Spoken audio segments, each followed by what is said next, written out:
Yep, mic's working. Okay. All these errors that pop up and don't actually mean anything.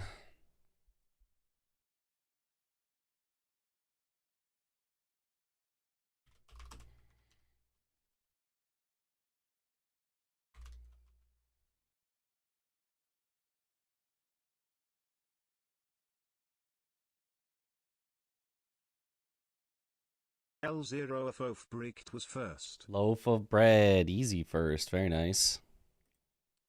Okay, I need to open this. I need to open this. Yo. Yo, yo.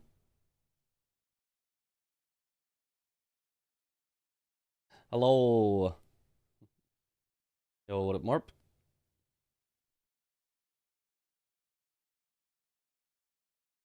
Thanks for the good luck.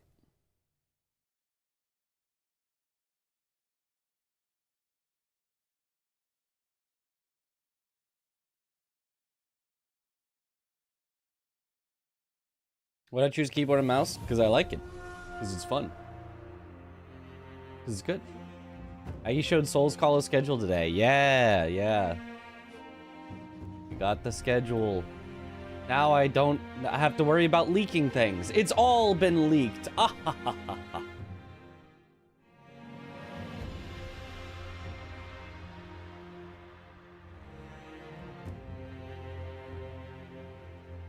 Let's start with Frontside Dojo, because I'm still new strat. Not good at do.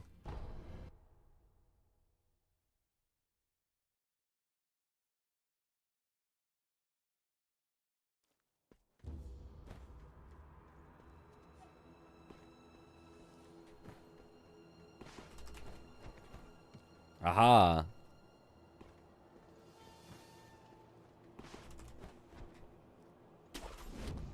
Not sure if I didn't look up enough. I probably didn't press the buttons right.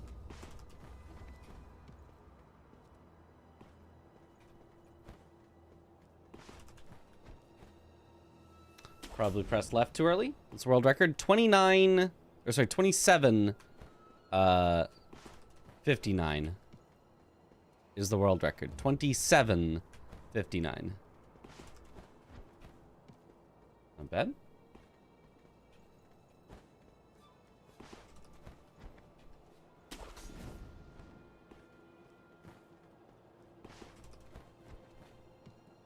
Okay.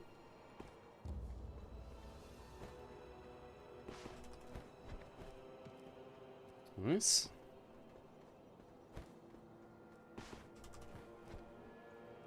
A little early on the stop. There we go.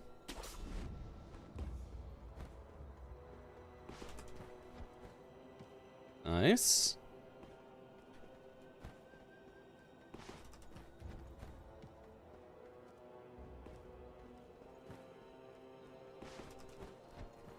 Nice.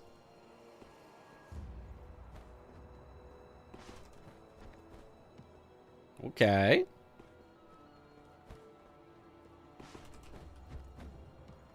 Maybe he is kind of sick with it.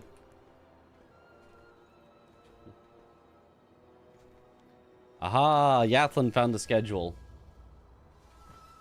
Hey.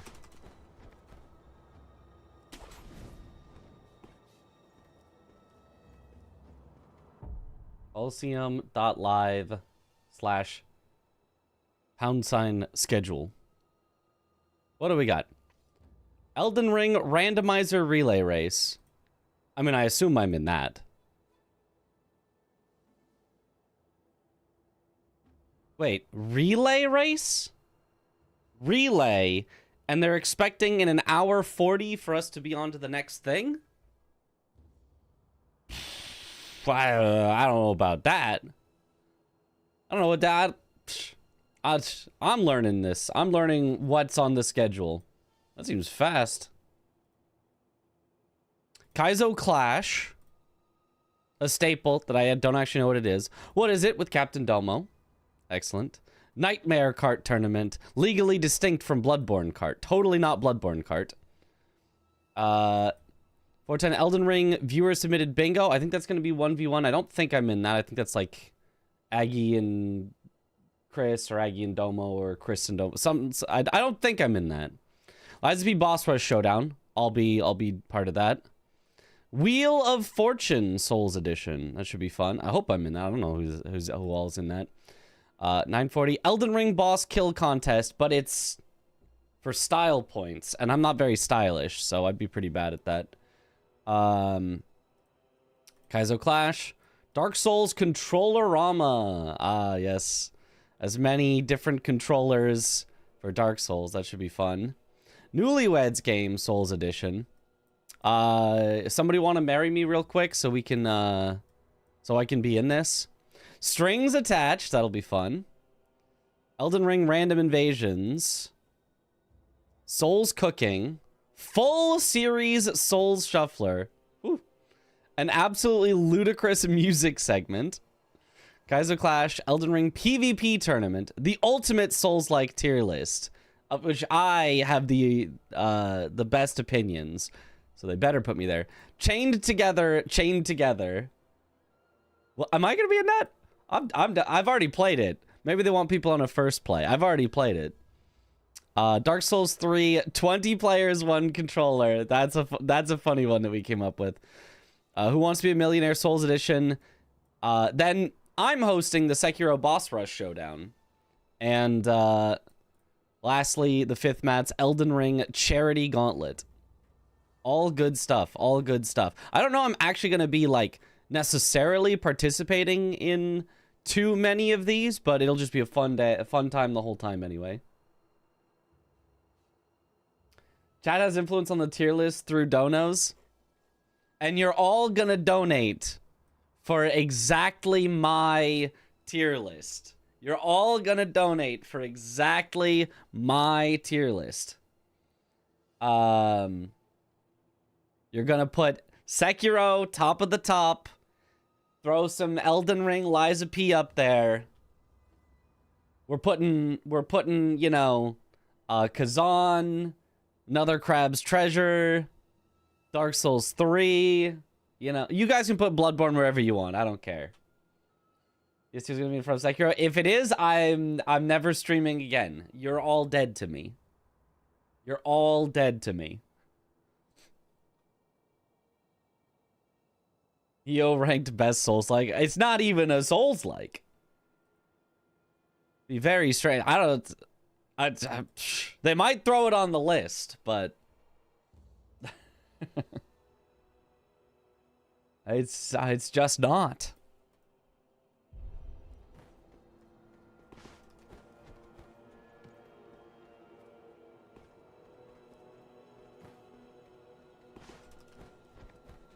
Nice.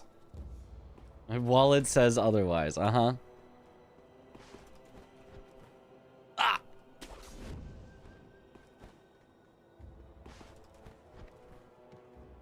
Okay. Actually, I think what it was chat could donate to have us rank a game as a Souls-like, even if it's not a Souls-like. So chat could just be like, hey, in your Souls-like tier list, how does Resident Evil 4 rank? I think was also part. Maybe I'm wrong on that, but that would be.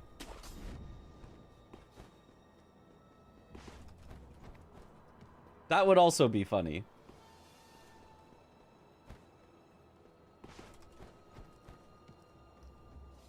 That sounds right.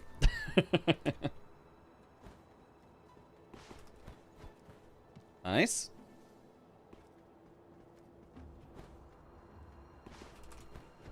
And honestly, Resident Evil 4, A tier Souls-like.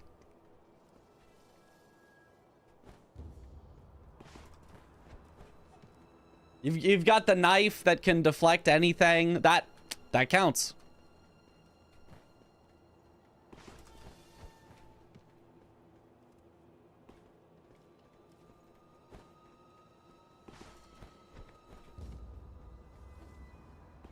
So ready for Resident Evil 9? Yeah. I'll have to play it once I get back from Kaizo Kalo, since I will be gone when it releases. Where does Pokemon Blue rank in Souls-like? Nah, that's like a C tier Souls-like. That's as a Souls-like, I don't know about that one. Doesn't have the difficulty, you know? Yo. The Flash. Zelda Tears of the Kingdom is your favorite Souls-like. You can hit things with the sword and dodge, so it's a Souls-like. That's probably like a B tier. B tier Souls-like.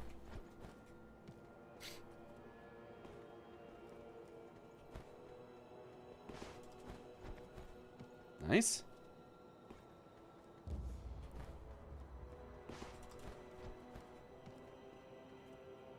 Way more consistent at the strat than you were last stream. Yep. Looking up. That's why everyone has to, as we come to this strat, has to type look up. Is it still an emote? I'm not seeing it on my side, but I'm seeing it on the on-screen chat. I don't know why I don't see it on my chat. Whatever. Has to spam look up. So both we can look up at the woo guy as we come in, and remind me that the strat is way easier if I look like way up. I don't know why. Well, actually, I do know why. It's so that the camera can't auto-rotate. Your camera is prevented from auto-rotating when you are manually controlling it, but you don't want to like turn the camera. You just kind of want to keep it in place, mostly. So looking up prevents it from turning away from where you want it. But also, I'm bad now. You said I was consistent, so I have become inconsistent. There we go.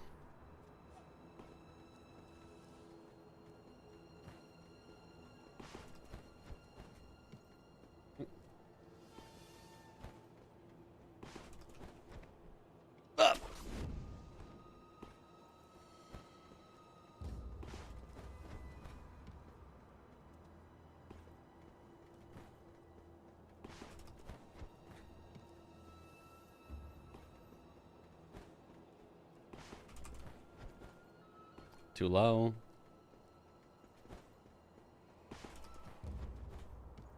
Hey.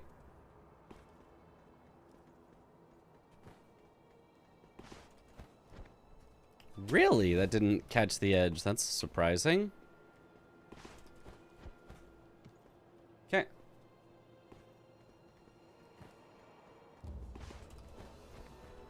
Okay.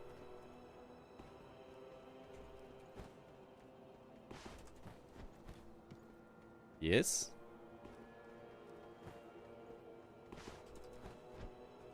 No.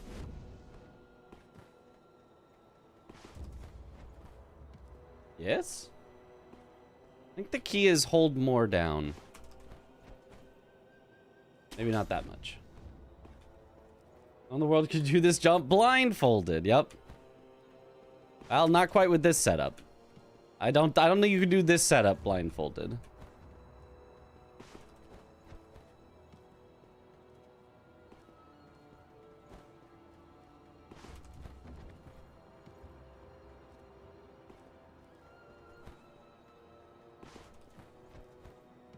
Right. Looking up but not seeing anything. You gotta look up harder. You just gotta believe in the look up.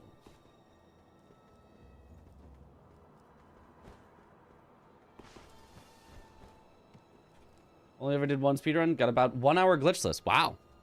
That's fast for a first time. Ah.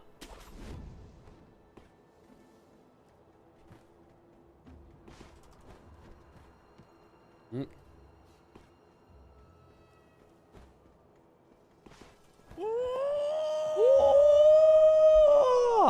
I see the best player in Sekiro.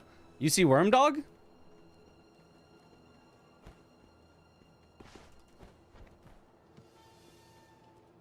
I haven't seen him in like a day.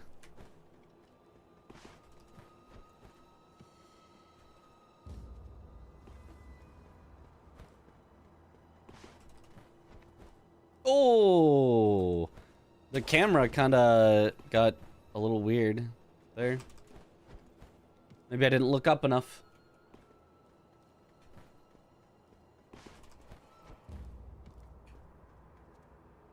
It's my favorite Sekiro boss, Father Owl. Okay. I think I'll call that good enough for now. We'll see if I mess it up in actual runs. I wanted to look at... Definitely Centipede. Centipede still sucks. I hate this Centipede strat. But I kind of have to. There's a Sword Saint Ishin. That's a second place for me.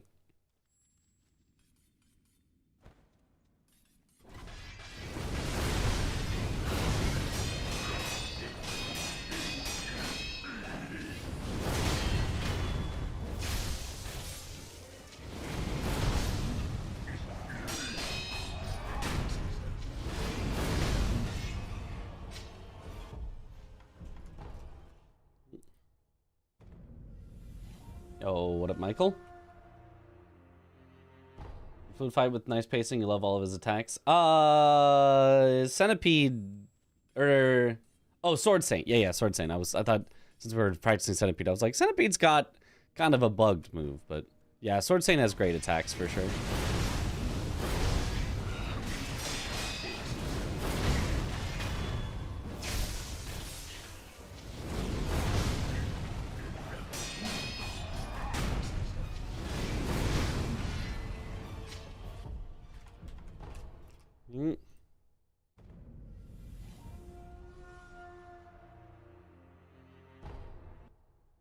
The only things I don't like about Sword Saint is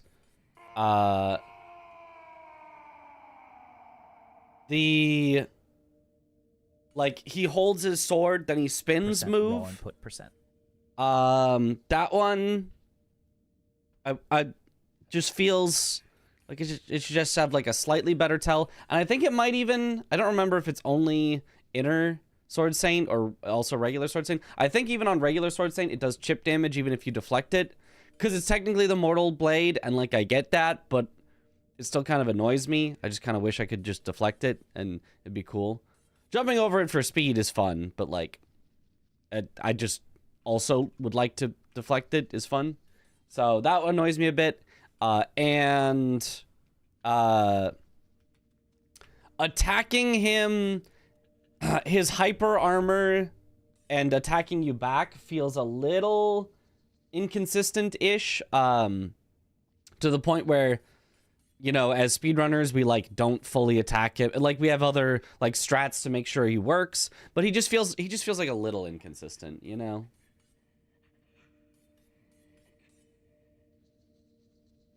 Like I still really like him. I still think he's one of the best bosses FromSoft has ever made. It's just he is a 10 out of 10 boss with some weird stuff that brings him to like a, you know, 9.8 out of 10 instead of a 10 out of 10. Whereas Father Owl, I feel like is just like a 10 out of 10 in his non-inner version. His inner version has then some literal weird bugs that happen only on his inner version that kind of brings him down to a 9.8 as well. But like Father Owl just like just so good. Whoops.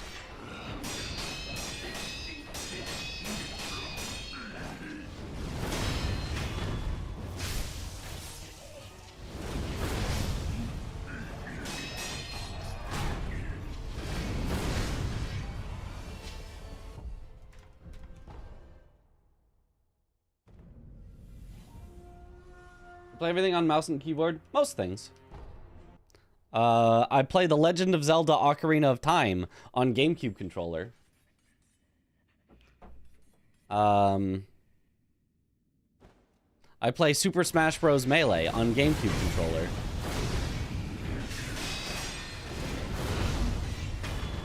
See, that, like, definitely wasn't jumping at the correct spot, but it just, like, definitely worked anyway.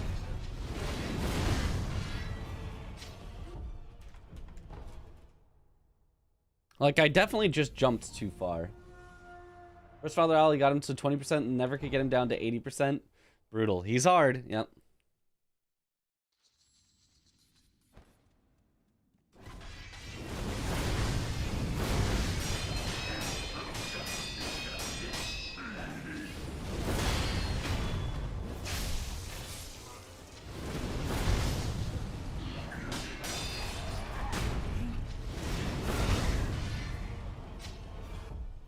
At least this jumping in front of him strat seems to be working for getting the triple slash consistently-ish. Ready for speedrun. Yep. What's your least favorite strat tech in this category? Probably, honestly, this. This, Oculus Centipede.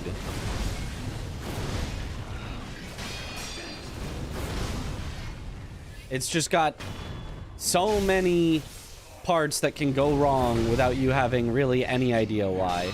Like that! Why is he doing the long combo instead of the 3 hits?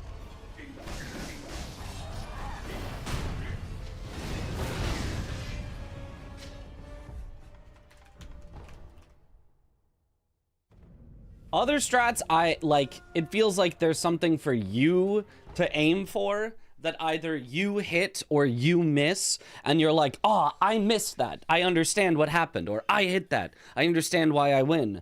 And then on Centipede, it's like, yeah, so you go here and you hope he does the right attack.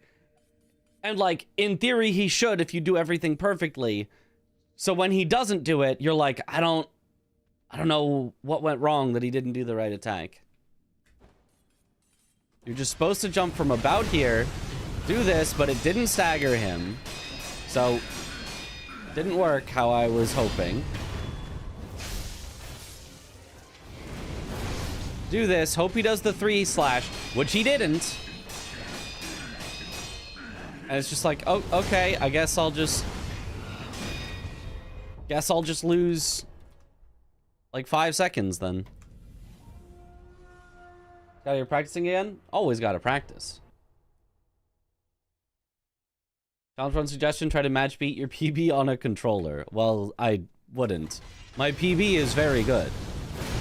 Try to get a good time, like sub 30 or something, I could maybe do, but...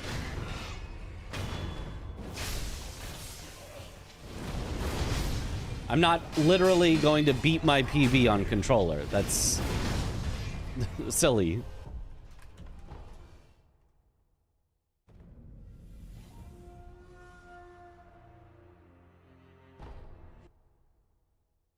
Data out there on Centipede's AI. How do you mean data?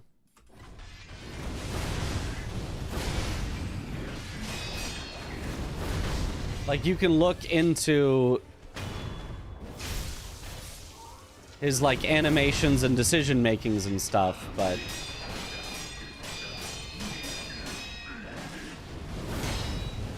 it can kind of only tell you so much. It's more about you have to figure out what you can do to cause the right interactions. Like, you could look through it and know exactly his decision making of, you know, here's the, at these ranges, he can choose these moves in these situations, whether you're in front of him, behind him, chances. Like, you could find out all that stuff, but turning that into, okay, so what do I actually do as a player to get him to do the right attack?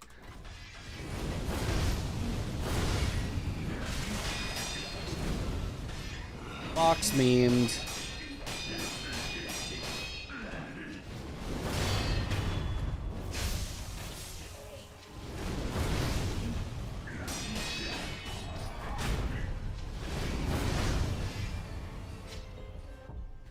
Okay.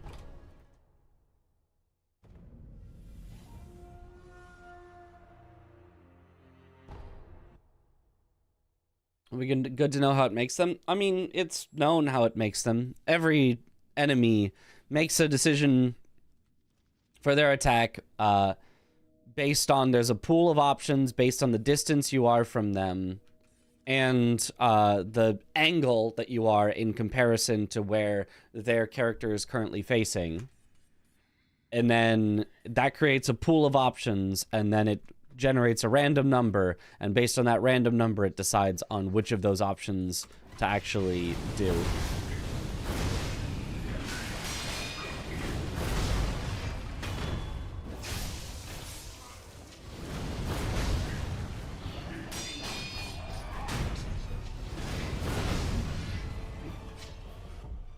Do I use default binds or do I customize? I think I'm 99% default key bindings. I think I changed 1 or 2. No, Aggie does not hold the world record. Aggie has not held the world record for many, many years. No, that is... Yeah, that is 6 years out of date.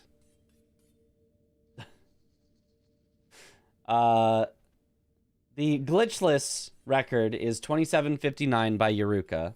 The No Air Swim record is 1959 or 1958 or something by Wormdog.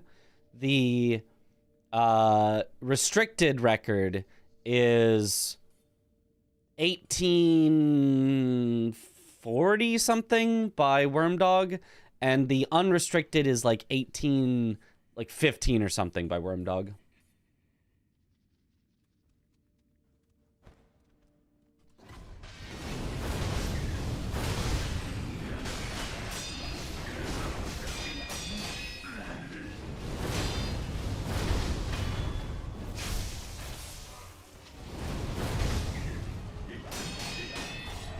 Might even be 17, I don't remember. If we've gotten to 17 in unrestricted. Wormdog sounds like a beast. Yup.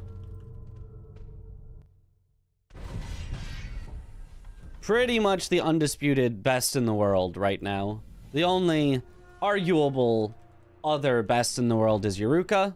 But they chase different categories. Wormdog chases the glitched categories. Yuruka chases the glitchless categories. But where I would say Wormdog, to me, is definitively a little better, is Wormdog is still a very top runner in the glitchless categories that Yuruka holds the record in. And Yuruka hasn't done that much of the glitched categories. 1749 in unrestricted. We are in the 17s, okay. Would all achievements minus all skills be interesting? No. Because then you're creating a weird arbitrary category that has no purpose for existing.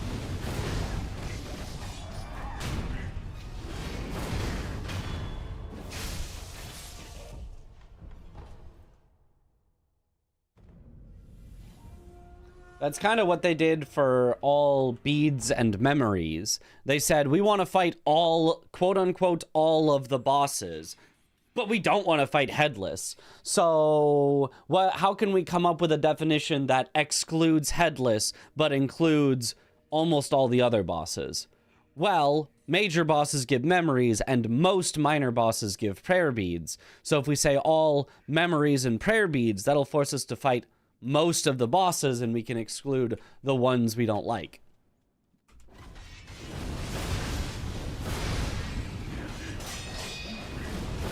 And I think generally everyone agrees, even though that category, you know, is kind of cool. It's been fun for a while. I think generally everyone agrees that was a mistake. All bosses should have been the category from the beginning.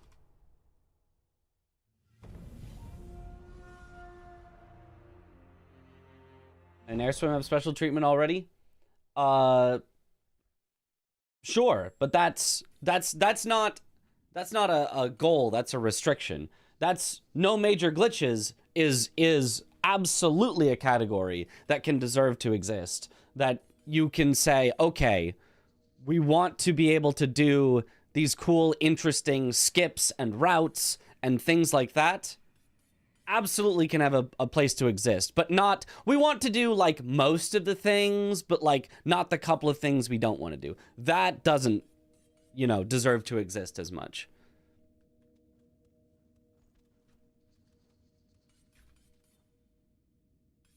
Like, a weird arbitrary goal doesn't make a lot of sense, but a weird arbitrary restriction on what you are and aren't allowed to do to make a completely unique route and run is pretty cool. That's the difference. Because in all achievements minus the skills doesn't add anything new. There's nothing cool extra that you do to do all achievements with no skills. You just do all achievements and then you just leave out one of the achievements. Like, that's it. That's all you just leave something out, nothing gained. Whereas no air swim completely changes the route. Now you're doing these awesome new woo skips that have been found. Now you're doing a different version of ape skip. Now you're doing a different version of the monkeys, the way that you're doing, like, there's so many differences and actually cool new stuff that is added to the run by making those sorts of restriction, which is why people like things like no major glitches, because they lead to new routes and new stuff that is done.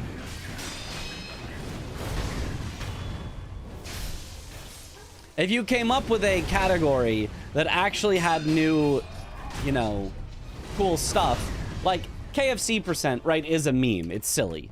But if KFC% was the only category in the game that used like 2 unique skips to get to out-of-the-way chickens that we have found but had no point in doing in regular speedruns, honestly, people might run it as like a semi-main category. Like, because it's all about finding the new cool stuff. That's also why the Dragon's Return ending will probably never be a true category on speedrun.com, because there's nothing cool about it. All you do is you do Immortal Severance and then you talk and eat rice. If you're gonna add stuff, you gotta add cool stuff. Most people wanting to watch just want to see all bosses, not all bosses minus X, Y, or Z. That too. Although the all-skill achievement does suck. I agree, it does suck. It sucks, but it's the kind of sucking that you accept if you want to do all achievements. If what you want to do all achievements for is to kill all of the bosses, then do all bosses. If what you want to do all achievements for is really just to get one of each of the endings, then make an all endings category. I could be down for an all endings category, right? I'm fine with all endings, but not all achievements minus the one that we don't like.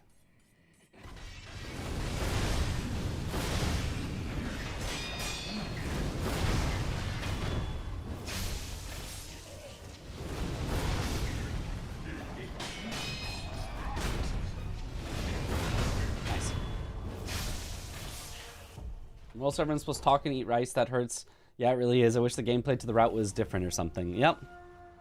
I mean, who knows? I haven't looked into that much. Maybe there's some slight new skip or something, but I don't think there is. If there was, we would see it in all achievements. Even all bosses category doesn't include Emma Ishin. Right, which is why I have not exactly proposed, like not in any official capacity, but I have always said it would be cool to have a true all bosses category, which would require you to beat the game twice, right? Purification and Shura, and do the entire, not the entire Mortal Journey Gauntlet, but all 3 of the individual gauntlets to beat the 3 inner bosses as well. To unlock and defeat the 3 inner bosses. True all bosses, including the inner bosses.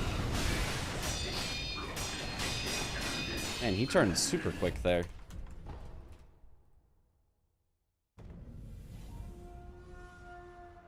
I think that would be it would be a silly speed run, but I think it would be kind of neat. Start running that, I'm pretty sure people will join you. Well, I'd have a lot of learning for that. So why that nowhere?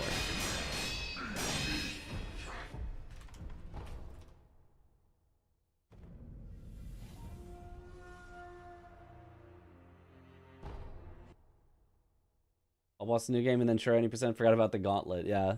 How different would a no light attack run be? No basic slashes compared to a normal run. Only basic attack is thrust. Glitched or glitchless?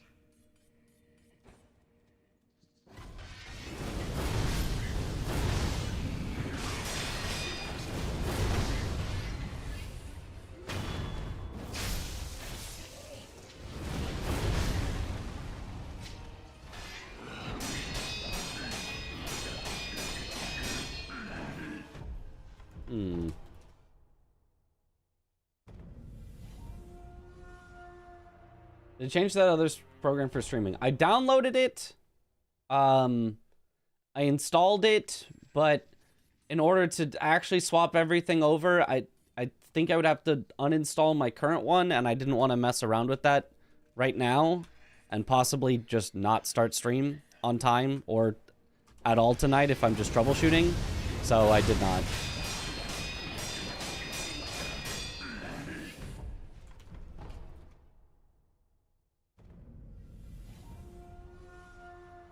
I mean, honestly, I kind of think the current one I'm using is maybe still just as good or better.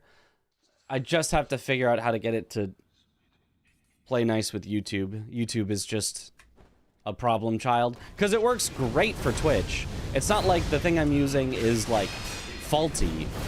It's just YouTube will not accept things.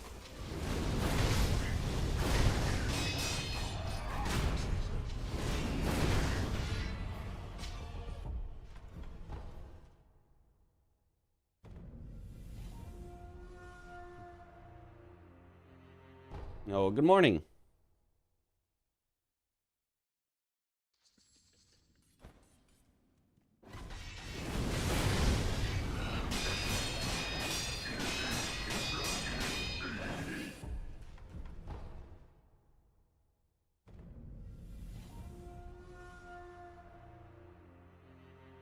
Hydrate.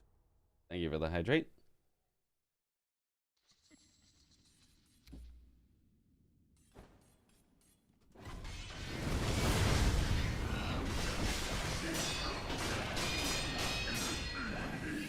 Wasn't there some sort of, like, you could do, if he turns to you, you could do one mortal draw, then still backstep or something? You might have to slight delay. Is there an auto-updating Elden Ring death counter? Like, built in, or you can get that in mods, yeah? Like, the basic, like, boss counter mod effectively has that built in. You just have to go into the settings and enable it.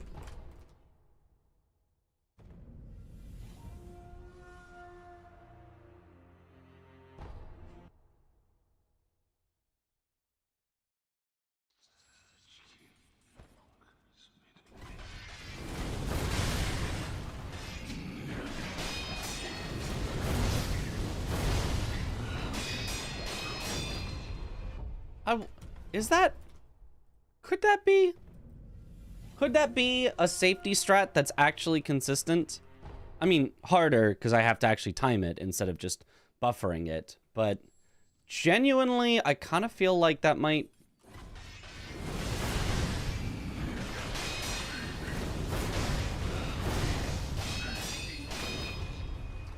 Why wasn't enough damage there, though?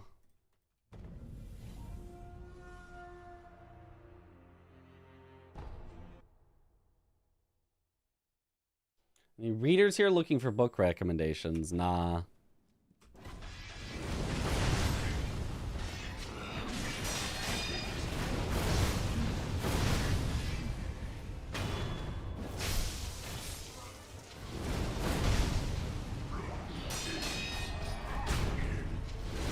Arky might have some for you, though.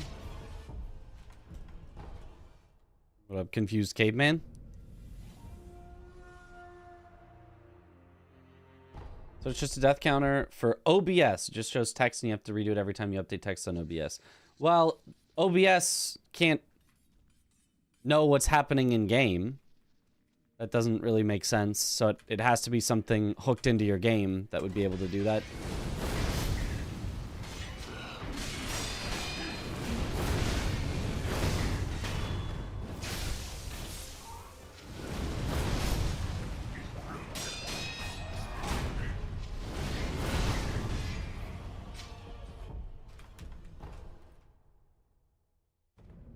mean, kind of seems like it works.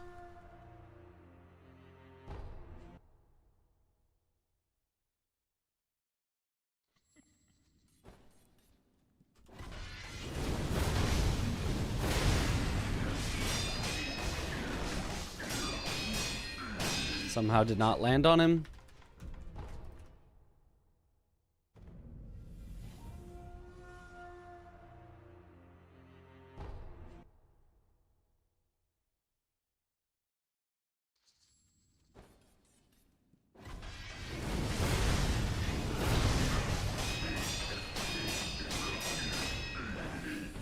Not it.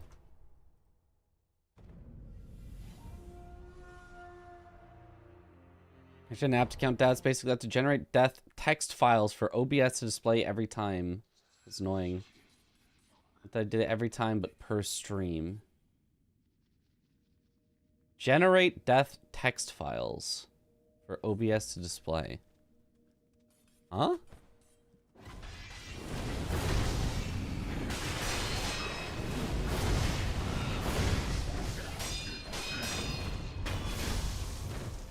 See, but then... For some reason, I don't get both mortal draws off there. Why not use sugars before using mortal draw on Centipede? Because it's faster to not pick up sugars.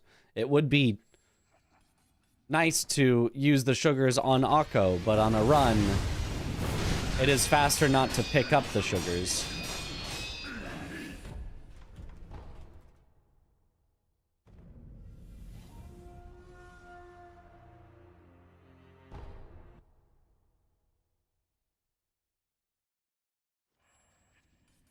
App counts deaths, and then I generate a text file and then use text to display text from that death text file. Huh.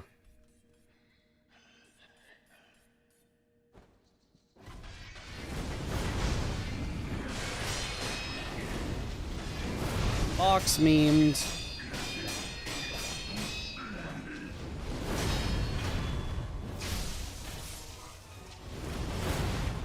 Box memed for a second time on the other box. Double box memed. Holy.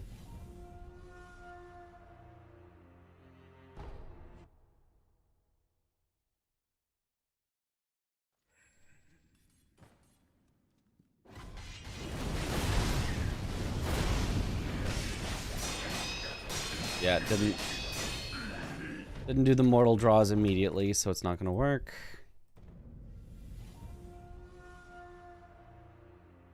I was playing through Sekiro first playthrough and did Shura. So didn't even complete the game, buddy, and now he's mad. Yeah, I mean, basically, yeah, correct. You tell him.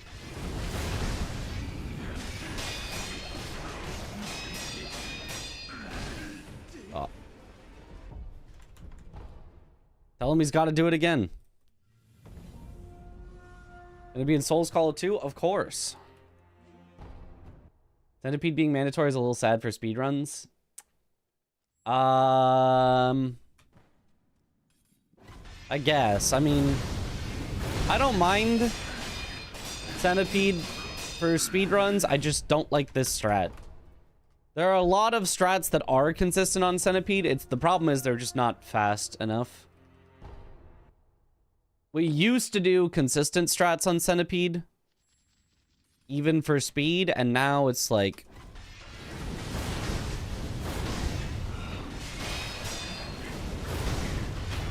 we have ascended beyond consistency.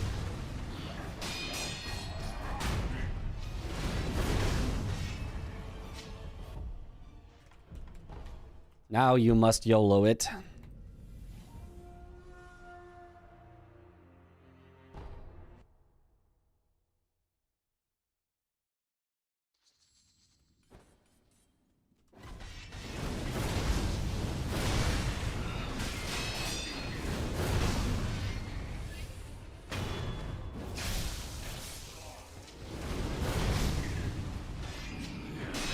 See, I don't understand why he would do that there. We beat your PB today? Oh, thank you.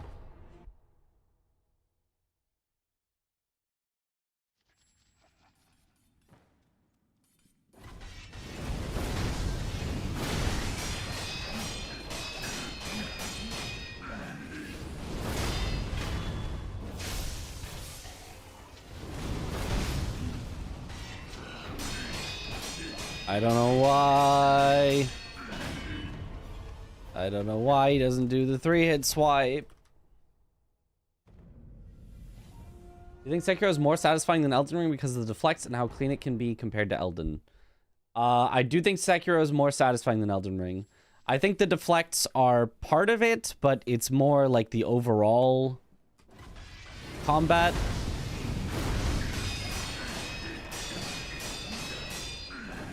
Because, like, Sekiro deflects are more satisfying even than Elden Ring does have deflects in it now, with the deflecting hard tier.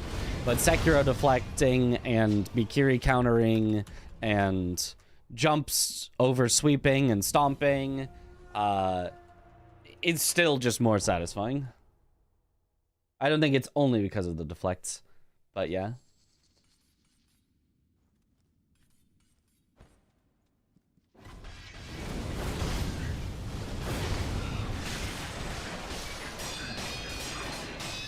Yeah, I got it right, and then I wasn't sure if I did.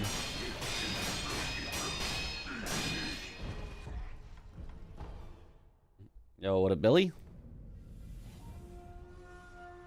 I think dodging with iframes can never be as satisfying as clink, clink, clink, clink, clink. I mean, I honestly think it can. Just...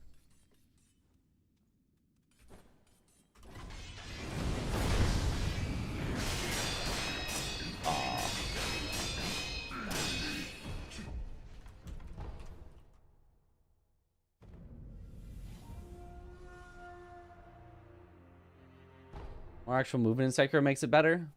I'm not sure if there's more actual movement. Is Sekiro more optimized? In terms of speedruns? Yes.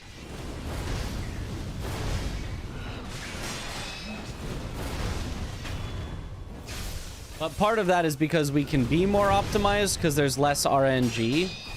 So... you know... Seriously, a 0.5 second... difference in Sekiro, people will learn and grind it out. 0.5 seconds in an Elden Ring speedrun? Who cares? Who cares?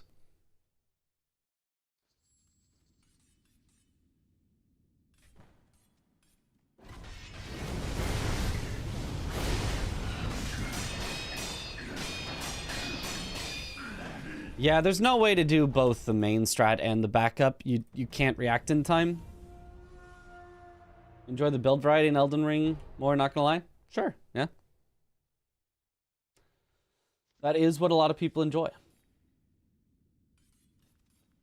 After playing Sekiro, I'm not able to play any other game. Just isn't satisfying or fun enough. Like the end of the game, it feels like I prefer Sekiro every time, personal opinion. I mean, I also prefer Sekiro, but I can absolutely still enjoy other games.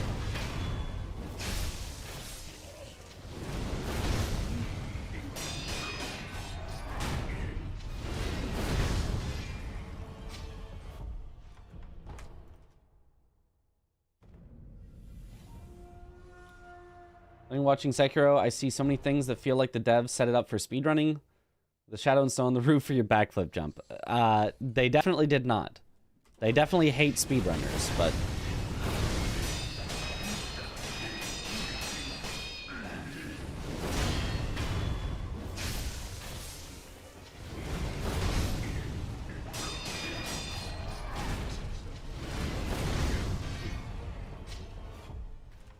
You think tutorial's the most optimized thing in speedrun, like something you can't really shave time off? I mean, it's the most optimized, but I could shave time off for sure, because I haven't done the super optimal stuff.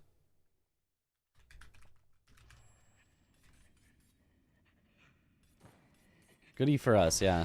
Well, I mean, also, like, if those coincidences didn't exist, then there might be other coincidences, instead of being like, wow, it's cool how the shadow on the roof is at approximately the right spot. Instead, it would be like, it's cool how, you know, you can look on the left and this exact post lines up with it. Or if there wasn't a post there, it'd be like, wow, it's cool how you can just, you know, count out, you know, 4 rows from the top and there it is, or whatever it is. Like, we'll just come up with something that works regardless of what's there.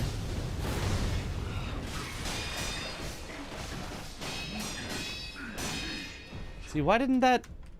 Why didn't that land on his head?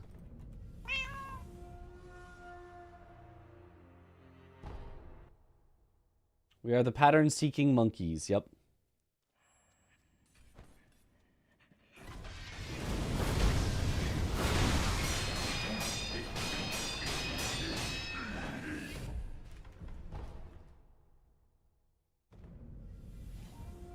I think there's a way to include build variety in Sekiro if they make a new entry, or will it ruin the game? I think it would ruin the game, for the most part. I think a lot of the magic of Sekiro is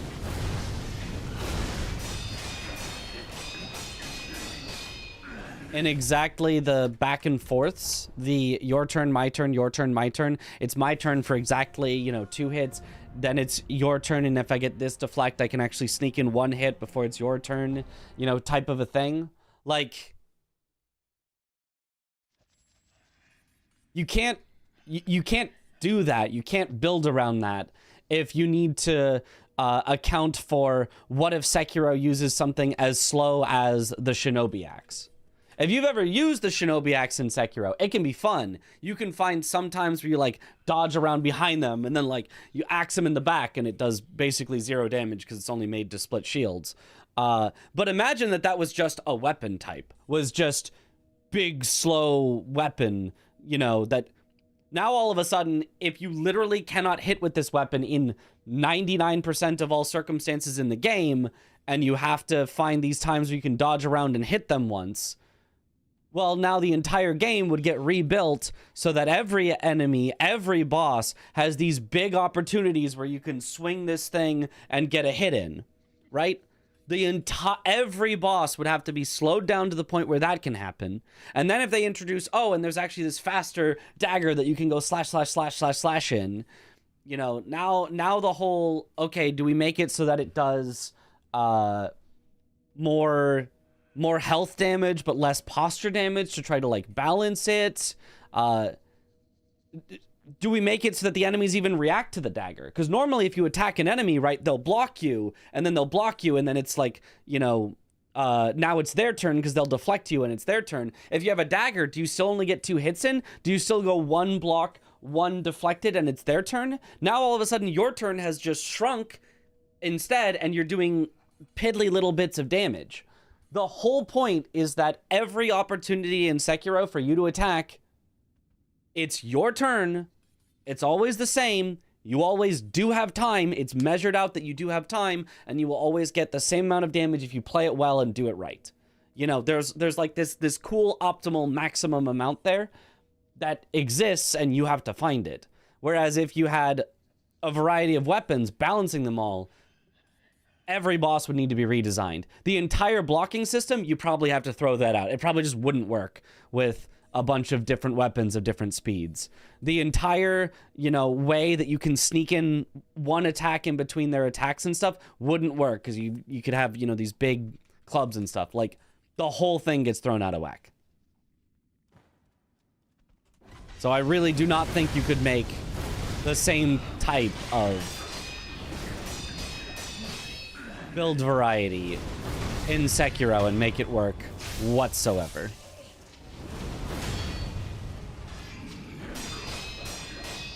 You would be making Elden Ring but bad instead of Sekiro but with build variety.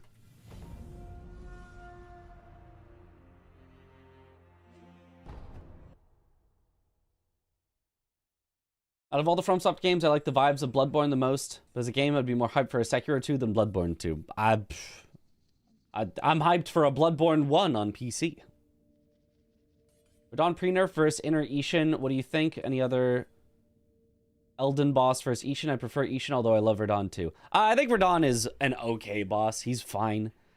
Pre-change Radon was actually a bad boss. Pre-change Radon was a not good boss. Genuinely D-tier boss before the changes. After the changes, he's pretty good, like a B-tier boss. I think post-change Radon is pretty good. He's not even close to one of my favorite bosses. I could maybe see him sneaking into low A, but like that's about it. And yeah, Ishin is great. Inner Ishin, kind of ass, to be honest. Much worse than regular Ishin. They just gave him an extra move that is bad and 2 extra combos that you never see. If he did the extra combos more often, he could be cooler. And if they just took out his opener where he just does the big slash, he could be cool. But as it stands, Inner Ishin is just much worse than regular Sword Saint. Much worse. Still a pretty good boss because it's just Ishin, and Ishin's a great boss, but a much, much worse boss than regular Sword Saint.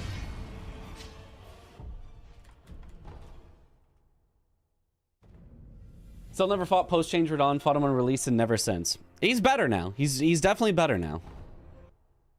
Extra combo? Yeah, see, he does it so rarely. Some people don't even know he has an extra combo. Yes, he has an extra combo in the inner version.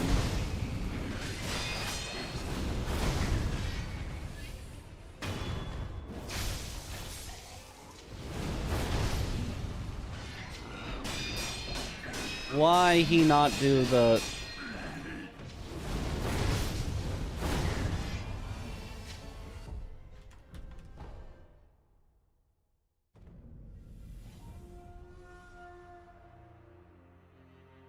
Different weapons would change the game entirely, yeah.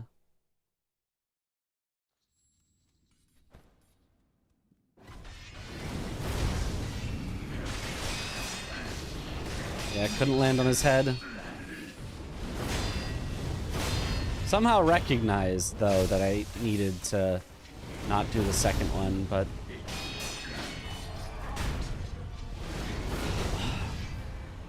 The problem with practicing Centipede is I don't know what's going wrong, so I can't fix it. I'm just doing the same thing over and over and hoping it suddenly starts working.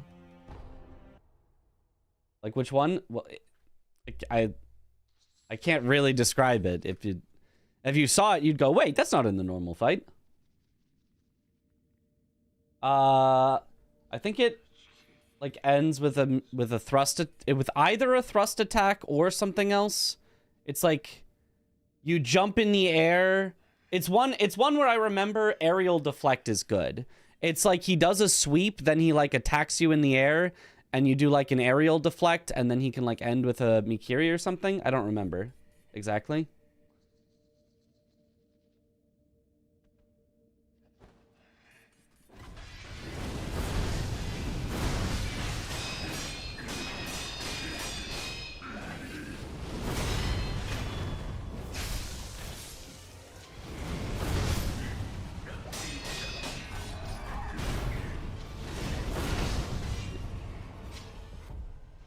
It's talking about jumping thrust, which we can do. Mikiri counter, any Ishin is pretty fun. Crow's Charm plus Zoom Bell is crazy, but very fun. Yeah, he just needs to do that more often, because you can have entire fights with him where he never does it once. So it's like, the extra cool combo that he has oftentimes just doesn't do anything. And then the extra attack that they added is just much worse. The extra combos you never see, and the extra attack he always opens with. So they took the worst thing about it and made him about the changes, made it guaranteed, and took the best things about it and made it super rare. It's like, okay, well, that's silly.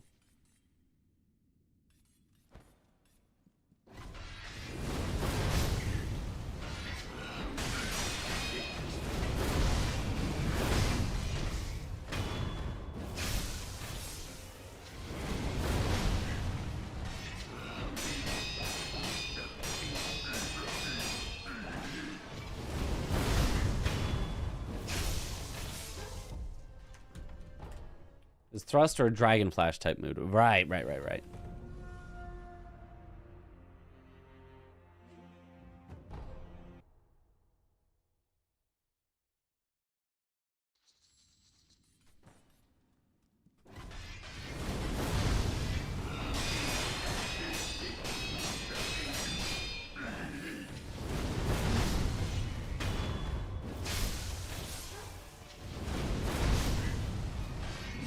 Why he not do the 3 hits?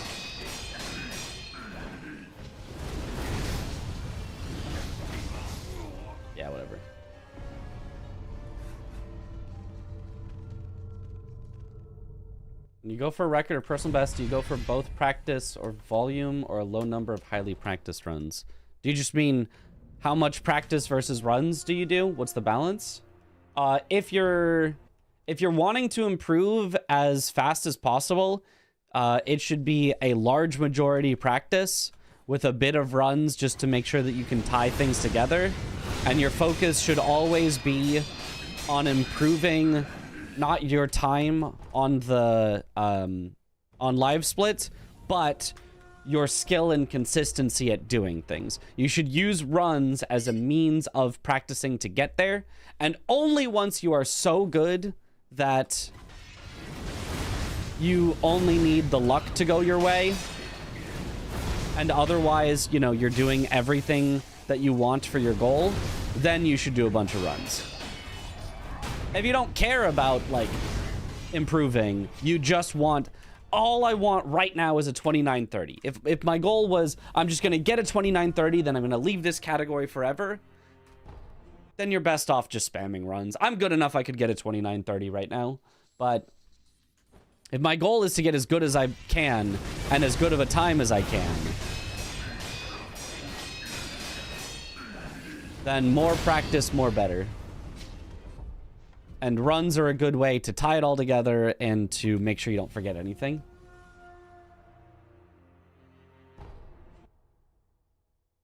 That being said, as a streamer and as a person who wants to enjoy my time, that doesn't mean I'm going to do all practice. I am going to do runs because they're fun and because I know people want to see it.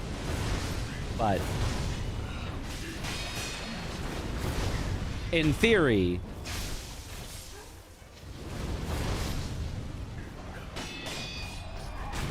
it would be best to do mostly practice.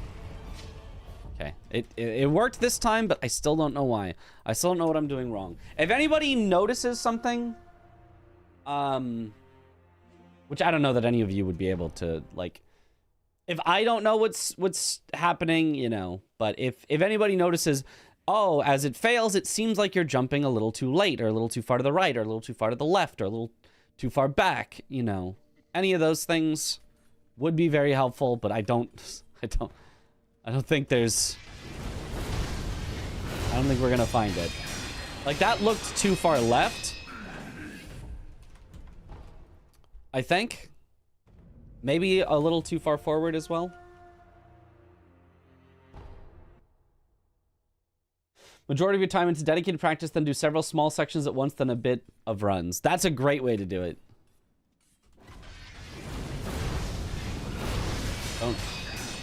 Not exactly sure why that one didn't work either. Doesn't believe in us. I mean, if any of you know, then you know, but I have the most belief in, you know, other runners. If Wormdog comes in here, I bet he'd figure out what I'm doing wrong. If Holm comes in here, I bet he figured out what I'm doing wrong. If Emma comes in here, I bet she figures out what I'm doing wrong. Like, there's a lot of this is just, you have to have learned it over the course of you practicing yourself for tens and tens of hours to figure out all the little things. Some things are easier noticed watching than doing, but Centipede is a pain. Yeah. I mean, Nazca maybe could help as well. I don't know. Hiding my strats, no telling. All right. Fair enough.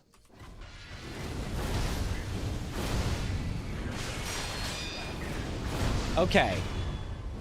I tried something there that has a non-zero chance of helping.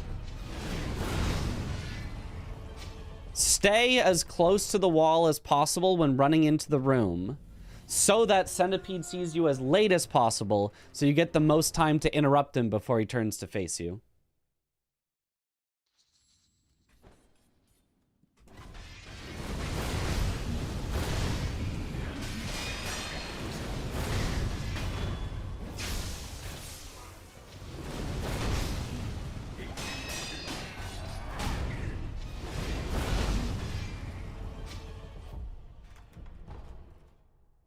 I mean, yeah, I'm getting...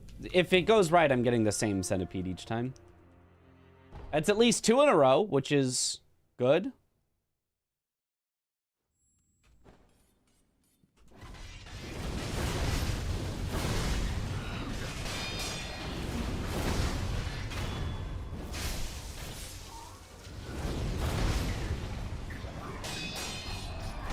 3 in a row. Maybe this was the secret all along. Maybe it was just this shrimple.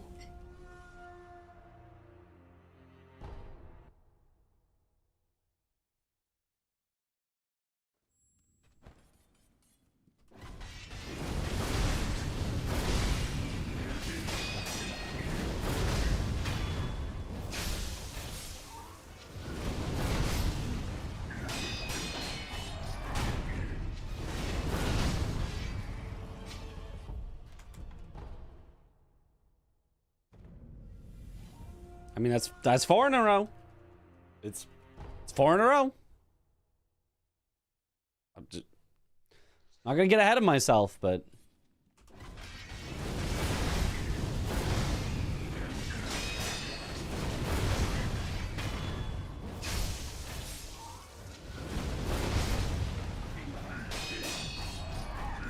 well, would have been 5 in a row, but it ate my stomp input.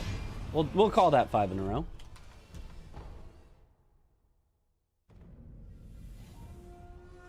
Why exit? Practice. So somewhere they're giving the first blood though makes him face the wall on the right. It will give you 3 mortal draw attacks. That's the Akko strategy. You can do 3 mortal draws, but it won't be enough to kill him if you haven't used Akko.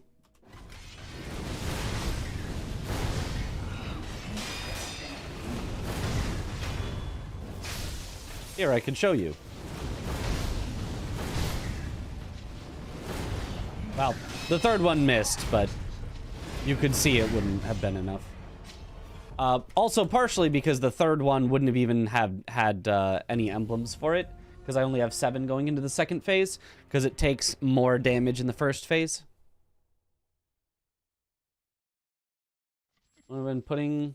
I've seen putting the work to help new runners with guides and stuff. Always my GOAT legend. Other people do also put in that work. You might not have seen it because you might not have looked at it, but I don't, you know, fine to give me credit, but give credit also to others where it's due. There's a lot of people putting in a lot of work to help a lot of new runners. So, I will also, you know, put in the work to help. I like that. It's fun, but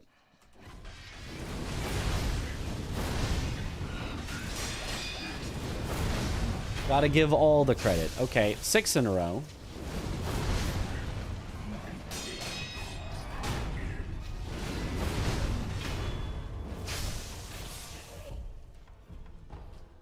People like Holm are always in the speedrun Discord answering questions. Exactly, yeah. I would say, you know, over the course of Sekiro's life, I might be the #1 most helpful person. But in the last, like, year, Holm for sure. Holm 1000%. Ah, and finally a failed one. I think I know what happened, though. I think I just jumped too late.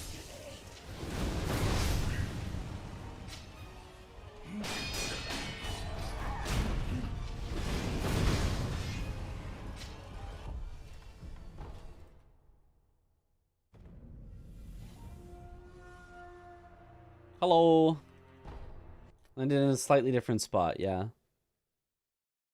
Then you jump, I think it's good to see progress, and I'm most surprisingly fast. I think it actually has not that much to do with where you land. I think it mostly has to do with when you jump. Where and when you jump.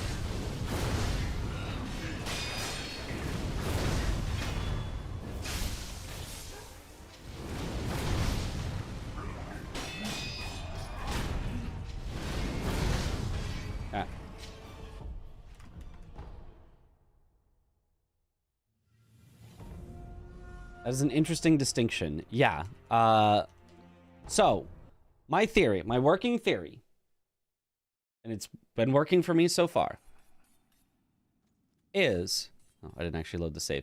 So see how he won't notice you until you pass this line right here. At about that time is when you need to jump. If you jump later than that... He notices you, has time to turn and start his attack, and then you don't get to interrupt him. But if you jump right around there, technically your jump like lifts off slightly after that. you will have time to hit him before he starts an attack if you can get him to turn. So that's where the landing spot matters. You just have to be to the side of him enough that he turns, because otherwise if I went straight at him like this and did it, he's already started his attack because he hasn't had to turn to face me yet. So it's about jumping early enough that you have enough time and landing to the side of him enough that he has to turn. Those are the only two things I think that matter. So the reason to stay super close to the wall is because he sees you on like a line on the floor. So if you stay along the wall, he won't see you till you pass that line. And so you get a little closer to the jump spot before you actually jump.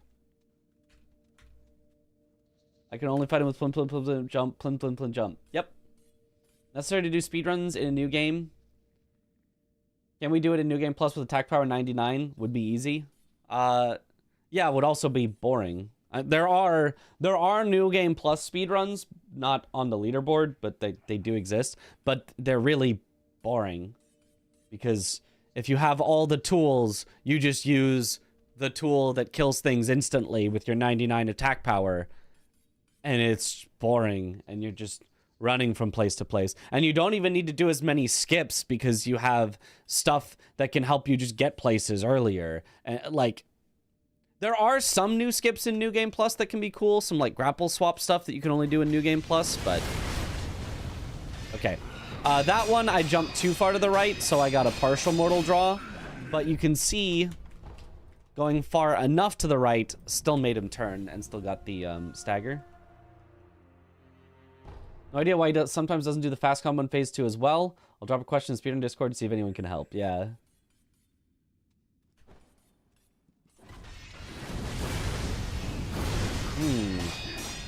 I'm a little surprised that one didn't work. I felt like that one was a good jump, but I must have been slightly late. Let me just try going absurdly early on the jump.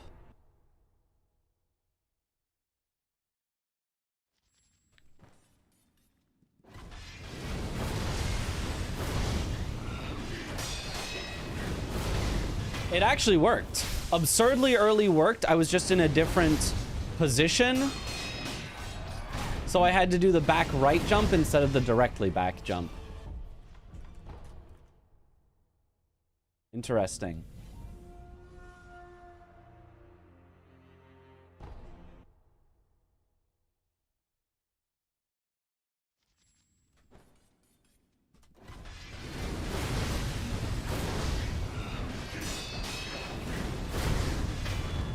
That actually just might be straight up easier.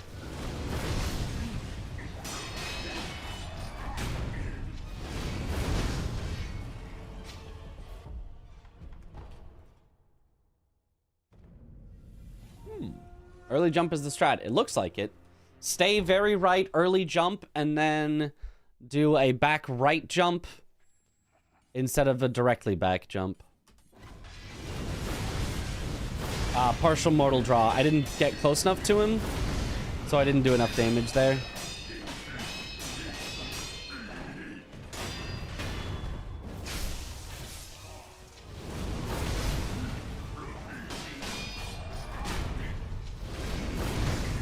Kind of made it up pretty well, though.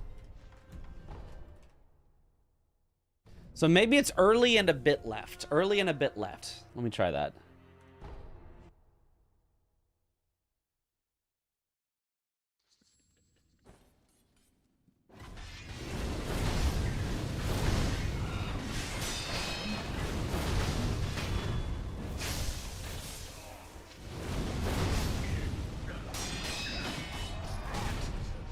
It was a bit strange, but it did work out perfectly.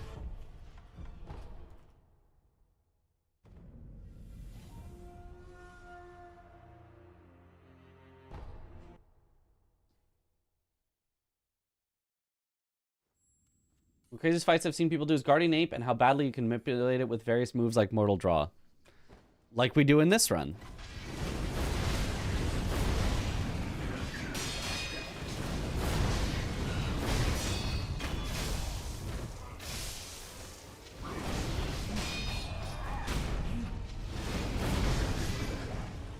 that was weird.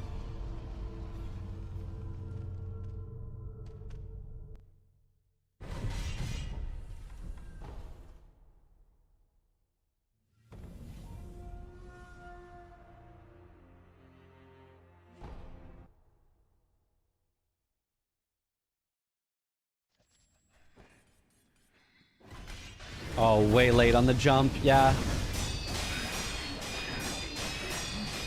But at least I understand why.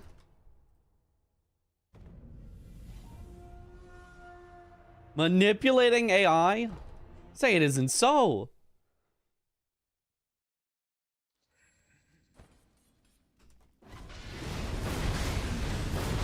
Partial. Yeah, whatever. I just wanted to get out of his attacks so I could pause. You can't pause in the middle of his attacks.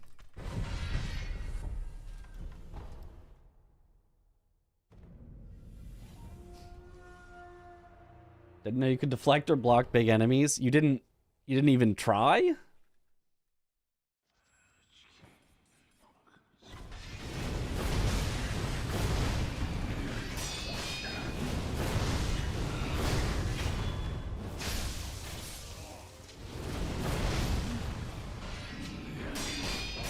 Why?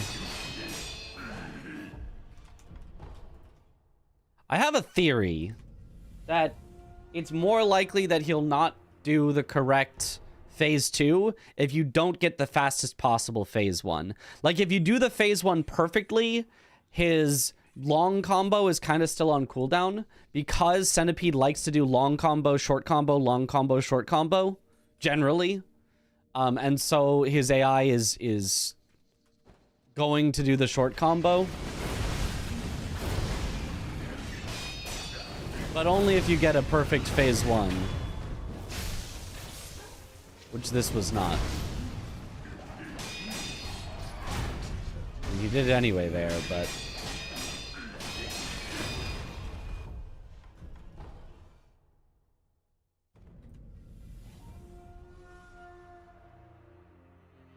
Play the game without deflecting most enemies. Unfortunately, it was awful. That does sound pretty bad.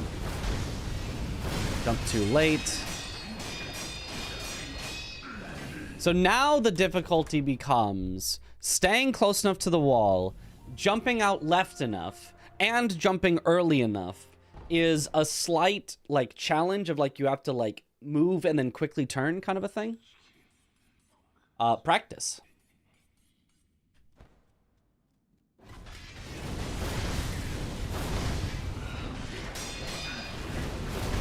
Nice.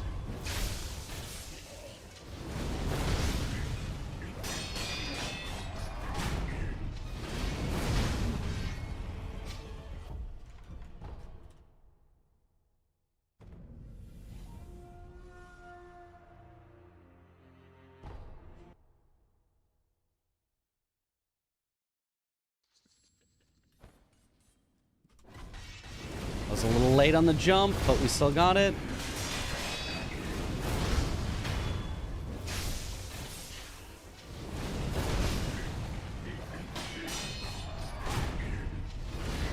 By a little late, I more so mean like on time, but I know that it works early, so I'm trying to aim a little earlier.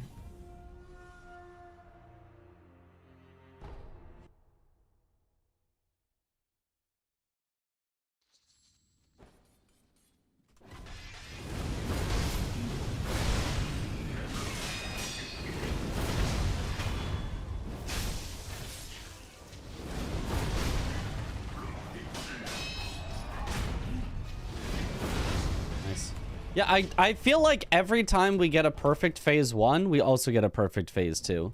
We'll see if we find a counterexample to that. You got it now? You would think that, but...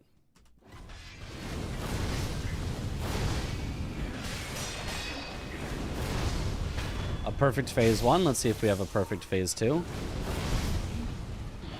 We do.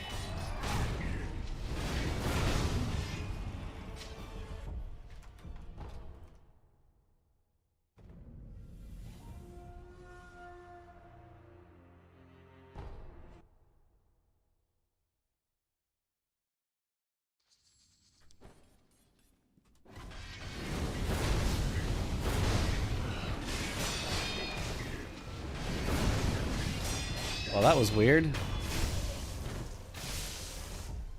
It, like, bumped him, but somehow I also got staggered.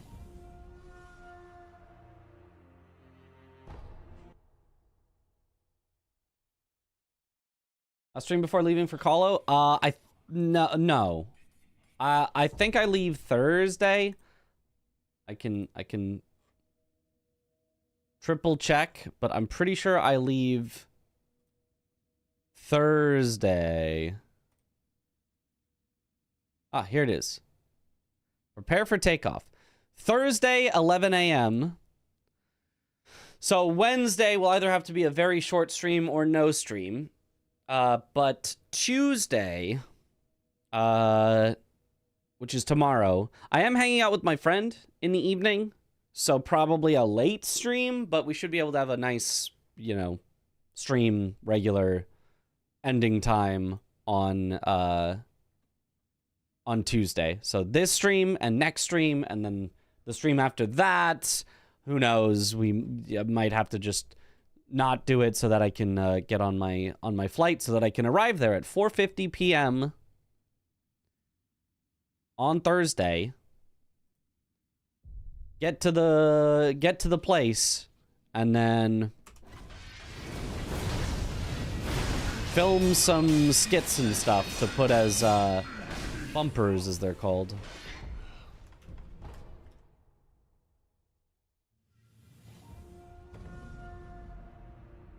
I was a friend. He hates us. Yep. They buy you a private jet. You know, I wish. Explain the reason behind staying close to the wall. So he will notice you as soon as you pass approximately that sort of lighter colored piece of wood. So if you go from the middle of the room to where you're supposed to jump, he's seeing you fairly early when you pass that, and then you've got a long distance to travel to get to the spot to jump. Obviously, I'm kind of exaggerating going from here. You would do it more like, you know, this kind of, running along the wall. Whereas if you stay right up next to the wall, he's not going to see you, again, until you get to, like, that line.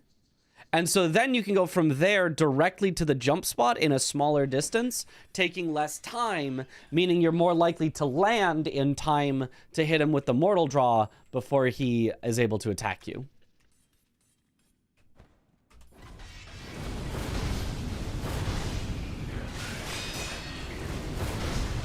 Like that.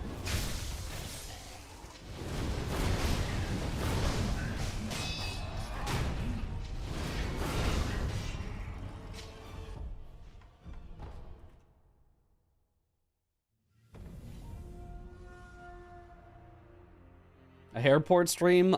No. I don't want to... Being a loud nuisance in the airport does not sound fun. Especially because, like...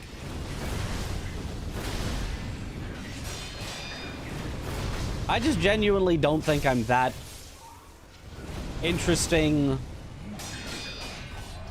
of a person outside of playing games. I think I'm good at playing games and talking about playing games, and I can be, you know, informative and whatnot while playing games. We're out in the world. What do you want me to do? Stand-up comedy? Like...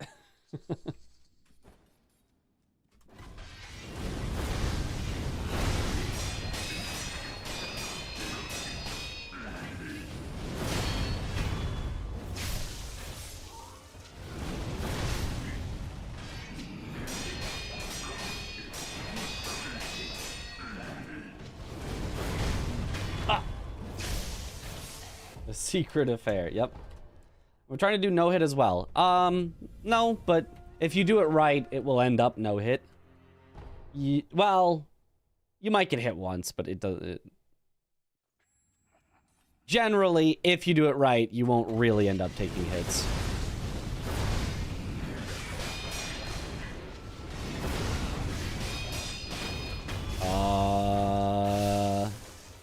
The unrecoverable.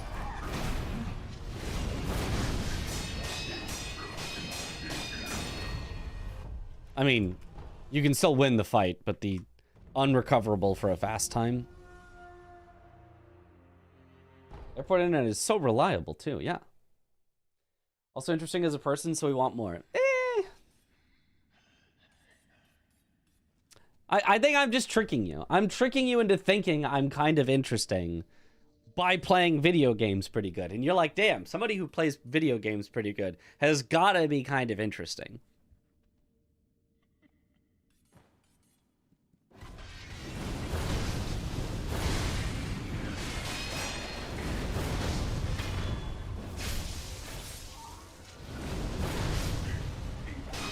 Win the fight, but not the battle. Not the war. Not get a PB. Okay, still though, way better now that I've figured out on Centipede, stay very right, very close to the wall, and jump earlier than I think. Also knowledge about the games you play, so that in and of itself is interesting. Yes, but am I just gonna talk about Sekiro in an airport? While not playing it, while not demonstrating, while not being able to show anything? Like, that just sounds not as good. Unfortunate, I got a partial mortal draw.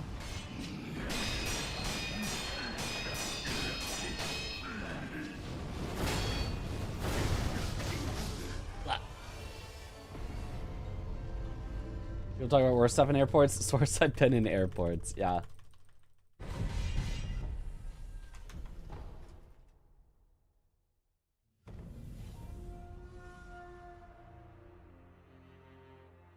Those are great. Leading the class too. We all looked up to you back at Hillcrest High School. Dang, how did you know it was Hillcrest High School in Walla Walla, Washington? That if they actually have a Hillcrest High School in Walla Walla, that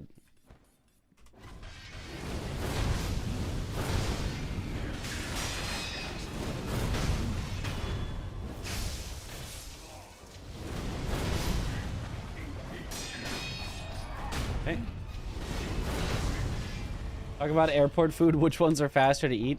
For airport food, if I'm feeling, you know, non-adventurous, if I'm feeling, boring old, plain old, whatever, I'll just find a burger. Like, you can't really go wrong with just a burger. Like, but oftentimes I'll look around and I'll try to find something more interesting. Like, I think the last time that I was in an airport, there was like a Hawaiian breakfast place. So it was like spam and rice and egg, like stuff in like a wrap that I got, and I was like, that sounds kind of neat. It was all right. I was kind of hoping it would be better, but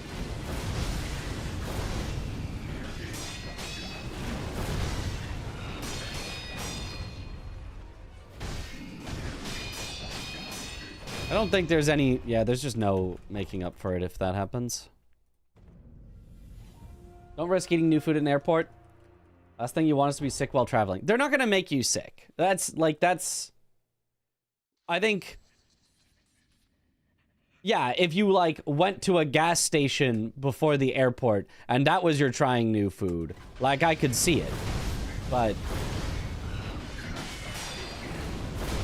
everything at an airport is going to be very close, you know, very vetted to be sure that you're going to be fine.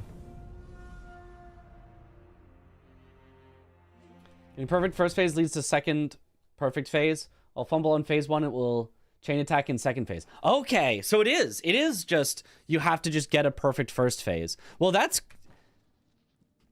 If we're all in agreement that that's the case, then that's good. Then all I have to do is focus on getting a perfect first phase.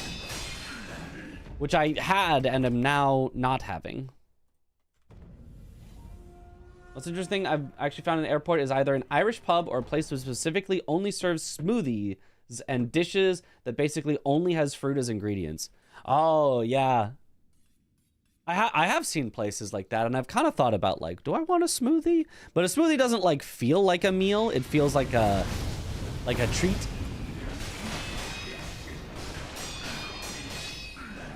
So I usually never do it because I'm like, I don't want to overpay for stuff at the airport. I'm just going to stick to a meal.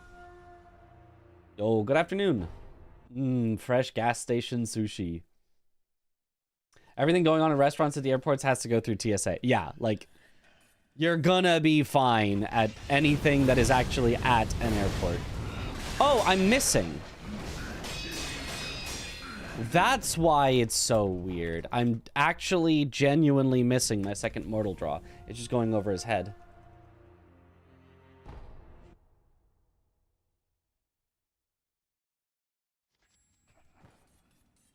I mean, I guess if you have like allergies or sensitivities to food or something, trying something new would be a bad idea, but...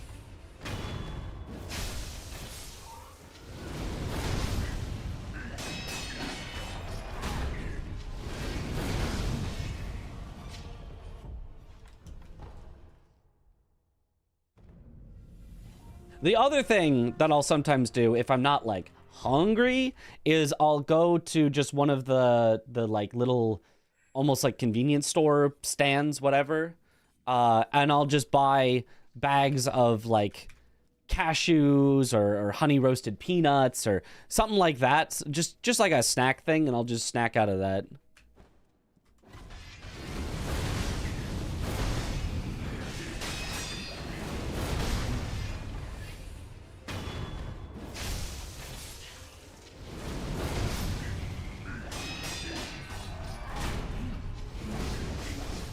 Wait, what?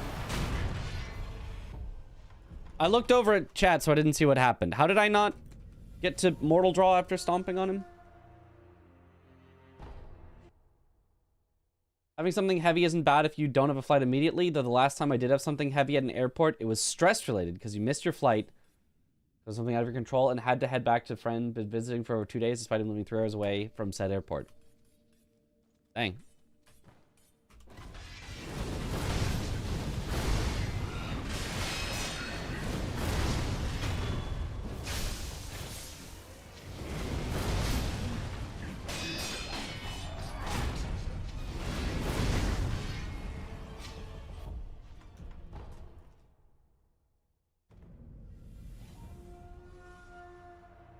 Cashews are the best. Cashews are the best, but they're also so expensive.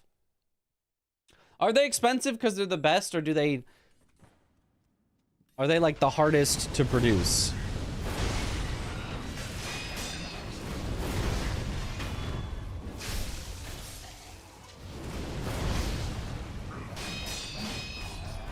I think I've heard that almonds take like... What? See, why didn't I not allowed to mortal draw there? That's weird. I've never seen that before.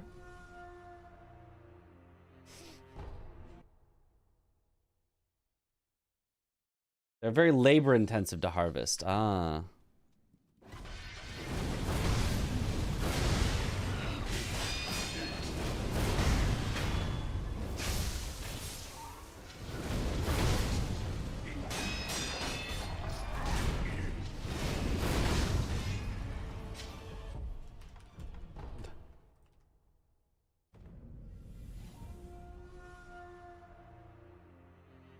Airport foods are generally expensive and not that good. Yeah. They've been getting better, though. Like, more recently, well, I don't think the airport prices have gone down at all, but everywhere else has been getting so much more expensive that, like, airport prices are kind of, like, normal prices, almost.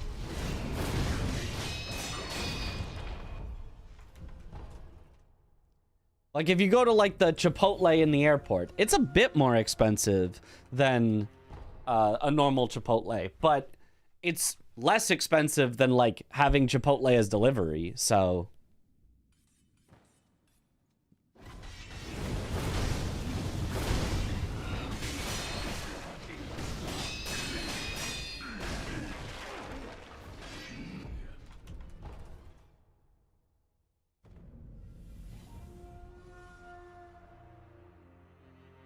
McDonald's is go to when you get off an 8+ hour flight, order a small fry and a water with them. It was divine. The cashew tree produces oils that are similar to poison oak ivy, so it's not easy to harvest the nuts by hand.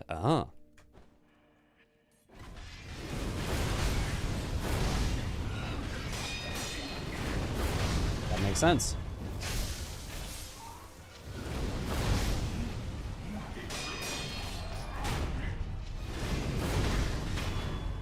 Toxic substance on the outside that is cooked off. Huh. Because they're hiding that delicious nut inside. Girlfriend and I had Chipotle today. We used to not like it. Now we think it's goated. I think it's really good as long as you know what to get. I think it's easy to get stuff that's...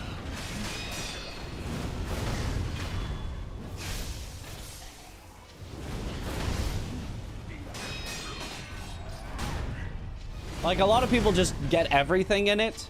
And if you like that, you know, go for it.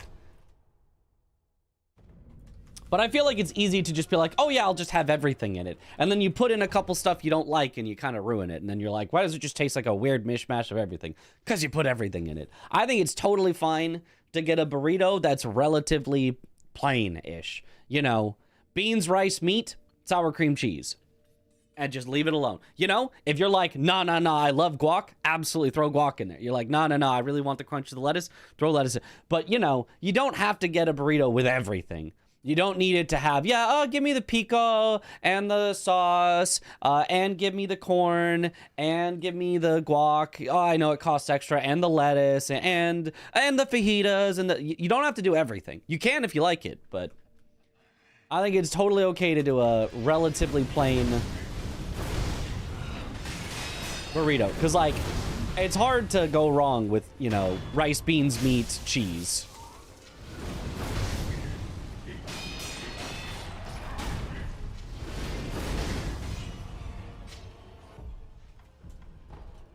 I feel like if I add fajita veggies, I'm basically eating a salad. Kinda. Simple with my burritos: brown rice, pinto beans, ground beef, lettuce, sour cream, cheese, and tortilla strips. If they have tortilla strips, oh, yes. I don't... Do they do that at Chipotle? I don't think they do that at Chipotle. They do that at Qdoba. At Qdoba, I always had the tortilla strips. That little crunching... Oh, it's so good. Also eat part of avocado daily for good fats. Oh. One of those fast food places that's like Subway. You're telling them what to put on it. So if it's bad, it's probably your fault, at least in my experience. Yeah. I mean, probably true. Subway... I don't know. I do like Subway, but it's not like my favorite. I think I like Subway more than Jimmy John's, although I feel like that's my fault on Jimmy John's. Their bread is a little too, like, I almost want to say tough, springy, bouncy. I don't know. So the texture of their bread isn't my favorite on Jimmy John's. And then I feel like I haven't found an order, like a set of meats and stuff that I like from them yet.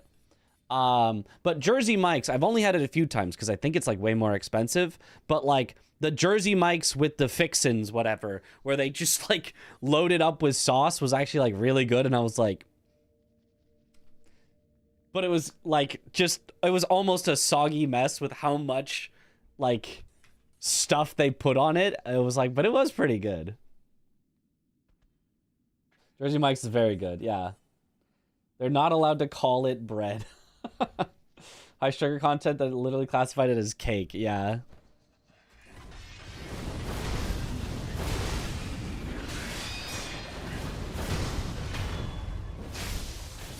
It's so expensive. It's like the Five Guys of the sandwich world. Yeah.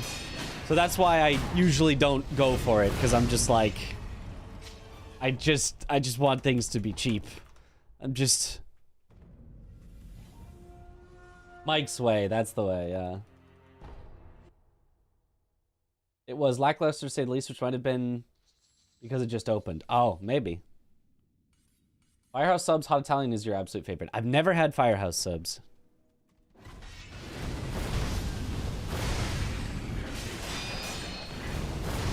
The other thing is, like, I feel like I would never have sandwiches from a spot like that regularly, because, like...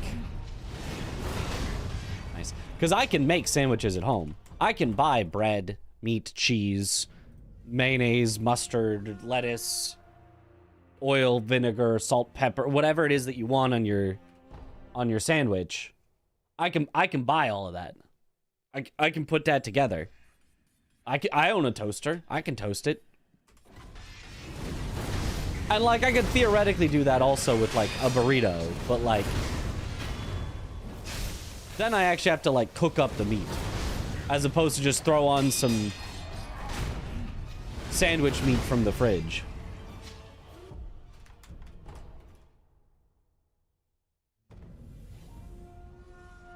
What's your go-to sub? Always been a big fan of Italian subs. I think from Subway, I do the Subway Club. I think I used to do something different, and then they took it off the menu. But just give me some, you know, combo of tasty meats, and then cheese. I don't even know what cheese. Whatever cheese is generally good, and then some, like, mayonnaise, mustard, salt, pepper, oil, vinegar, and a bit of lettuce, and I'm happy. Bit of lettuce for the crunch. Probably way too many condiments to override the flavor of everything, and then, like, yeah, toast it. Give me crunchy bread, crunchy lettuce in it, and that stuff, and I'll be pretty happy. Really? I thought I jumped from the right spot. Must have been just barely too late.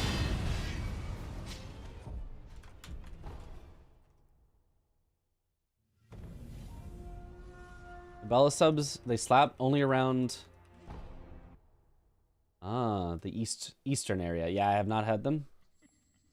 Buying our cinnamon rolls and pizza. Pizza dough takes 3 days in the fridge, while cinnamon rolls take 1 or 2 days. Oh. I don't know if it's just you or Subway is way worse now. I haven't had Subway in a while. Very possible. All I know is when subs went from being $5 footlongs to, like, $8 6 inches. It's like, do I really want to?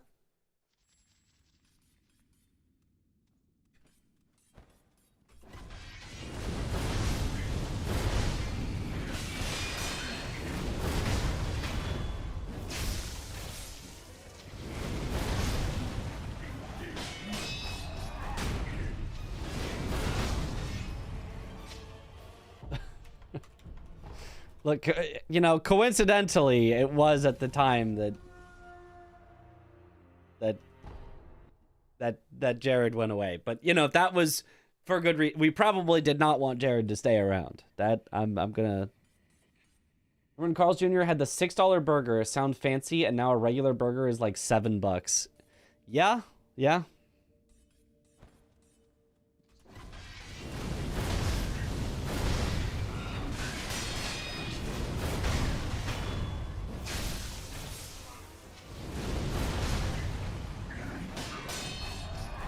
Okay, I think I've got Centipede good enough. I think we can finally move on. I'm happy to do a long, extended practice on Centipede with this new strat that I came up with to make sure it actually works. And it looks like it actually works, so I'm very happy with that. Okay. Let's go to, then...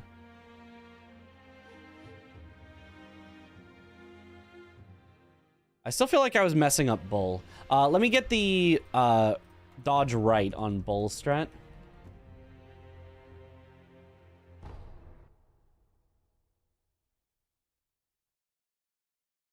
I don't know how good we had with $5 footlongs. The dollar menu at McDonald's. Yep. It used to literally be a McChicken for $1. You wanted to eat cheap? Okay, I'll have like 3 McChickens for $3. Don't need fries. Fries have always been kind of expensive. Just, or, you know, 2 McChickens and a McDouble or something.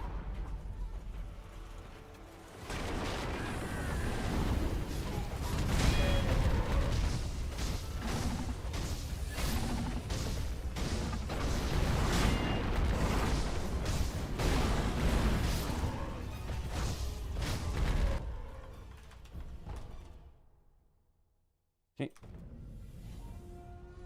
There's 2 sausage egg McMuffins for $4. Yep. 39-cent cheeseburgers on certain days of the week. Wow.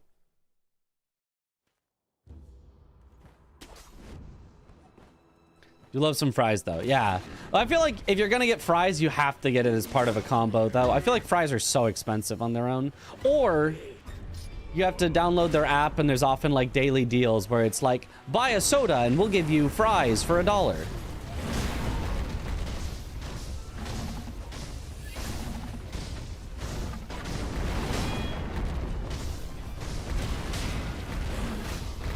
Okay, there we go.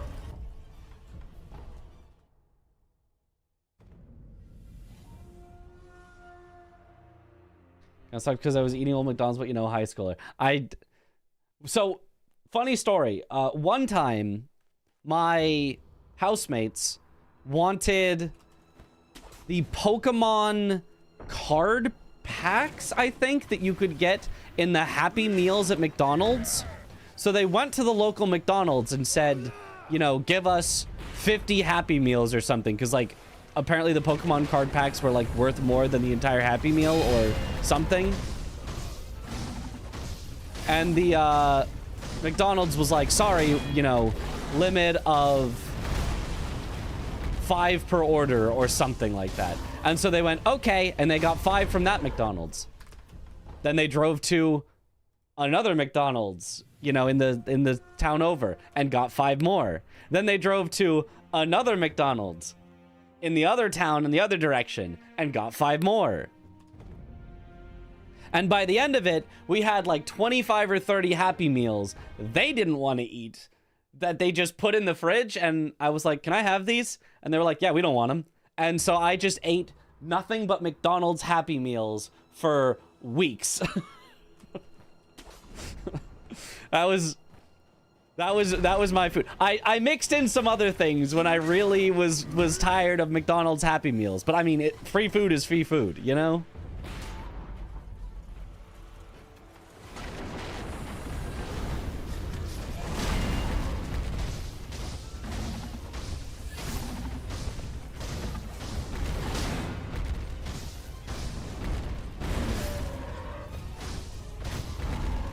All right. Must have been so happy. Not cold cheeseburgers and chicken nuggets were fine. The cold cheeseburgers and chicken nuggets, you reheat them a bit, they worked. The cold fries reheating were not good. Luckily, they got apple slices in some of them instead of fries. They literally just said, we don't care what's in the Happy Meal, give us whatever. Some of them had apple slices instead of fries, and those were still decent. Fries reheat so bad, yeah. They don't own an air fryer. I do, though.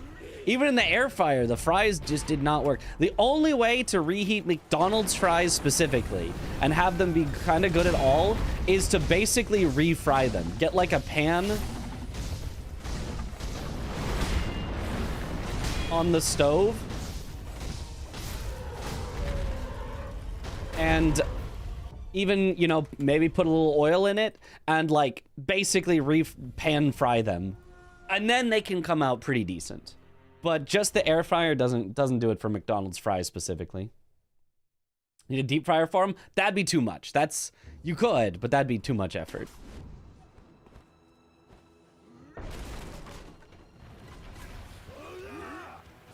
Refried fries gotta be so healthy, yep.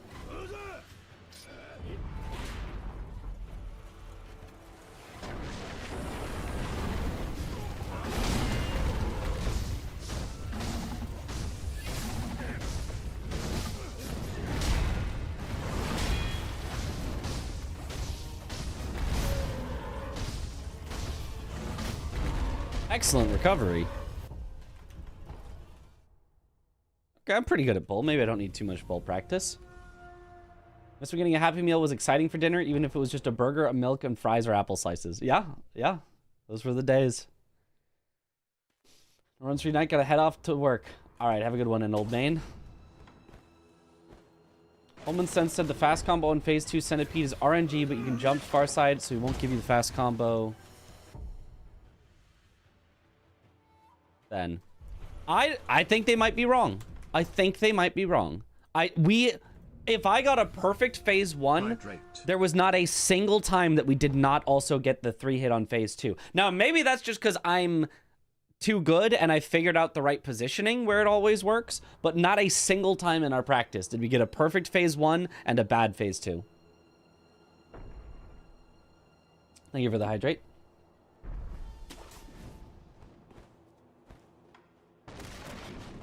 Any kind of fries? I add shredded cheese. The melting helps the dryness. Ooh, that actually sounds very good. Poor man's poutine. Yeah, that's...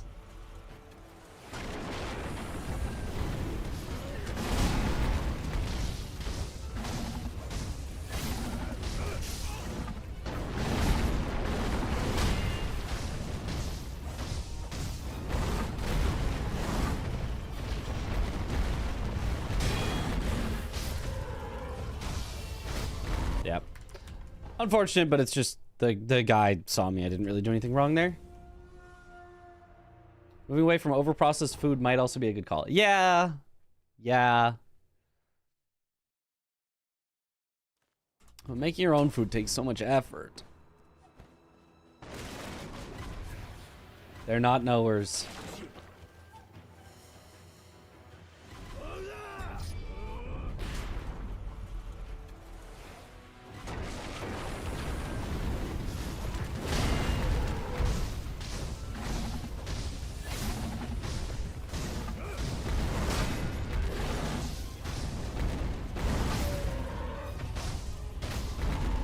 All right, cool. I feel like I'm doing bull correctly. I'm doing bull correctly. There's still luck to it, but what I'm doing is good. So we can move on. Maybe just Ape Ishin. That might be all we need, and then we can go for it. The Gyobu strats are actually pretty easy that we learned.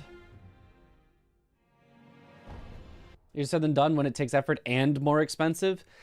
If you're cooking for yourself, it should be less expensive. There are definitely ways to make it less expensive, but like, you kind of have to know what you're doing. If you're just buying random stuff and it all goes bad, then yeah, it can end up more expensive. And to cook your own food is such a good thing. Yeah. And then it's also just, it's daily effort, you know? It's like we could all work out more, but do we all have time to go to the gym every day? Or 3 times a week or whatever? Some of us do.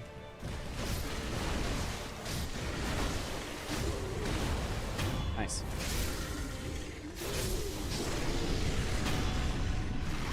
Move yourself and it's more expensive. You're unfortunately not doing things right.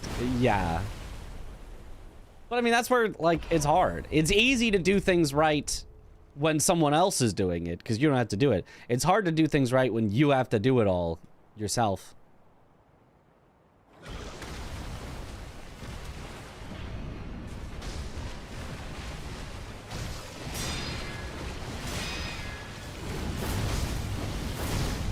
I don't think that was a headshot.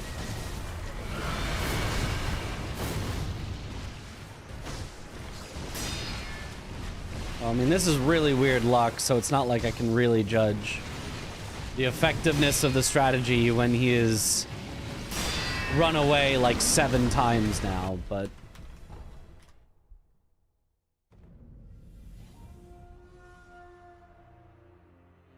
Made a home gym that I still use way too little, yep.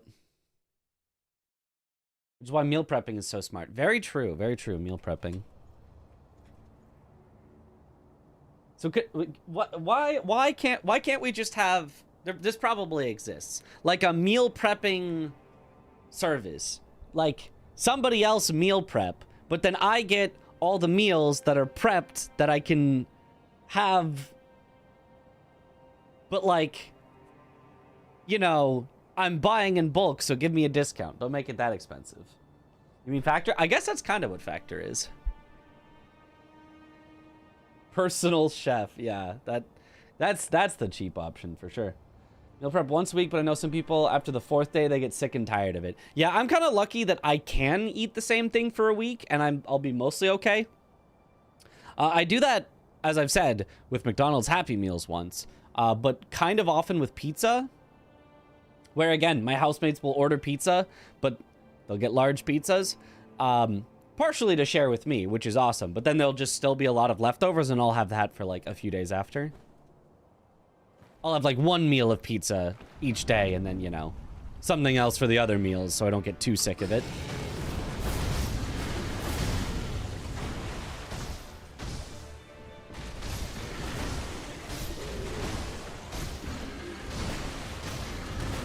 Enough. It's called Mom. True.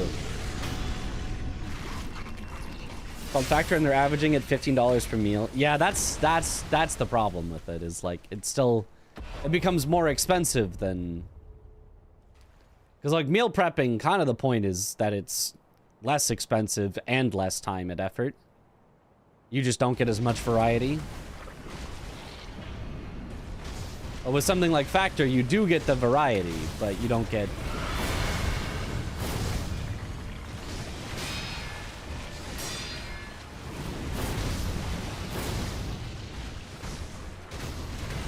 the cheap. Need a roommate who loves cooking, because I tend to meal prep for like 5 people and then need family and friends to share what I cooked with. I have a housemate who does really like to cook. I mean, I could suggest it to him potentially. Like, I will genuinely pay for, you know, over half of all the ingredients. You cook stuff, you know, and we can make this a transaction. You buy twice what you need, cook up twice what you need. I pay you, I buy the thing, theoretically cheaper, better food than that, but he doesn't have time to cook like all the time. Well, he has time to at least, I don't know, like make a bowl of ramen or whatever, but like I can do that. That is only worth it if you get the first week or couple weeks on a 50% off promo and cancel it later. Yep. That's how they get you. But then they get you to you know, ooh, but it's so convenient. $15 a meal isn't that expensive. We'll just keep it. Because it is, yeah. On 50% off, it's genuinely a good deal to try out. And if you do end up deciding to stay with it, like it's... you know, it's fine, but... and I do like having Factor as a sponsorship, because genuinely those trial periods, which is what people do when you're sponsored, you get people to basically do the trial, is genuinely a good value. How's the new multi-stream system? I'm actually using the old multi-stream system because setting up the new one seemed like it would possibly go through a lot of troubleshooting that I did not want to do right before starting stream. Okay, that definitely was not a headshot, but... that was, though. That was good. I die here. Yep. $2 is less than I pay at LA Subways, yeah. Up to each individual person to decide if it's worth it. A personal chef would make meals really expensive, but for some people it's worth it. Oh, yeah, I mean... if you're rich, yeah, just hire a personal chef, of course. Been to Kauai? Have you? I have been to Kauai. I always forget how to like say it properly without sounding like the Japanese word for cute, which actually just might be said the same. But yeah, I'm pretty sure I have. It's been a long time. My parents actually got this shirt, but I know I've been to Maui at least a few times. I'm pretty sure I've also been. That is Kauai. Yeah, but Kauai. Kauai. If you... that would be said effectively the same. Kauai. Kauai. So, I'm not sure if I'm saying it right. Maybe Kauai? No. It definitely is, the end is I. I'm pretty sure. It's just the middle, the K-A-U, that I'm not 100% on. If you say it like cow. A lot of people say kawaii, which means scary, and not kawaii, which is cute. Yes.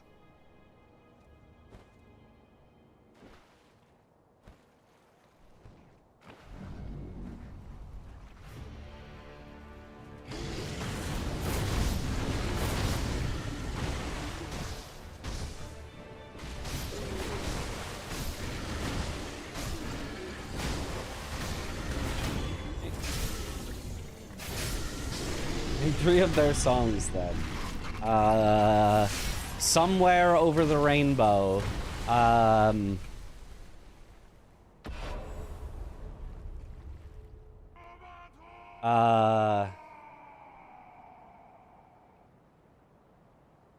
come with Mitch it's always speedruns for sub 30 and never speedruns for chat? Because I love them.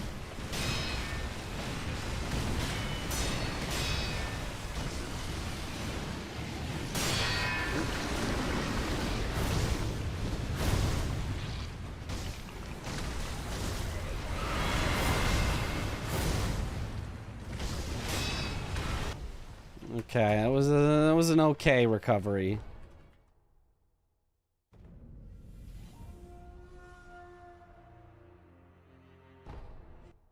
Kowai is the same kanji in Sekiro terror buildup. Ah, so it's not terror, it's scary. So whenever we get terrored, it just pops up scary.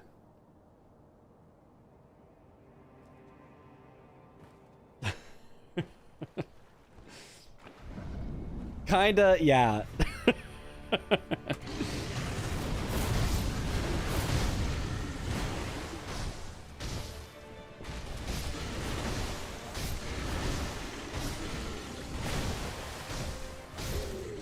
Yeah, that was not the correct decision. Tried to go fast, but was not high enough on the posture. There's a stop before the I sound. Like ko-aw-e, not ko-y-e. Ko-awi? Ko-awi? Ko-awi. Ko-awu. Ko...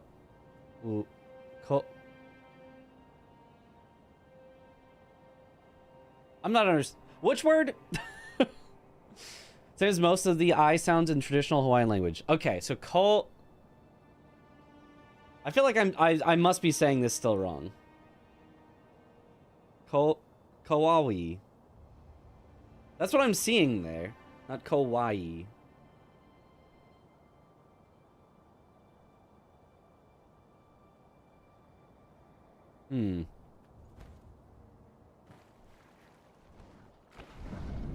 I could probably just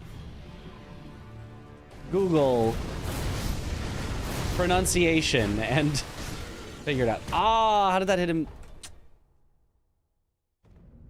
As in, I am an awe. The awe is harder. Like the English word awe. Right. Koawi. Google.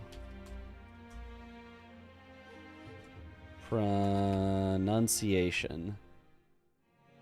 Kawaii is what Google says. Kawaii. Kawaii. Which is not quite kawaii, the Japanese, but close enough. Kawaii is what Google says. Google will probably give you the Americanized pronunciation. Yeah. Like the indigenous pronunciation. American pronunciation. The only other option is British pronunciation. We can see if that's any closer. Kawaii. Nope. That's further. That's further off. That is how do Hawaiians say? The right pronunciation is similar to pronouncing the sounds kawaii, with the cow and the wa flowing together and a glottal stop before pronouncing the e, which is why the okina is included. Some islanders pronounce it as kawai with an accent on the second syllable. Kawaii, kawaii, kawaii, kawaii. A full stop. Okay. Kawaii. Okay. That's what I was trying to get across. Gotcha. The guttural stop. Not guttural. Glottal stop. The glottal stop. Okay. You got it. Kawaii. Okay. Okay. Now I can understand. Sorry, sometimes you have a question and you want to figure out the answer. A little halt in our practice. Hydrate. Thank you for the hydrate.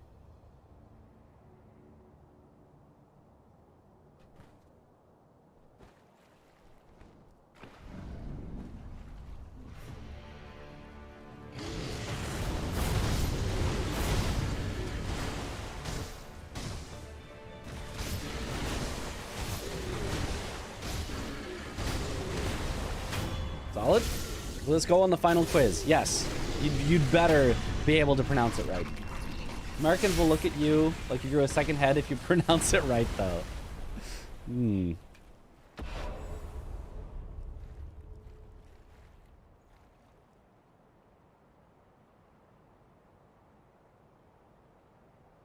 Yeah, it does sound very...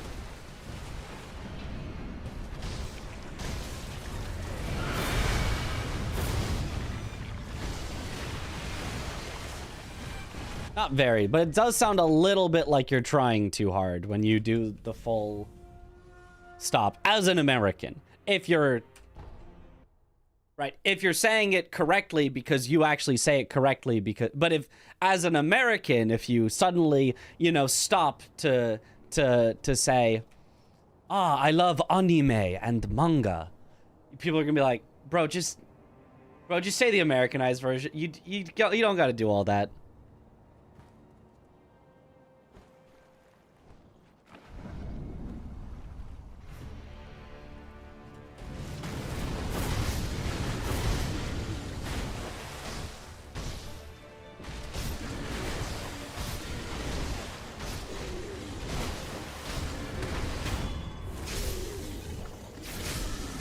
How much did you struggle with this boss on your first playthrough, or did you breeze through this fight? Oh no, I definitely struggled. I remember struggling on the first phase, finally getting it down and be like, whew, finally. Glad that's over with. That was a hard boss. That was a good boss though. That was a hard boss. That was a good boss.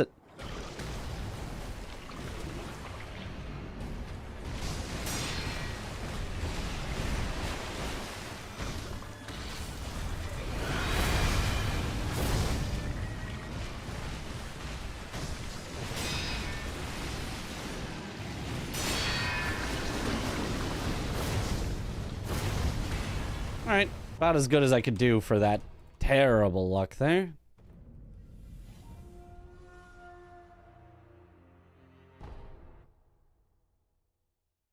Either say the whole sentence in Japanese or none of it for real. I mean, I do like at least using the correct sounds. You just don't gotta put that accent on it, you know?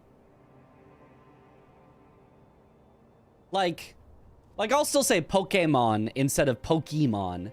I'm not gonna just say it like completely wrong.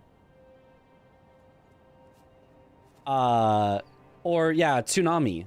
Yeah, oh, there's a tsunami coming. You know. Like, I think it's still fine to like use the correct stuff. You just don't gotta put an accent on it. You don't gotta be, oh, I like to play some Pokemon. Like, you're just being weird at that point, you know.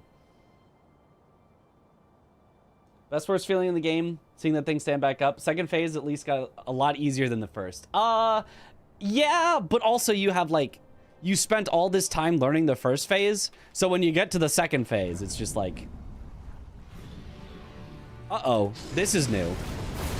And you still get rolled by it. Oh, a little early. Oh.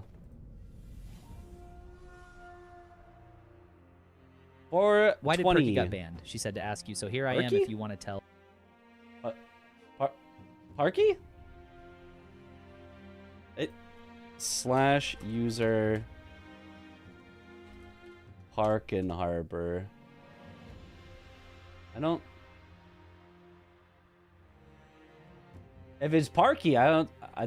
think she's banned. I mean, she did for a while when she lost the coin flip, but I believe currently she is not banned.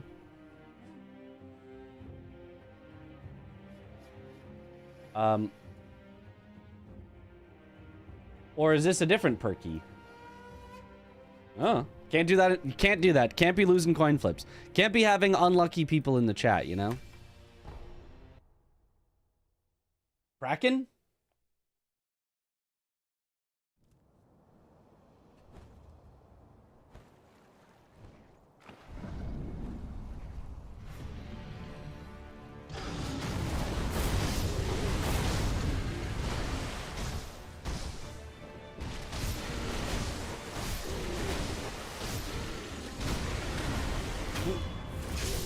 Parganant. Pregante. He's a bad apple, that one. Yep. Yep.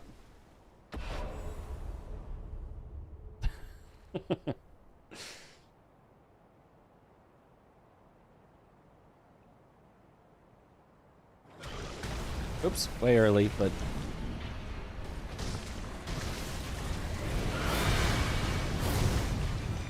I think I jumped too far. Which makes sense because I didn't get the hits that take me next to him. So if you don't go next to him, you have to stop yourself. But if you do go next to him, then you go all the way back. Am I pregnant?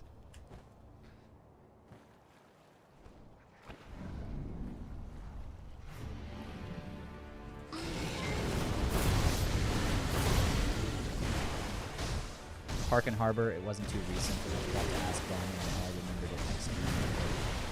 Ah, it wasn't too recent. Okay. Yeah, it was for losing the coin flip. She did the VIP coin flip.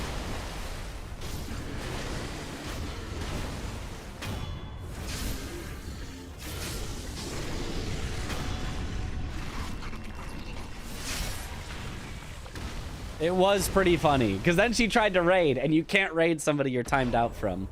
Yo, currently following the Sekiro speedrun guide from 2 years ago. Having a blast. It's your first time speedrunning anything. Let's go. Let's go. If you want to stick around for a second, there's one thing I would change from the guide that I think will just be much, much better than what I...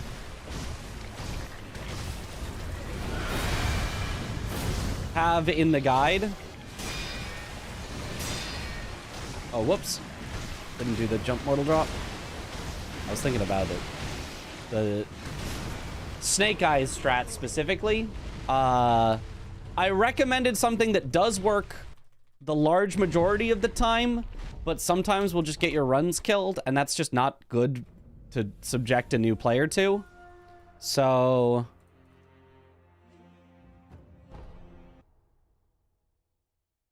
heck yeah. So the one change I would recommend for Snake Eyes, I don't remember how I recommended that you get over to Snake Eyes, but do whatever movement I recommended. I'm just going to do the fast movement for showing this off. And then when you do Snake Eyes, take the death blow, use Akko, jump mortal draw right in her face, and then wait for her attack. Deflect it, even if it's a grab. Do a mortal draw that will usually finish her off, but if you need to, do one more deflect. It's much easier to learn to deflect her than it is to immediately do the second jumping mortal draw and just hope that she doesn't kill you. So that's the one thing I would change. When you do the jump mortal draw, just wait for her attack, deflect it, and then do your second mortal draw while standing.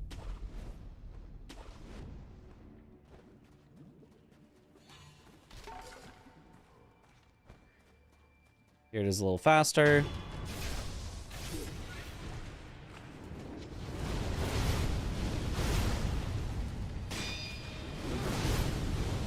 There. Very simple. You just have to learn one deflect, which is very easy to time. And then it's a completely consistent Snake Eyes, and you don't have to worry. Is that consistent? The deflecting her is consistent. The jumping over her is not quite consistent.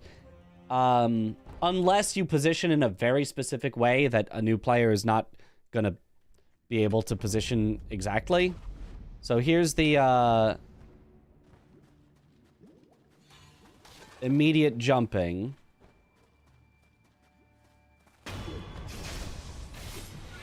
looks like this. And you can see she gets to attack. It's just she happens to miss almost all of the time. But she has one attack that can actually just hit you out of the air. Is it to make sure she doesn't try to block or something? No, it's okay if she blocks. It doesn't matter if she blocks.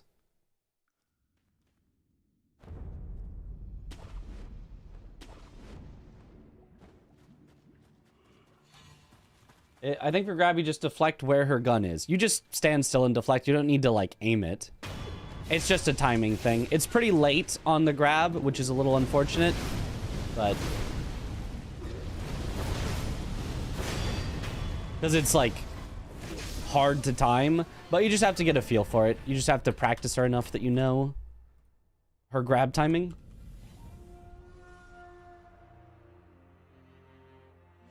One time I saw you lose a run because you didn't do that. It has definitely happened non-zero times before that I have lost runs, yeah. All right, let's move on to Ish. No, let's continue on Ape. I kind of honestly wasn't doing it right. Let's get some more Ape practice in. I was kind of playing it bad in practice tonight. The same speed, just more consistent doing the deflect. No, the second jump immediately is faster. It's just it's only faster by less than a second.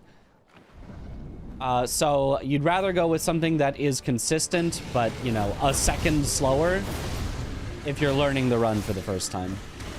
Okay, that's not supposed to happen.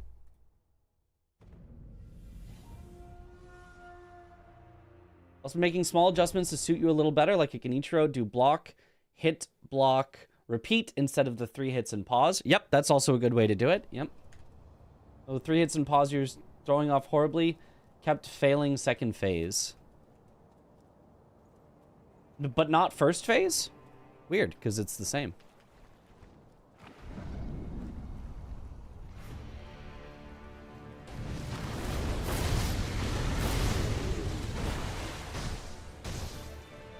The hit block is a really good way to do it, but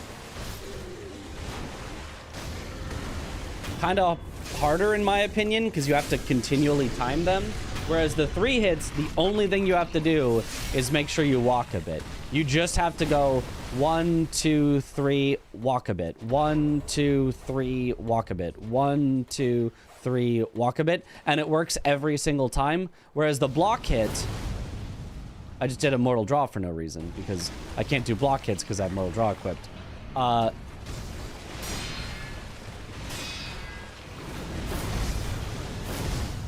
Does not work.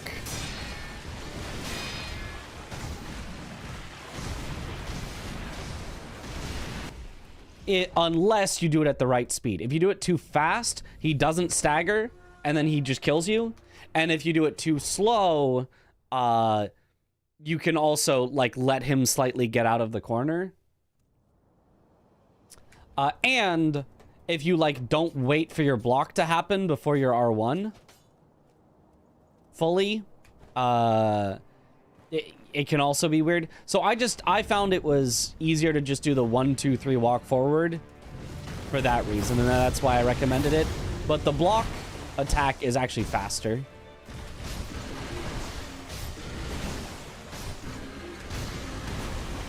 Okay, that was really good headshots, because I missed the starter headshot and I still got him faster than average.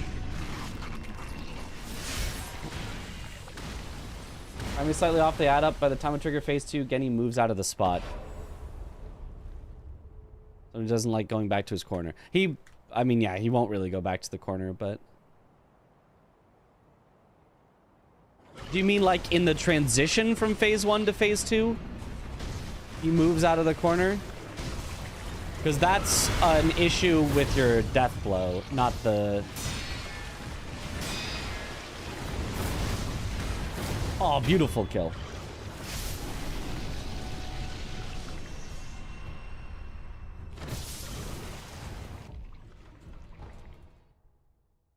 Nice.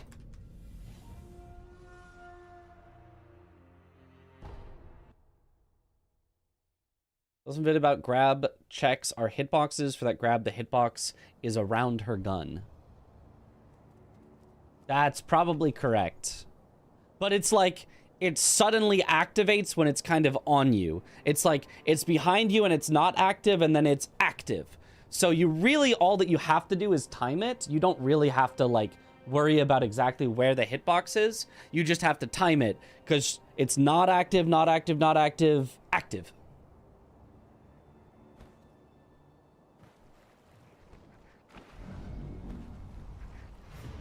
There are other hitboxes in the game where you need to, like, worry about when it's going to connect with you, but not really the grab.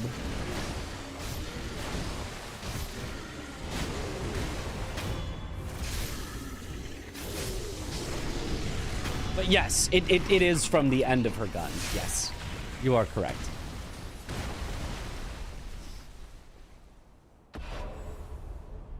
If her gun goes behind you, that you press the deflect button. Yeah, that's good enough. That's a good enough timing, yeah. I don't know. I do it by feel at this point, but I think you're right.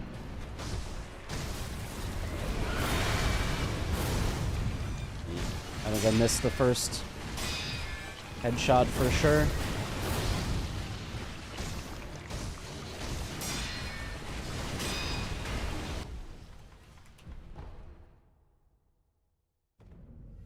Almost getting there. Just right after Deathblow, he spams the attack where he runs around to the side. Right after the Deathblow. Is he still in the corner when you're doing the Deathblow? Because you've got plenty of time to start up the combo again after. Here, let me show it.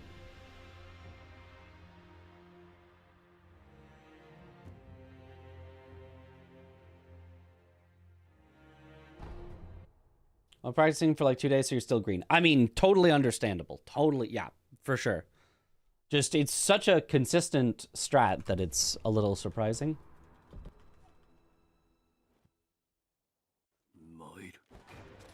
So I'm assuming you're doing the smack the lamppost, jump on the wall, go to the right of him. 1, 2, 3, walk a little. 1, 2, 3, walk a little. 1, 2, 3, walk a little. 1, 2, 3, walk a little. 1. That's the thing you have to dodge, which is unfortunate. Walk a little. 1, 2, 3, walk a little. 2, 3, walk a little. 1, 2, 3. Then you go out of the corner to make sure you push him into the corner. And then you just immediately walk in and go 1, 2, 3. And like, he can't possibly get out in that time. You just walk immediately there and do it again.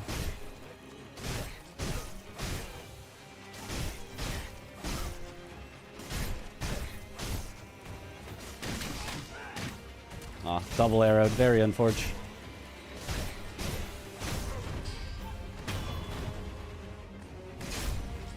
Rushing and doing the running attack because you get nervous. You shouldn't be. There should be never a sprint input. Never, ever, ever a sprint input. Never, ever, ever a sprint input.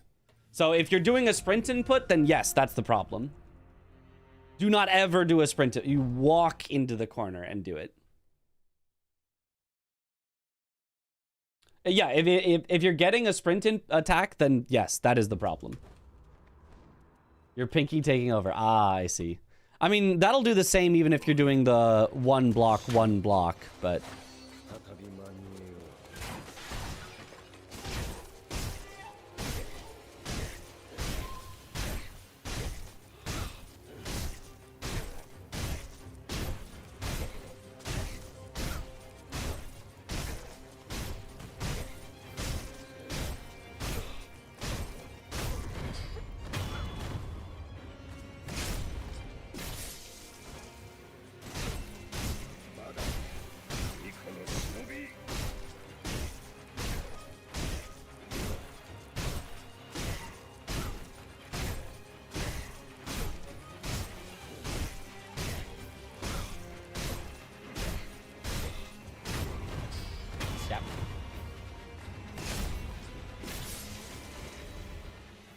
Which shot would you consider implementing for a sub 30 run? Currently hard stuck at 31x with a sum of best 29-21.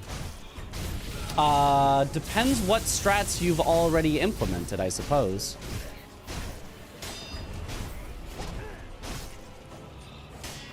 Like, I could answer specifics of, like, should I do this? Yes, absolutely. Or should I do this? No, do not do that. A 0 lightning. But like for a total suite of things, it's hard to say exactly.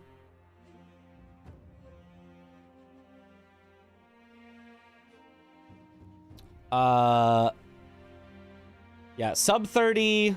I mean, I guess if I just kind of went through it. Ogre, you should be doing the 28 hits with a deflect version. You should not do the stay in front of him version. You should not do Gotchinless. You should do it with Gotchin.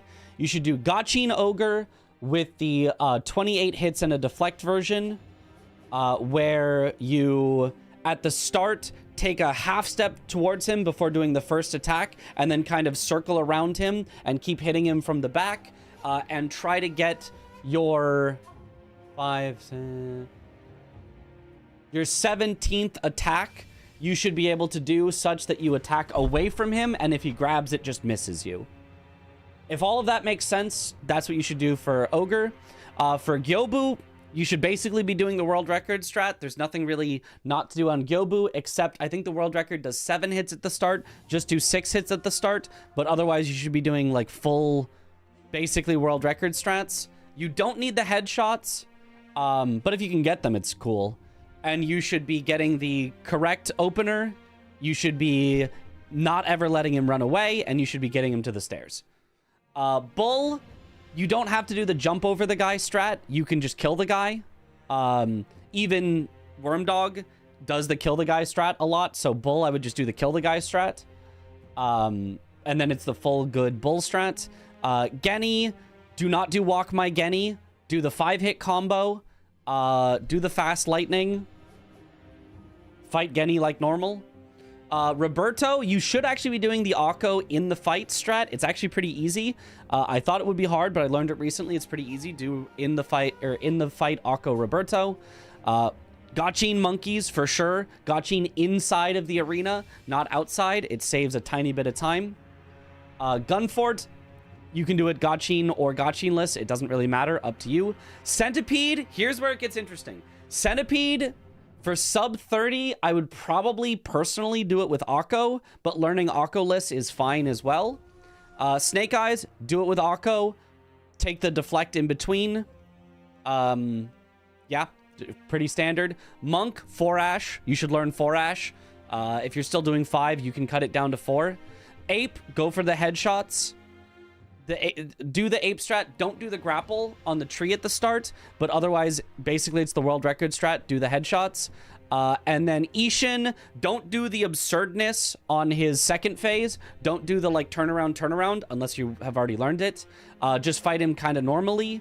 And for Emma, I probably wouldn't do the 180 dead angles. I'd do the hitter once, then deflect. But if you've already learned turnaround dead angles, that's a great way too.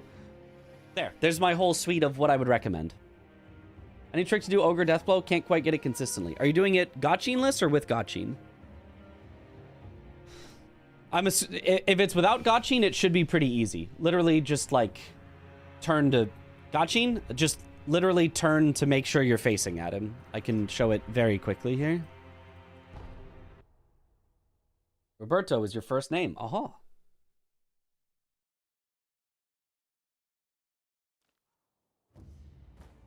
So, you just Gotchin,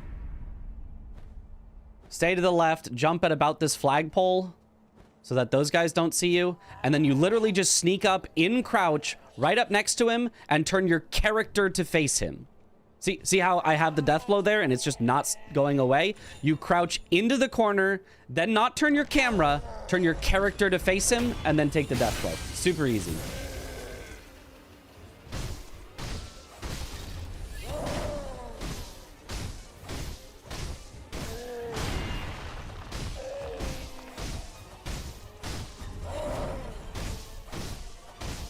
This was not how Ogre was supposed to go, by the way. This is like a bad Ogre, but... yeah. Do not lock on. Sometimes it gets iffy. Yeah, definitely do not lock on. And you can take as much time as you need. You saw he didn't see me there, so you can slowly sneak up if you need. You can take the time to make sure the dot appears. And then once you're comfortable with it, you can do it really fast. The death blow icon disappeared many times as I'm about to land it. I just smack him instead. Then you're not like facing enough at him. Yeah. Ogre pitched me off the cliff my first attempt. Same. Yeah.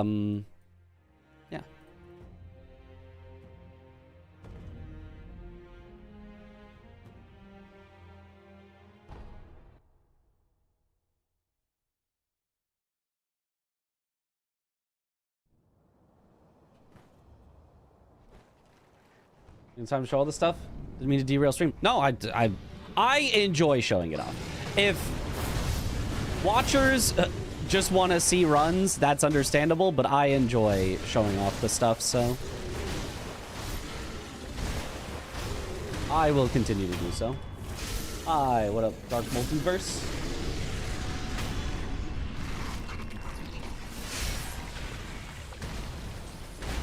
Jump after flag, crouch, and turn wolf to face him. Yep.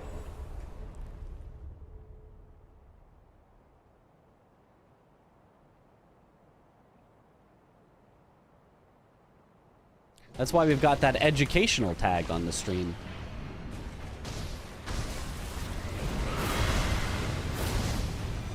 Okay, I think that was perfect headshots. That was a miss. That was a miss. I think that was too far right.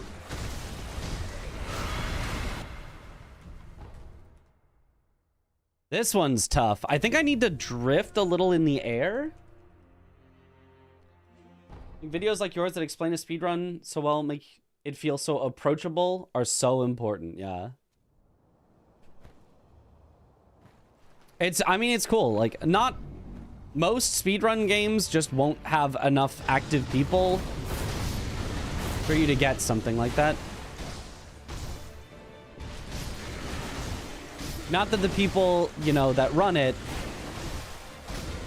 don't know or couldn't make it, but it's like, you know, if a game's got 10 total people running it, it's like, it's hard to justify the time of putting out a full tutorial, so.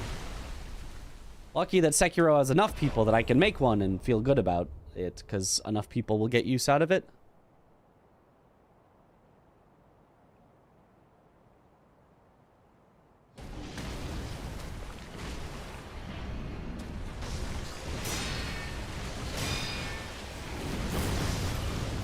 I think that was a miss.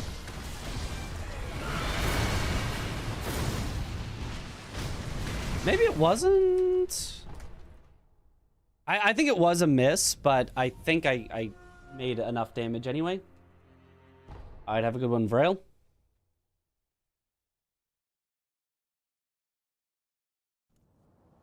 Once you do and you get anything decent at all, even if it's not that great, it's super satisfying. Oh, yeah. Speedrunning is so cool.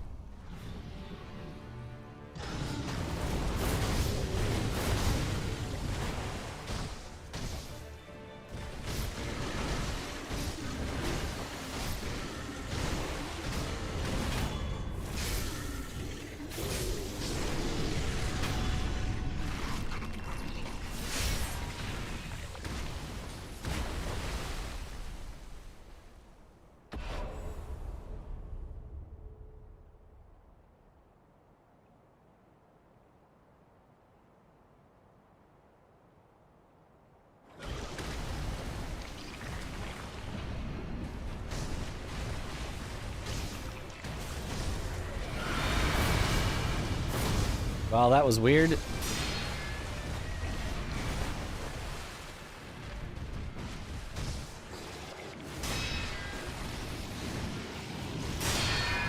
That's not what I want to practice. Jump cancel to the left for an easy headshot if the apes decide to do the annoying small combo. Jump cancel to the left for an easy headshot. That's to do the annoying small combo. Which one is the annoying small combo?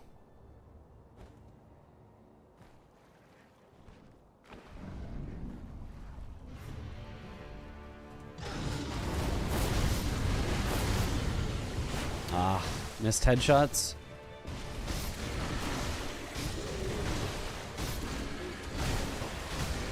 Good making it up, though. With headshots on the rest of it. I'm getting a little better at getting that one headshot that I usually miss.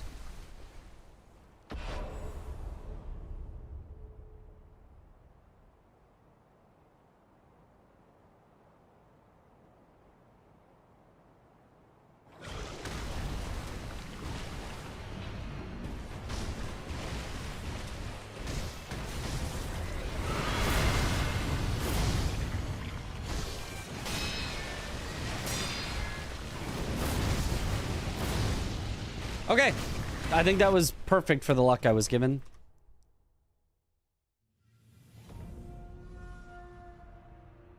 It starts phase 2 with 2 sword swings and then the scream.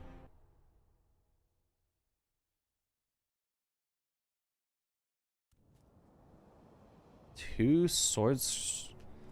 Well, if it's 2 sword swings, you mean the regular like 1, 2, and then he goes up and then you do the normal headshot? That one?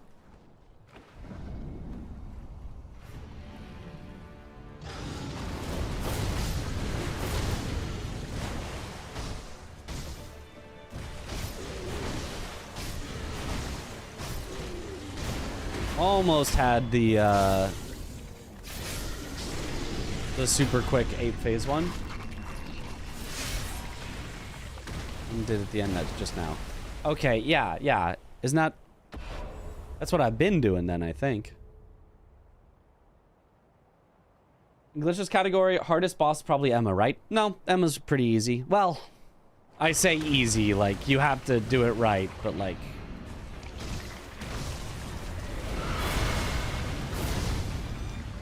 Pretty consistent, not that bad.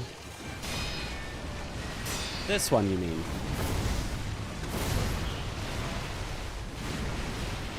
Because my R1 missed, I didn't have enough stagger to interrupt the ape. Wow, that's a wild situation.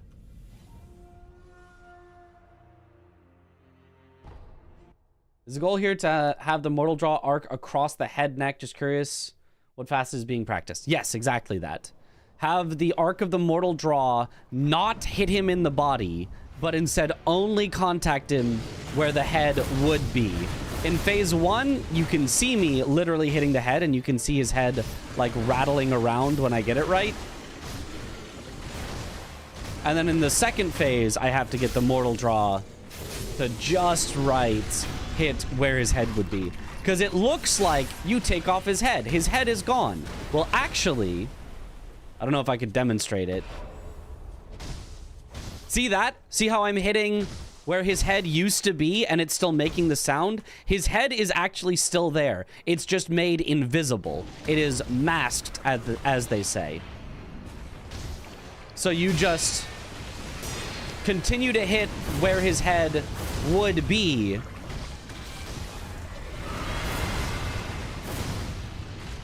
And you get a ton of extra damage.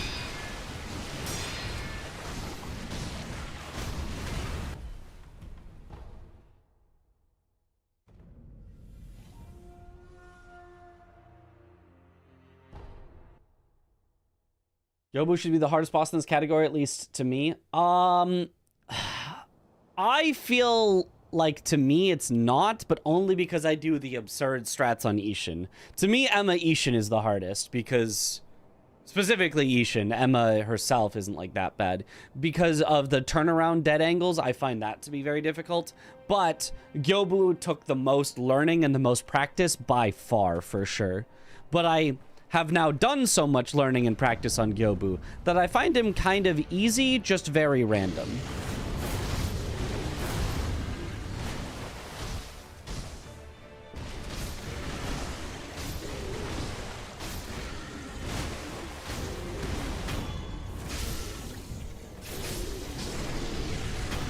You can see Gyobu having a very high skill ceiling. Yes.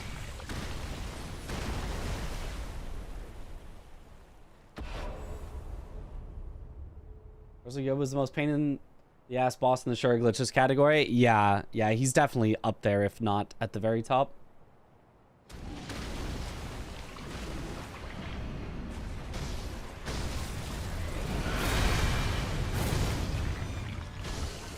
I definitely did not hit both of the headshots there.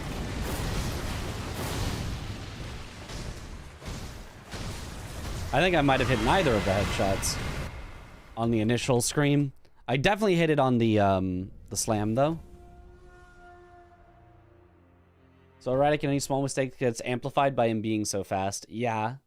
He's, like, semi-scripted, though, so it's, like... He's really hard to learn, but once you learn him, it's, like... You can kind of do the same thing every time.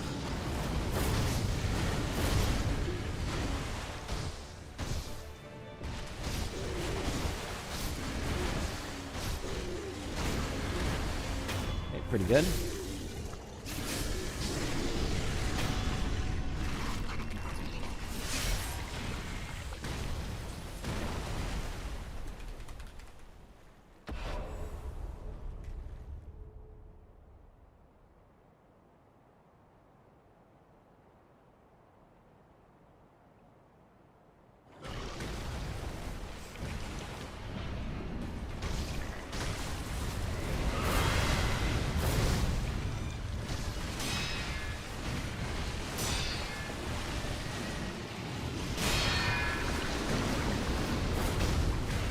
Okay, that means I got all the headshots, I'm pretty sure. Good. Excellent. Cat katana.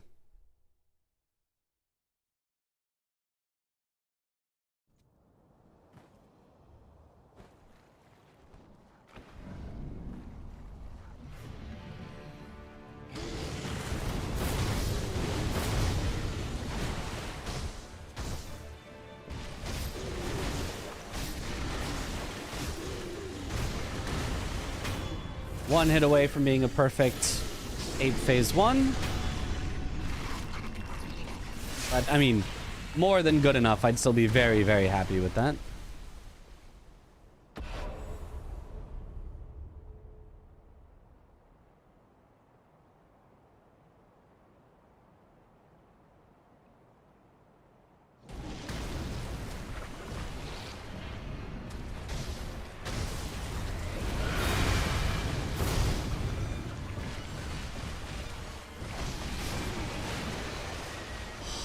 That's a problem. I have to R1 him there. Otherwise, I don't have enough stagger to cancel the scream. But if you run and R1 him, and he happens to do the fastest attack after backing off, you just die. So there's no good solution there. I guess technically the good solution is go for the R1 in between his hits that I never do. I guess that'd be the only solution possible there.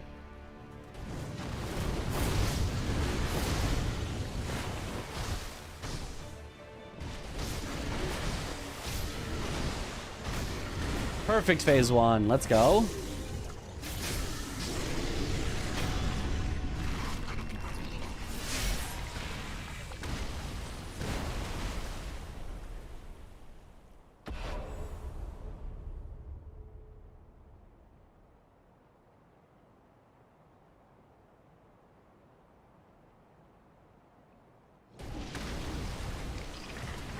Good morning, Mitch and chat. How are runs? Practice.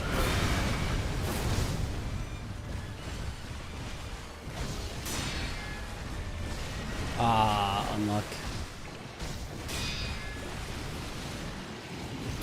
Yeah, I don't need to practice this version. How runs practice going tonight? Practice is going good. Haven't done any runs just yet, but the practice is going good. We're getting very, very consistent at basically everything. So this is also probably our last night of doing Shura Glitchless runs until after Souls Callo. Because probably tomorrow I'll try to get a little more decent at... Good luck, Mitch. Thank you for the good luck. At all the bosses in both Sekiro and Lies of P, because we've got some boss rushes in Souls Coliseum. So I'll probably try to do... maybe not the whole Sekiro Gauntlet hit list, but like, you know... without any major scares or incidents.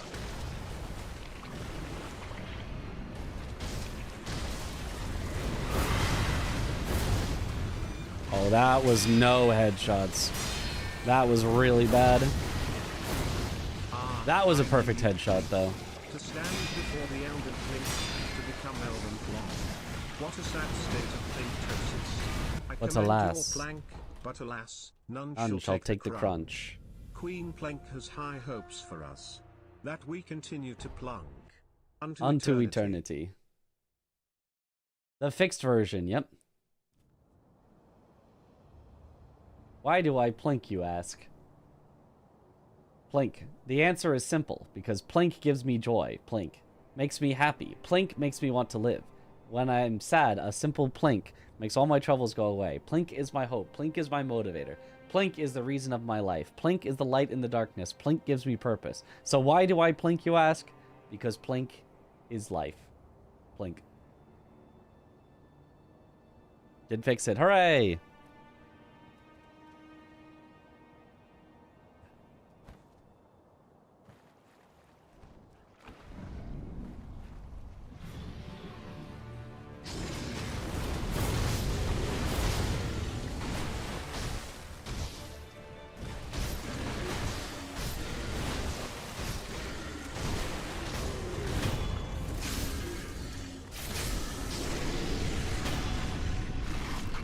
Double Canyon practice? I guess we could practice Double Canyon. I'd have to open up Cheat Engine for that, but I guess that's fine.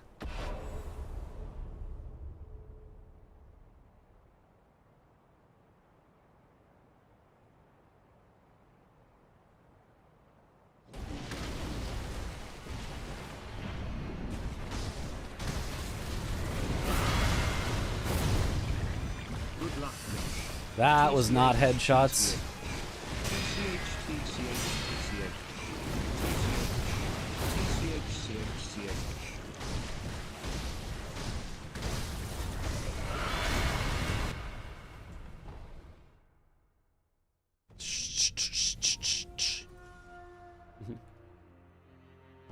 So Dev TCH.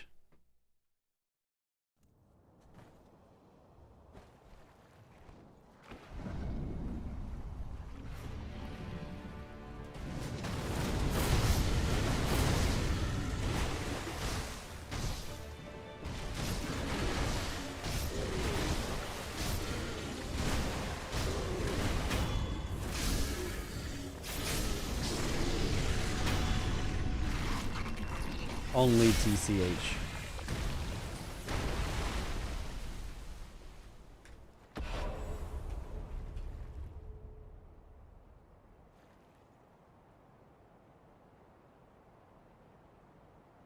Finally gonna take over your glitchless time. What's your glitchless time?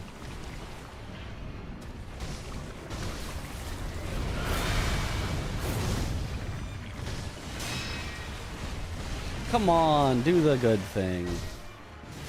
And he's gonna just miss here, yep.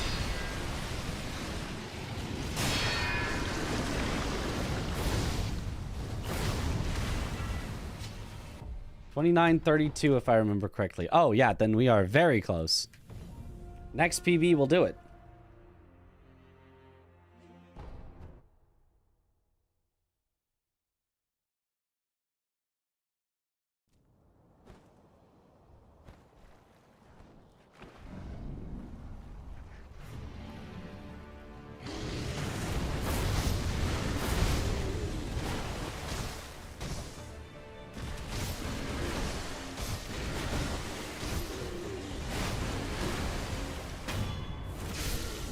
I'm out of retirement soon.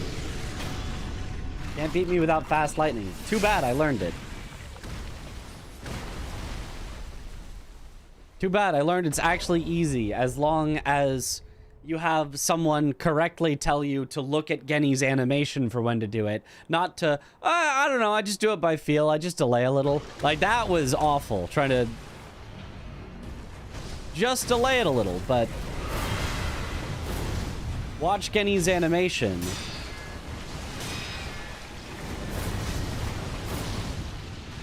Do it when he is, like, releasing the arrow, was like, oh, wait, this makes so much sense.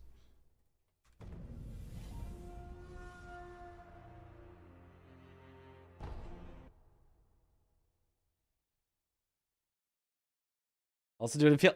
You can't. If you watch him, it's so easy. You watch and he goes, and then you jump as he's about to fire. And it's like so good. And then even if you have a weird timing because he does it like from a weird position or whatever, you can just still get it. Instead of like, oh yeah, just delay a little and like try to press it a bit after you dashed back. And it's like, okay, but how long is a bit? And if he does it from a weird spot, then it's going to change. Perfect phase one. Let's go.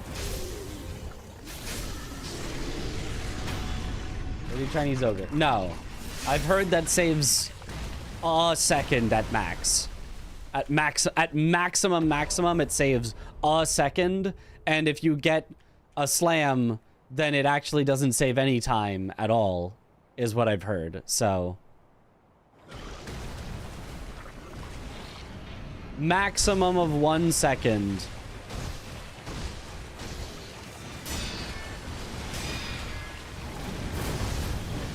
That was not a headshot. I don't think. Can you scream, please?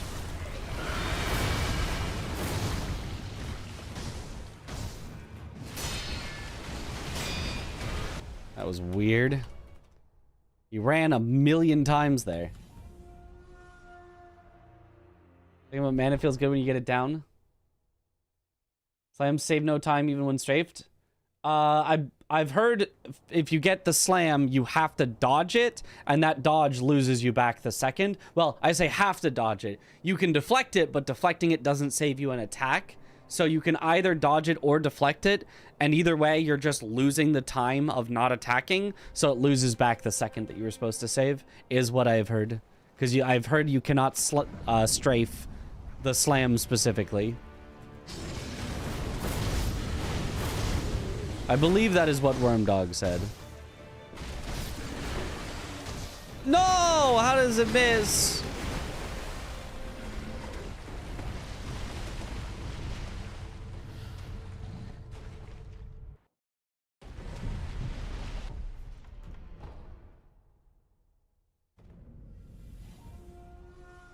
What do you consider to be the hardest strat in this category? For me, well, Walk My Genny. Walk My Genny is the hardest strat for sure, but I don't do that strat because it's too hard.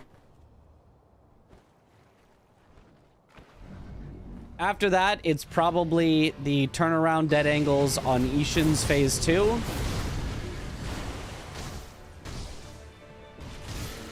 But I have learned that because they're cool. And also kind of necessary to get a good Ishin time. Look at this real fast. All right, let's see.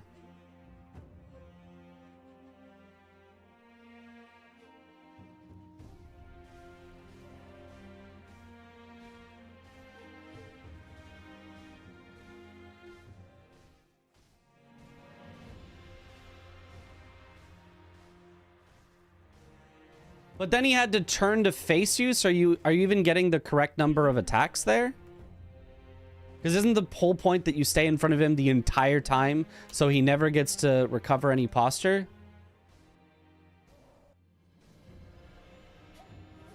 One, 2, 3, 4, 5, 6, 7, 8, 9, 10, 11, 12, 13, 14, 15, 16, 17, 18, 19, 20, 21, 22, 23, 24, 25, 26, 27, 28! That's 28 hits! That's one too many hits! That's the wrong number of hits! I guess, though, it's because you didn't waste the hit at the start. People usually waste the hit at the start, and you did the stab. So I guess you start counting from there. So technically, you're still slightly slower than optimal, but because a stab takes longer than a missed R1, so probably faster than dashing. You're still probably correct about that, yes, but I believe you since you then lose the hit that you have to lose there, I think it kind of all evens out anyway. I think you basically, by doing that, made up to the speed of somebody that doesn't get a slam. Kind of. And you only lost the fraction of a second difference that stabbing is longer than a regular R1. Whereas if you do the regular R1 like everyone else does, then you don't have enough damage on the strafe slam to finish him still in 27 hits, I think. You know? So either way, you're losing back the time. You're either losing it on a stab, which is slower, you're losing it on an extra R1, which you would do with the strafe, or you're losing it on a dodge or deflect to stay in front of him. I believe no matter what, you're losing. I don't know, though. I'm not an expert on that strat. I haven't done that strat, ever.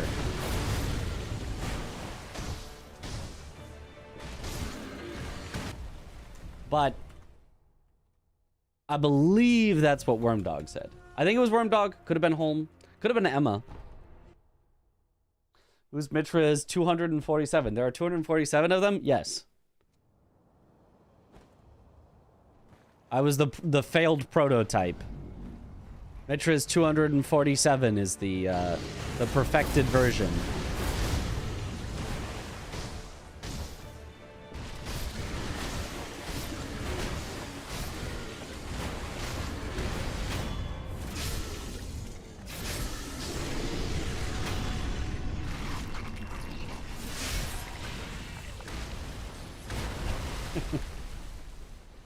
Is he friends with Blink 182? Oh yeah, hangs out all the time.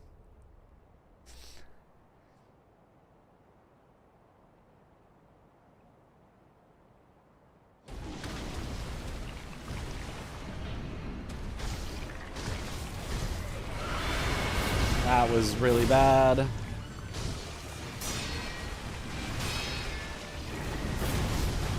That was good though, at least. To make up for it enough that we don't die. Multiverse of Mitchness. Plink 182. Yo, what up, Rhea?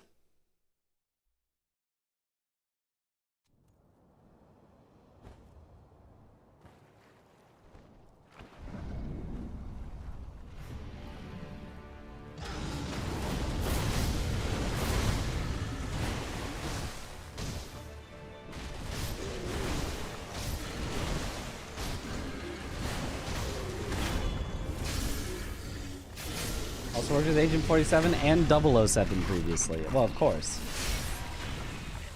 But I mean, who hasn't?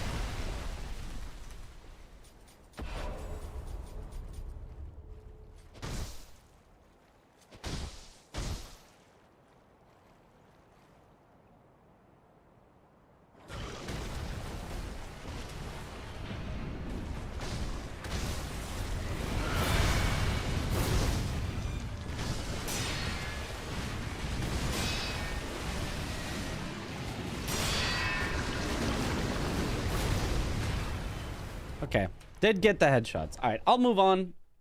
I feel like I could practice Ape for 10 hours and it would all be useful, but I'll move on for now.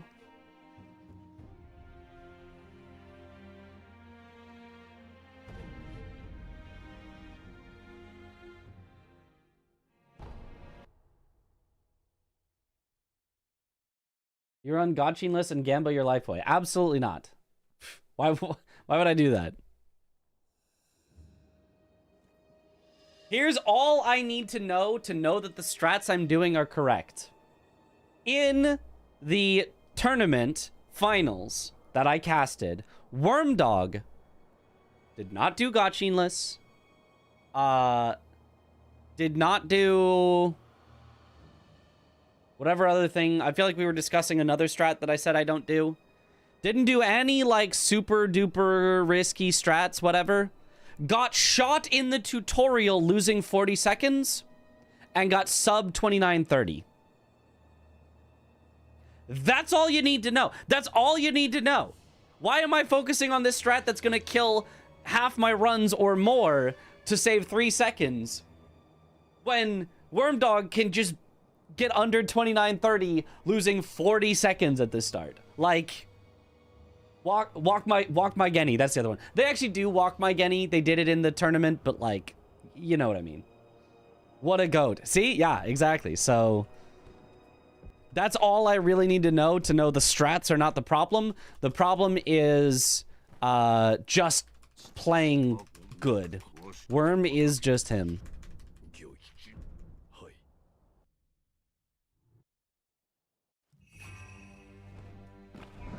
Oh, Mr. Kim, thank you for the raid. Welcome on in, Raiders. How have runs been tonight? We haven't done any runs yet, but...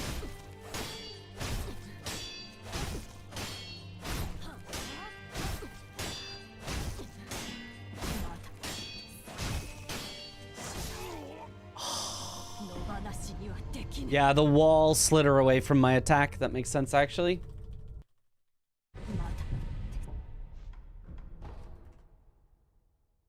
Well, you can't reset in a live tournament, so he had to just keep going.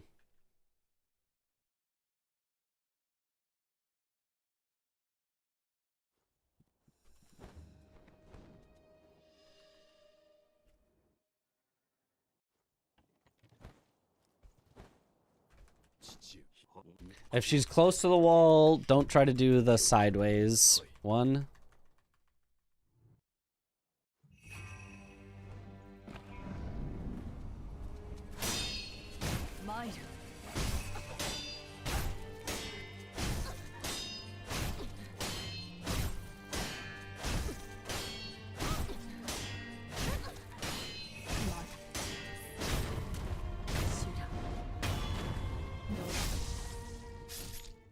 Oh, that's impressive then? Yep. I seen Genny with stream open. Aha.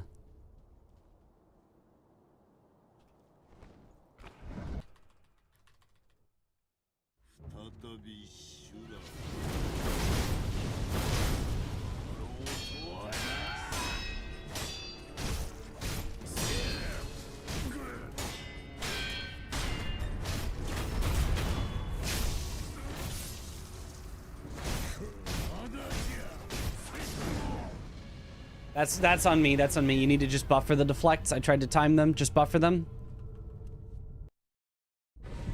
That's on me.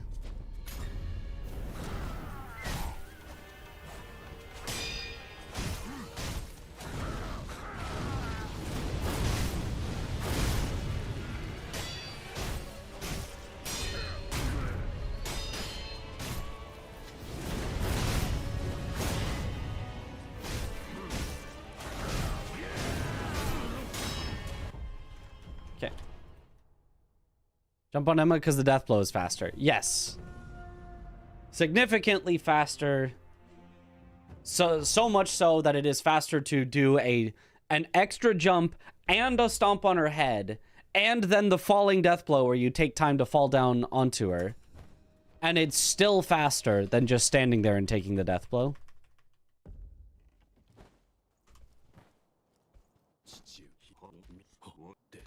And world draw to cancel big move? Nah, the world record strat is to deflect the big move. It's really precise. Would not recommend, but it is fast.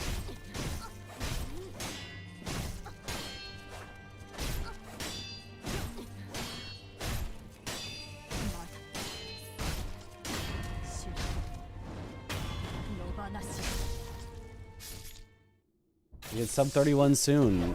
Oh, you got this.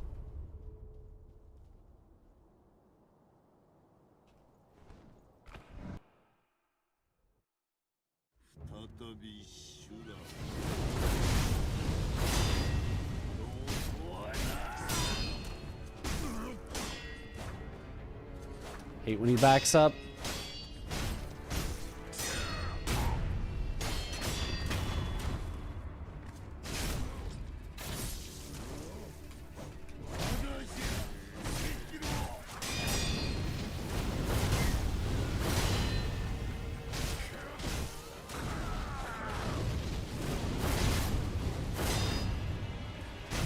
Yeah.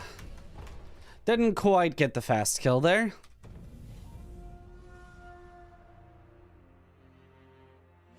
Mada. Fighting Emma always makes you sad.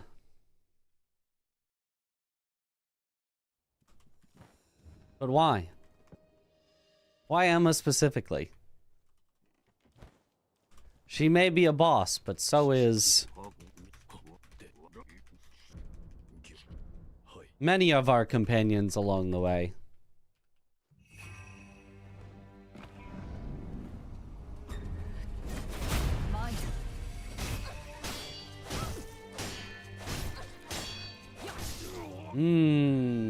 Didn't quite work. I was testing out kind of a new strat of like at her, away from her, and it kind of honestly was working until that attempt. Like she's the one good soul. I mean, I feel like Ishin's a good dude. I feel like the sculptor's a good dude. I mean, most of the rest of the bosses we don't really get to know very well.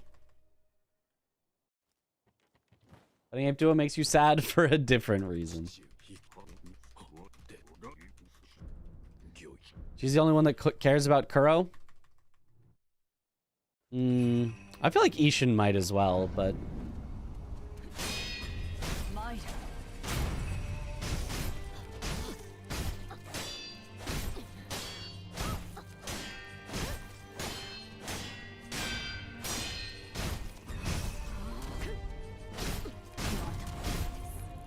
Okay, that was not a good Emma. My fault.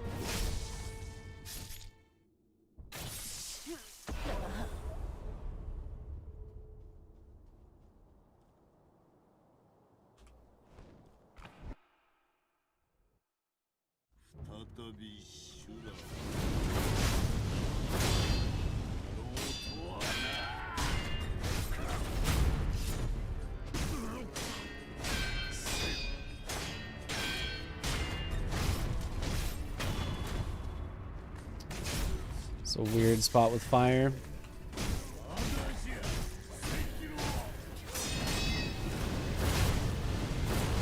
No! Did everything perfectly. And then get the super rare, nothing you can do, insta-death. This is so sad.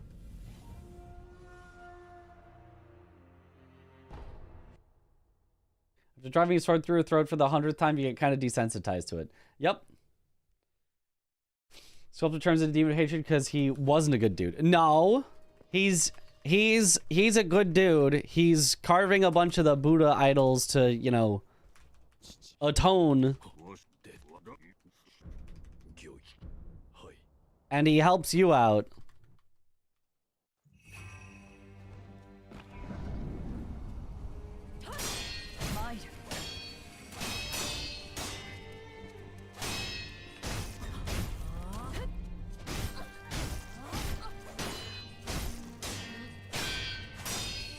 Early.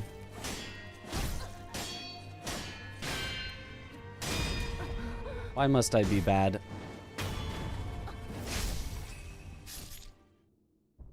Tell him for all the good deeds he did? No, but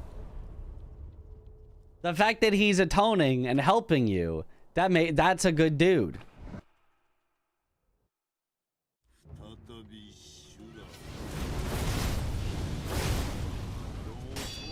Or do you not believe in the concept of forgiveness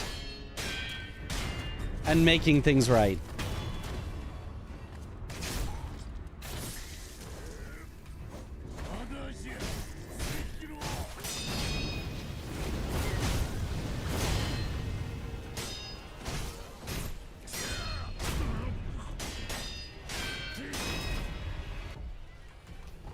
Okay, messed up the turnarounds, but also we were in the worst possible spot again. And he's a good dude. All he wanted to do was protect Ashina. Honestly, true.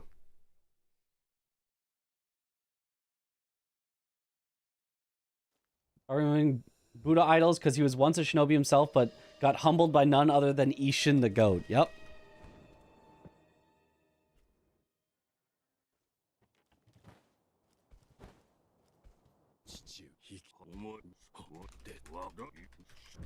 Emma wouldn't chill at his crib all the time if he wasn't a good dude. Yeah.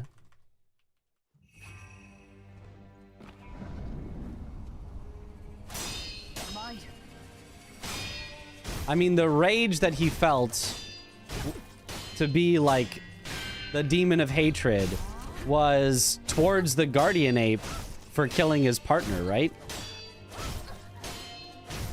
And just, you know, in general, killing as a shinobi. Like, that doesn't even sound that bad. That's not, that's like...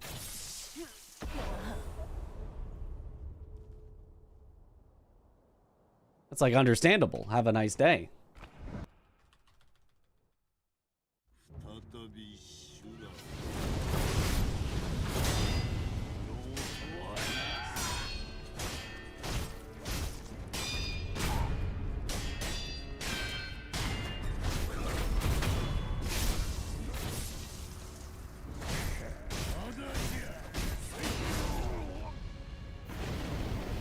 Oh, I was too fast on that. That's surprising. I thought you couldn't be too fast, that if you buffered, you'd always hit it. But I guess not. I guess you do have to slightly time it. We are the bad guys. Not sure it was more of a possession. The carving of Buddha protected him from it. Probably also yes, but it's like a possession that can only happen if you have rage in your heart. Or something.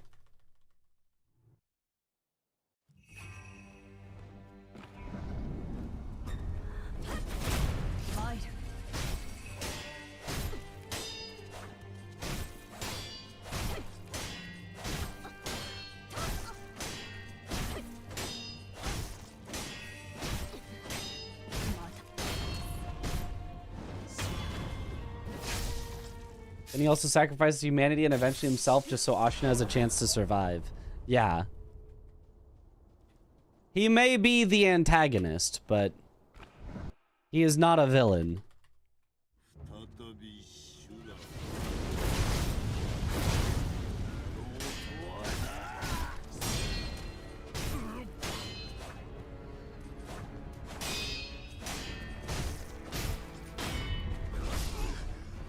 Yeah, that's super on me.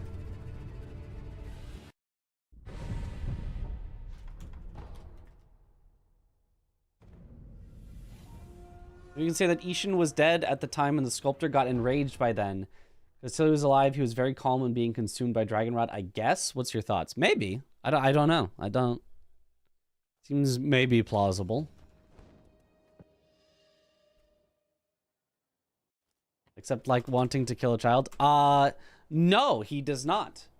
He does kidnap a child. He has no desire whatsoever to kill Kuro. He wants Kuro's immortality to be shared with him the same way that Kuro's immortality is shared with Sekiro, is what he wants.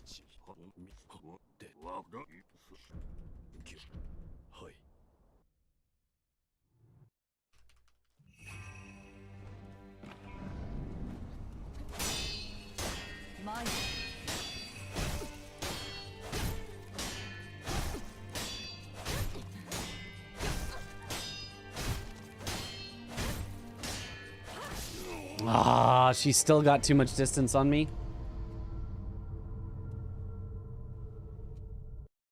Immortality arguably is the villain and the problems it causes. Kind of, that's kind of like the moral lesson, but more directly, the villain is the passage of time. Not through, you know, directly immortality, but the fact that there is an invasion by an outside force, which was effectively inevitable after all the warring that Ashina has gone through, leaving them so broken and unable to defend themselves against an outside force. The inevitable march of time and war that is going to create, you know, everything that you try to hold on to and preserve forever, it is not going to be. And immortality seems like the solution to that. Nothing ever has to change if we're simply immortal, but it does.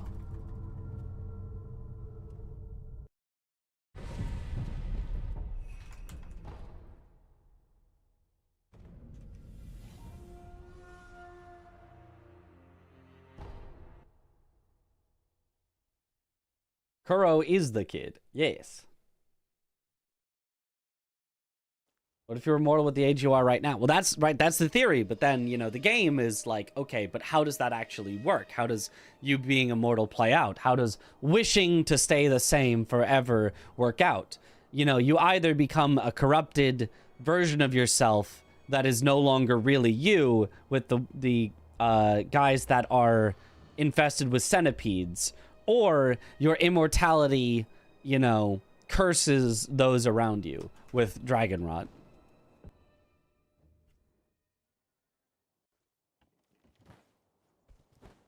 It's all more of thematic, I guess, than, you know, than anything else. It's the...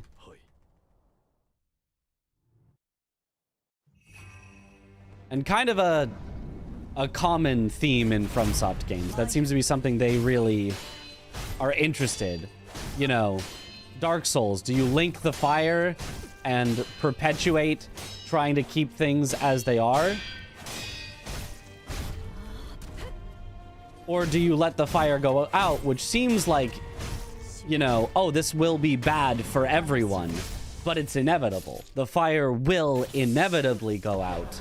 So do you accept it going out now, or do you try to, you know, postpone it for as long as you can?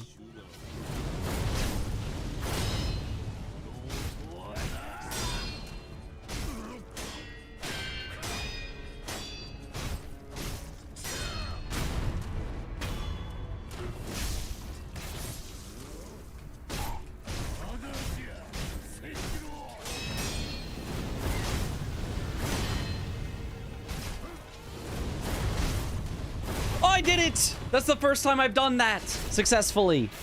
That's the first time he's ever done that. The react to him doing Ichimonji and turn to the side so that he doesn't kill me. Hooray! The strive for the power to protect one's subjectively good cause and being corrupted by it eventually. A classic. Yep, a classic. Running theme through 99% of Miyazaki games. Yeah. You think maybe that says something about Miyazaki? Maybe we should get him a therapist or something. Ishin was also alive and against Geni himself and his thoughts, so yeah, maybe the end goals might not be with bad intention, but ideas to achieve them creates the line between right and wrong. Have I been? I've been good.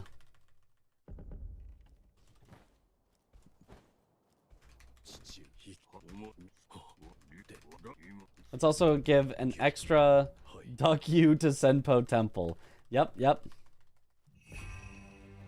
Oh, I like the duck you better.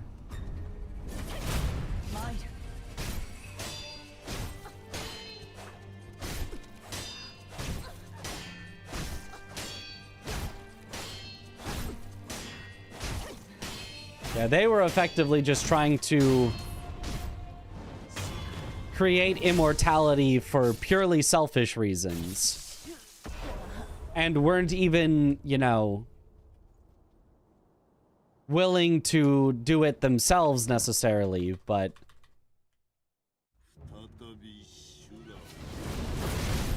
experiment on others instead to find their own immortality. They are definitely the bad guys.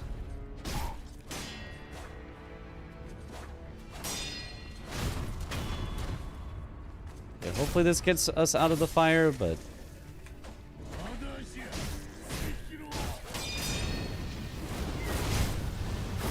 not the fast kill, but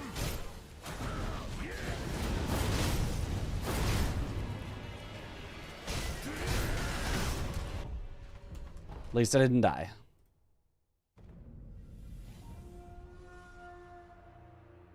Stagnation and cycles are the theme of many FromSoft games in Japanese media, especially since their economy began stagnating in the 90s. Ah. Why is Allfather so big, though? Because it's faster. There's a chance you would like to do an in-depth Sekiro playthrough, like a normal do-everything run. I don't really know what I would get out of that. I've done, you know, all bosses as a run. I've done all achievements as a run.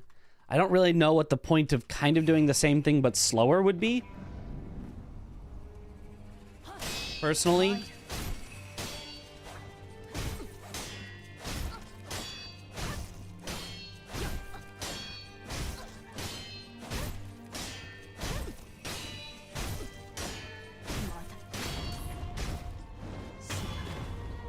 Only does fast.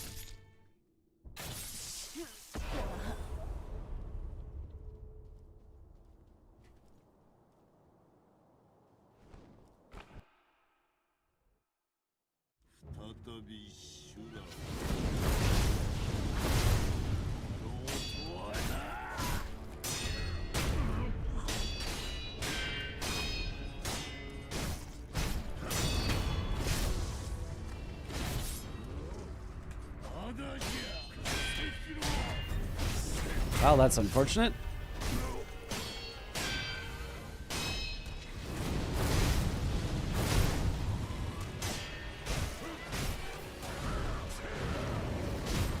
That was the rare case where I actually could have deflected the Ichimonji and lived, because it would have broken his posture.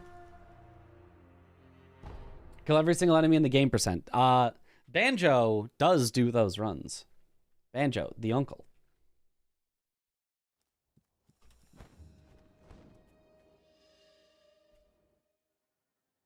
Well, the actual reason, if you want to know from a gameplay perspective, why is Owl so big? It's so that you can see him over your player character when you are fighting him. Because imagine he was the same size as Sekiro and you're trying to see his moves. I can't see nothing. Is he attacking? I don't know. His hair's doing something. I can't tell.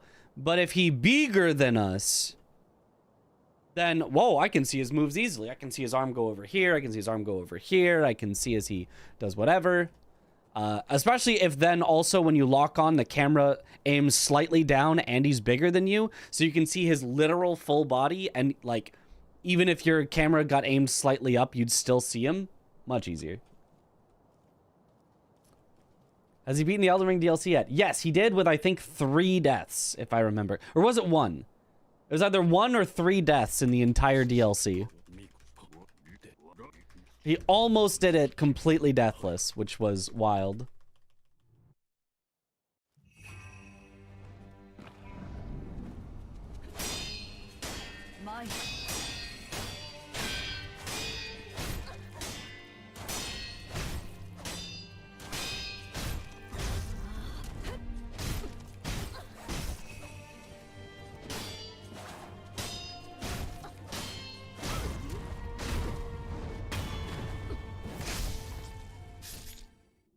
Ironic part is that you started Sekiro because everyone said it's very difficult, not because of story, and thought it had none. This is when I got invested in lore, feels like something else. Love this game. Yeah, it actually has very solid lore, and actually, like, tells it to you enough that the average player can, like, understand what's going on and doesn't need 1,000 video guides. You're not gonna get all the details, obviously, but it's just a solid story told in a good way.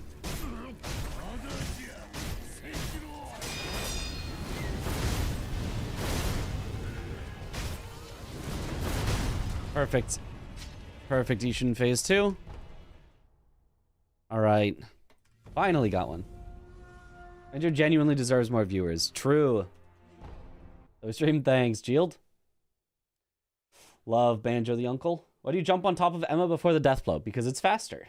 Because the animation of the aerial after stomp death blow is so much faster that it is worth taking the extra time to stomp on her. Not all death blows are created equal. Ah. Excuse me. That was a weird, I like half sneezed.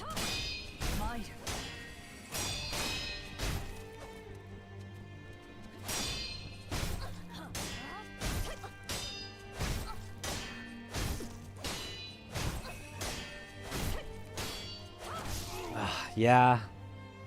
I lost too much ground on her. Bless you.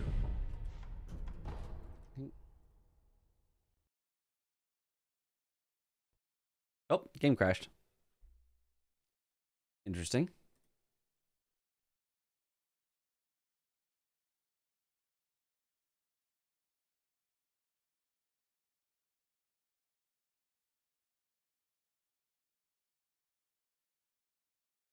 This is unfulfilling as a half yawn. Yep. Luckily, I full sneezed right after, so I didn't get, like, you know, stuck in that half sneeze state. We're just like, ah!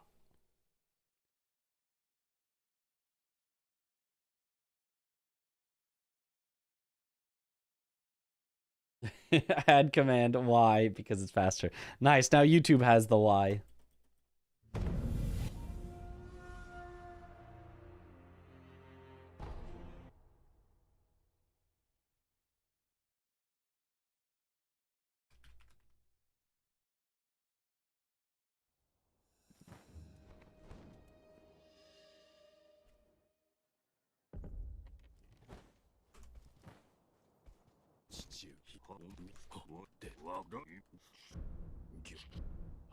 Really bad at pairing this. When I watch this game, I don't like playing it because of that. I just cannot catch the rhythm of the game.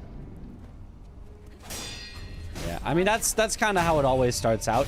You don't catch the rhythm until you get it, but...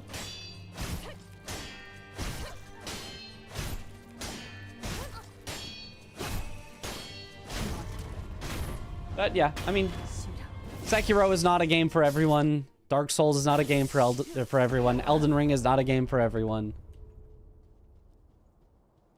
Souls-likes in general, not a game for everyone. Even if you like one Souls-like, doesn't guarantee that you'll like all of them. Although I kind of do. I did. I'm the exception to that. I like basically all the Souls-likes.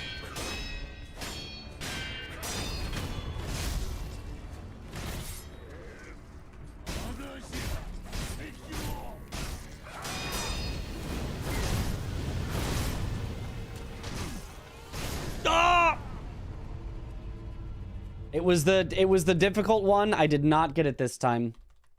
I've done it successfully once, but not this time.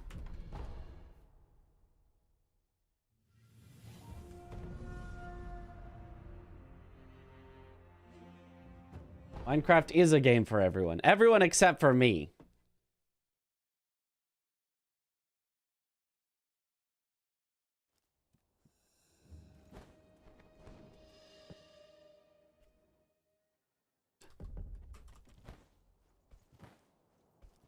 Wash your face against them for hours to know how many attempts Sword Saint took you. Maybe like 200, yeah. What do I rank Demon Souls? I haven't played all of Demon Souls, but from what I have played and seen and know about it, lowest of the FromSoft games for sure. Blah.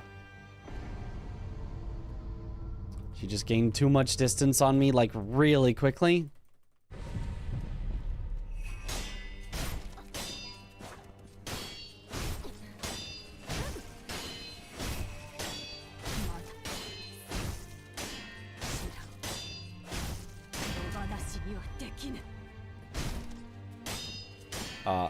Unfortunate if you get the wall jump, you don't get the jump on her head death blow.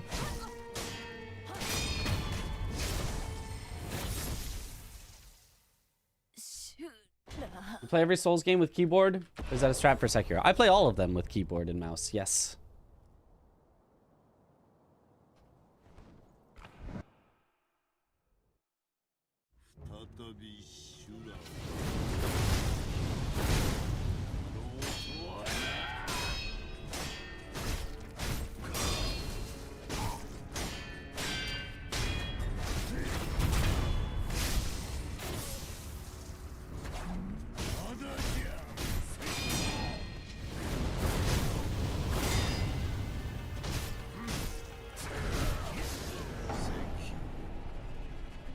Okay, don't jump after one immediately.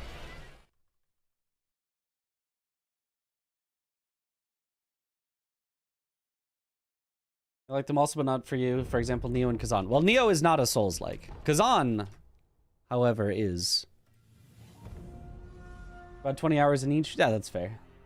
Can't get into them. Demon's Souls is great, but suffers from not a lot of areas, lack of checkpoints in most bosses, and just forgettable gimmick fights. So it suffers in everywhere. Like, you obviously you cut it some slack for being the very first Souls-like. The thing that started it all. You cut it some slack, but comparing it to the other Souls games, it just does not hold up in a direct comparison. It's not as though it doesn't hold up in comparison to every game that's ever been made. Right, still a good game in that sense, but it just does not hold up compared to the other FromSoft Souls games that are mostly genuine masterpieces. Got aura, though. True.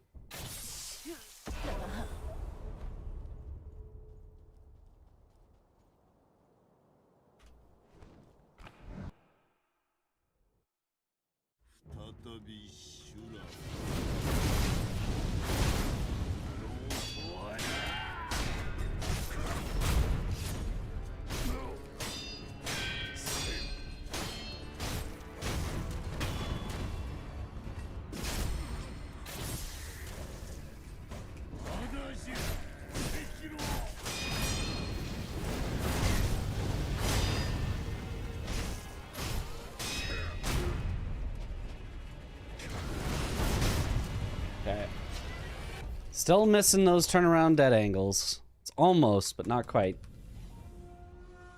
Being OG gets a huge pass. Right, exactly. Demon's Souls is the best Souls if you don't mind wasting a lot of time. You know, I kind of do mind that, though.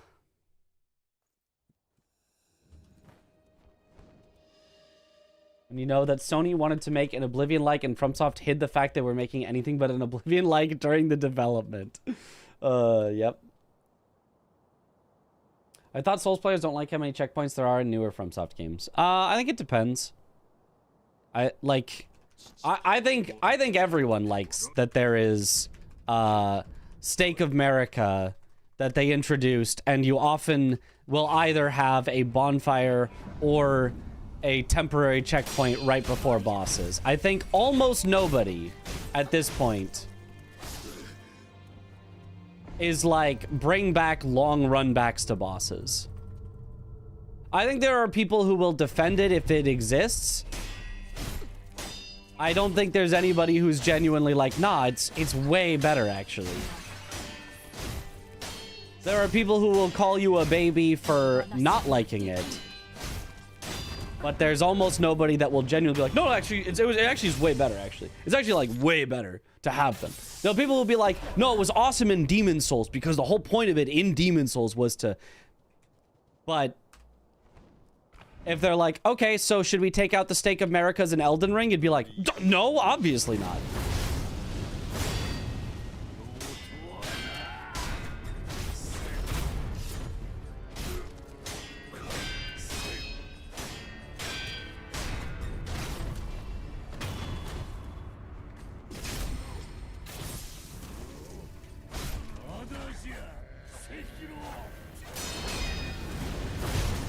Ooh, somehow lived.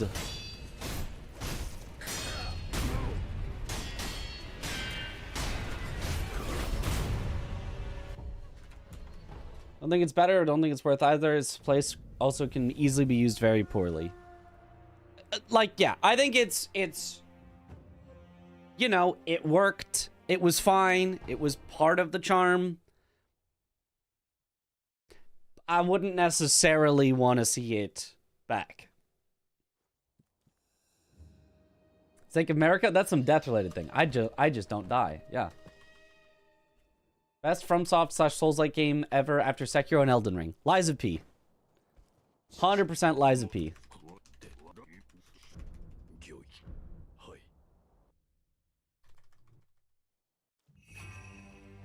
I think Dark Souls 3 is the only other one with a claim to that third spot.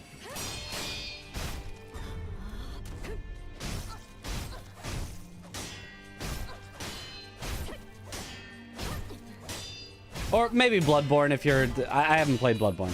Of the ones I've played. I could totally see people being like, no, actually Bloodborne is actually 2 and, you know, move Elden Ring or Sekiro down or whatever. But like... outside of Bloodborne, which I haven't played because it's a PlayStation exclusive and... frick that.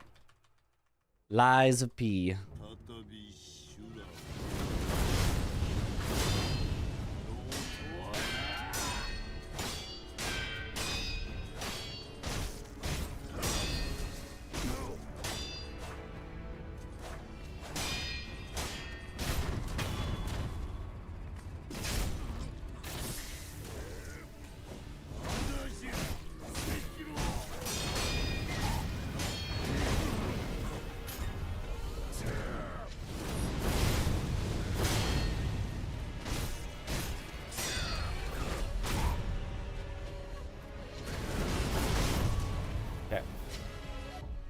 Lies of P, my goat. The difficulty shifted from how will you run through the corridor with the poison rats and stand to the demon with 3 attacks to here's a boss fight that you'll waste 30 tries on. So design changes are necessary. Armored Core 6 was fun because you just had both the checkpoints for the boss, but also have to track your ammo to get through a level. Yeah. Yeah. Yeah, agreed. If we went back to much simpler bosses, then, okay, long run backs for the boss and then a simple boss. Yeah, it's fine. It's acceptable.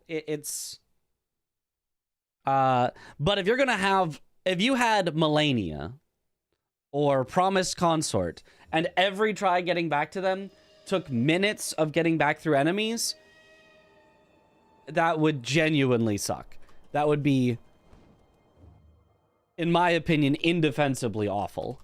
You either have to have a really complex boss that you can just retry on, or if you're going to have a long run back, you have to make it a relatively simple boss. That doesn't mean you need to beat it first try or second try. It could still take 10, you know, plus tries, but it should be simple enough that it's like, you know, I feel like I'm making progress and understanding. You don't want to walk into a boss after a minute-long run back, die instantly, go, I don't even know what I was supposed to do there, I don't understand, and have to do the run back again. Because that adds to frustration. If you have a simple enough boss that you understand, oh, I just missed the timing, like that's on me, whatever. People will be understanding of that and be like excited to get back there. But a boss that's so complicated that they don't even know what happened, like Waterfowl Dance, for example, and then they're put into a run back, massive frustration. Like, not a good kind of like motivating frustration, like a I will quit this game type of frustration. Man. Are Sekiro runbacks easy? Yeah, they're almost non-existent for most bosses. I think the worst runback is for the drunkards in Harada. And people do complain about those, and I kind of agree. And other than that, almost every boss, there's an idol, like, right before. There might be a few enemies, technically, but you can either just, like, run directly by them or backstab them and go.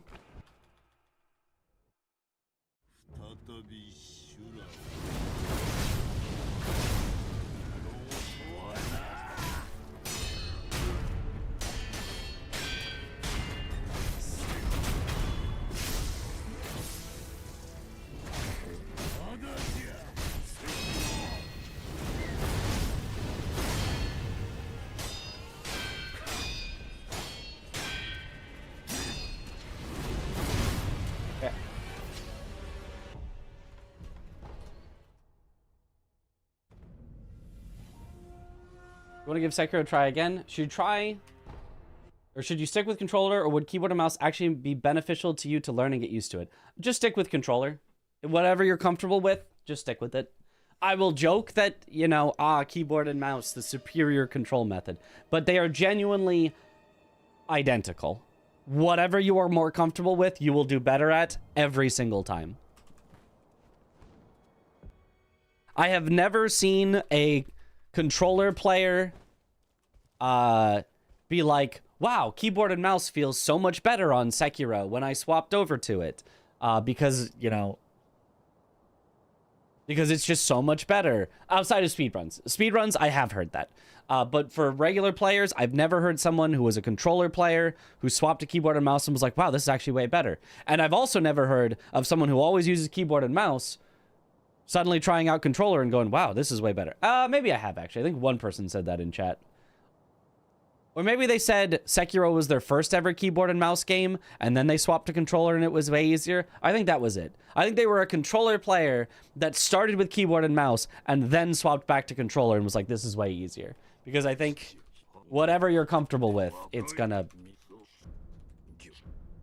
just gonna be better.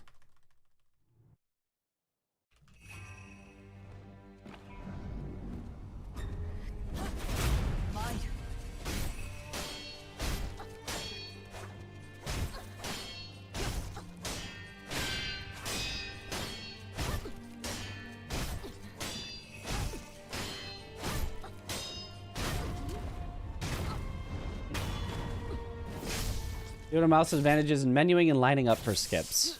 Yeah, and controller has advantage in locked on jumps in specific directions.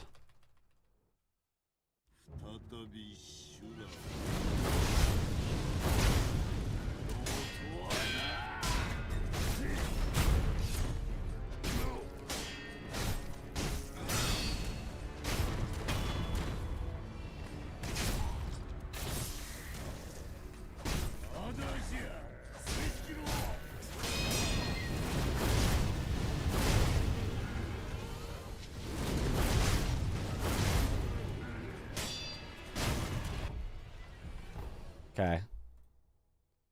Missed one turnaround, but otherwise that was D's.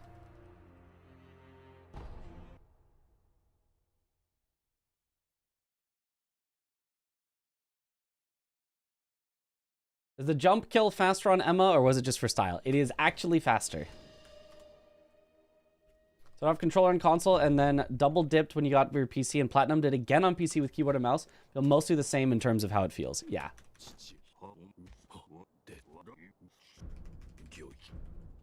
If you specifically plan to speedrun Sekiro after you finish playing it regularly, I would probably recommend trying out keyboard and mouse.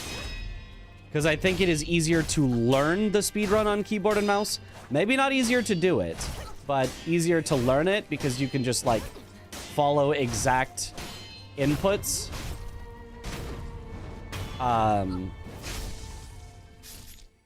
But yeah, outside of that, the recommendation is no recommendation, whatever you want.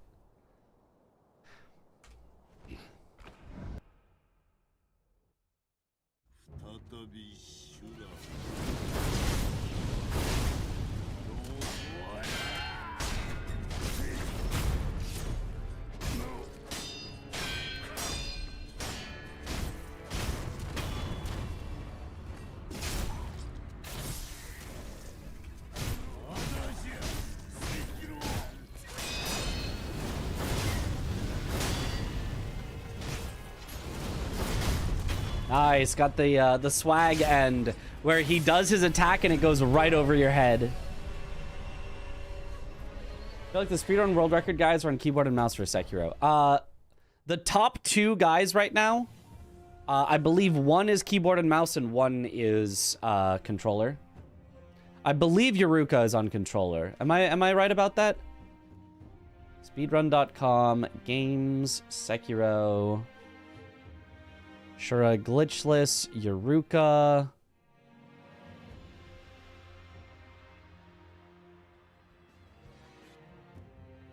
Is, let's see.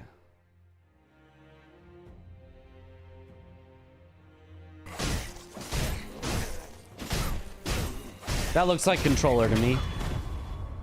Not turning the camera at all there, that looks like controller to me. Yeah, that little camera down. Yeah.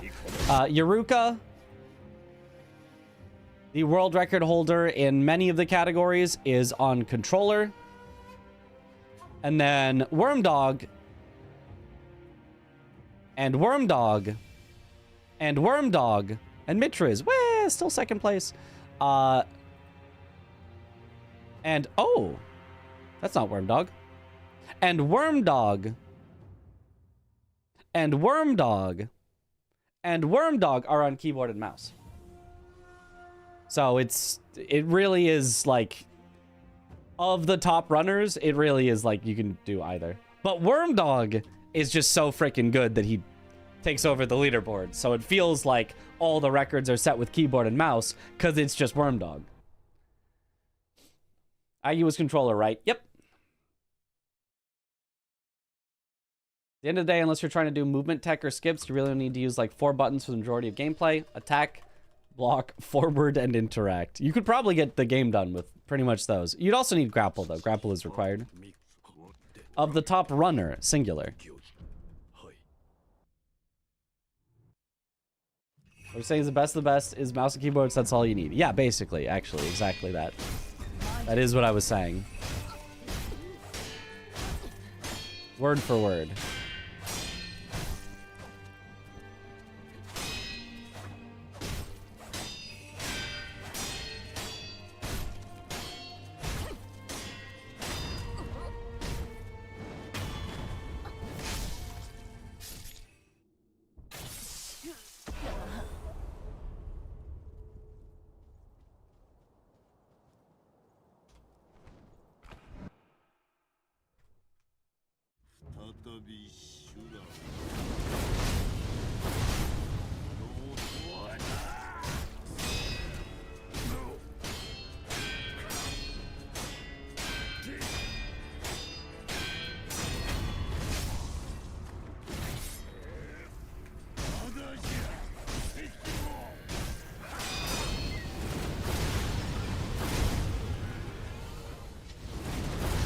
Partial mortal draw because I had to face it away from him.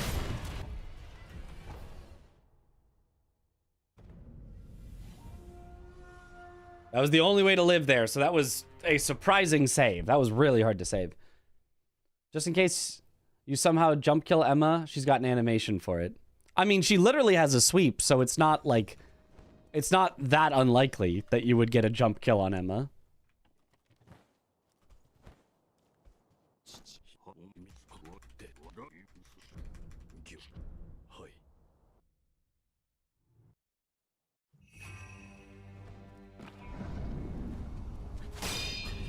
Like that. That sweep. Oh, that's bad.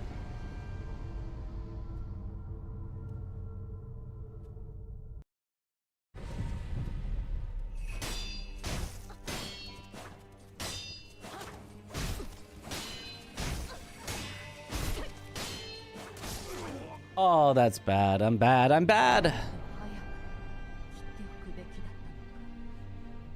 That's because you've been pretty much a PC gamer your whole life, apart from really early on as PS2, mostly keyboard and mouse besides sports games, so comfortable with both. The only big Souls experience I had was Elden Ring, and even then it wasn't a lot, so I was wondering if it made sense or not to try keyboard and mouse this time around. Yeah, I mean, I think both make a lot of sense, and I think you'll be happy either way with it. So, I played this game on console, Xbox, to see how different input latency was. I have not, no. I have no idea if there would be a difference in input latency.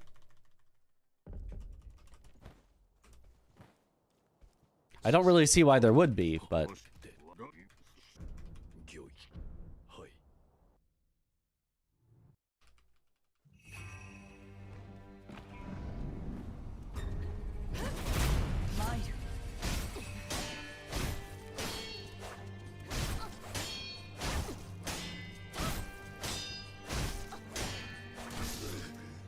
I just needed one more hit, and then she was against the wall, and I had her. But of course, on the last possible hit that she could escape, she escaped.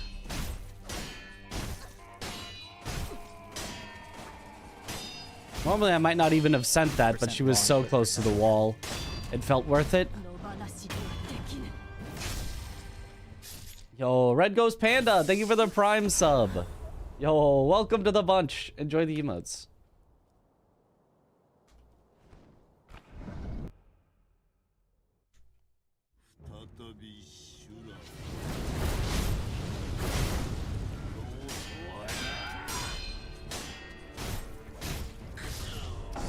That was hesitation. I hesitated.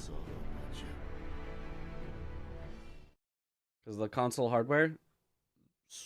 So? As far as I know, the only major input latency on any device, computer, console, whatever, the only major source of input latency, it's actually just total overall latency, is TVs and monitors that are set to high latency modes so that they can like give you sharper images or whatever. As far as I know, outside of a TV or monitor, there is effectively zero sources of input latency that matter.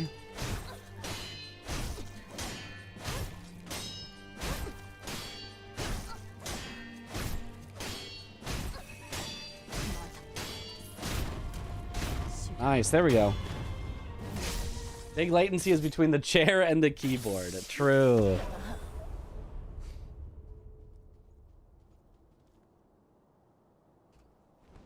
Like, it's almost hard to make hardware that would have latency without artificially adding it.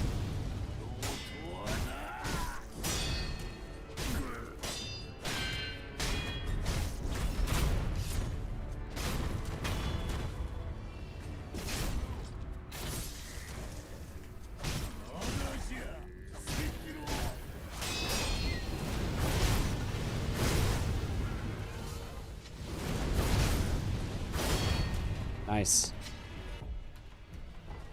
I want to get the Ichimonji in the second phase with a perfect one again. You can jump deflect that? Damn. Barely. You have to be super fast on it. And it's very, very cool when you get it. So its latency is because of some issue with the controller's connection. Yeah, that would make sense as a potential source of latency. I feel like at that point, maybe it almost wouldn't even be latency, just like fully dropped input. I don't know.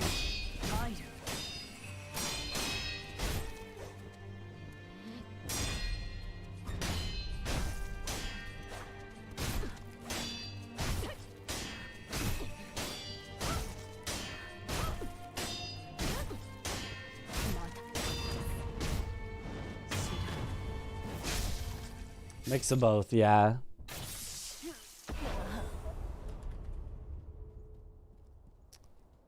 All right.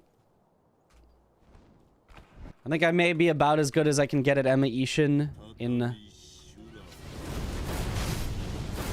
a day's practice.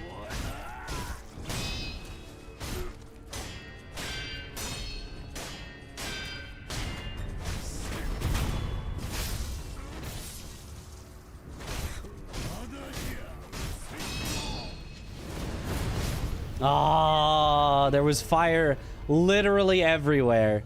There's that one path through the dojo of fire that if you're in the middle of that, there's nothing you can do. Damn.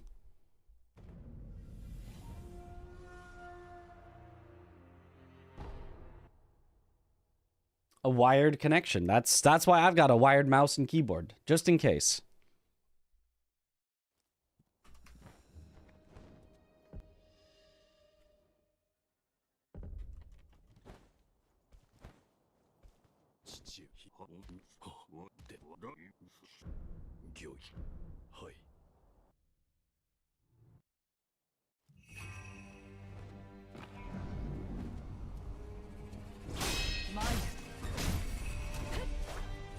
Oops.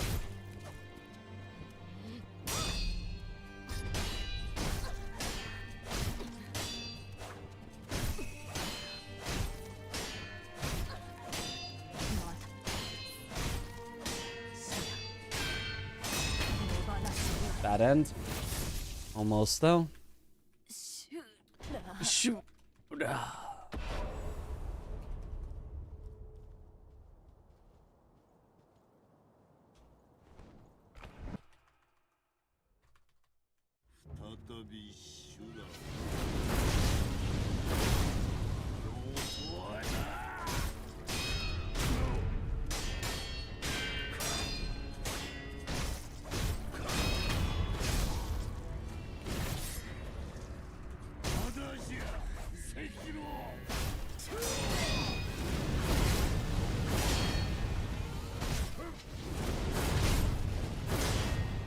Cool. All right, I got the thing I wanted. I think I'm ready to move on then. Watching Twitch Elden Ring category. Do you have a second channel that is streaming Elden Ring right now? It has like 1 viewer. Yes. Yes, I do.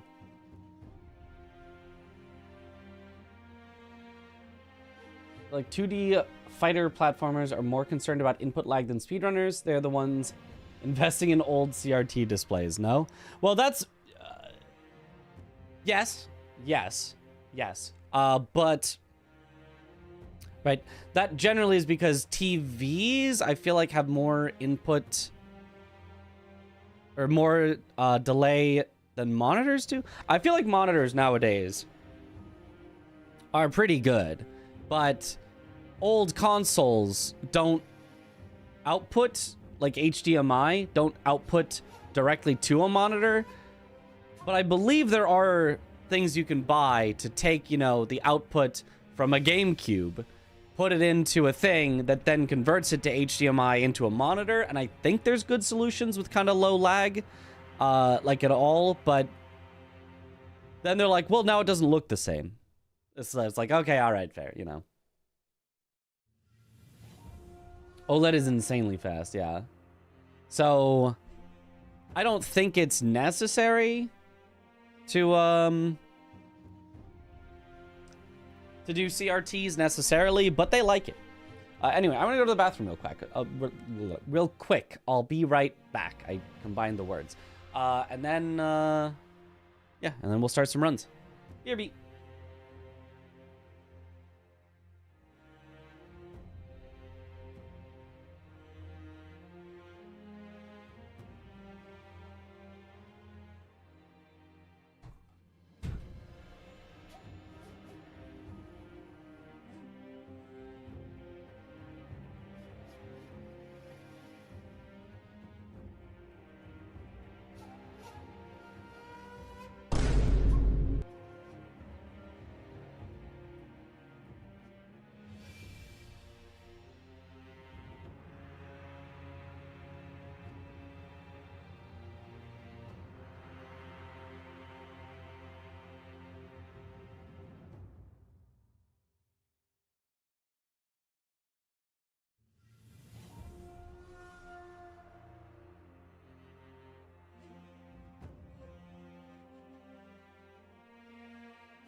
Real quack, because real quick, be right back is considered time loss. Yep, that's exactly it.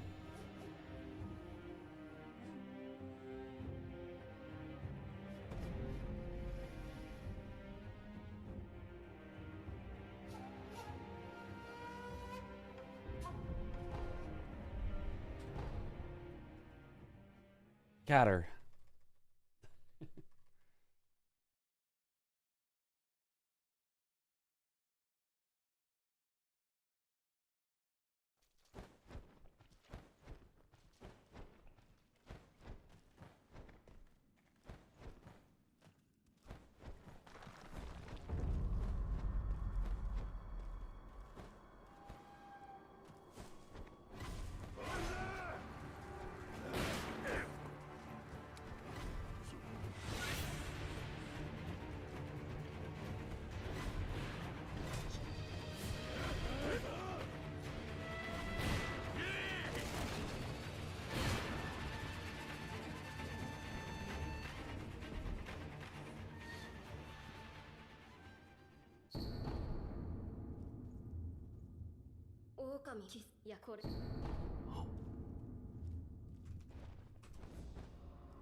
Oh.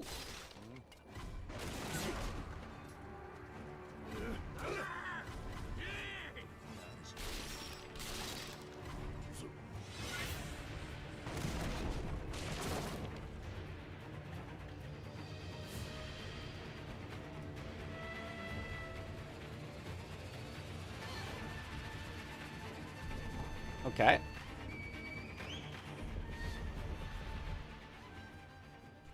I think this is a fast start for me.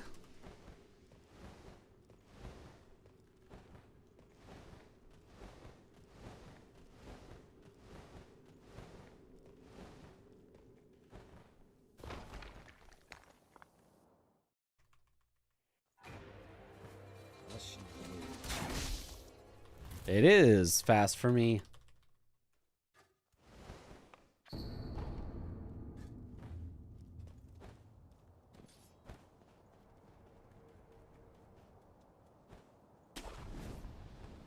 Have you done any GDQ runs? New and haven't looked you up on YouTube. Yeah, a few.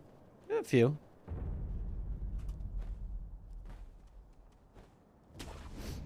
A couple of them.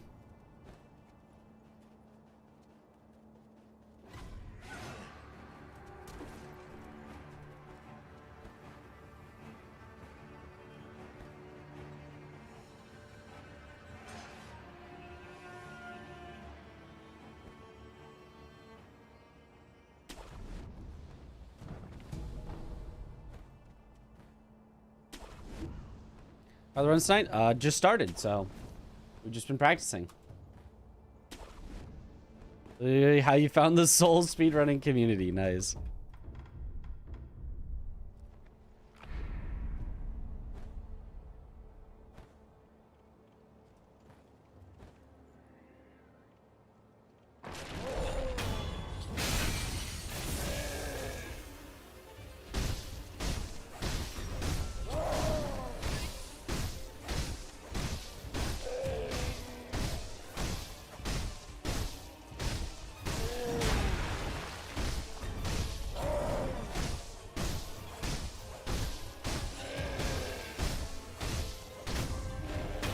Very nice, Ogre.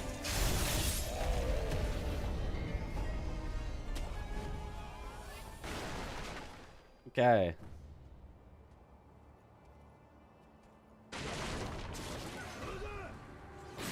Is Rage game my favorite genre after Souls-like? For streaming, probably. For playing, absolutely not.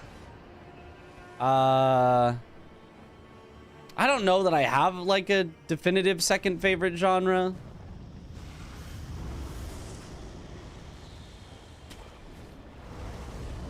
I like to play card games. I like to play roguelikes. I like to play action like shooter games like Resident Evil type stuff. I like to play what do I actually play in my off time? I like to play some platform fighters. This is practice. This is my practice file. This is not starting a new run. That's, we're just gonna ignore that. Oops.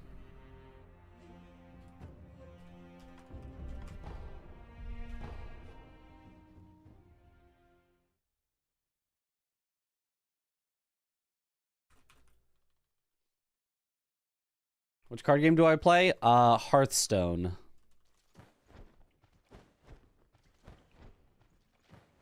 I've played some like Magic the Gathering, like Magic the Gathering Arena. Back in the day I played, you know, more with physical cards, but I hate the land system in Magic. I think the land system in Magic is doggy doo-doo and really holds the game back.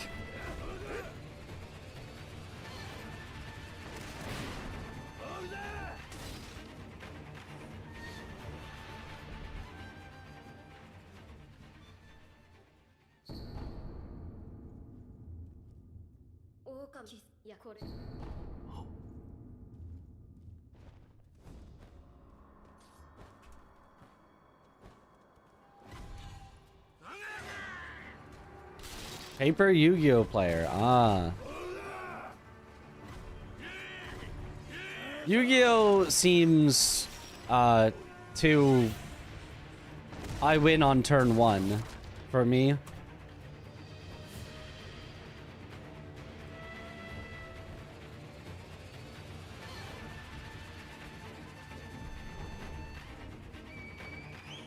Magic Land system was awful. Quit 3 years ago after 17 years of competitive play. Gave it a shot last week. I think I've had less fun playing a trading card game than the Magic event. Yeah, like at a GDQ, Chris was like, we should do some Magic the Gathering. We should draft some decks with some cards. It'll be fun. And I was like, that sounds like fun. And we did, and we drafted decks. And I genuinely think I had a pretty good deck. And then in every single game that I played, I was either mana screwed or mana flooded in every single game. And my opponent was never. I still ended up winning like 2 of the games that we played in like a, you know, round robin, best of 3. I played against 3 other people, so it was like up to 9 matches. I still won 2 of them, but every single game the lands were a problem, and I was just like, this is silly. I'm not gonna try to claim I have the best deck here. I haven't played in a while, but like, my deck clearly had some sauce and was in winning positions a lot of times, and then I would just draw land, land, land, land, and then lose. It was like, okay, cool. Or I'd be sitting there having literally 2 lands. Maybe 3. Maybe it was like the 3 that I kept or whatever amount I started with. Like 10 turns into the game, and I can't play half my hand. And I was just like, well, yep, this is silly.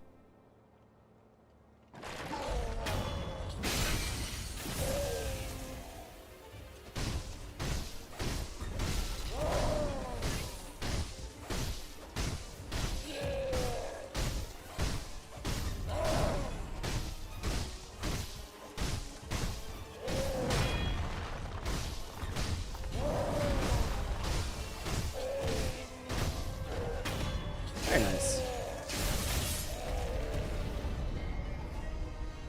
Oh, I've never seen that before. I've never been close enough to the edge that in skipping through the pop-ups, he grabs the edge there. I've never seen that. Okay, interesting.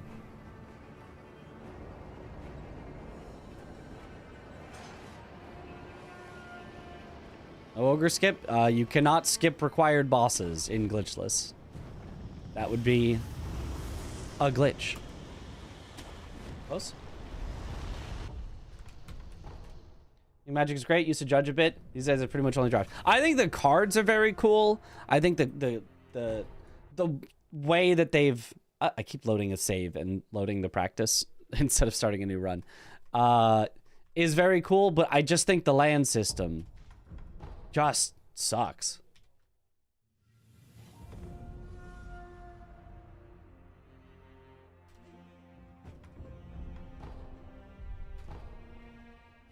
Like, it just determines the outcome of the game too much by not what cool stuff does your deck have and can do, but did you specifically draw the correct amount of lands, where too many can cause you to lose and too few can cause you to lose. And even your victories often can come down to, oh, I drew the right number, so my deck did what it wanted. And then my opponent drew the wrong number, so they didn't get to do what they wanted.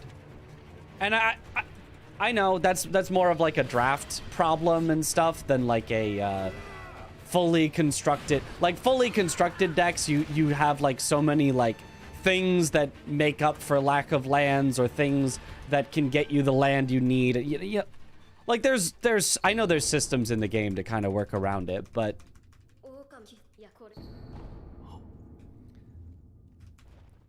I think the like drafting stuff is very fun, and it just lands screw you so hard.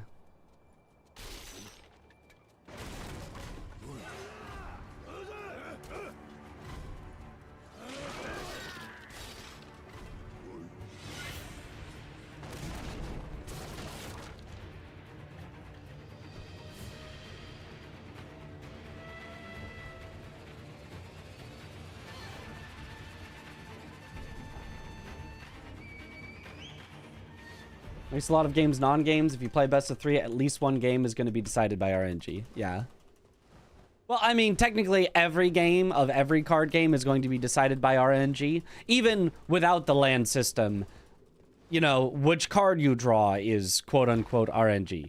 It's not a random number generator, it's just random. But yeah, there is going to be a ton of randomness anyway. Oh, gold tutorial by a lot because we got the Genny teleport. Let's go. But I would rather it be like, okay, you know, sure, I didn't draw the perfect, you know, board clear when I needed it, but like I'm going to take the resources I have and figure out what to do with them, rather than I don't have resources. Not a single card in my hand is playable because I don't have enough lands, or I have no resources. Every card in my hand remaining is a land, so it's not a resource I can do anything with. Just like it just takes it to another level of randomness that I don't like.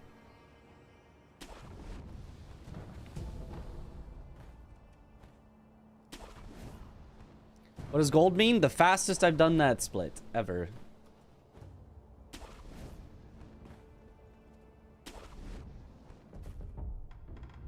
You know, that's the wrong.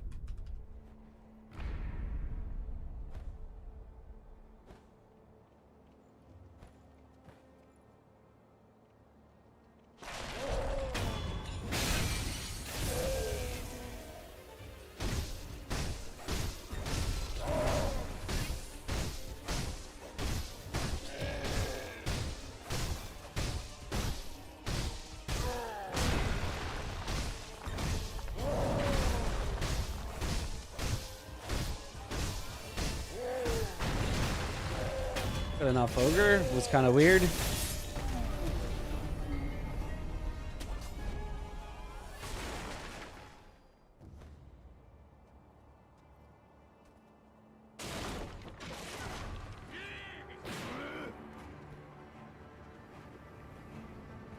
But handles interaction. Haven't seen any game with sophistication of priority. That's so true. Yeah, the way that Magic the Gathering handles its actual like play and turns is cool. All right, I've been 1 frame late on Double Canyon 3 times in a row, which you'd think, well, then just do it earlier. But if I do it earlier, I will be like several frames early. You gotta just send it.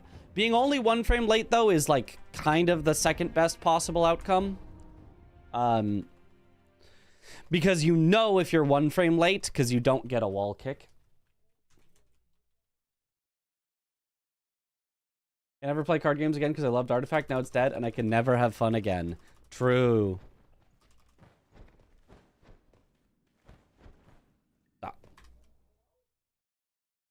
What does green mean? Green means ahead of my personal best up to this point.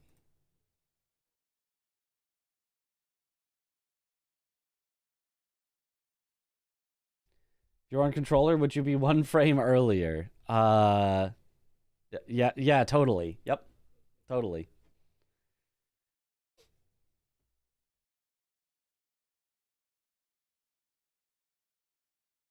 Most consistent trading card game I played in a while was Pokemon, surprisingly. Yeah, I think there is some consistency because of stuff in Pokemon. I don't know.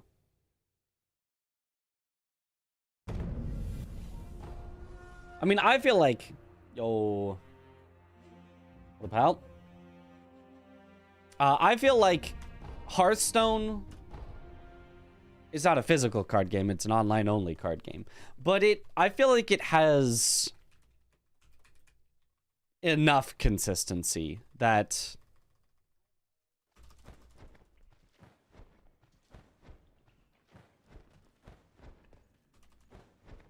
it does feel like you have reasonable control over your success. The only slight exception is aggro is and has been way too powerful in that game for years, where a lot of games can kind of just be decided super early by, well, here's the really powerful early combo that you can't really stop.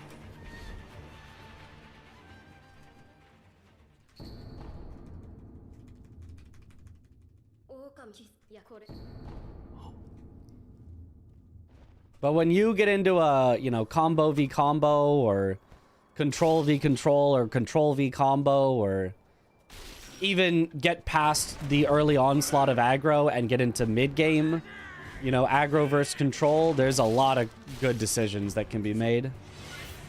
And it feels like, you know, everything you have is a resource that you can make use of, because the mana system does let you eventually get to all your cards. So I think it's pretty cool. Aside from specific metas in the game being kind of trash, the overall design of the game I think is good.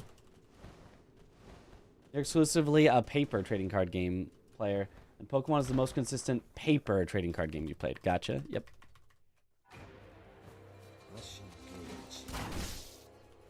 Bad?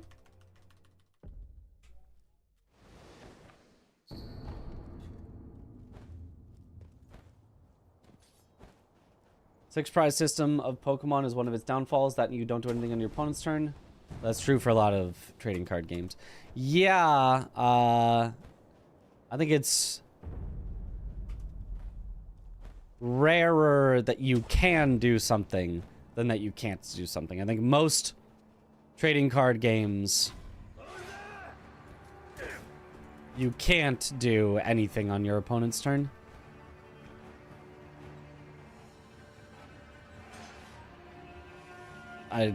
Maybe that's not true, but I feel like it is. I feel like it feels like it's only like Yu-Gi-Oh! And Magic the Gathering that you actively do something on your opponent's turn. Did you play Slay the Spire maybe? You know, it's not a trading card game, but it's so good. I have played Slay the Spire. It's pretty great.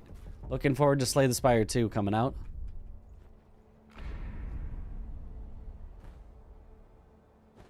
Tried to dash a little too early there, lost some time.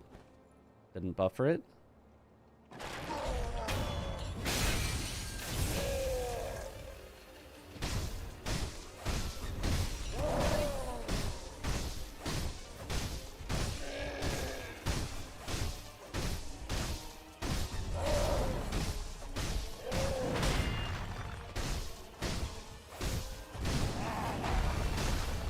Weird attacks you're doing, Mr. Ogre.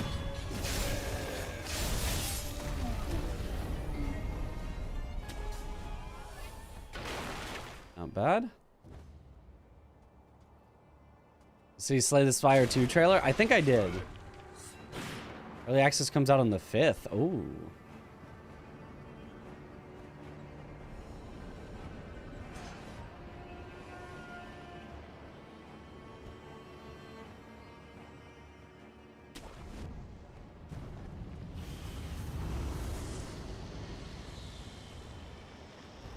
Woo!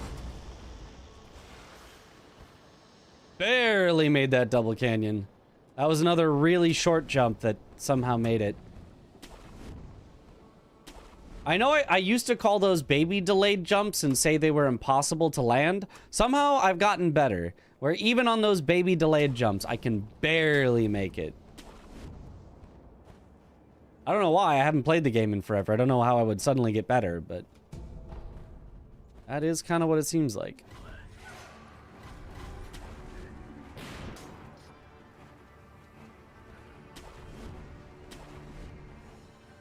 You think you can ever beat the current world record? If I wanted to, if I was super motivated to, eventually, yeah. I'm not going for that right now, so I will not, but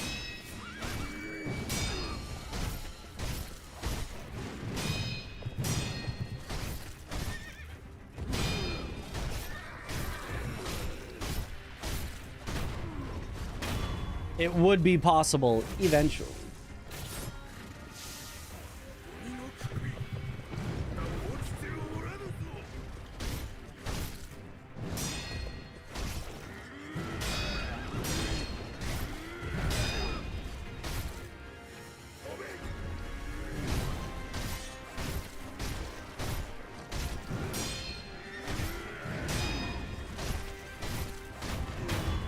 All right, good enough, Gyobu.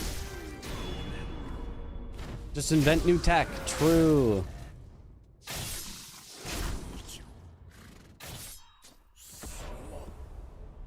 It's just that simple.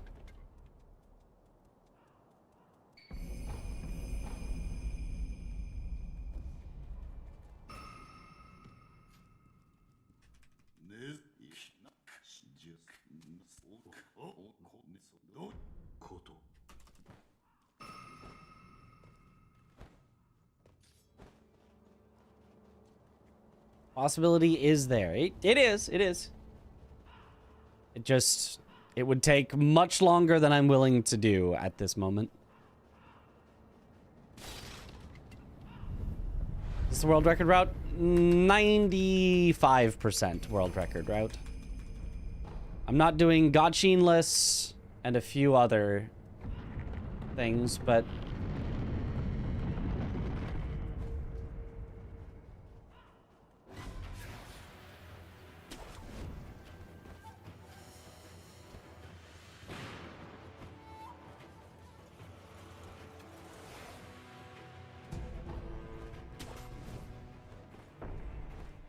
find the new Jimmy skip. The problem is a new Jimmy skip would be a new glitch.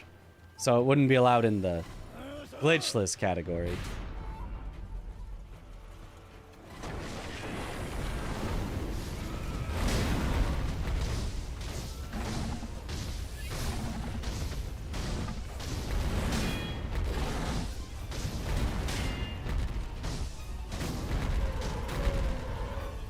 Nice. Approach of targeting a time and strategies that will get you into super interesting. Different time than I assume most runners, or maybe spectators assume is needed. Maybe a different... I'm not quite sure what you mean by that.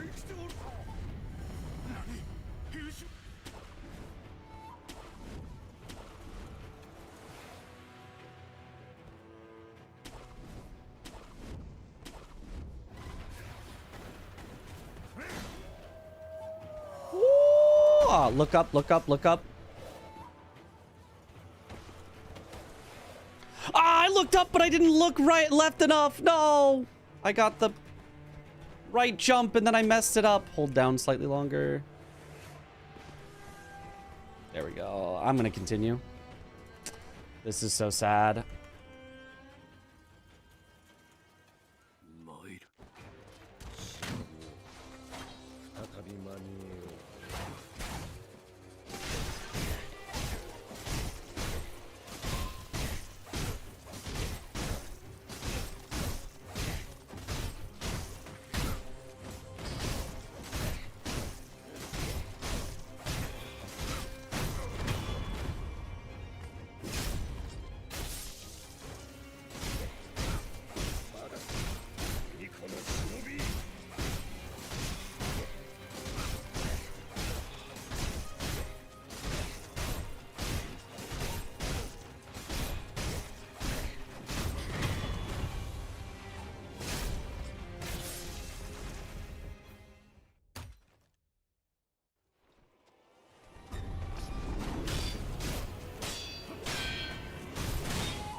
Lightning would be nice, please, Kenny.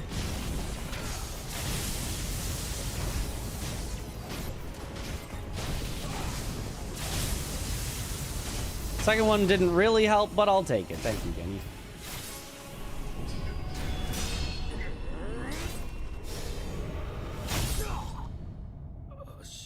If split by hand or does it happen automatically? Happens automatically.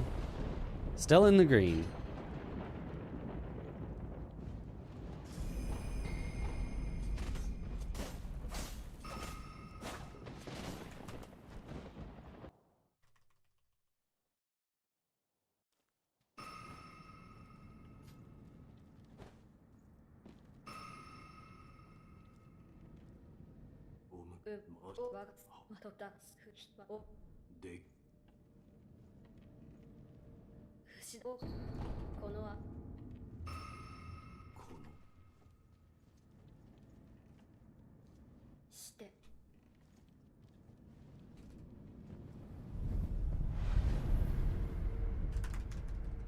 If you're trying speedrun category, you always run world record route strategies. No, that's almost never the case. It is almost never a good idea. Well, not almost never, I guess, but in a sufficiently competitive, optimized category, it is almost never a good idea to do world record strategies. The only exception is if you're going for the world record.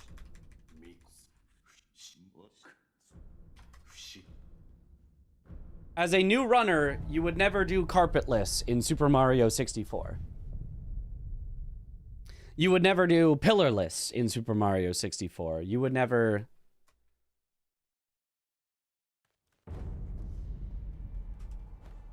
Speedrunning is... Unless you're going for the world record, you don't do the strats that are going to just kill all your runs. There's just no reason to do that. There's like, right, if you're going for world record, it's I will either save a second or lose a minute. That's a worthwhile trade. If you're not going for world record, what is the point of save a second if you could possibly lose a minute?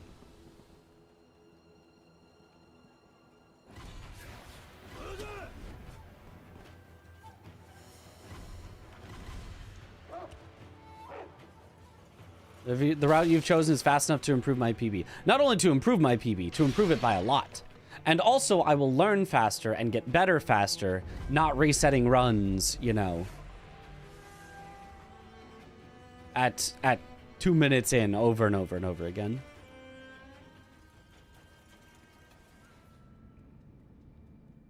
Like, there are people who think the only value in a speedrun is a world record.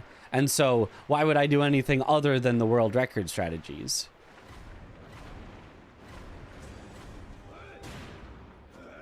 But 99% of speedrunners are not getting the world record. So there's not really a point to, like, going for it in that exact case. Unless you were Suiji or Nifsky. Well, right, they're the world record hold, right? You do the world record strats if you are going for the world record. It's just...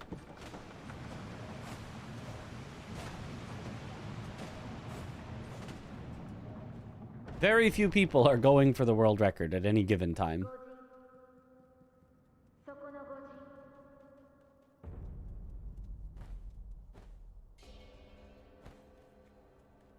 Even Suiji... I think this is true. I could be wrong. But even Suiji, I don't think does the 100% every single fastest and riskiest possible strat. I think there's a couple that, like, he'll lose a few frames to be more consistent. Could be wrong. I am not that knowledgeable about SM64 runs.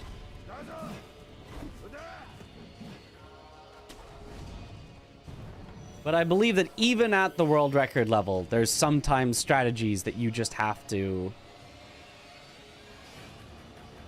make some concessions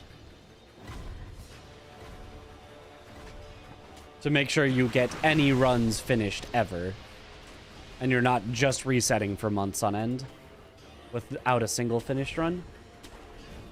What about if it's going for top 10 world? Well, you know, then it depends. There will be strategies that are good for top 10 world and strategies that are bad for top 10 world.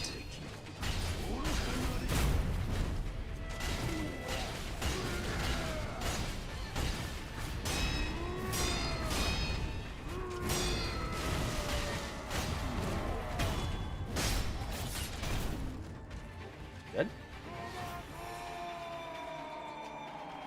Top runner can also use the old strats and still easily be faster than the majority of runners. The route strats are just a part of it. Yeah.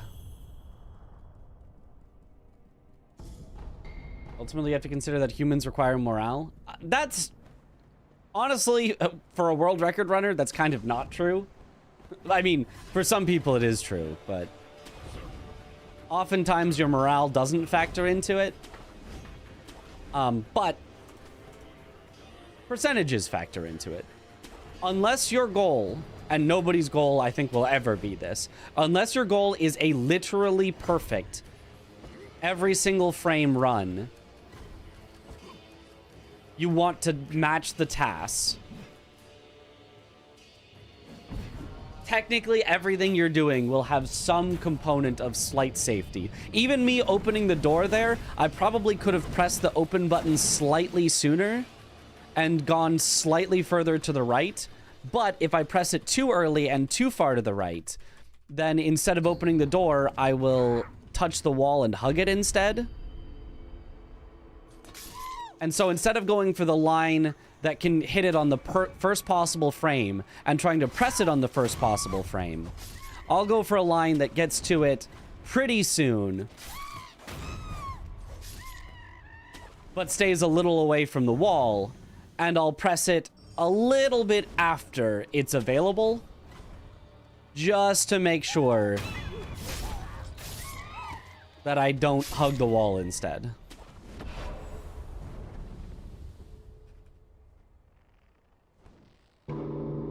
And it's just that on bigger and smaller amounts throughout the entire run.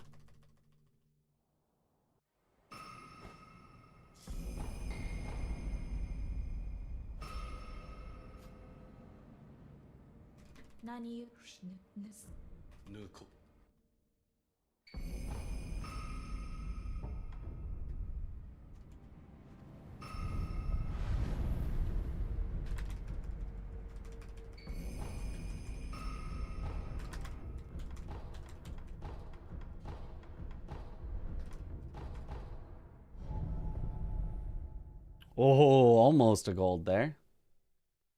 Thoughts on sending down the elevator before a boss fight as a resignation of defeatist attitude?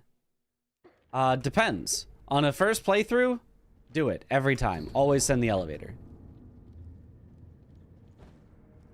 On a speed run, it can be a little defeatist.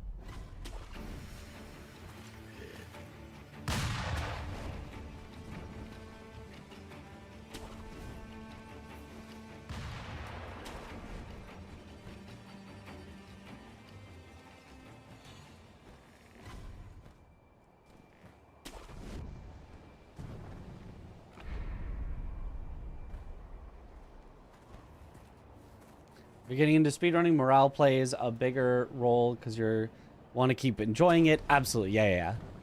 The earlier in you are, yeah, the more you want to just have fun with it.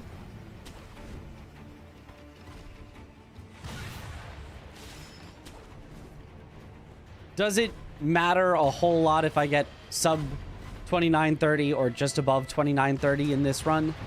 Not really. So I'd better, you know, make sure that the actual runs themselves are fulfilling to do in themselves. Whereas if I was close to world record, the fulfillment of world record would massively outdo any fun that I am or am not having in runs. Okay, new strat time, if I can remember it.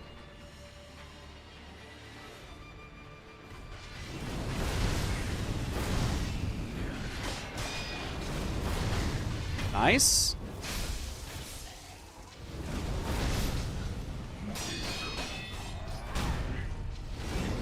New strat worked. Even if it was a little strange because I kind of was in a weird spot. Gold!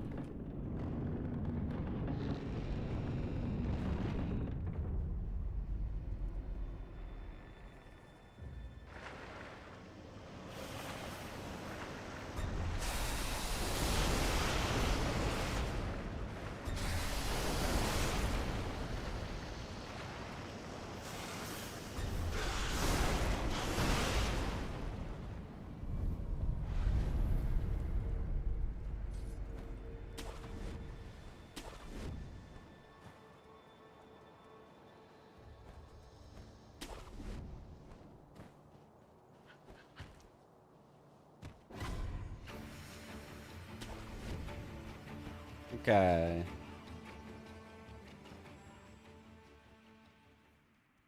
Through 4U recommendations, there is a grandma playing Sekiro for the first time. That's incredible. Nice. That's fun.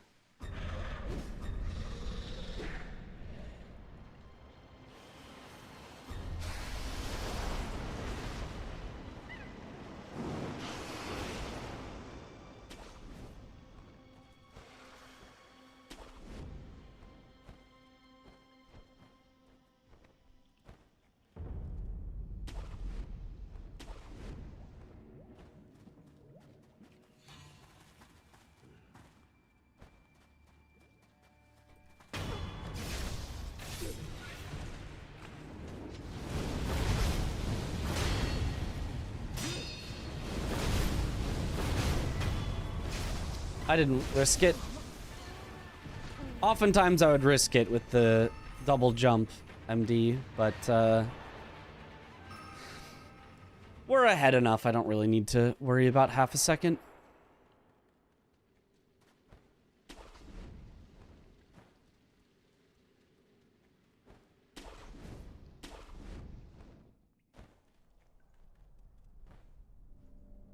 Good luck, Mitch. Thank you for the good luck.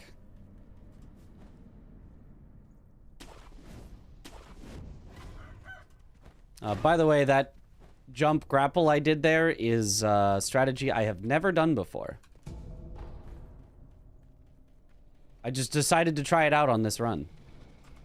I mean, if you miss it, it doesn't matter. You just do the regular strat, but never did it before.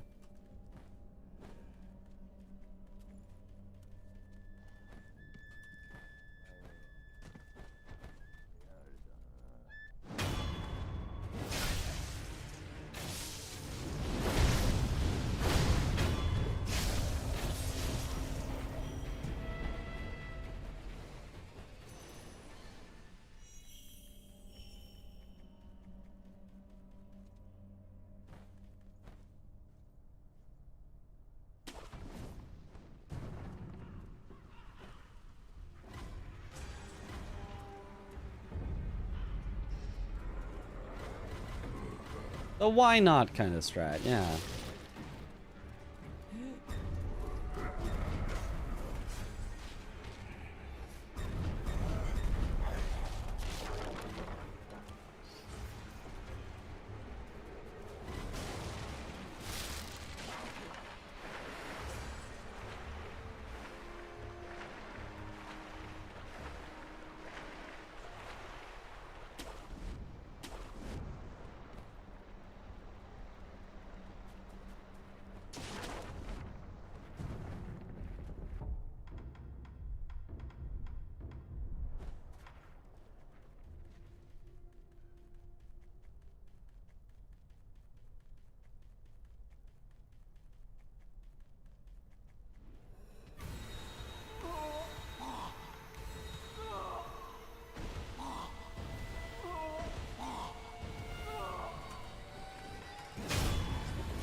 It's a little slow of a monk. I kind of played it a little scared, but there is no running in the tutorial, yes. You can only walk or jump, and jumping is faster than walking, but obviously running is faster than both.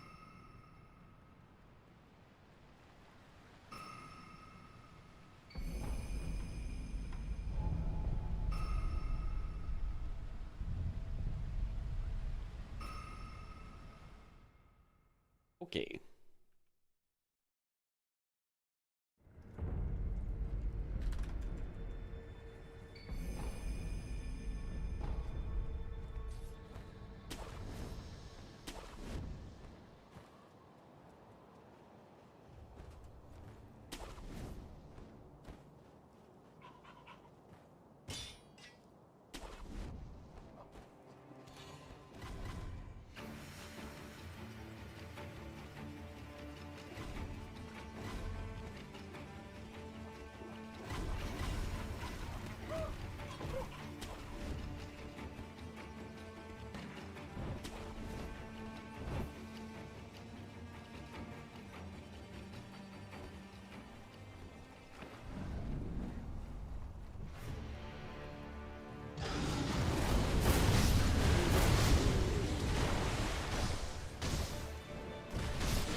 Acceptable first phase of ape. Didn't get the super fast, but acceptable.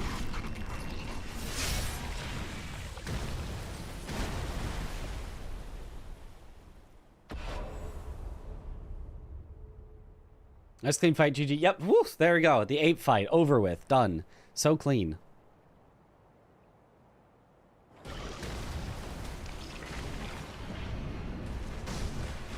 Unlucky, come on.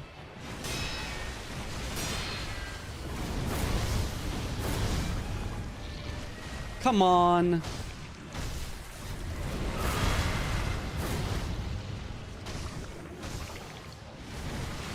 And he misses. Wow. That's like a 15-second time loss just due to RNG. That sucks.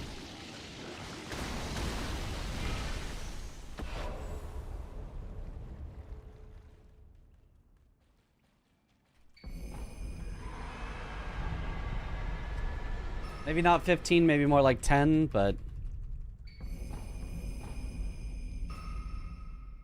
Okay, 8. 8-second time loss. Still not good.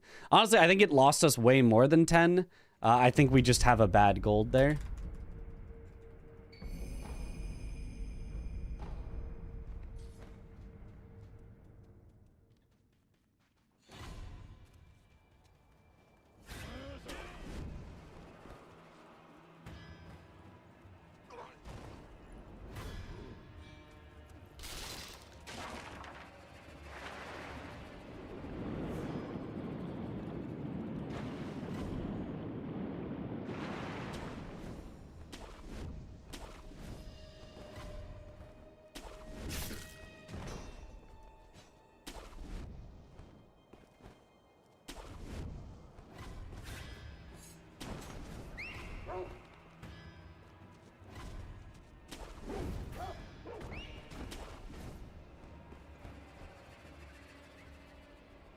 Almost looks like one of the mortal draws missed. Not sure. One of them did. The last one. I didn't have emblems, and it's smaller if you don't have emblems, so it didn't hit him at all.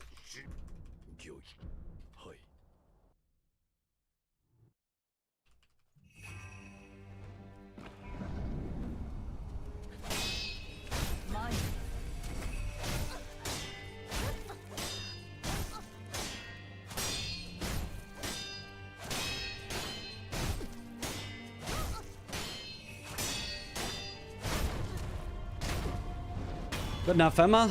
Was kind of weird. She kept trying to back off from me, but I ended up fine. Gold even. Could have been faster, but not bad.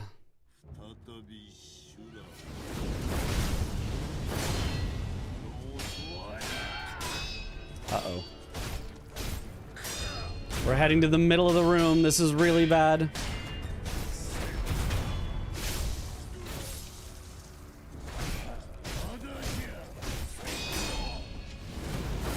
Yeah, there was nothing I could do. Damn. Damn. There was actually nothing I could do.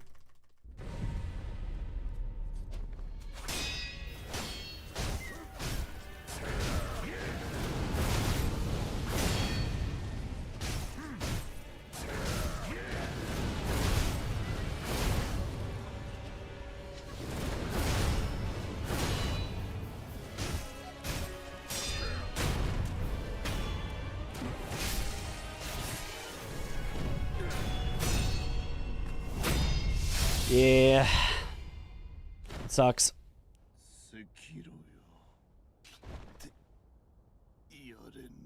I jumped as far out from the fire as I could, but it did not matter. The fire was just everywhere there.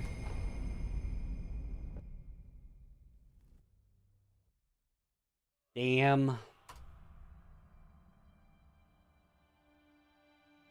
Still would have been a PB if I had not missed frontside dojo, even with the death.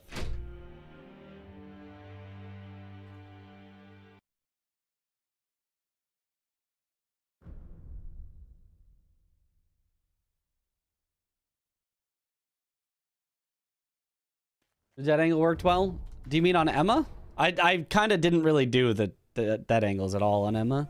I did it like a hybrid strat. Which is my usual backup for if she starts backing away from me. I just do a hybrid strat usually, but theoretically you shouldn't have to.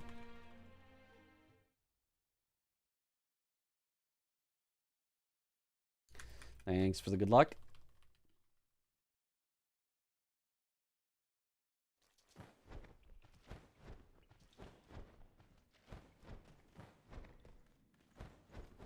I could have played it super safe and just hit the PB. I could have just not gone for the swag strat at the end. I could have just interrupted his fire move, but I wanted a big PB.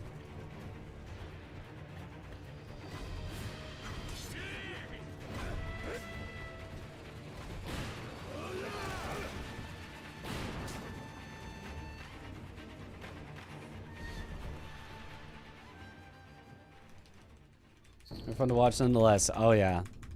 I'm glad that it is fun to watch. This is a very fun to watch category. Very cool strategies and stuff. World record or nothing. No, not world record or nothing. No. Just big PB. Correct choice, IMO? Yeah. I mean, ended up the wrong choice. I kind of knew it was like I think I even said it. Uh-oh, he's going to the middle. I'm going to die. Like, if I know that that's going to happen, I could just say, well, never mind then. I'm just not going to do it. But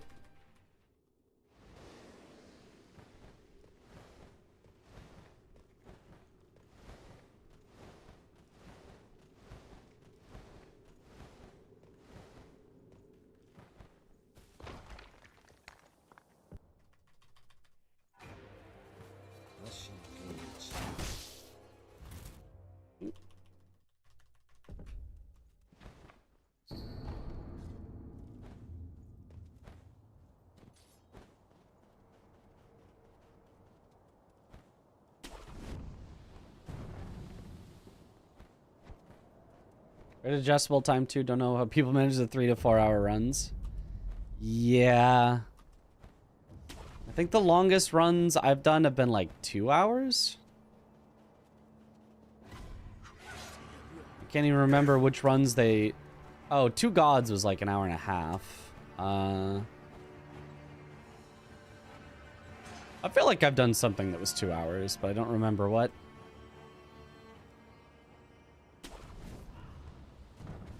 But yeah, 3 to 4 hours is a lot. Oh, I've done one all achievements run of Sekiro, which was 4 hours. 30 minutes is such a comfy time. Can really jam the runs out. Yeah.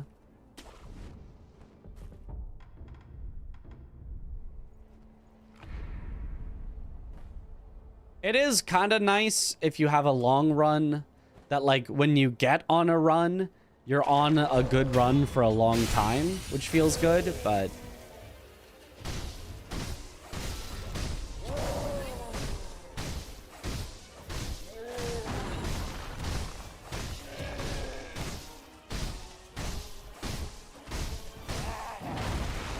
You missed! Jerk.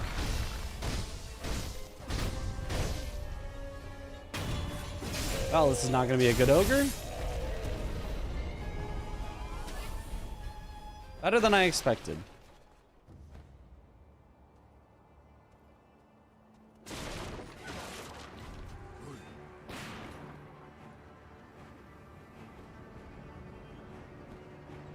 Of the way I pace my speech. How do I pace my speech?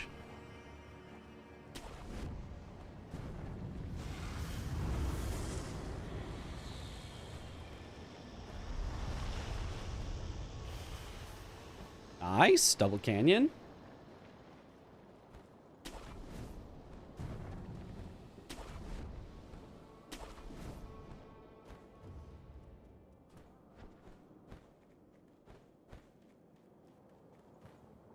Nice.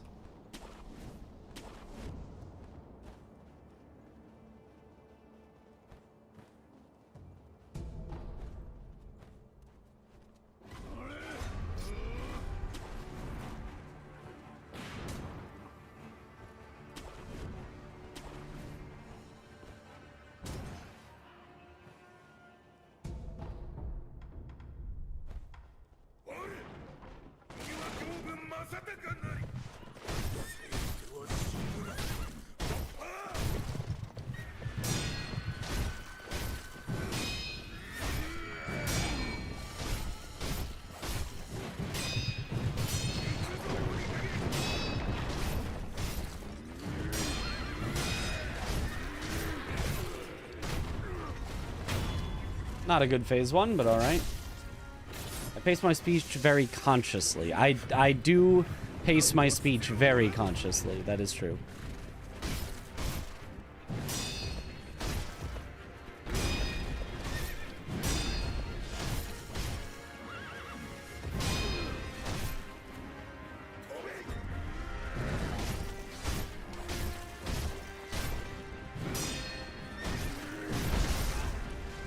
That was a bad idea. Should have just taken the deflect. Okay, never mind. That was too bad. That was weird. I should have continued, but like that was such a bad Gyobu, and my fault.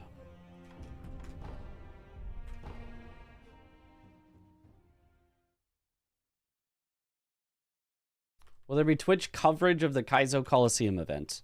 It'll be streamed on Aggie's channel, Grand Pooh Bear's channel, I believe. I think I've got them to restream it on my channel as well, but if not, you can always just watch it on Aggie's channel.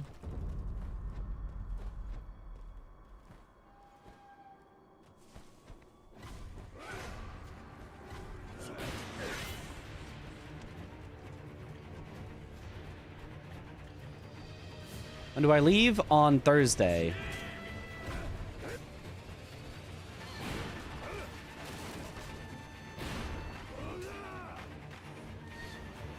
Thursday morning. Have a good cadence for late night streaming. Ah.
Okay.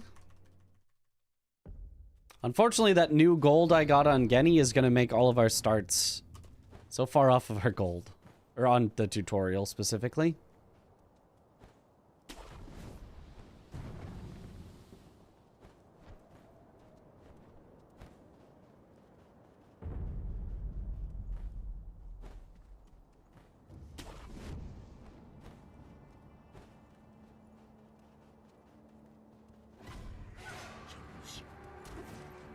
Oh, that ain't right.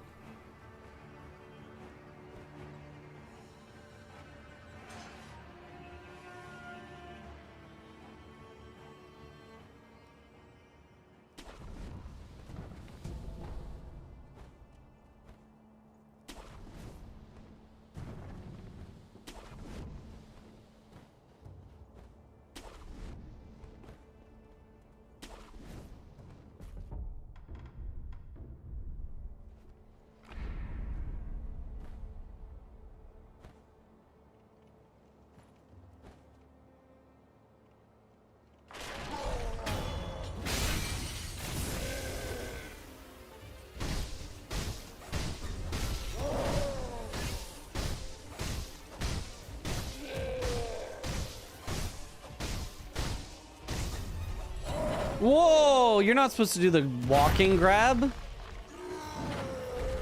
You're only ever supposed to do the standing grab, the slam, or on very rare occasions, the elbow drop there.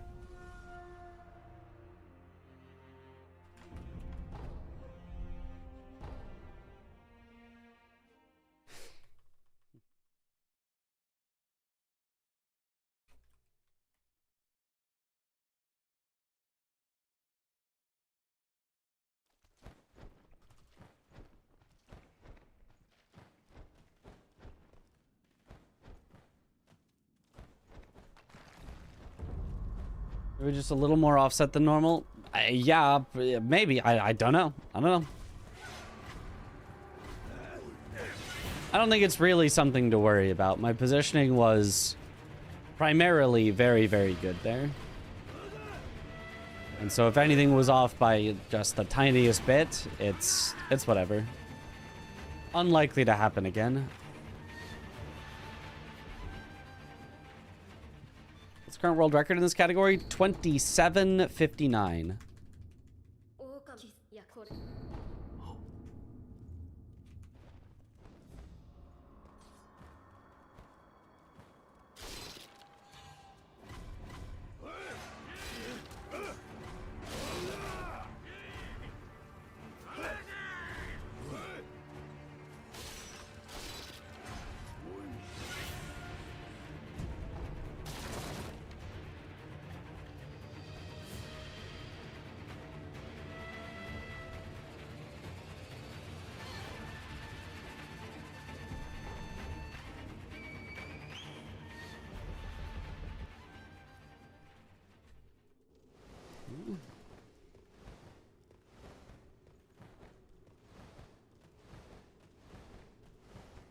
I'm close then.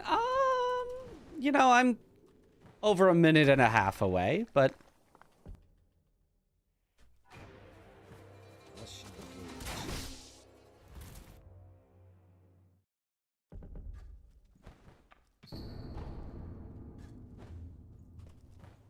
in a very relative sense, I'm kind of close.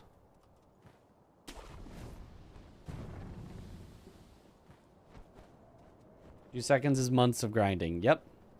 I am not actually close to actually getting the world record, but my time is not absurdly far away.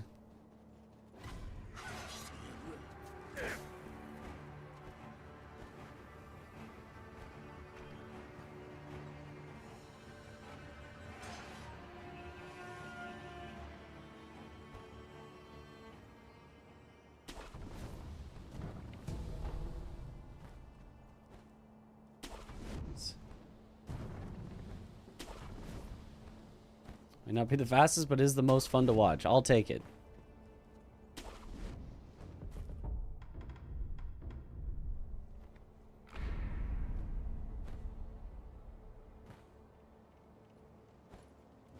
I mean, in other games or categories, I could be the fastest, but this one is one that people have been grinding for literal years of just this category to get their times.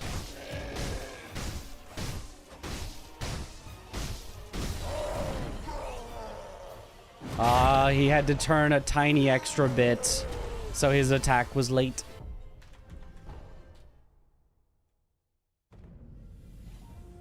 "95 seconds. How hard could it possibly be?"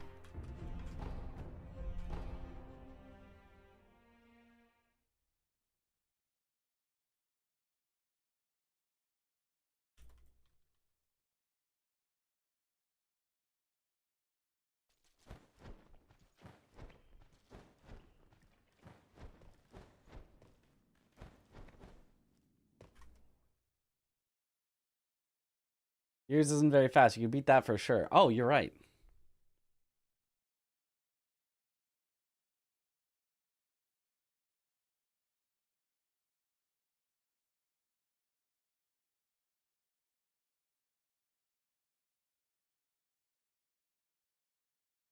Eepy. I might go grab an energy drink real quick. I'm feeling really low energy. Normally, I don't feel like I need that, but Percent raw input, percent. just a little eepy. Might need a little pick me up.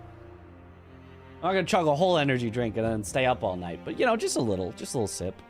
I'm gonna grab that real quick. Yo, R3 Cons. Yo, thank you for this Prime sub. Welcome to the bunch. Enjoy the emotes. Be right back. If I had the best RNG in my current strat, would it break the world record? I don't think so, no. Well, not with my play. Because there's also like minor things that I could do better. Technically, my strats played perfectly and perfect luck, yes, could beat the world record. But anyway, be right back.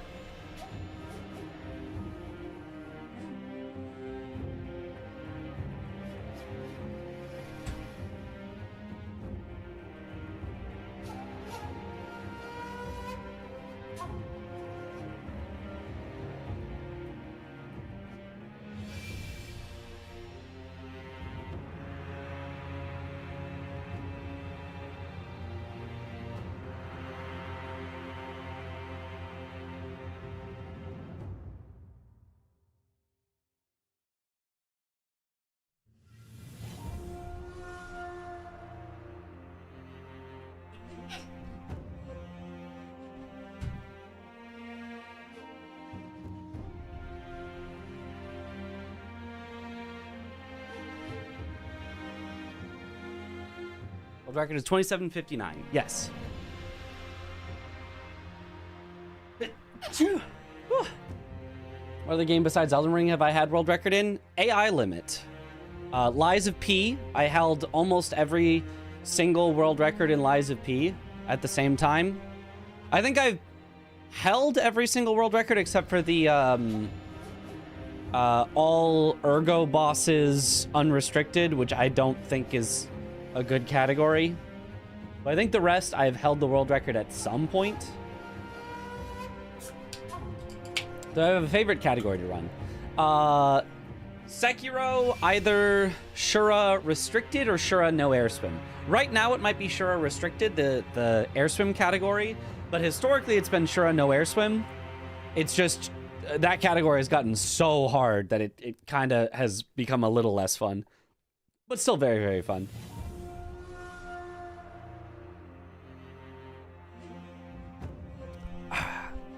Okay. Jimmy Skip. Jimmy Skip is such a silly category. I love it, but also it awful to run. Is that orange cream rain? Yes. Yes, it is. I'm surprised you could tell that from the back of the can. That is orange creamsicle zero sugar rain that I'm stealing from my brother's supply. Am I watching The Night of the Seven Kingdoms? I'm not, but I've heard very, very good things about it. That's your favorite. Oh, is it? I'm assuming it's like one episode a week airing. I might watch it when it's like fully out. I like to watch things when they're fully out, so I'm not waiting on the episodes. I can just watch them whenever I want.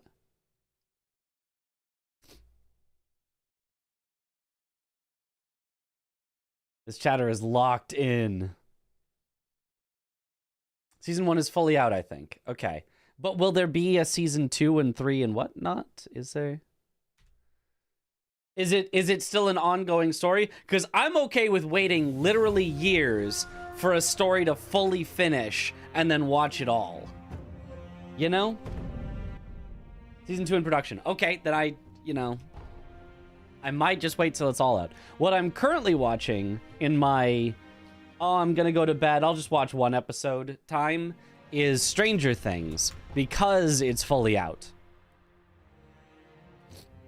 I'm currently in season 4, one episode left in season 4. 2 episodes left, 1 or 2 episodes left in season 4. And then I get to go right into season 5, the finale. You should watch One Piece in however many decades it'll take. You know, if they ever fully finish One Piece, if they find the One Piece and it is real, maybe I would.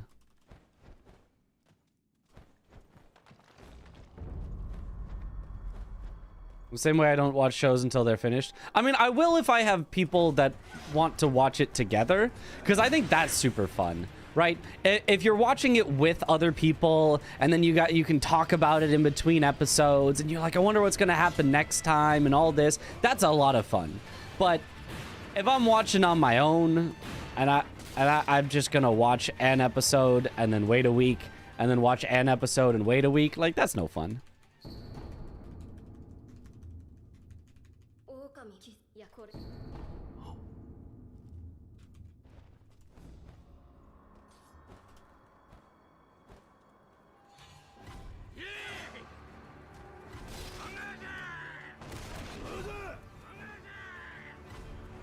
Refuse to watch One Piece if it ends and the One Piece itself was never real. Well, see, that's the thing, is I'll try to not spoil myself on that. All I'll know is that One Piece has ended. That's all I'll need to know. And then I may or may not watch it. And by that, I mean, like, it's still super long. Like,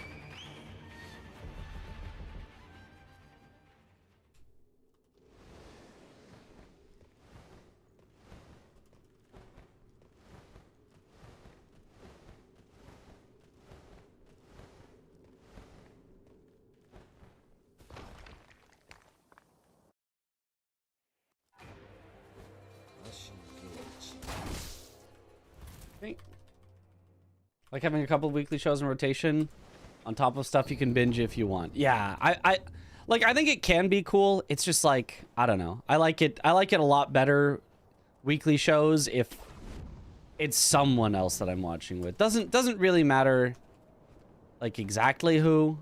A friend, a family member, a significant other.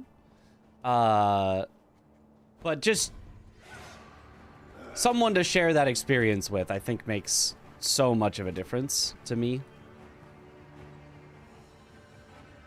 Otherwise, I'll just, like, forget, oh, right, that episode comes out on Tuesday. It's Thursday. I guess I could go back and watch that. Like, it just doesn't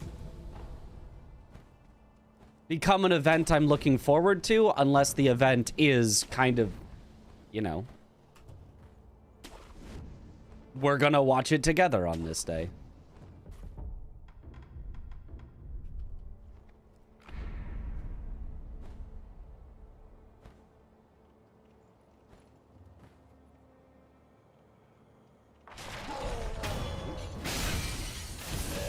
"2,000 episodes later."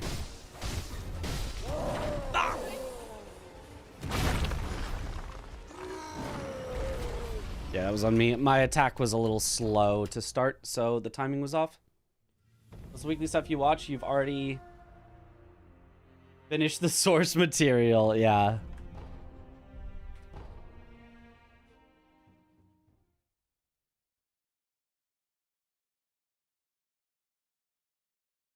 Could watch One Piece, pretty much cuts out all the unnecessary filler and flashbacks. And I probably would if I started watching One Piece. I did that for Naruto that I watched months back. I watched the fan edit. It was called Naruto Kai, I think was what it was called. That cuts out all the filler arcs, all the filler episodes, and like combines multiple, Naruto episodes into one episode so that it doesn't have the okay, now the episode's going to stop and the next time it's going to start back up type of stuff. Where each episode would kind of be like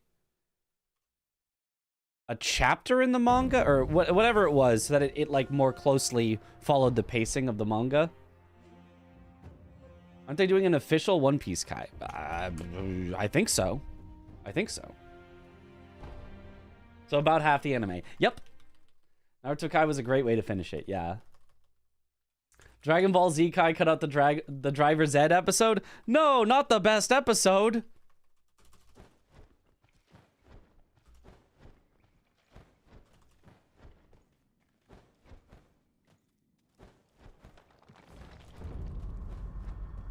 Genuinely 41% I checked. Nice.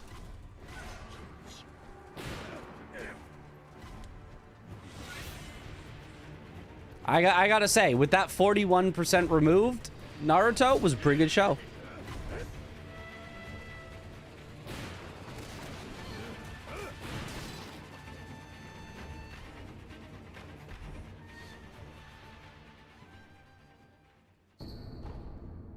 I wasn't expecting it to be as consistent of a narrative from start to finish. And what I mean by that is I knew that there was all of a sudden a time jump where it went from Naruto to Naruto Shippuden. And I expected, all of a sudden it's going to be about completely different things and, it's going to... And, no, there's a lot of stuff that was set up before the time jump that it's like, no, we need to continue and pay this off after. And, it really did feel like one consistent narrative and not, two completely separate things. There is a kind of a tone shift from, children to teenagers or whatever they are, but I was surprised. I was like, oh, wow, that works.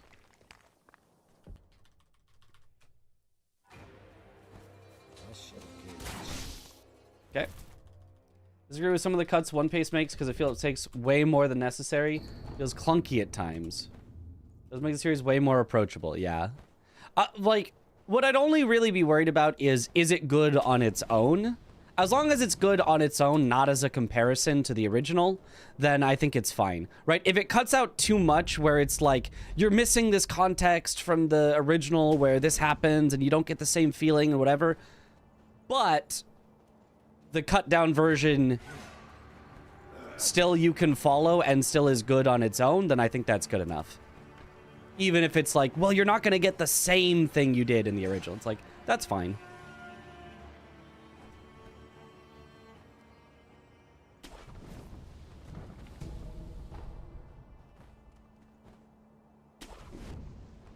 Still mad Rock Lee got sidelined. True.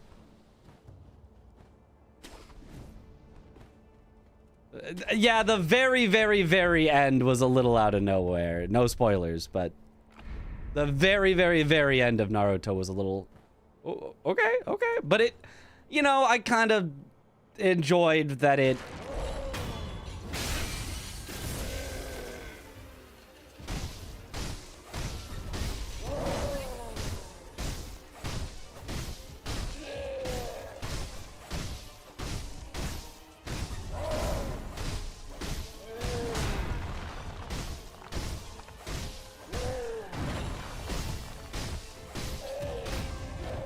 Even though it's a little out of left field, it's like, okay, but here's where we kind of get our payoff for everything. Here's where we really get our, let's, bring it all together, power fantasy, win the day type stuff. So I was kind of, it felt almost more like a victory lap at the very end of Naruto than like a real earned, you know,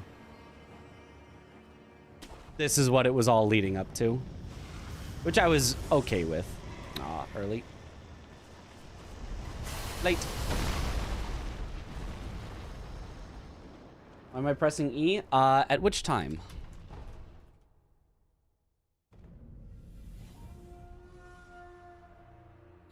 Don't miss any context or content. It's just a bit jarring and awkward at points. IMO, as far as literal content is one-to-one with the manga. Oh, okay. Well, then that sounds good enough to me. I'm okay if there's some slight awkward cuts that you can tell they cut stuff out or whatever. That seems fine.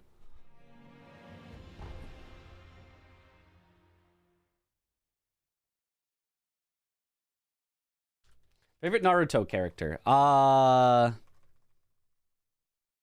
Kakashi. He's just so cool.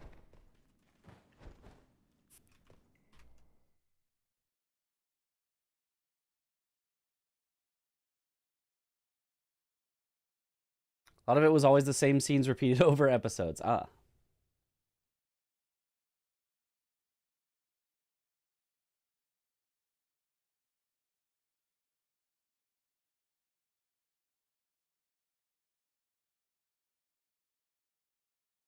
When you go to die with Genny. Oh, it makes your character, as you jump, makes your character, like, do a grabbing up in the air animation. And that doesn't really do anything, although we thought it did for a while. We thought it let you, like, land and jump again sooner. We were wrong, but it's kind of a habit from that. And then the other main thing is, as long as you're in that grabbing animation, you can't accidentally wall kick on the post, which would lose you a ton of time. So it's a slight safety of I don't have to time my jumps perfectly and stop pressing jumps at just the right time. I can press jump a little bit too much and not get a wall kick. That's the only real thing it does. Same thing with these kicks here. We thought that they were faster to do these air kicks. Turns out they're not, but as a habit, I keep doing them. But it also means that if I keep spamming the spacebar, I'll get my jumps as soon as possible, as soon as possible, as soon as possible, instead of trying to like time the jump, time the jump, time the jump. The opposite of Minecraft, where it is faster to time your jumps in Minecraft rather than to automatically try to do them as fast as possible. Kakashi is a legend. Your goat is Shikamaru. Oh, yeah.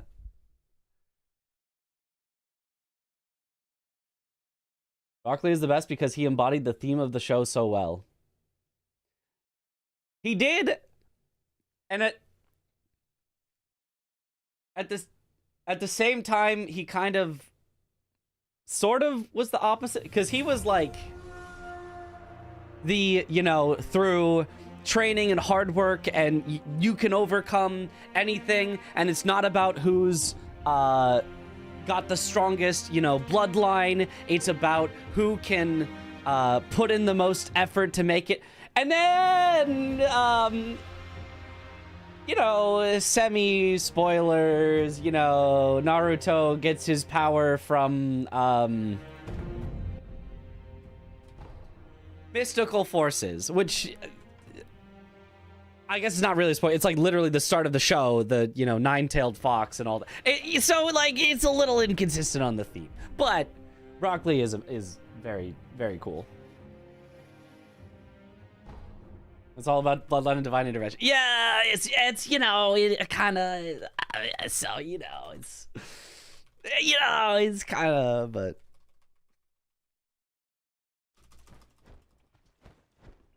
But if the show was all about Rock Lee, then it would have been, yeah.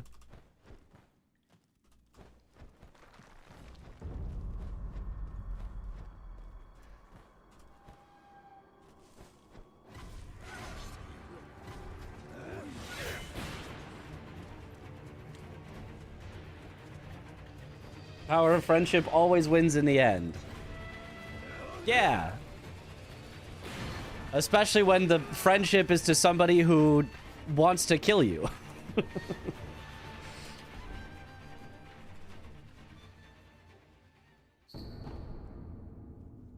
Same with the OG Naruto, yes, maybe not Shippuden. I mean, even the OG Naruto, like, if that's the theme, it's not exactly expressed super well. But it's still a fun show, regardless.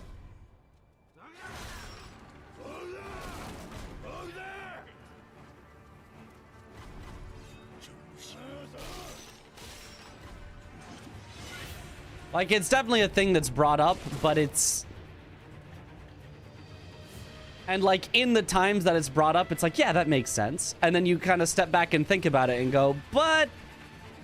Isn't every strong character kind of just strong because of their bloodline, actually, now that I think about it? Isn't it actually kind of... literally the opposite, even if narratively it's supposed to be that hard work pays off? Lee wasn't though. Yeah, Lee is the true embodiment, but then he well, you know, then things happen and he you know. But Might Guy though.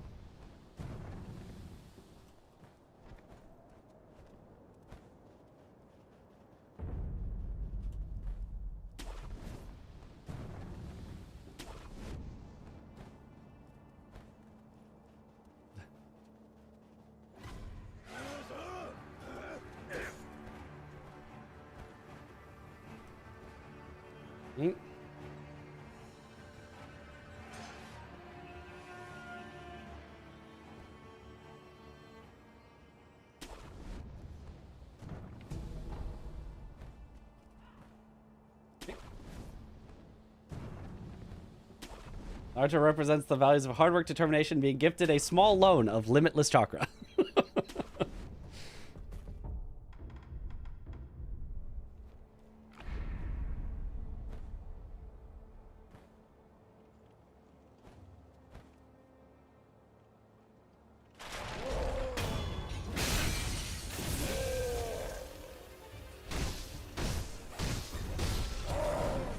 Oh, attack miss.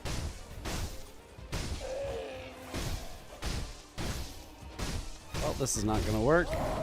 This is gonna be a slow ogre, but whatever.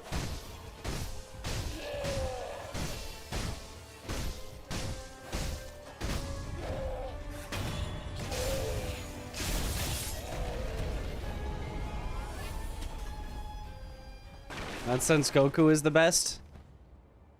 Yeah. He does a pretty good job of earning it. Through his actions. It's a little bit, you know, it following through, like, from Dragon Ball to Dragon Ball Z. Him being so strong in Dragon Ball is a little, you know... Well, why? 'Cause he's a race of super strong warrior aliens that, you know... So, it doesn't necessarily follow through the whole thing. But... Dragon Ball by itself, when you don't know that, kind of feels like maybe. And Dragon Ball Z by itself, where you do know that, but everyone else is also super strong aliens, it also feels like that. But the mesh between is a little tenuous. Thank you for the hydrate. Goku's the best at stuff besides being a father. Yeah. Even Piccolo's got him beat there. And a husband. Krillin is human? Yeah, and for almost all of Z, Krillin's a little very outclassed.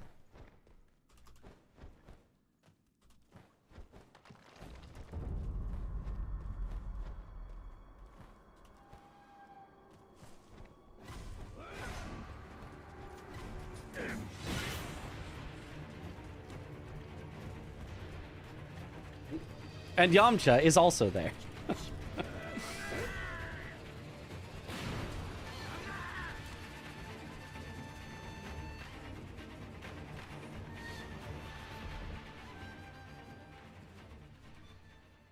Krillin also had an unfortunate habit of dying all the time. Yep.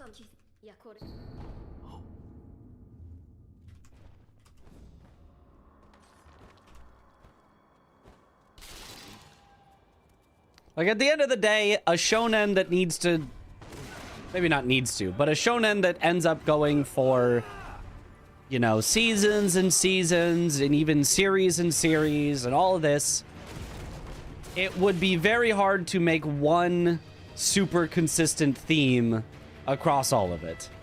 Unless it is written kind of all at once as one thing, you know, it's just eventually as the writer comes up with new stuff, it's probably not going to be planned out start to finish, and it's, you know, it'll have a theme for one spot and a theme for another spot, and it's not necessarily going to be one theme for the whole thing.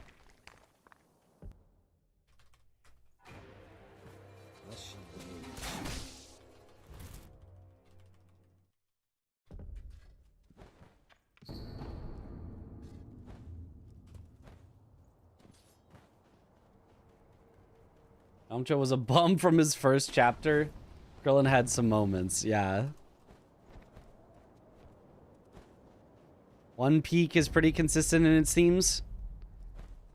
You know, wouldn't be able to tell you. Couldn't tell you. Now, not having, not knowing very much about One Piece at all, if the theme is the usual, hard work overcomes inherent, you know, you just have this ability that you were gifted. The very little I know about One Piece doesn't seem like it necessarily fits with that.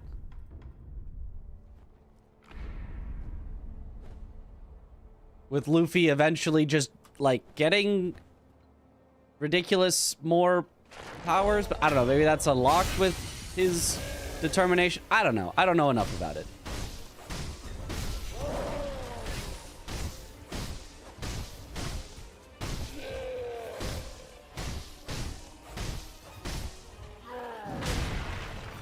Well, this is going to be a very, very slow ogre. I just completely did not know how to make up for a missed hit. Oh, and he missed me.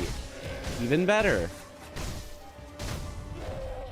Yeah, like +5.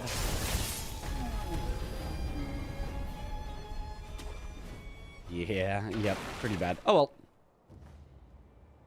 One Piece is more like government bad. Oh. But then isn't there also, like, a couple people in the government that you kind of root for that are kind of cool because of how badass they are?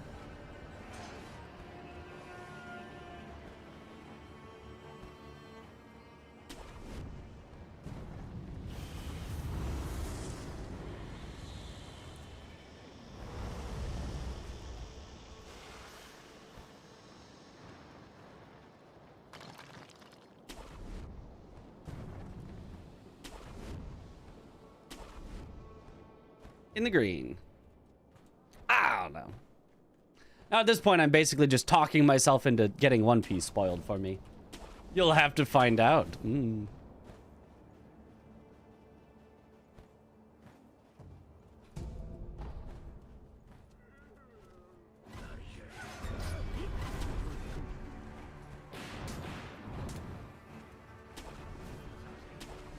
We're in the Marines, not the government itself. Okay, whatever the separation there is. Oh.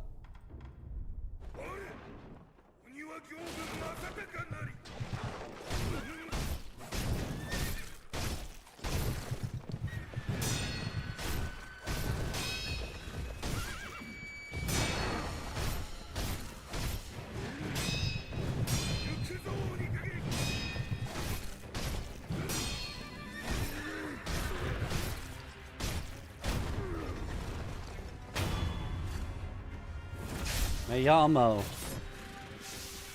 looks thrilled about watching 1,000+ episodes of One Piece. Of course. That sounds awesome to me.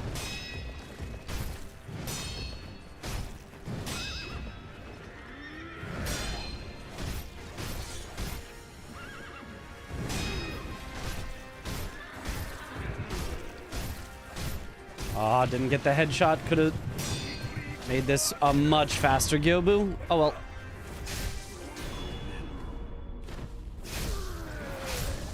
Should watch it soon so I don't get spoiled. Aha.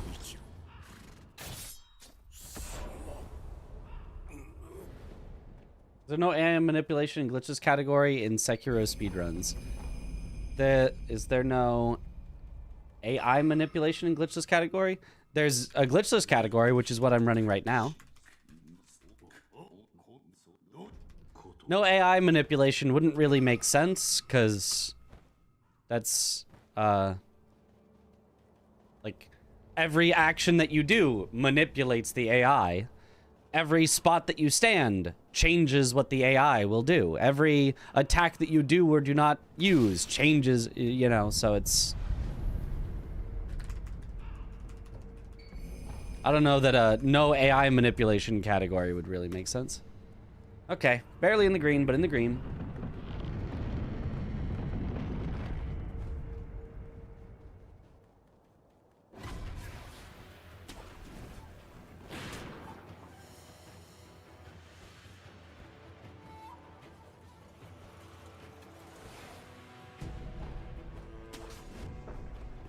Playing the game manipulates the AI, yep.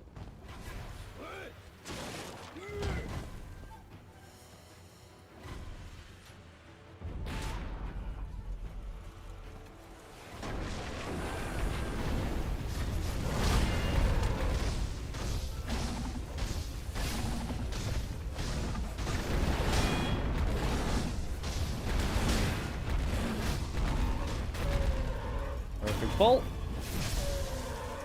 Rude of the AI to respond to my actions, honestly.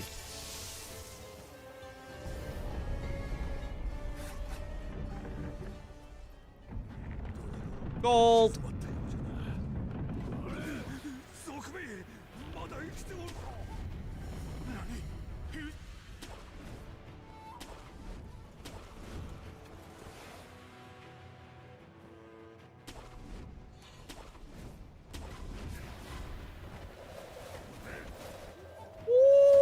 Look up, look up, look up.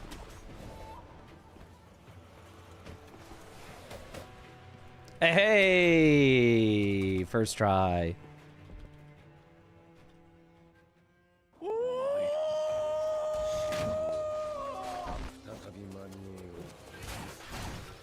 Uh-oh, uh-oh.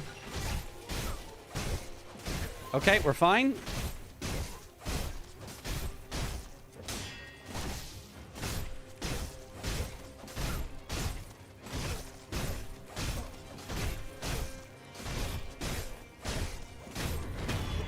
Okay, that was weird. That was weird. That was weird.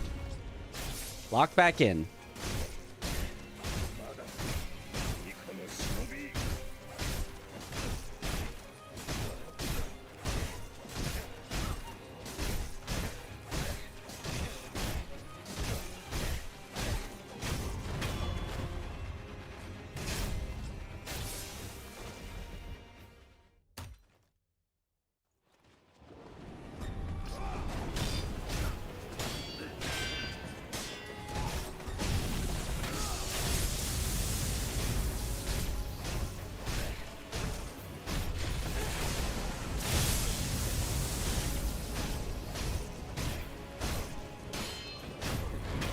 Very nice.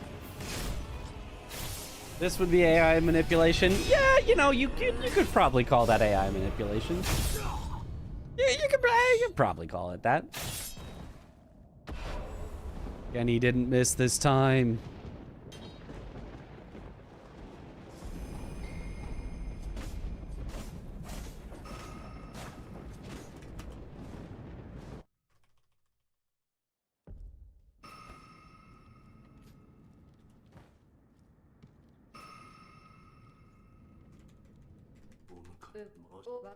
This game looks so easy.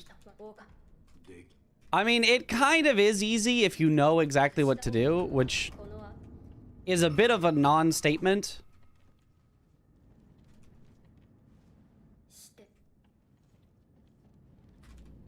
Oh yeah, fixing a car is really easy if you know exactly what to do.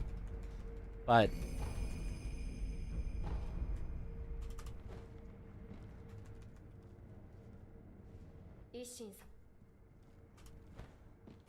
you know, the hard part is the knowing what to do.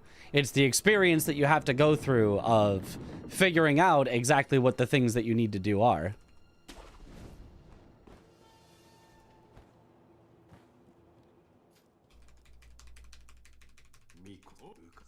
Put in your time and learn patterns, yeah.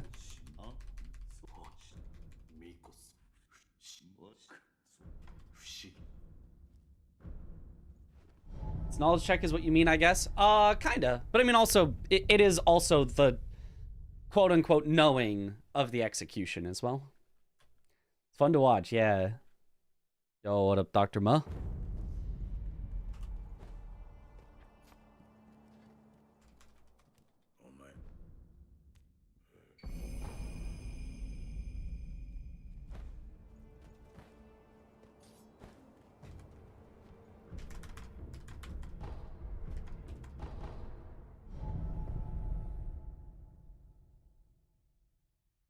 I think the first playthrough, I got aped like you did. Yep. Yes, I did.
Targeting world record or training for an event? Neither. Just playing to play. Just having fun. There's a reason that knowing is half the battle. How many hours do I have on the game? About 4,000.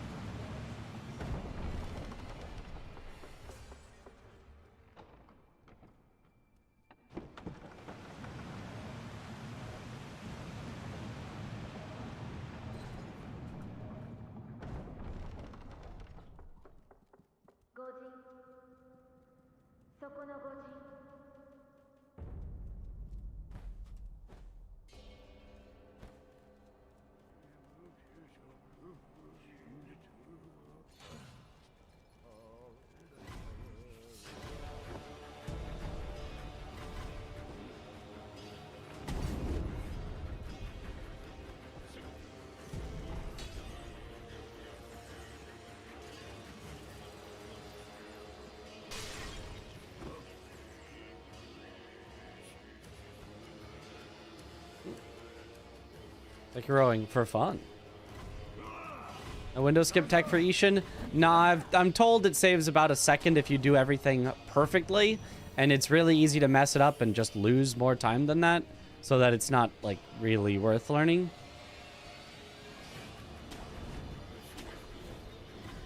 That, like, it's something you could learn. It's just not necessarily worth your time to learn.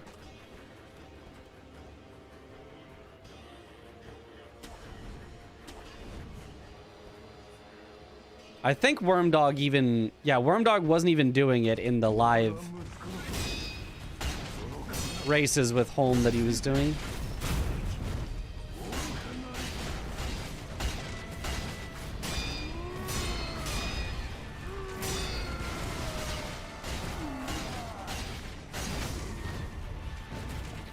You're not supposed to hit that one extra time. Please? No, it's a reset. Damn it. Got the bad RNG, and then I got greedy with trying to knock him off faster because I got the bad RNG, so I got impatient.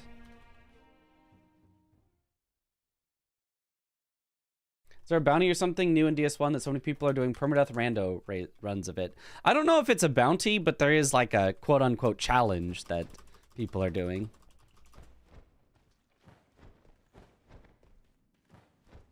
I don't know if there's any money on it or if it's just for the pride.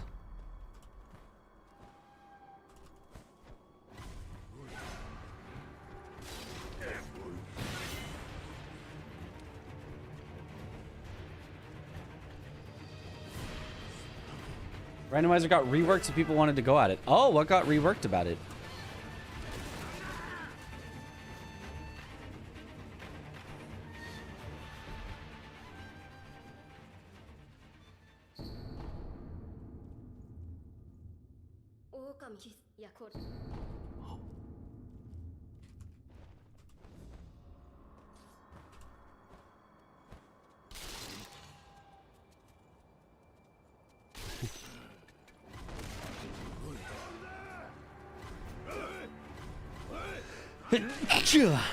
Excuse me. Yeah, I do really like the route that I have. I think it's a really good mix of consistency and speed. It's not as though we are only doing strategies that are completely consistent, but all the strategies that we're not doing feel like ones that are not super worth it. The only strat that seems like it is consistent and I should learn, but don't want to, is Walk My Genny. That is one that apparently Wormdog took like an entire week of practicing and learning it to get it, but now he's got it so consistent he can just do it on command. And so that's the only one that I've kind of put off, despite it being technically consistent. The rest of the strats, Wormdog has basically advised me not to do. Said, yeah, you really don't need this for sub 29.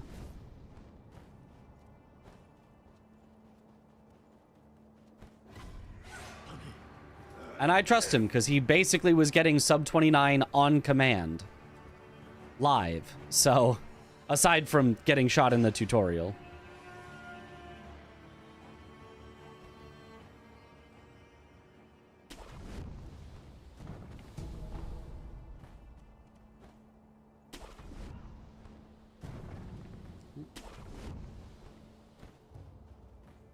And honestly, I think this is what makes Sekiro such a good speed game, is exactly this.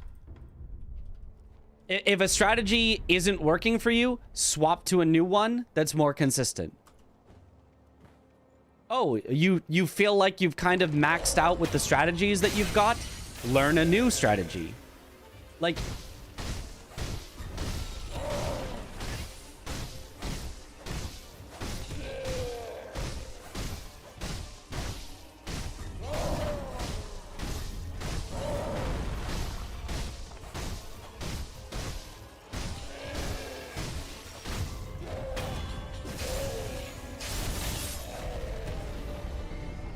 Compare that to Elden Ring, where it's, oh no, yeah, no, there's one strategy. Yeah, you do this. If you do anything else, it's less consistent and slower and is gonna get you killed. Yeah, there's just the one strategy. Oh, it's too hard, too inconsistent. It sucks because it's RNG based. Well, there's nothing really else you can do. You kind of just have to send that. One frame late again? Modular speedrunning. Yeah, kinda. Elden Ring is not a good speed game. It's an all-right speed game. If you compare it to the majority of speed games that exist, it's probably an above-average speed game. But when you compare it to Sekiro, one of the GOATs, it falls short in comparison.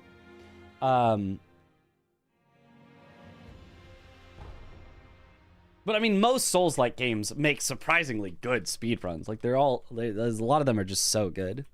But if you look at just like a random game on speedrun.com, I don't know if that's an option. If you can just select random game, you'll see how like bad a lot of speedruns can be.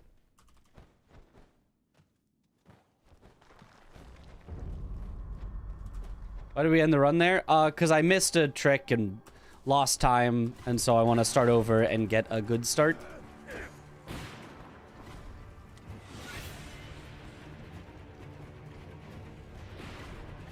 I think it's some fun skips for speed. Yep. The skips in Elden Ring are pretty good. It's just the boss fights that are so set in stone. You pray for the right luck, and if you don't get it, you reset. That's really annoying. The movement in Elden Ring is kind of neat.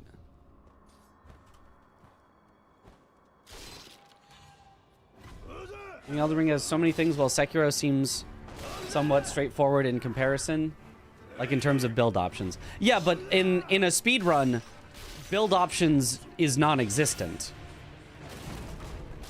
There's no, oh, I am going to choose to use this weapon instead. Okay, you lose 5 minutes from that choice. I'm gonna choose to put my stats in this way. Okay, you can't do this strategy and you lose 2 minutes. I'm gonna choose to, you know, do more of my weapon arts because I like doing, I'm gonna choose to do magic. I'm gonna choose to, okay, lose time. Build variety is not a thing in a speedrun. Like, I know what you mean. Like, it feels very counterintuitive from casual play to speedrun, but yeah, in speedrun there is one build that's gonna be the best. And then play can vary somewhat, which is kind of why Sekiro is so good, because there is no build that you have to worry about. It's 100% on your play. So the play can be much more varied.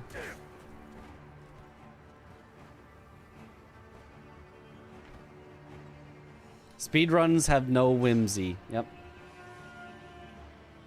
No whimsy here.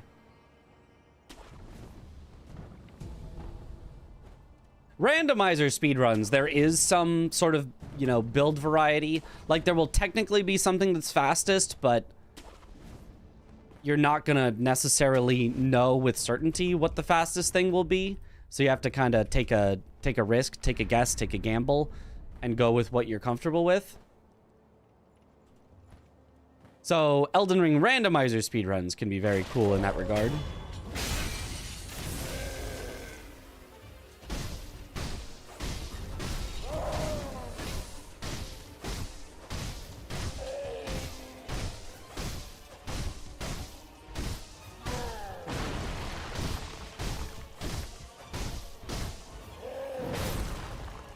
Huh.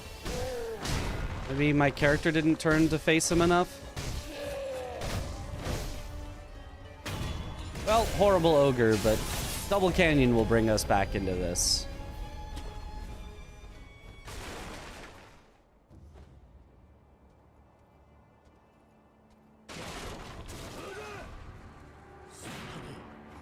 On paper, you'd think there would be multiple comparable options, but in reality, there aren't. Yeah.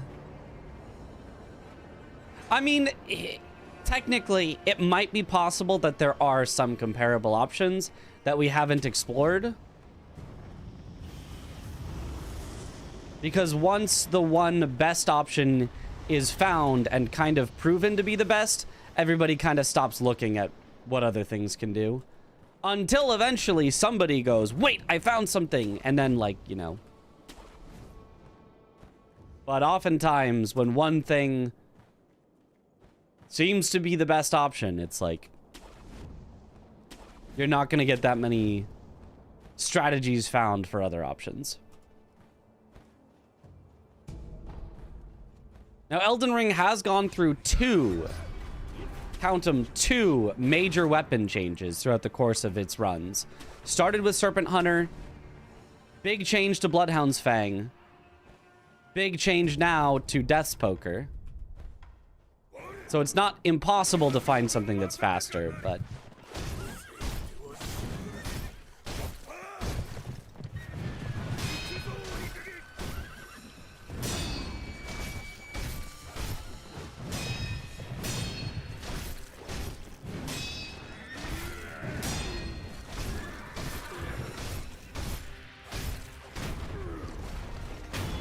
it's just rare and difficult to do.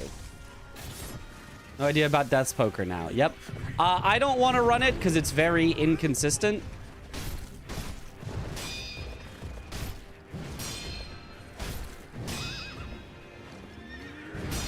Even just getting the weapon is inconsistent.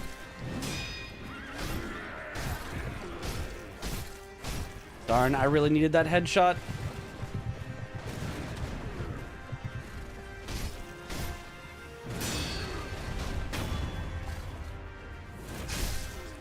Really slow, Gyobu.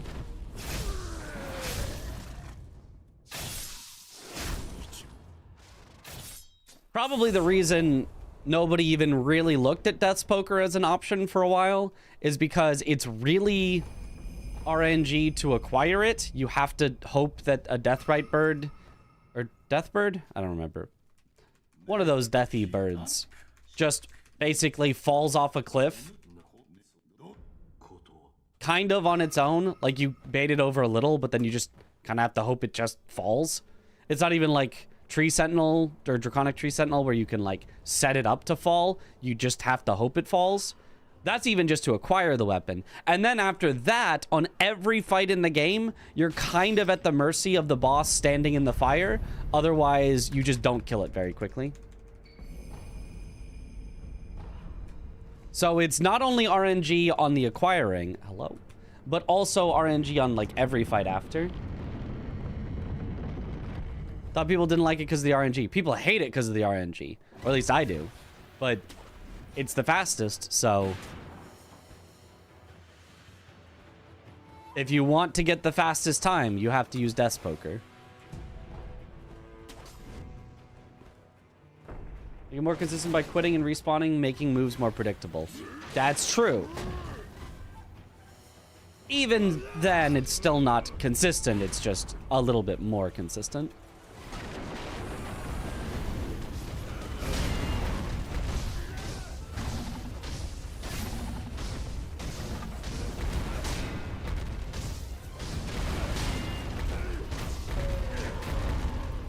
Okay, this guy was alive the whole time swinging, but he didn't hit me, so we're fine.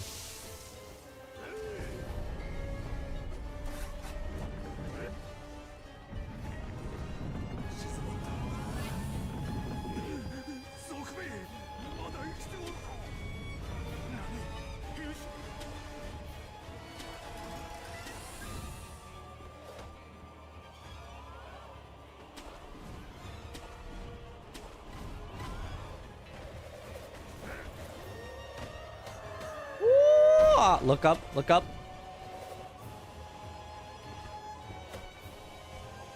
Nice.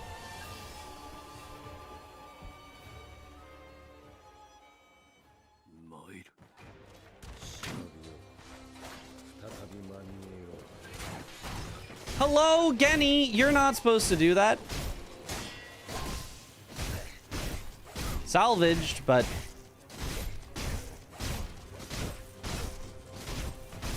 I don't know why you went so far over there for no reason.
Really horrible, Genny luck.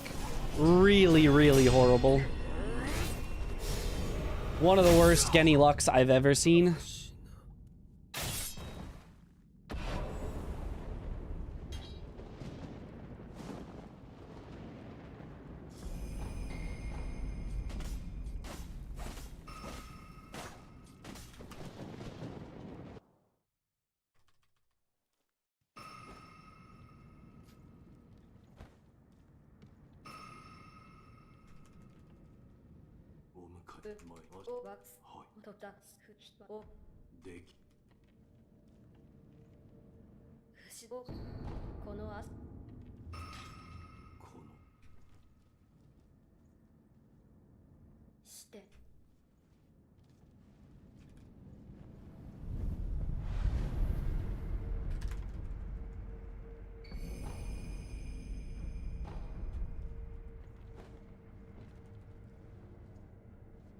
推信。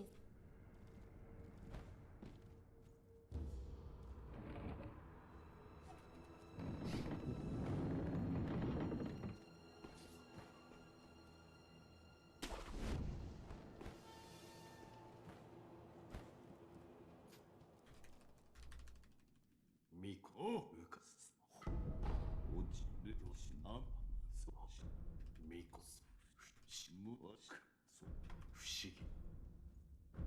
Okay.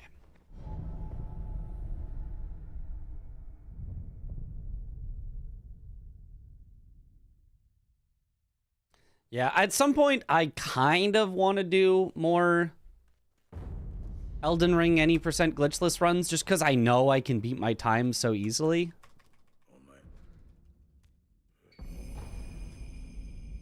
And the only reason I haven't already done more was because it hurt so badly when there was that live, you know, any percent glitchless races. And I was playing super well and could have made it into the finals. Should have made it into the finals. But I was the only person to get unlucky on Godskin Duo, the worst you've ever seen. And it's the only spot in the run that if you get unlucky, your run is just straight up dead. Every other spot, you can make it up somehow. There's something you can do. You'll lose time, but your run lives. Godskin Duo, I guess, and also Gideon, potentially. Yeah, it's just over. There's just nothing you can do. It was a full-on rip. And that stung.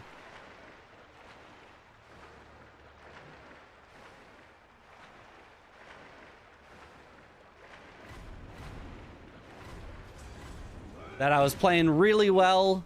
Had a bunch of consistent strats that I practiced. That was like... I was doing really well. I felt super prepared. I felt like I could theoretically win it all, although I didn't think I would, because I thought in the finals somebody's gonna like take a bunch of risks and it'll pay off. But I was like, I can definitely make it to the finals. And then, nope. Just kidding. You are the only one who gets that unlucky and screwed and loses because of it. So I haven't touched the category since then, because it's like, man, do I really want to go back to a category that does me like that?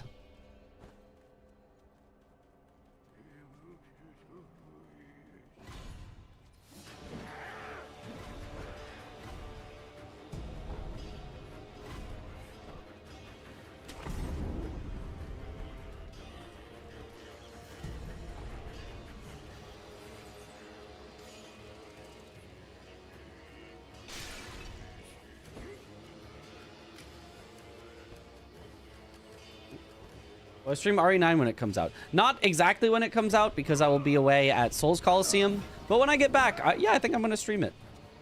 I might even get a free copy of Resident Evil 9 from Capcom.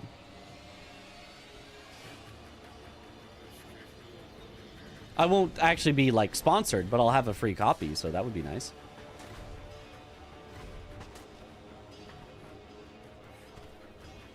We'll see if that actually happens. I got an email about, like, I could request it, and I was like, yes, please.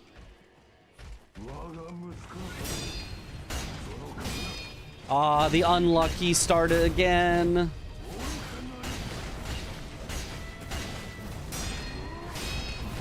He missed me? Oh no. And he's in, like, the worst spot where he might hit the pillar and not fall? Okay. Oh, boy.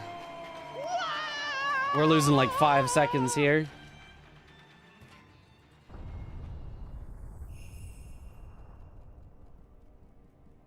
We're losing 4 seconds. Yikes. That's awful.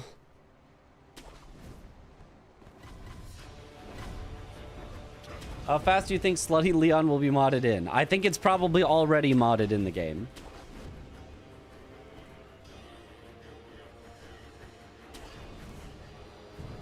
they've got the model ready, so, you know. It probably runs on the same engine as previous RE games. So, you know, it's probably ready to go.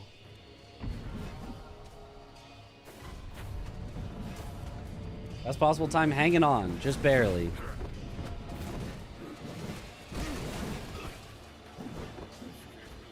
Don't like when they do that. Want to see you run RE games? I don't know that I will speedrun it, but I want to play it at the very least and think about it. You know what? It would be cool to speedrun RE9. Maybe I'll do. I will at least strongly consider speedrunning RE9.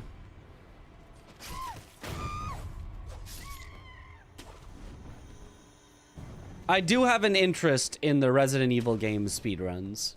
I just haven't taken the time to learn one yet.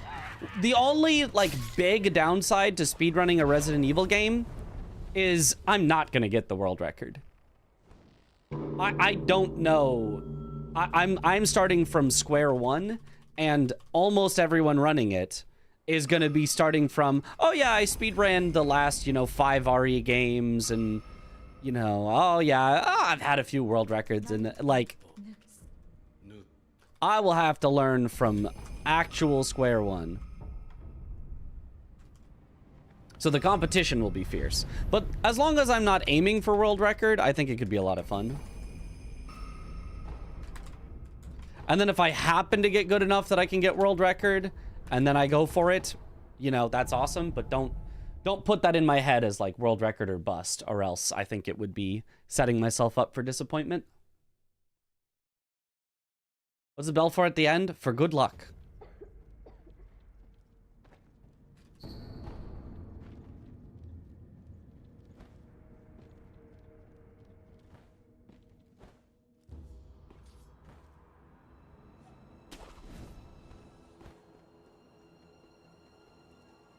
We can speed for fun too. Yep, yep.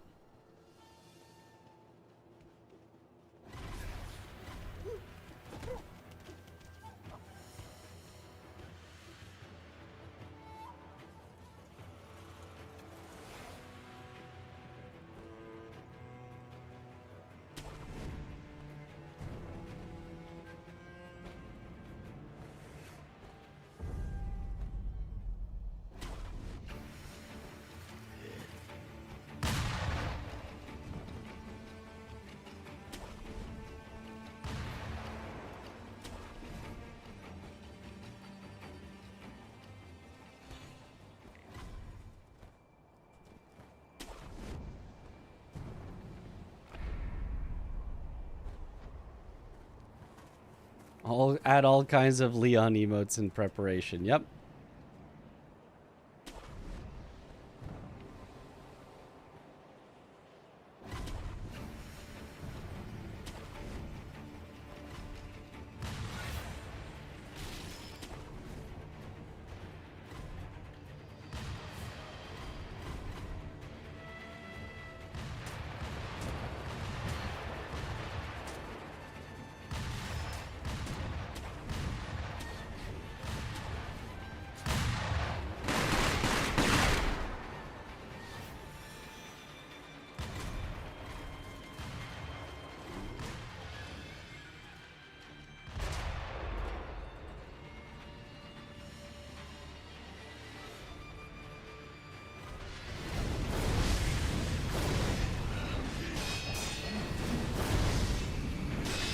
Well, that's bad.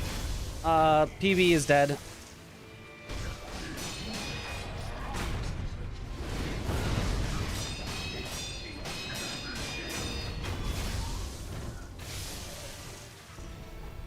I jumped too early, so I got partials on my mortal draws. PB is not dead, I guess, but it is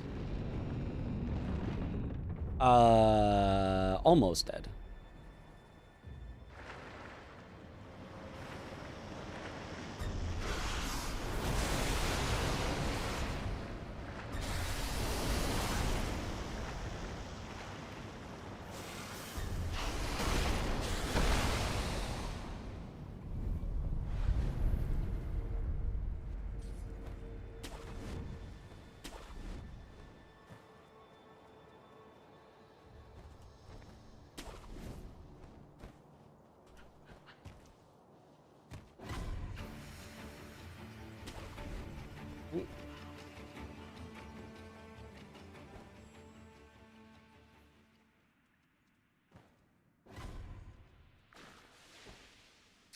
You got into sculpting idol.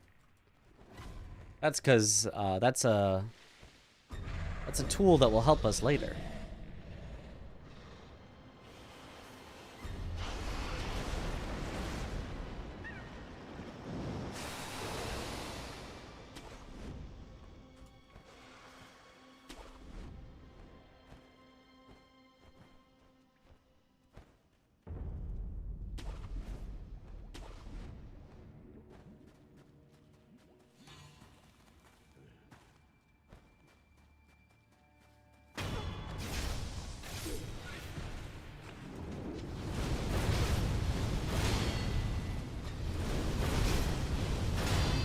I decided that the half a second time save from Snake Eyes doing the jumping mortal draw was worth it.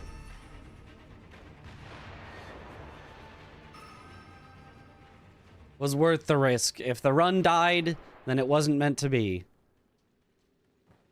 But if the run doesn't die, then we gold. So...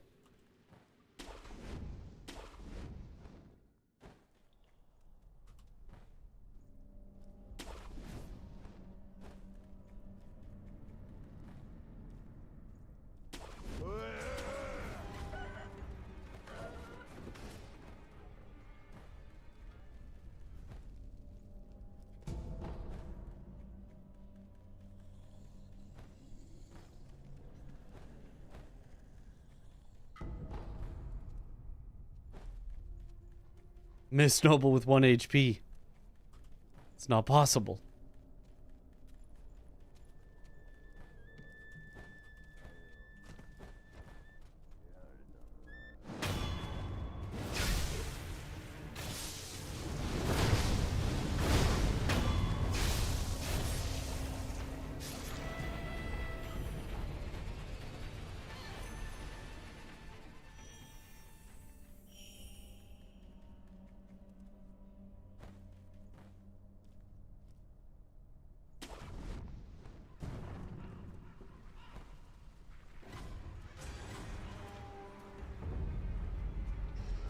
Too easy. Got lucky there with Miss Noble. Yep. Got the perfect pattern. Any other pattern and I would have died.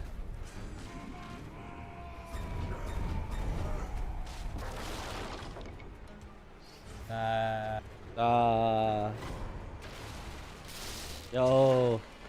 The Greybeard. Thank you for the Prime sub. Welcome back to the bunch. Enjoy the emotes.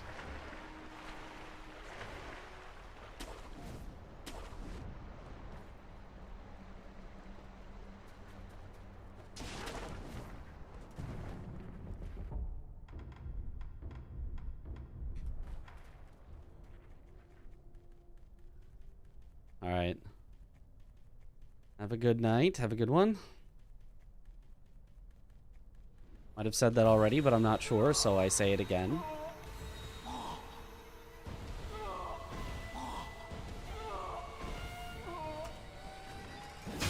Okay.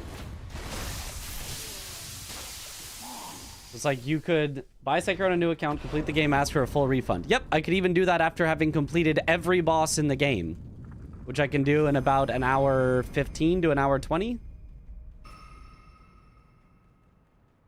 And then ask for a full refund.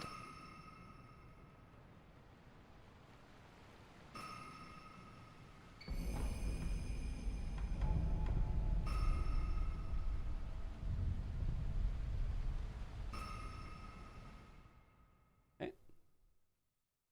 We've done an all achievement speedrun. Once, technically it wasn't valid because my game crashed. Not that I think anybody would actually care. But I have done it one time.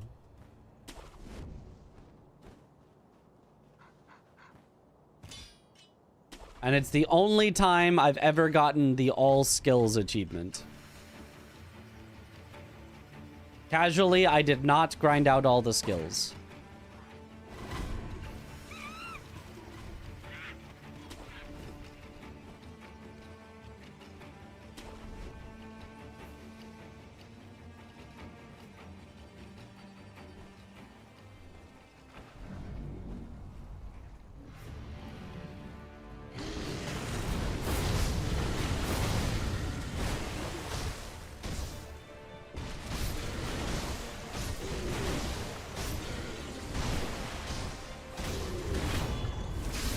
Not a good Ape Phase 1, but good enough as long as we get good luck on the second phase. How many new games did you do in it? You do 4. You need 4 for the 4 different endings. And then on the 4th one, you stay in that ending and farm out the experience and stuff required.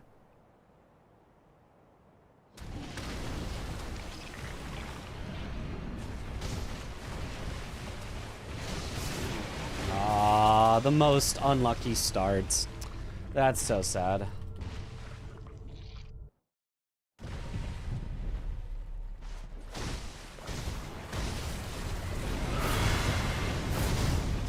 No longer possible to PB even close.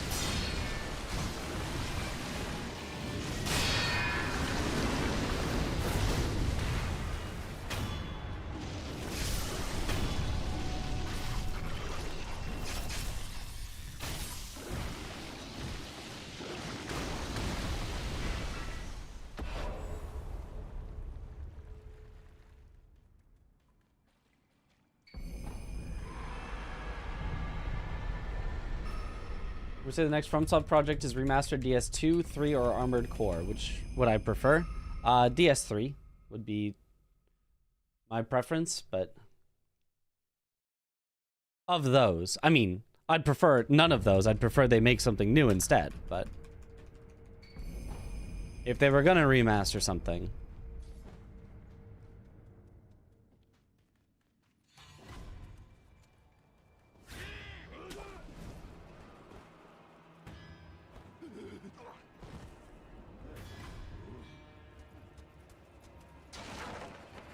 a remastered DS3 would give me a good excuse to actually learn DS3.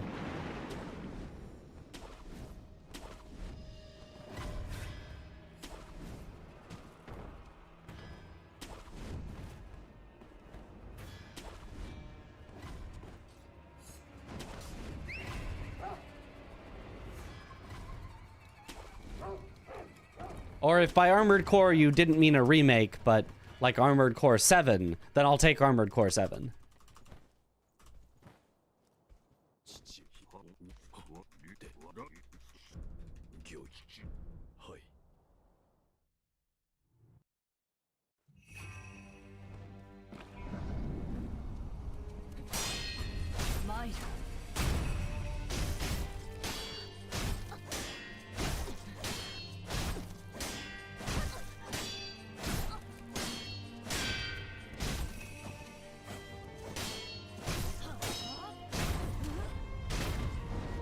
Great, Emma.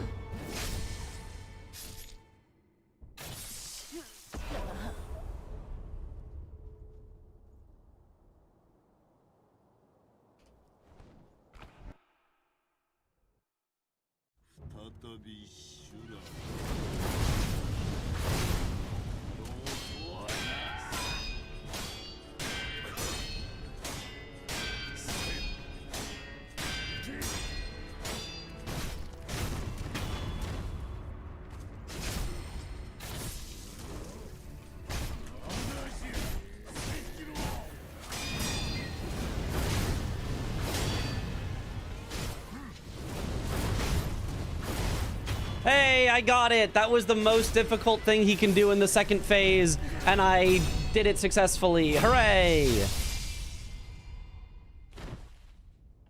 Sekiro.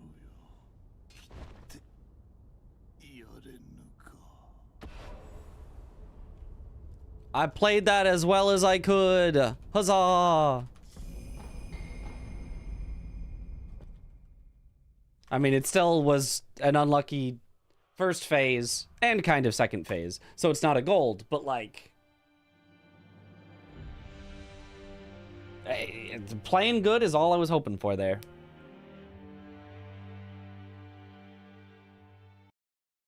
So it came down to obviously Ape with the worst luck, and then we just kind of bled time in the mid game. Worst Genny I've ever seen, worst Armored Warrior you can have. Yeah, and then made back a lot of time there. Yeah, it really was.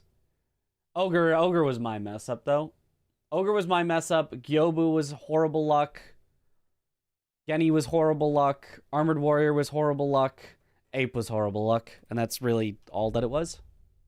Still sub 30, yep. You have the Shura ending on YouTube. I want to really learn this and flex on your friend. This is so cool. I have a full tutorial for how to do this run on YouTube, yes.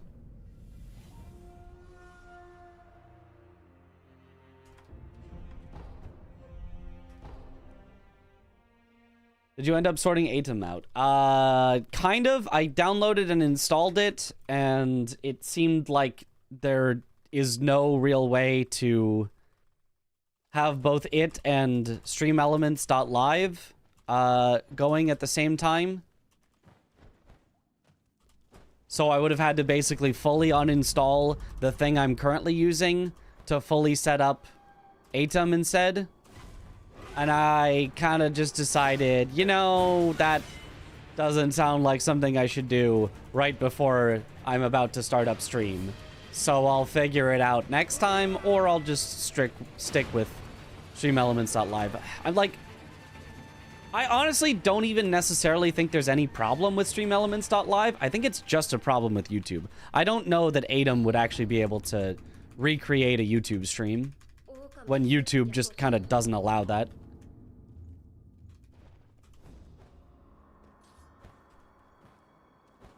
So it might just be that I should just stick with what I have and figure out the solution for YouTube, which is probably just that if my internet drops, I will have to fully restart everything, which isn't the biggest deal. It just means that if my internet drops, instead of us being out for, you know, a bit, and then my internet comes back and then we're immediately started up, it'll be my internet's out for a bit, we're back on Twitch for a bit, then I restart things, then we're back on both, which is probably fine.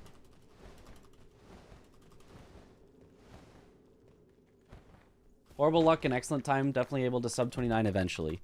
Oh, we'll see. Sub 29 is still very hard. Oh, that's too bad of a tutorial. Let's just restart.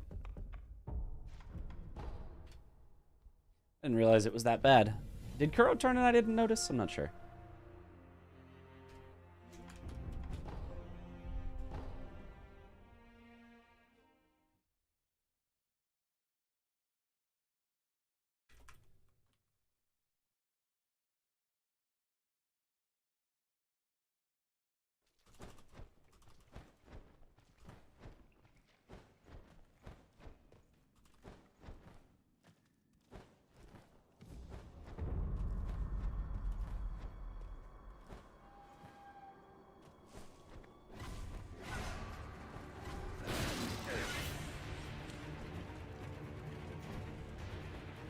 I don't understand what's going wrong with that, but I'm pretty certain you can restart it with Atom, but yeah, it was just not a massive deal at all, yeah.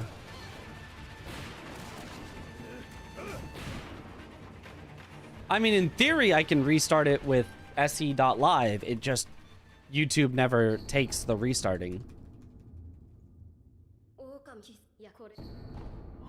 I've been told the only way to successfully restart a YouTube stream is to fully close it, wait for at least 10 seconds, change the name on the stream, which I think you have to do from the YouTube control panel. I'm not sure I can do that in OBS. Then start it back up.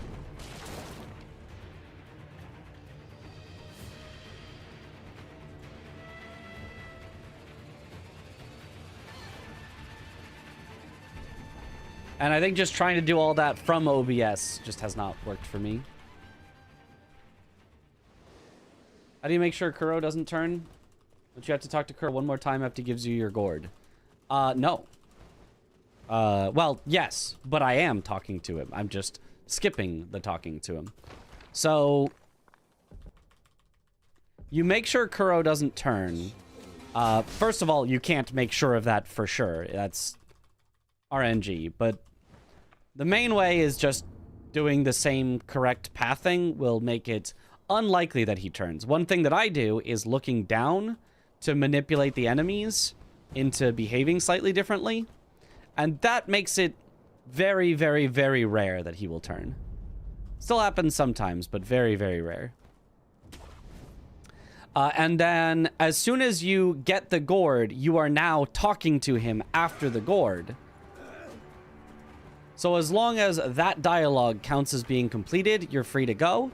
And if you have the subtitles off, as long as you start a dialogue and then skip out of it, it counts as completed.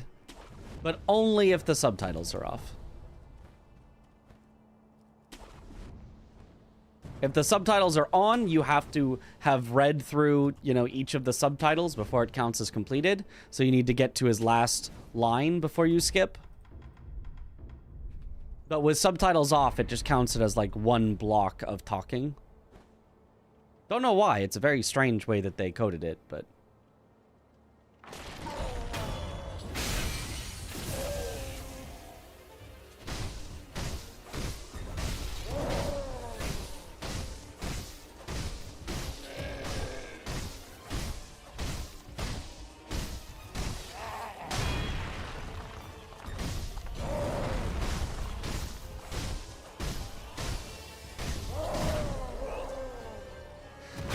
that attack should have staggered him, but one attack earlier missed, so I didn't get the stagger.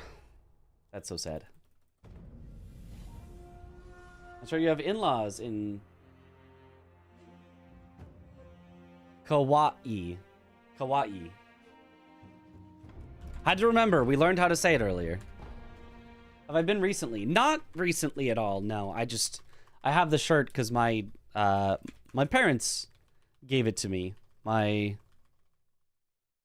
mom, I think, got it and then was like, it doesn't actually really fit me. You have it. I was like, okay. But I have been to Hawaii a few times. Mostly Maui. But I've been to Kauai a few times. I think I've been a few times. I'm actually not 100% sure. I've been to a few of the islands. I'm not 100% on which islands exactly I've been. But I think I've been there. I think I've been there.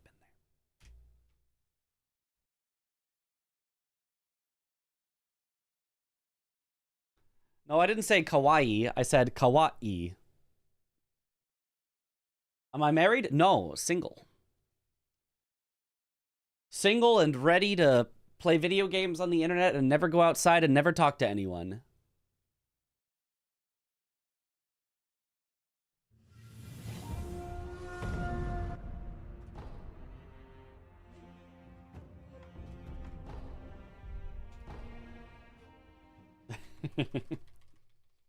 The best kind of single.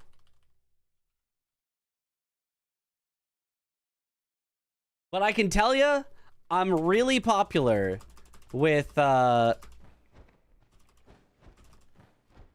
random drunk ladies at like bars or casinos or karaoke night or things like that. Just somehow, always, it's like... Oh, are they...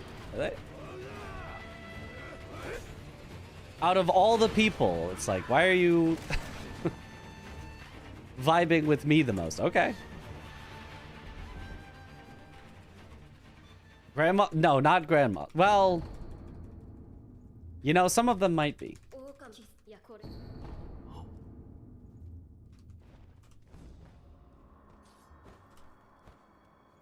We went to Vegas one time and very drunk, you know, not like old lady, but like 40s, maybe 50s, probably 40s. Lady was like, oh, you look just like Napoleon Dynamite. Can I get a picture? Can I sit on your lap? And it was like, okay, sure, I guess. Well, whatever. Drunk ladies want to learn Shura Glitchless, obviously. Obviously. I was like, this is awkward, but, okay. You know, all right.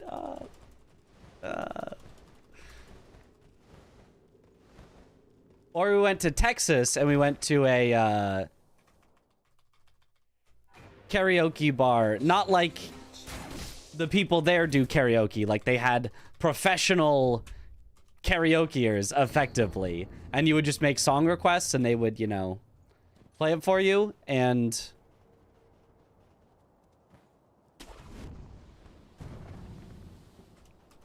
there were two girls that were, you know, sitting at a table drinking, and then whenever a song would come on that, like, the bar would be like, yeah, this is a good song, and, you know, stand up to dance or whatever, just, you know, danced a little closer to me. Did a little, you know, it's not like grinding or anything like that, but just, like, danced specifically near me, making eye contact, and, like, heck yeah. I was like, all right, okay, all right. And that, anyway, that was the end of that. It was like... So, but I'm just saying, when they're drunk and specifically in a casino or bar or something,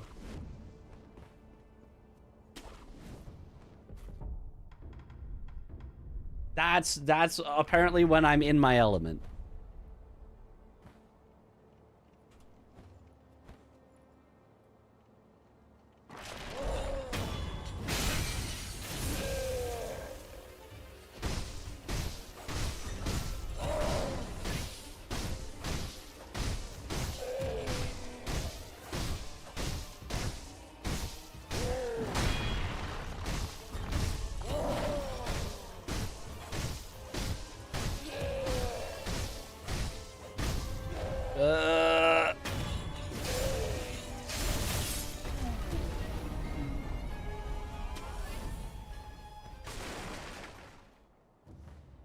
Have I always played on keyboard? Yes. Yes, always.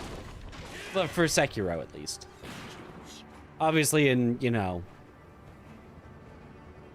in the days when console was the only thing that existed, obviously I played on controller on console, but...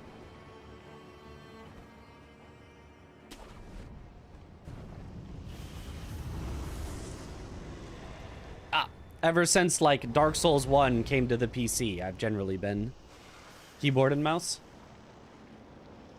What maidens made you lose time? Yep.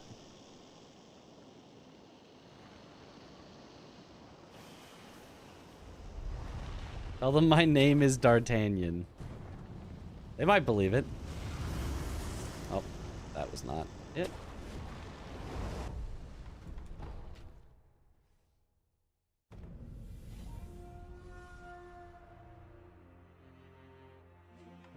This is where you jump from to do frontside dojo. Mm-hmm. Like a dueling piano bar. Exactly, it was a dueling piano bar. That's the name of it. Dueling piano. Name of that type of thing, yeah. Or that specific thing? I don't remember.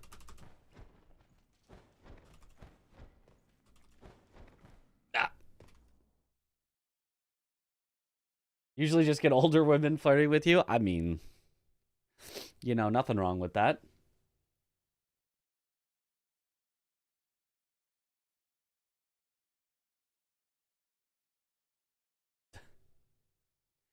That's a different game. That's a different game. We stick to Sekiro here.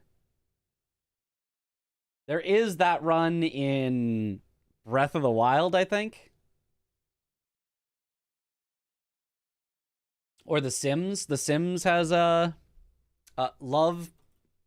quote-unquote percent speedrun.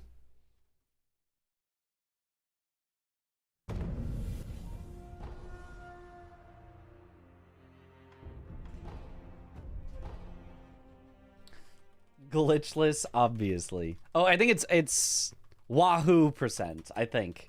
Because I think they say Wahoo in The Sims.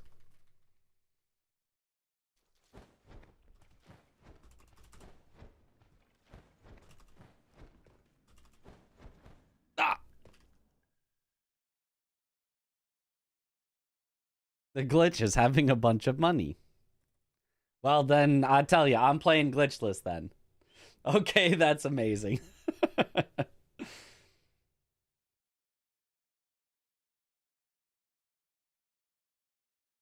Aware.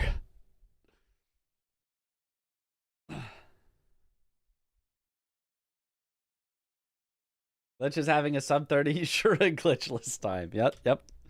That does it. That does it.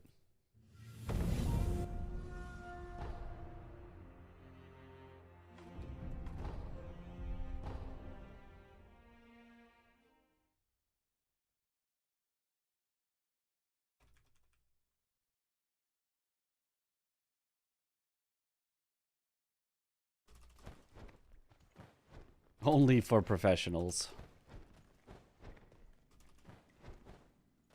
Nice.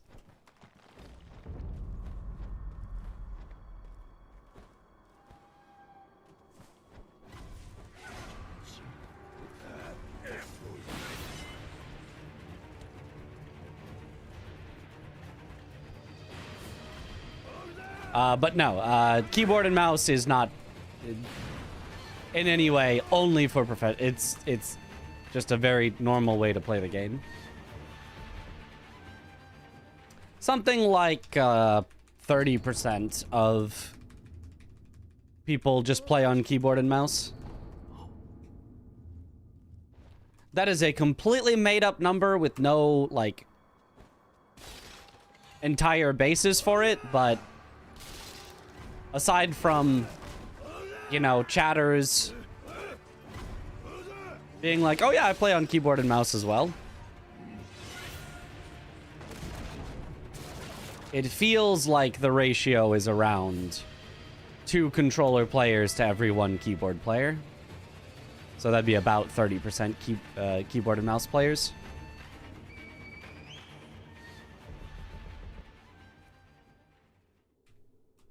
Play Rocket League on keyboard and mouse. Yeah. Is that... I don't know how common that is. I have not really played Rocket League. 32% of statistics are outright fabrications. Yep. And I suppose it could be overrepresented in my chat specifically. People could choose to watch my chat or watch my stream specifically because they feel a kinship to the keyboard and mouse. So even if we ran a poll of, like, if you played Sekiro, did you use controller or keyboard and mouse? It could be skewed, but...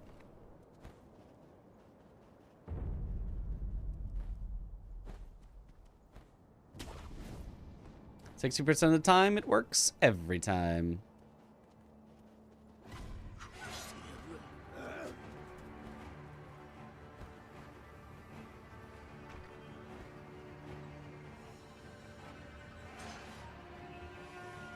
Because I didn't have background music. That's fair. Yeah. Sometimes I'm down to jam with a little bit of background music, but I'm always okay with watching a stream without background music.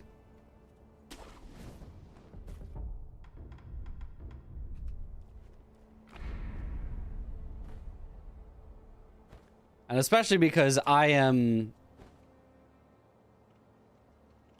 Not always, but sometimes I like to watch, you know, multiple streams at once.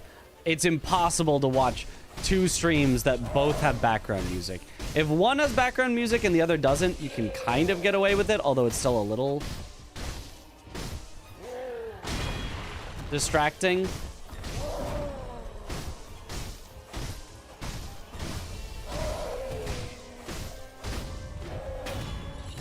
But yeah, you cannot watch 2 different streams that both have background music, or it just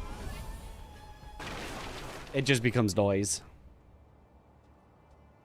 I have 4 streams open right now, yeah.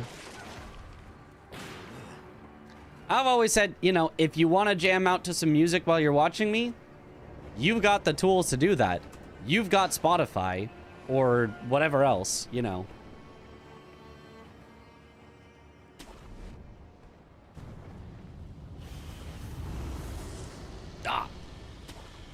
Isn't really a need for it to be coming through over the stream when it's something that everyone has their own preferences and things that they want.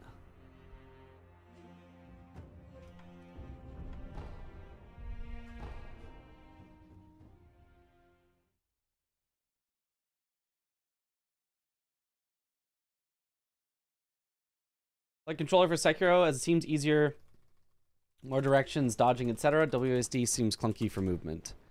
Like, yeah, you do have more directions on controller.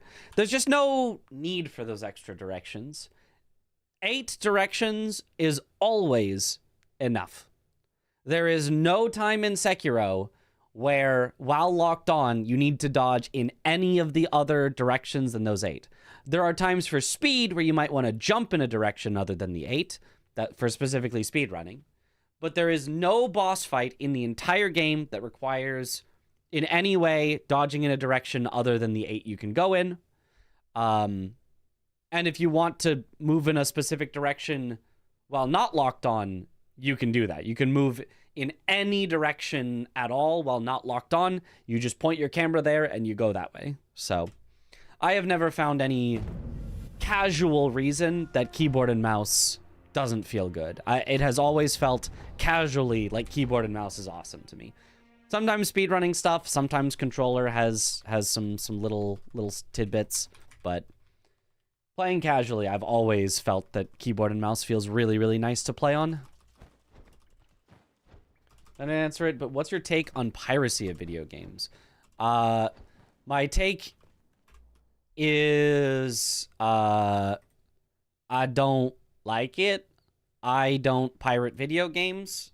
If you can at all possibly afford a video game, especially a good one from a developer that you like, you should do that.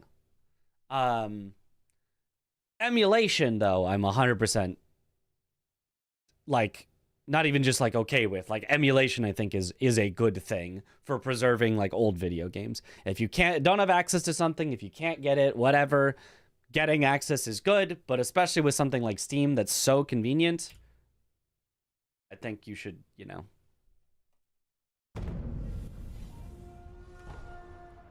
You should reward those making good video games.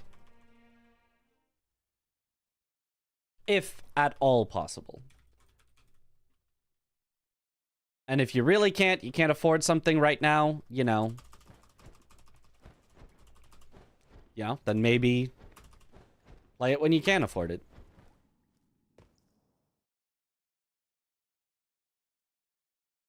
I'm not the police. I'm not going to kick in your door, you know.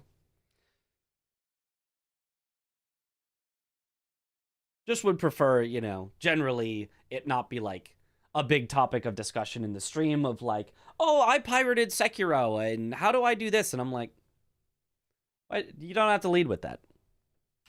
Didn't need to know that. You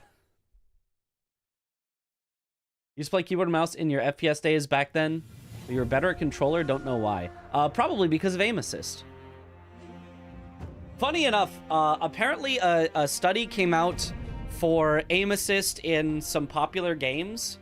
And they found that the aim assist basically is so strong that the average controller player with aim assist had a higher accuracy than over 99% of all keyboard and mouse players.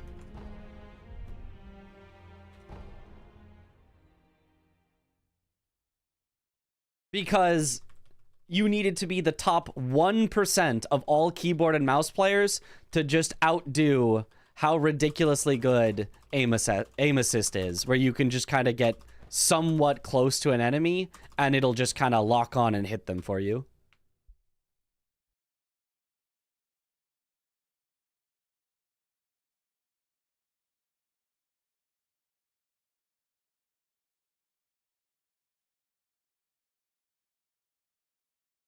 Bothers me less with movies and TV shows. Video games I generally want to pay for.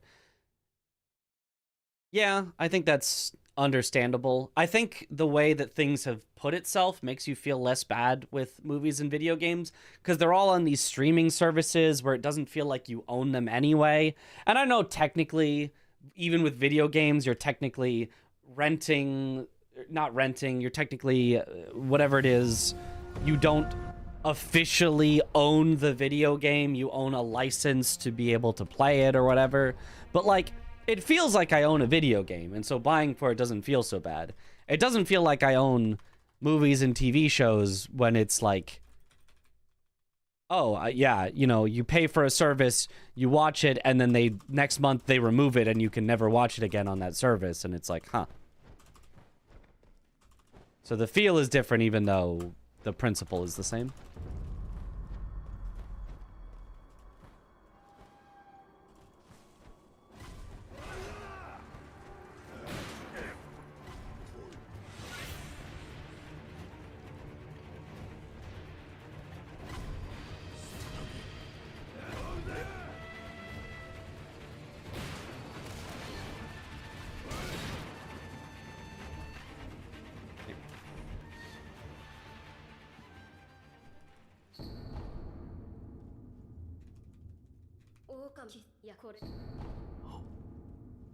I'm not saying that that's how it should be or that you should feel that way, but like, I think it's easy to feel that way.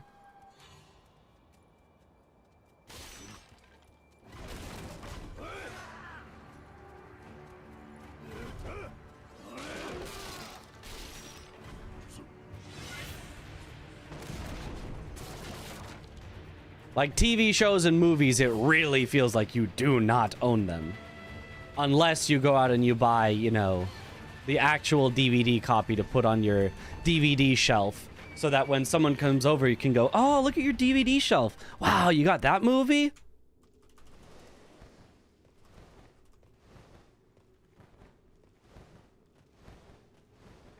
But I feel like that's like super rare these days.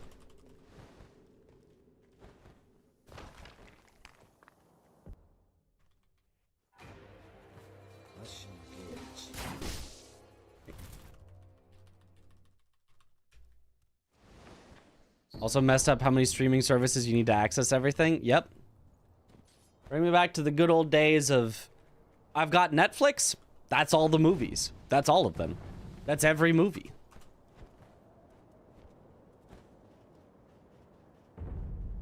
Or at least it felt like it. It wasn't every movie, but it was enough movies that it felt like it was every movie.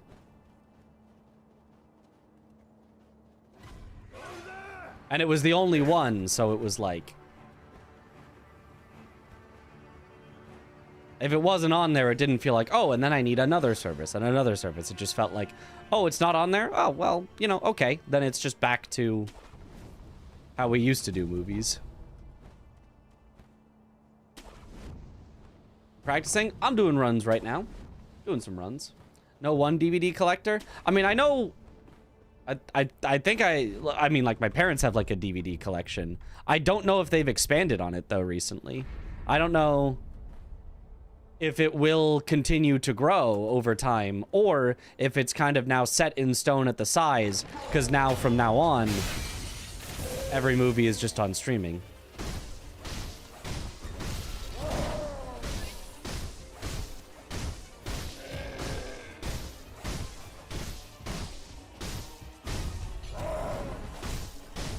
He did the dash grab, which was weird, but I was ready for it.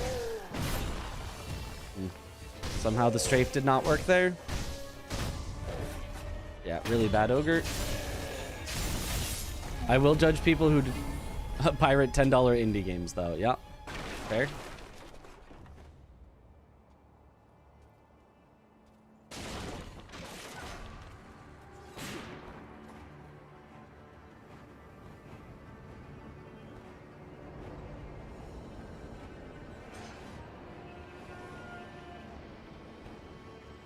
Full 360 back to cable.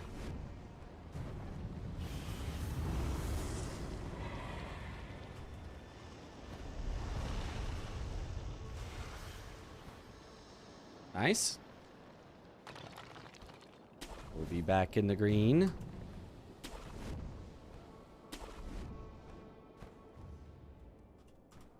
It's all ogre. It's not ogre yet.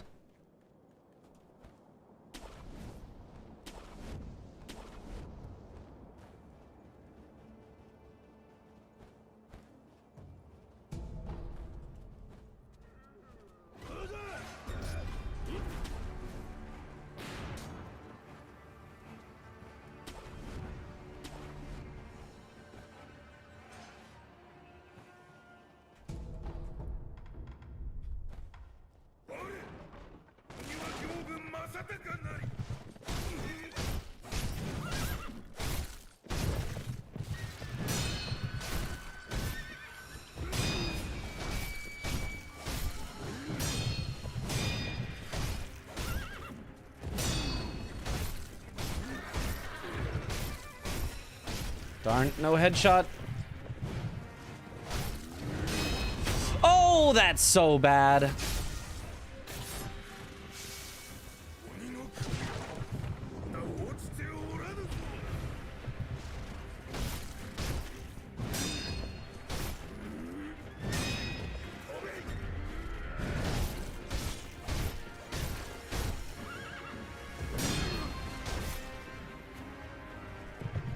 What? Okay, it's just a reset. Wow. Wow. Wow, that luck.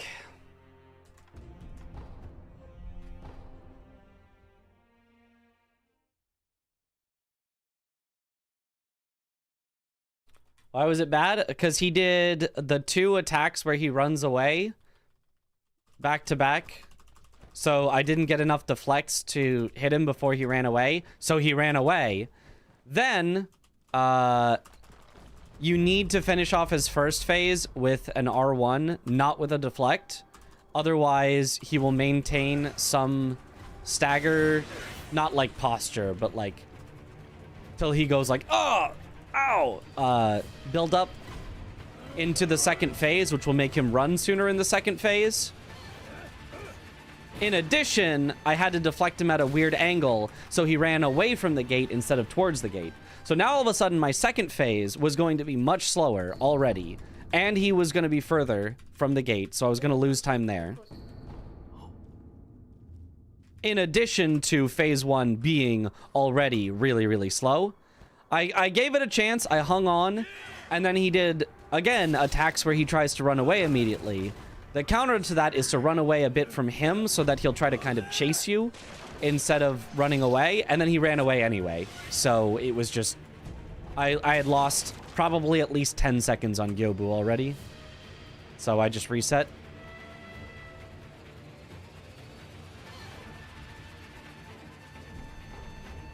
It was just all bad.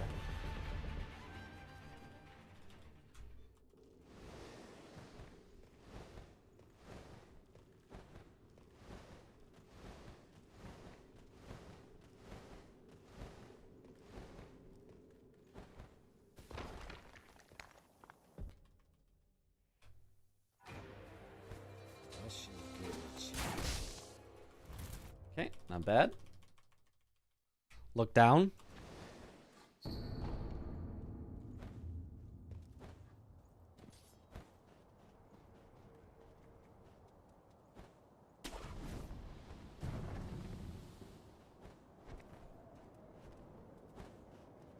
On Speedruns, we see something, hear something like, "It's so bad with it hitless."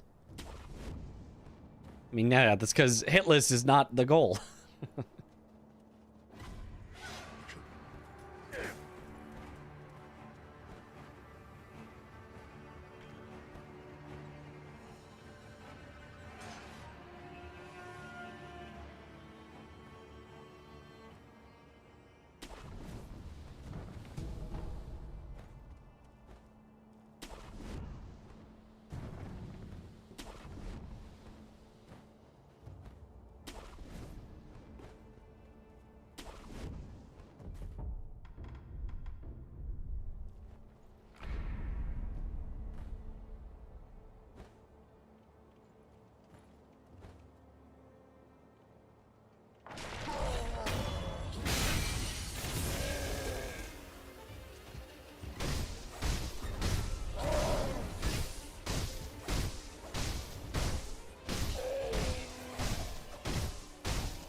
Good number of hits there, but I did have to circle around him at the end. Yeah, so a little slow of an ogre, but not bad.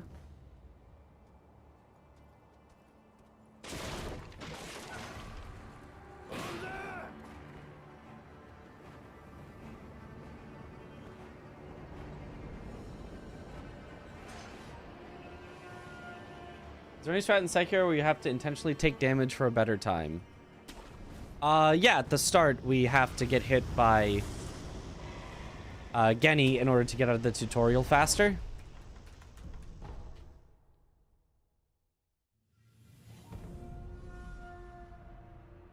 Other than that, technically we take a couple ticks of Guardian Ape's Scream to hit him an extra time before doing a jump mortal draw.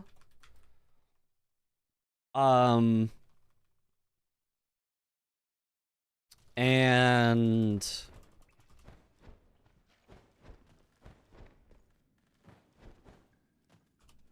There's a theoretical strategy on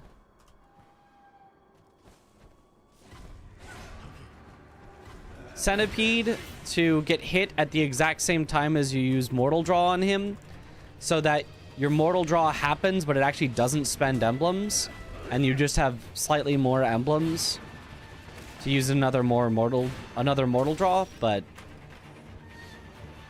it's not super realistic.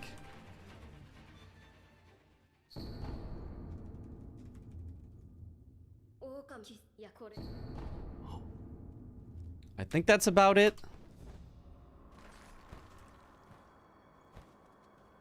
Oh, I mean, on Bull, every time you deflect, you take a little chip damage, if you count that. And on Lightning Reflections, you take a little chip damage. But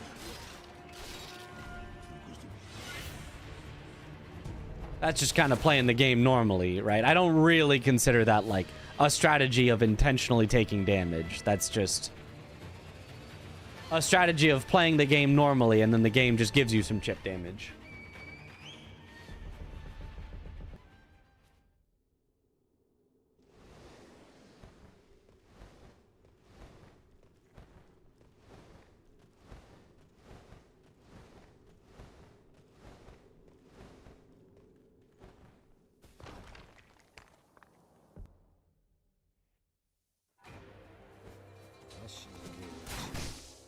Nice.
Oh, yeah, that was my fault. I didn't go around him enough. I should have turned a little earlier. Oops. This game needs a sequel so bad. It doesn't necessarily need a sequel, but another game with the same style of gameplay would be incredible. It's still wild to me that the only game that I feel like has actually tried to make Sekiro-style combat has been Nine Souls. Well, aside from the direct ripoff Kanagi Usagi.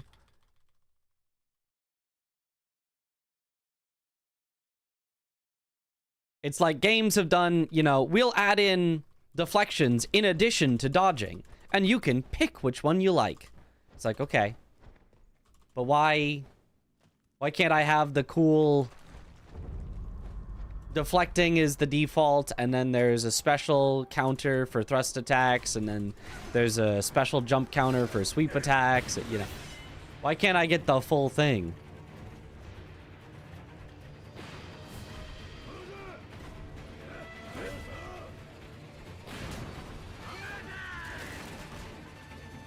Ekmith didn't? Nope, not at all. Kazan didn't either. Nope. There is like the one special counter for the one red attack, but Kazan is another, you've got options, do whatever you like. Which is still good and fun. I do like those styles of game, your Lies of P's, your Kazans. They're still very fun.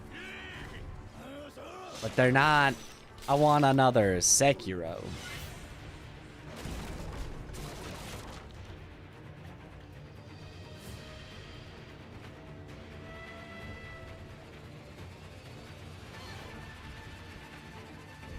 I want another twist it. Pop it. Pull it. Style of game.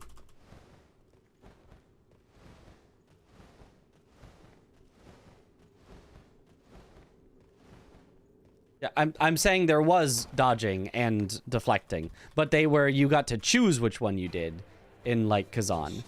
You weren't specifically countering, you weren't, oh, this enemy's attack specifically is countered by this dodge, whereas, you know, this enemy, this attack on them is better deflected because it's, you know, this combo that you can deflect all, like, it wasn't, it was not bop it. Sekiro is bop it.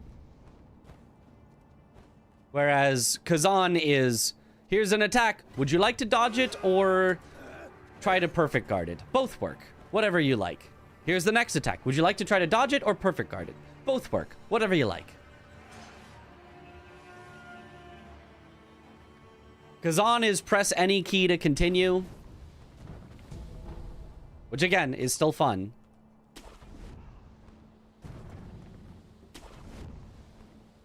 Sekiro is a rhythm game.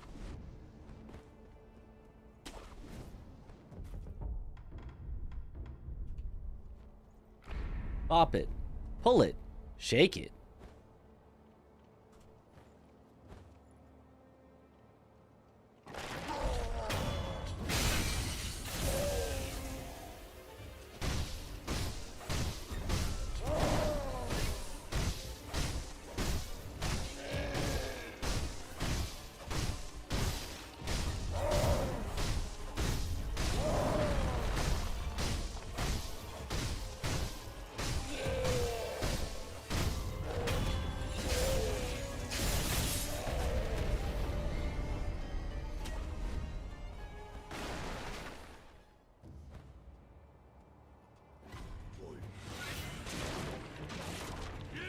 What's the most mid Souls-like I've played? Like, just okay. I mean, the worst Souls-like I've played is Lords of the Fallen, and it's maybe the only one that I would call just okay. Every other Souls-like I have liked. I've been like, that's a good game.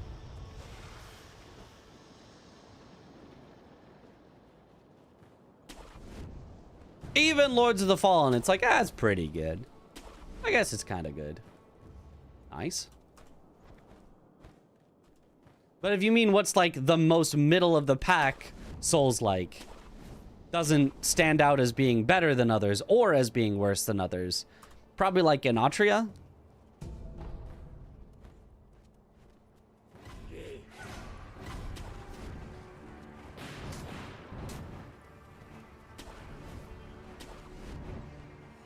Lords of the... Okay.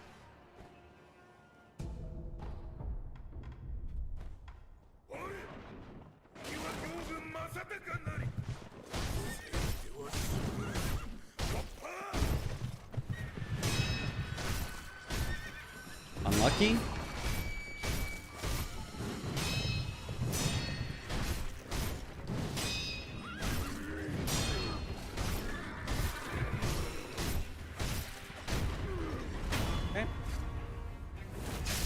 Should play Hellpoint? That's a bad Souls-like. Maybe I should.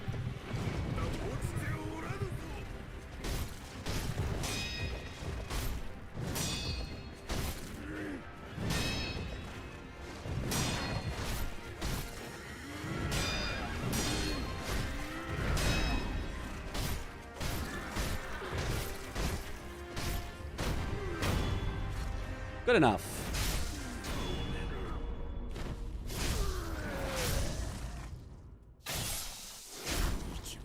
Lords of the Fallen tries the most to be Souls-like, but isn't. I mean, it is very Souls-like. It tries very hard to be Souls-like, and it does succeed at being very like to Souls. But it doesn't try very hard to be...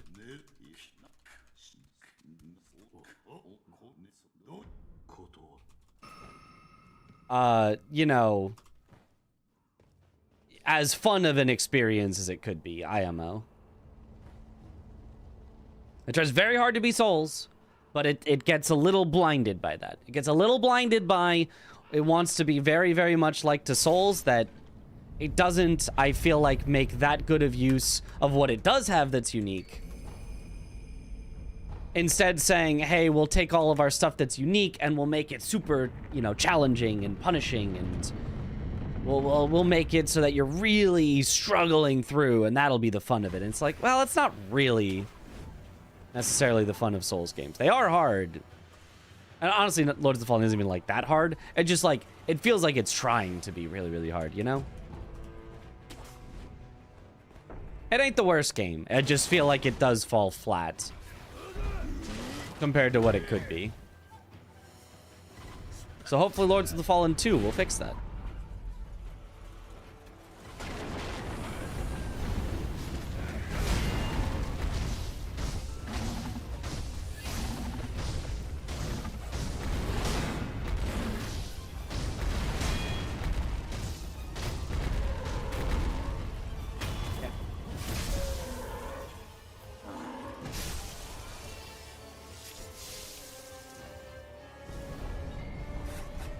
Specifically the ganks. Yeah, which they did tone down in an update, so it's better now.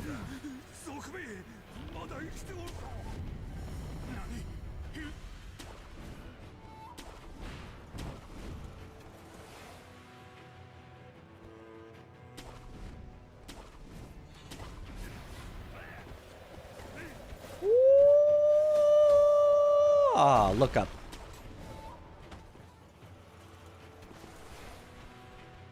Ah, just barely missed it. That was close, though. The looking up was good. Really? I think I'm late. I think I'm late. Okay, it's continuable. It's really bad, but it's continuable. We were on, like, an incredible pace, and now we'll just be on a meh pace.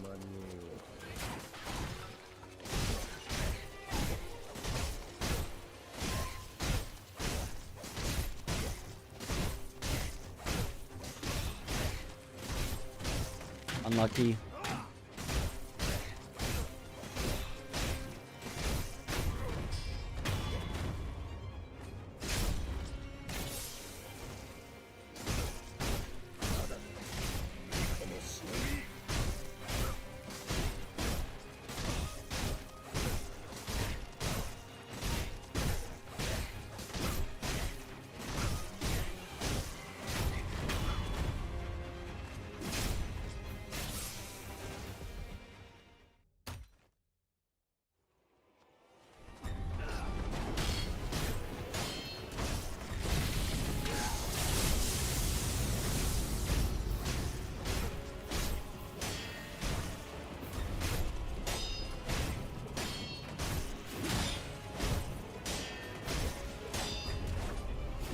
That's really, really bad luck.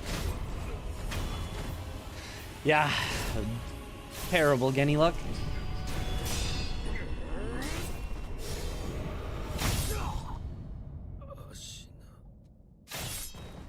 Yeah.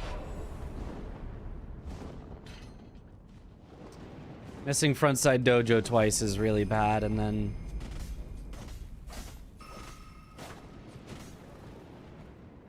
also really, really bad luck on Genny. So super unfortunate time loss.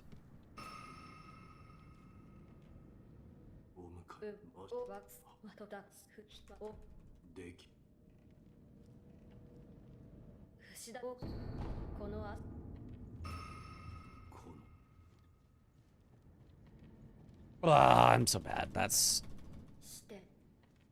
bad.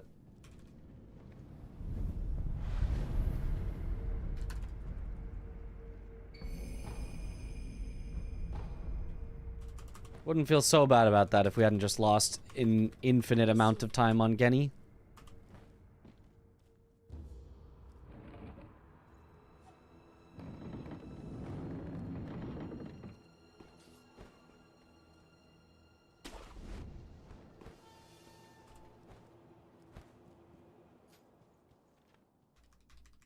ミコス落ちるしなミコスしまく不思議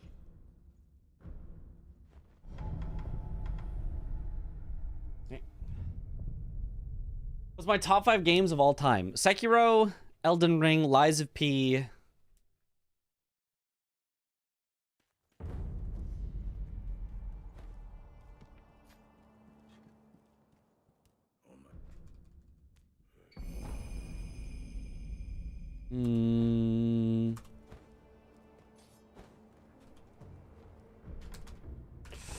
I forgot to skill into Mikiri counter. Oopsies.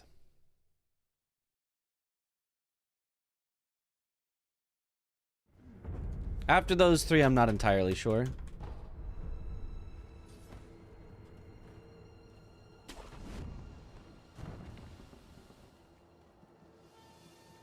Hello Kitty Island Adventure. Yep.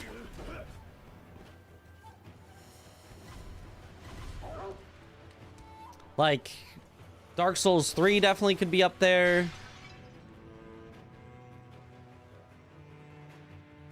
Kazan could be up there. Nier Automata could be up there.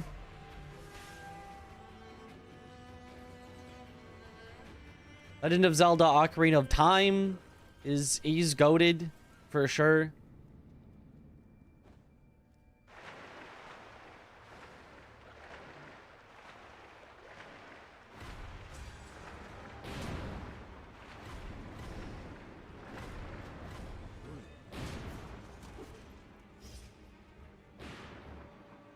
RE4 is a masterpiece. Expedition 33. I did quite like Expedition 33, but nah, I don't think I would put Expedition 33 as one of my top 5 of all time. It was very, very good, but I don't think it's a top of all time for me quite. What about Trackmania? More fun to watch. I haven't really played it very much, so...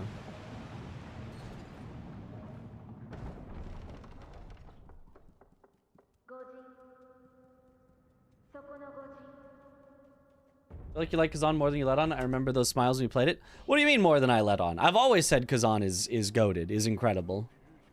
I just said it was maybe one of my top 5 favorite games of all time. Is that not enough praise for it?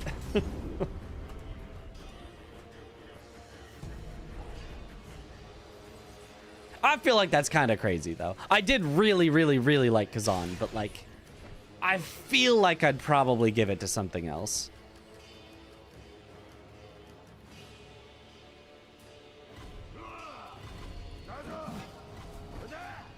A top 10, though, I think it probably makes it in there.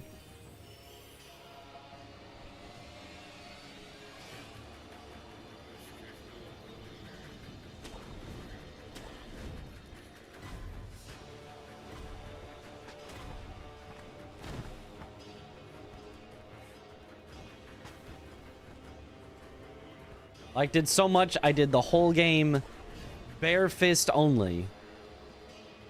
So that I could fight the bosses for longer. The bad luck again.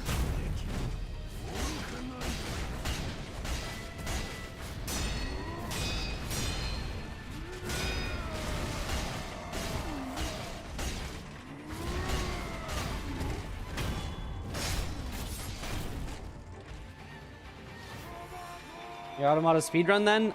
I don't know that the speedrun is that good. I don't know. I mean, I mostly like it for the story, and that's kind of what you skip in the speedrun. I think the story of Nier Automata is, like, so good. The gameplay is fun, but...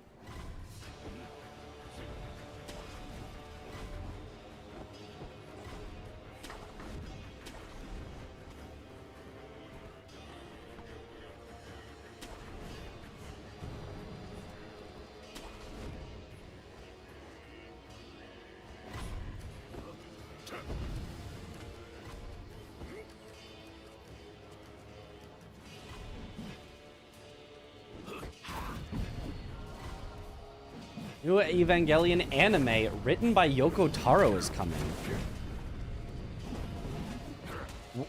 Why? That almost sounds like it could be cool, but why? They've wrapped it up. Evangelion is done. It's done. Let it die.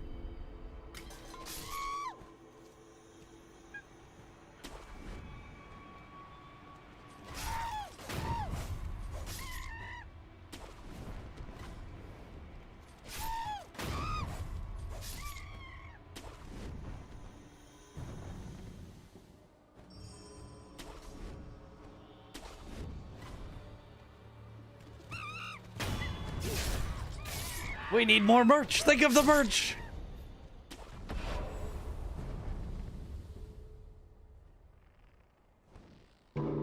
Or they could not let it die. Ah. Your speedruns are so hard. Oh, okay. I've watched a bit of Nier Automata speedruns, but not like a lot. I don't really know much about it.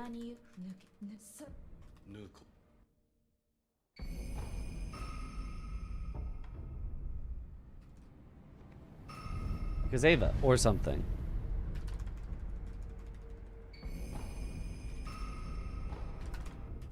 Oops.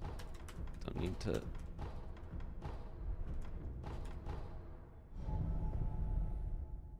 Okay.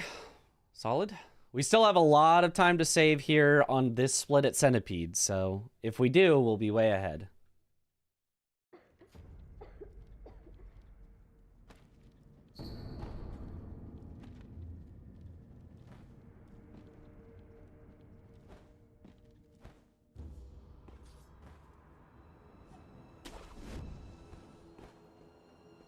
Get in the robot, Shinji.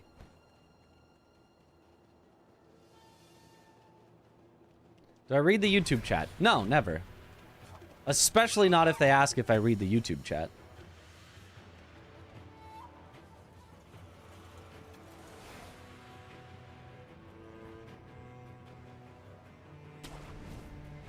But genuinely, it's important to keep in mind that I have the chats mixed together for me.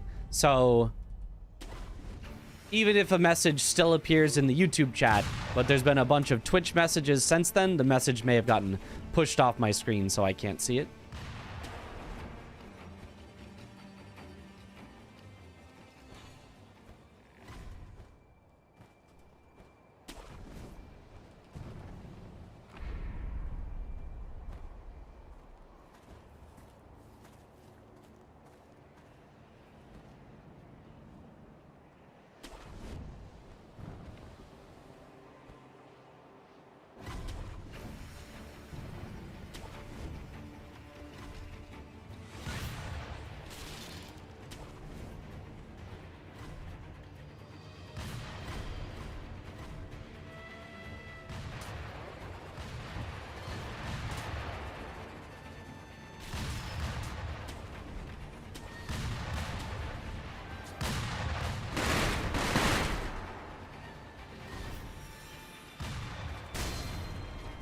Ow.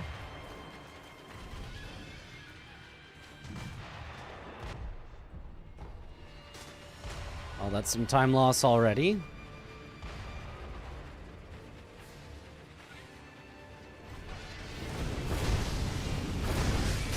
That's more time loss.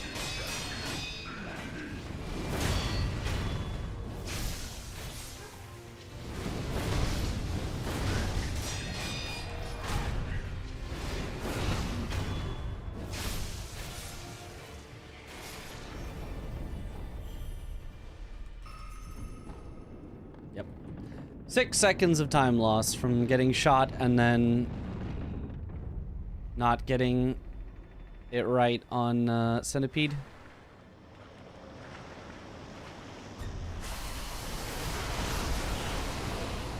Are you kidding? Well, Run's dead.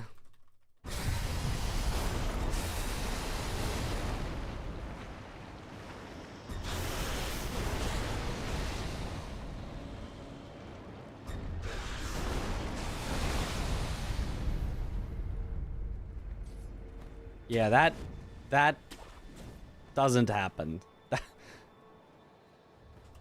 That hitbox never hits.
Okay.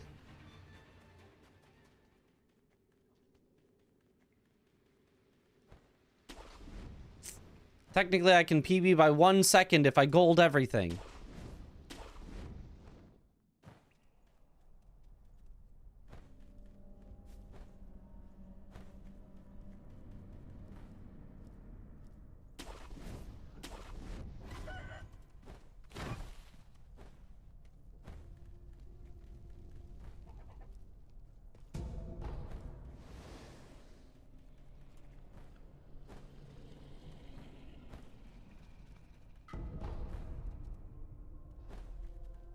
No sweat.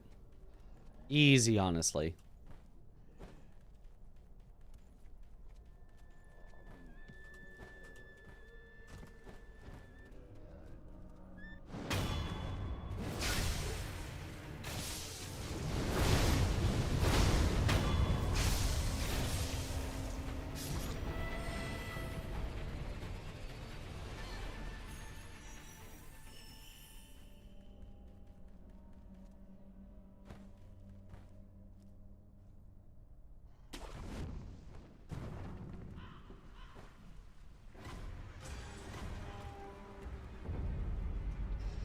Okay, now I can tie my PB if I gold everything.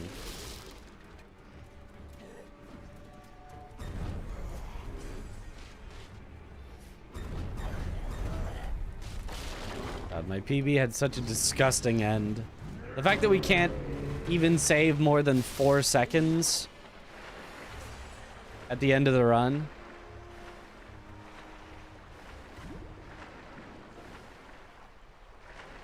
Oh, that loses a second. Well, rip. No PB. I had a very weird entrance into the water, so I just wasn't far enough forward for the 8 swims to get me to the spot. Disgusting as in good. Yes.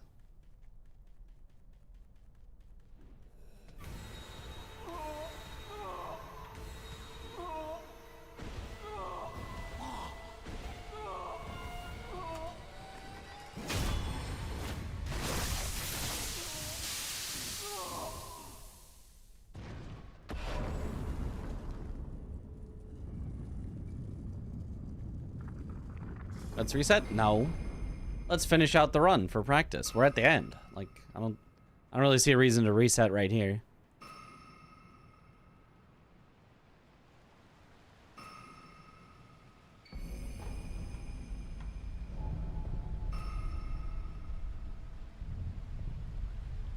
Finishing runs is, in and of itself, a good thing to have.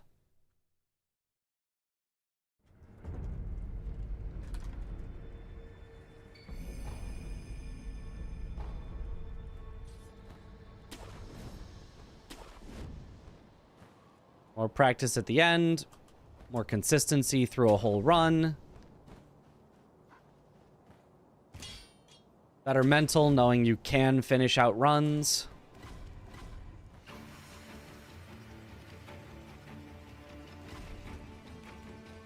Get a more accurate PB chance for the future.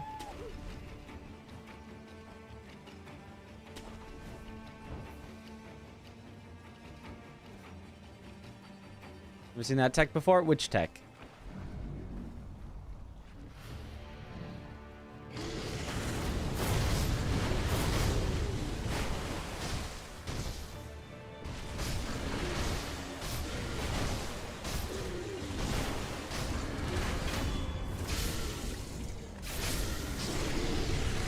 Monk? I mean, it's very common in speedruns.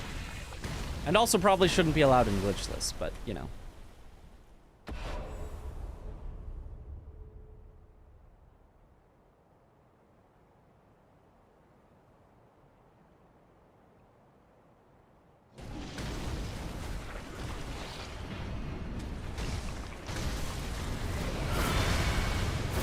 Missed both headshots? Oh, are you kidding?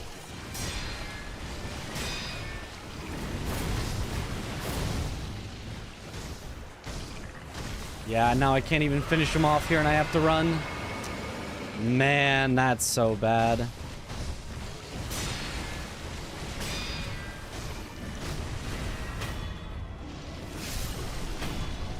That is like a 15-second, maybe more like 10. 10-second time loss on Ape. That's horrible.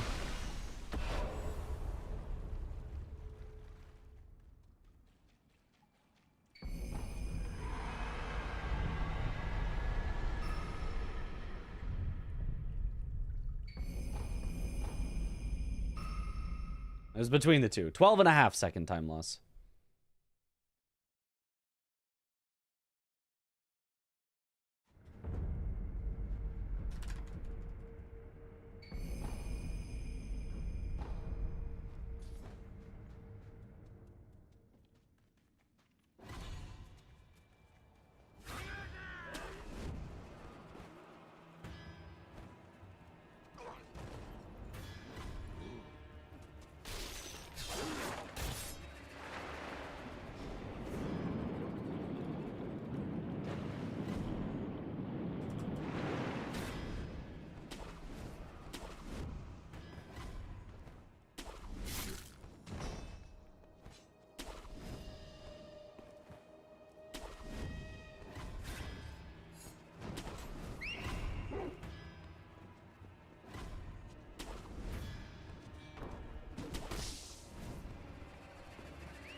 Why?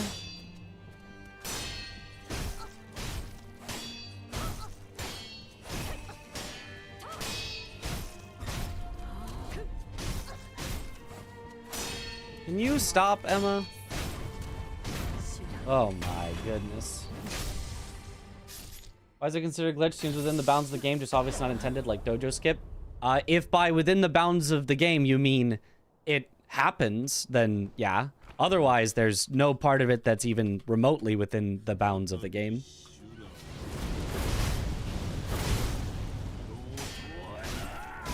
An instant kill on a major boss by hitting them while they aren't active to see you.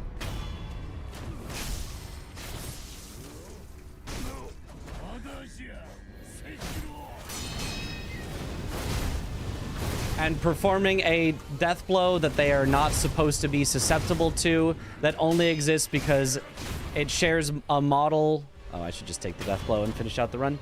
It shares a model with a different boss that you're supposed to be able to death blow.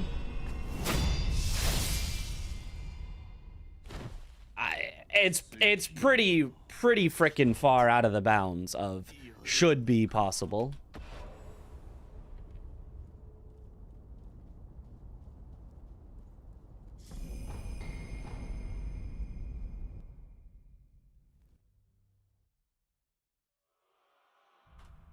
30:00, not sub 30 because I paused because I was about to reset and then continued. Honestly, decent end. I didn't quite get the full turnaround on Ishin, but like otherwise, it was pretty good.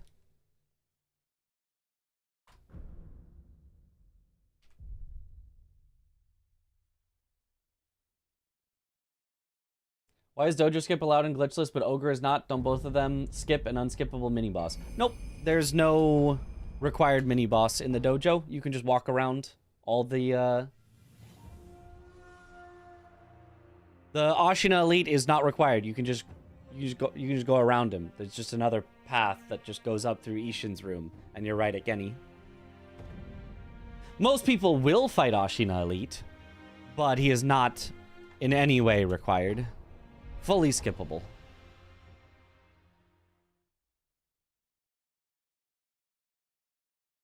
Any reason you've chosen to do Shura instead of the other endings? Because it's faster.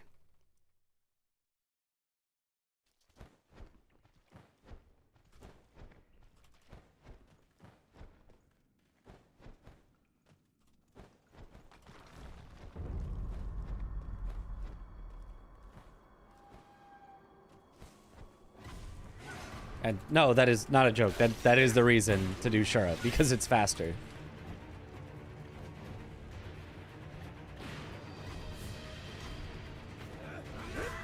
Why is it faster? Because it's faster.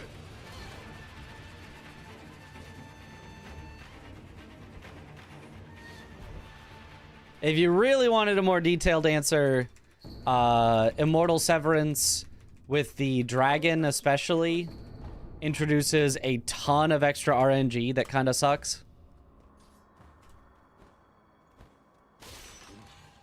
And so, you know, your run becomes like 10 minutes longer for Owl, which isn't that interesting of a fight in a speed run. Dragon, which sucks in a speed run. True Monk, which is a little interesting in a speed run. It's pretty kind of cool. And Sword Saint, which obviously is a cool fight, but 10 extra minutes for one boss that's terrible, one boss that's okay, one boss that's kind of good, and one boss that's good isn't really like that much like better of a speed run or anything than just the Shura run.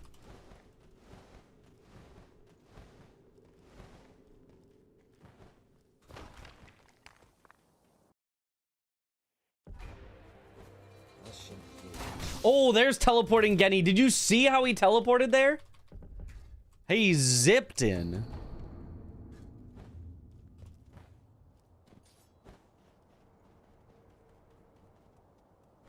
Oh, did I get a chance to check out the game? I saw a little bit of Domo playing it. It looks funny. It looks interesting. Looks like something I might play on a random day. Right now I'm a little, you know, on the Sekiro grind. So I apologize if you know, really would want it right now, but leaving for Soul's Hollow soon and on the Sekiro grind, so I don't think I would play it soon, but maybe in the future. The demo I could play. Getting more wishlist than you expected. Let's go. It sounds like just sort of bringing it up here has gotten some wishlist, which is awesome.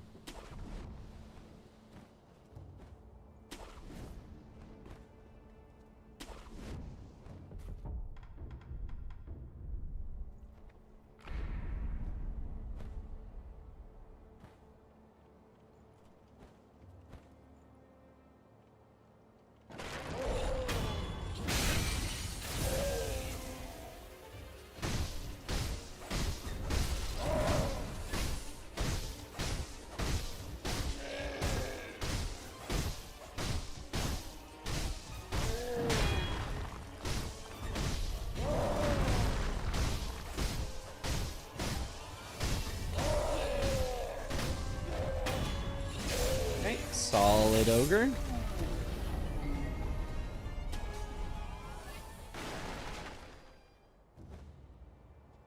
What demo am I talking about? What was your game's name again? Menez? Breaker of Chains? Something like that? We've got a solo developer here in the Twitch chat that has made a game, and there's a demo on Steam. Ah! 1 frame late.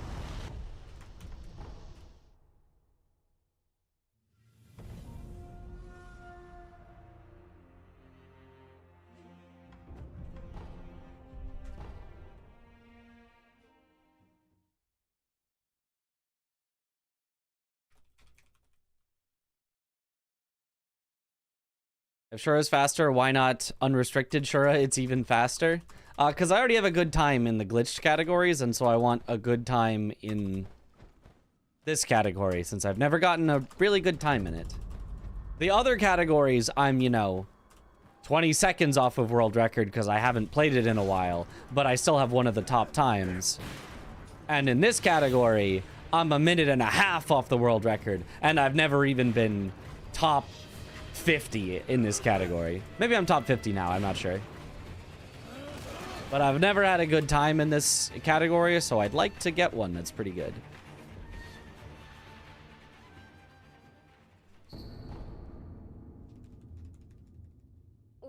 In a game too, but I'm keeping it hidden for now. It's on Steam. If you find it, I'd be surprised. Uh-huh.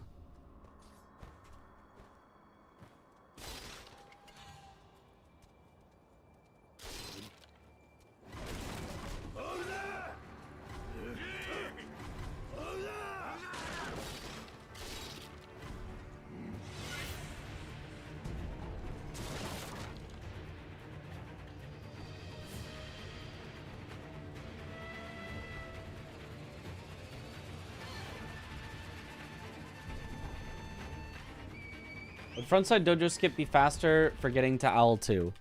I think it's technically like some tiny fraction of a second faster if you do it perfectly, but chance to lose the whole run right at the end to save a fraction of a second. I'm not going for that. Nobody goes for that. World record, I don't think goes for that. But I believe it is like 0.2 to 0.5 faster if you did it right. I'm top 40 now. Oh, okay. I think that's the best rank in Shura Glitchless I've ever been since the game came out and there were less than 40 runs on the leaderboard.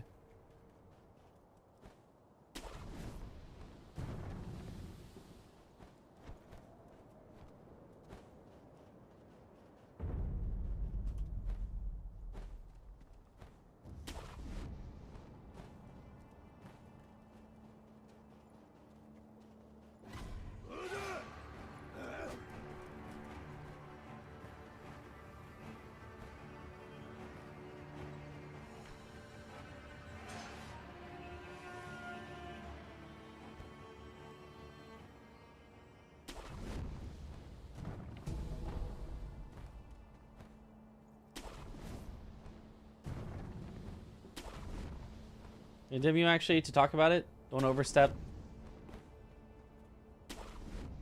Twitch bounty thing? I don't know the process. Twitch bounty thing? Like how to... yeah, I mean, whatever it is, yeah, you can DM me. That's totally fine. My DMs, I would never, like, necessarily think it was overreaching in DMs. Like, if anything, if there was anything, I'd rather talk about it in DMs than on stream generally.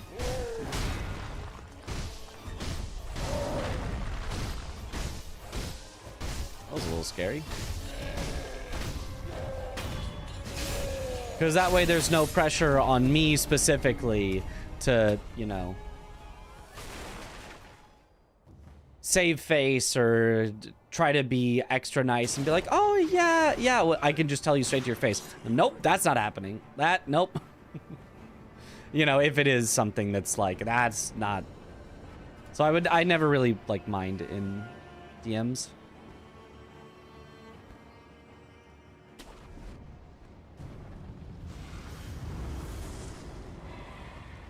But obviously try not to be a jerk on stream if I can avoid it. Eee, nice double canyon.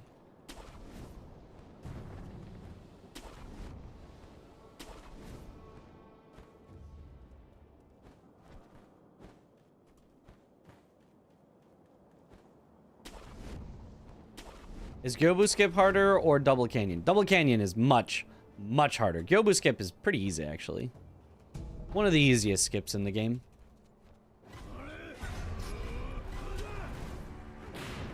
I still mess it up from time to time, but Gyobu Skip is genuinely a pretty easy skip.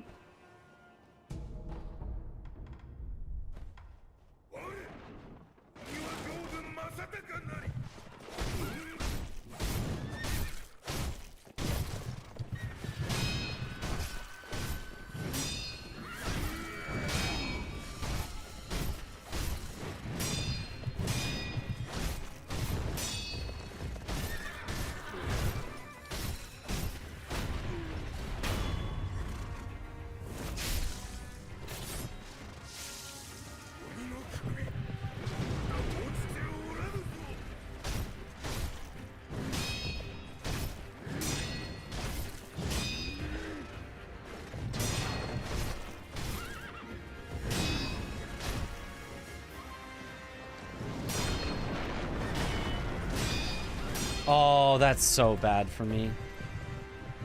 Okay, at least he's running at the door, so that was too much time, but missing that one deflect really cost me. Like, probably 5 full seconds of time lost from missing one deflect.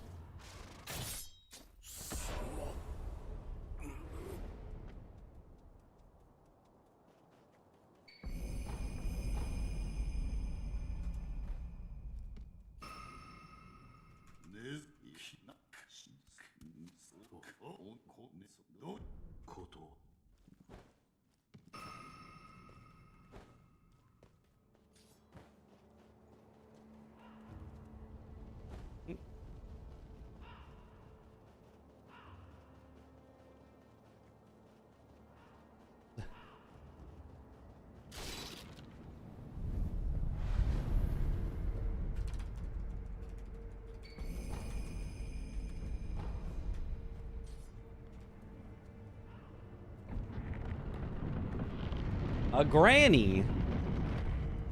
I thought she was probably like 40s. That's not a granny.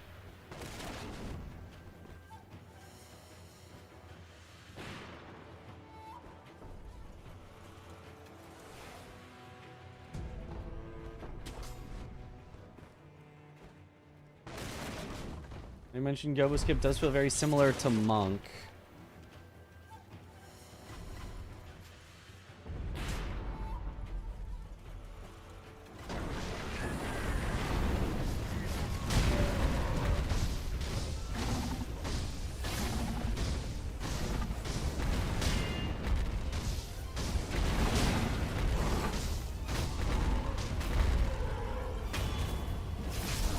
One is considered glitch, one isn't. It's kind of hard of where to draw the line. It's fairly easy. I think if the rules were made today with everything that we know today, I think it would get called a glitch 10 times out of 10.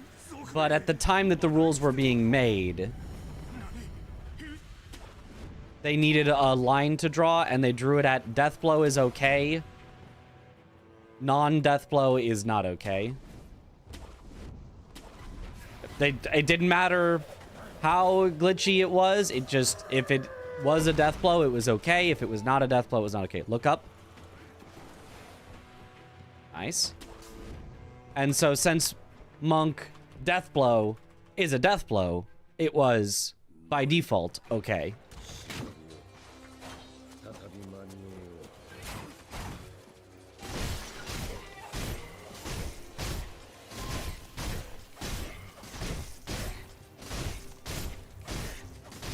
And we're not gonna redraw those lines this late into the game's life, because the entire leaderboard would have to be wiped. Yuruka's incredible 2759, so the world's first sub 28, would probably never be, you know, done again.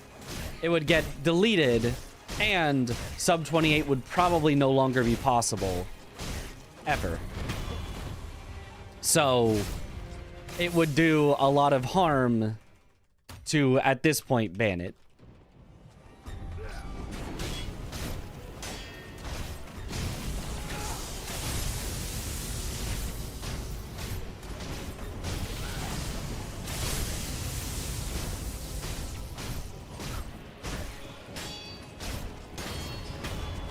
Nice.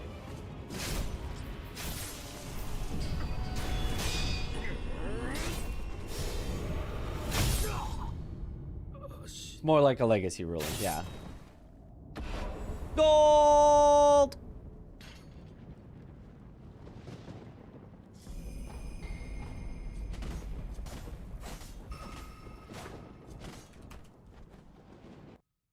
Why did I need an extra R1 there? On Bull, because one of my attacks was not a headshot. Don't know which one.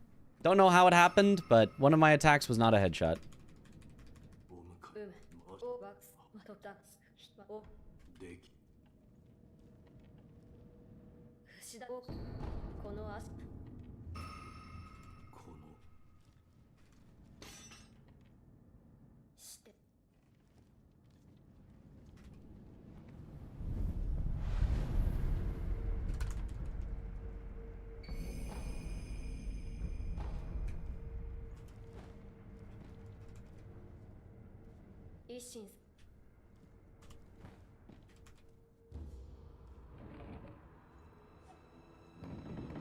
Any fight isn't Deathblow, but seems like the biggest glitch of all. It seems like very much not a glitch at all, but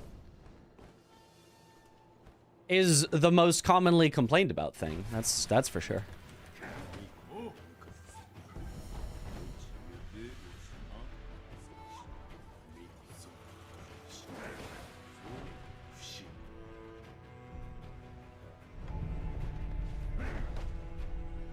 Because it lasts longer, so I think it's easier to be like, they're still doing this, and get more, you know, worked up over it.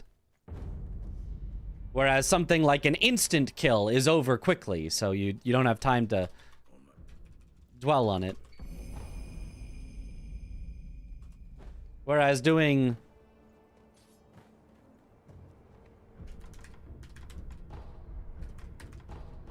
a normal action over and over and over again and going, why can you still do that action over and over again? I feel like you should only be able to do that once or twice. Sticks in the brain easier. Despite being much less glitchy.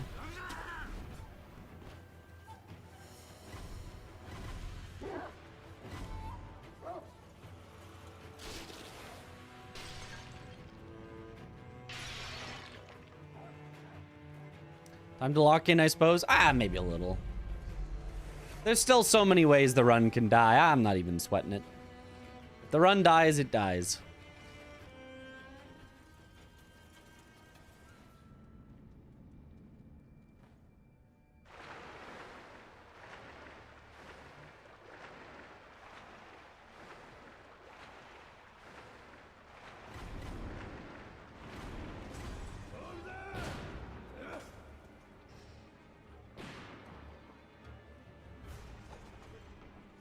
And nobody cares about phase 1 loop. Right, because it's over quickly.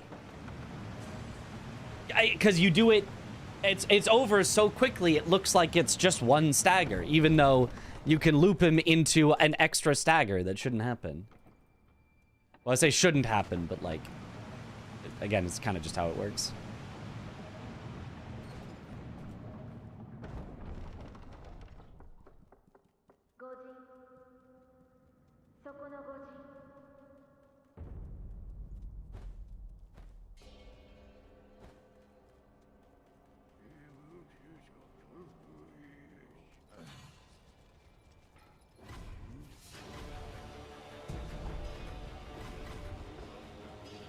Your simple power of observation and what you feel about things is, you know, much more swaying than thinking about it and going, what's the underlying reason for why this is happening?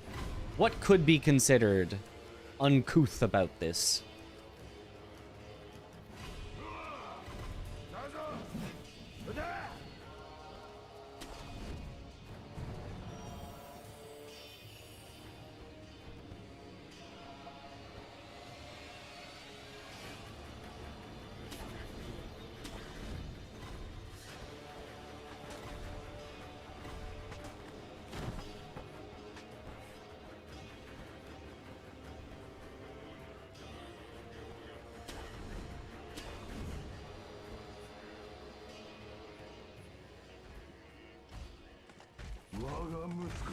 Unlucky again. Why do I keep getting so unlucky on Roberta?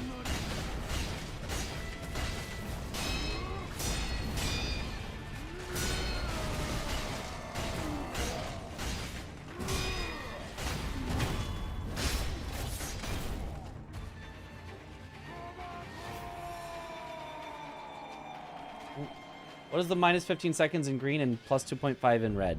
The 2.5 in red is how much faster that could have been if it was perfect.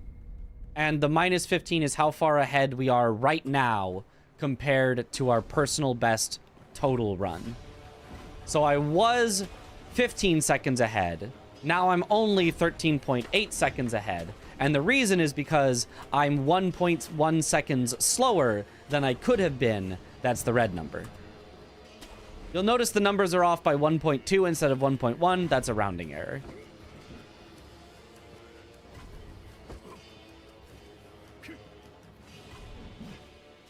One thing got rounded up, the other thing got rounded down.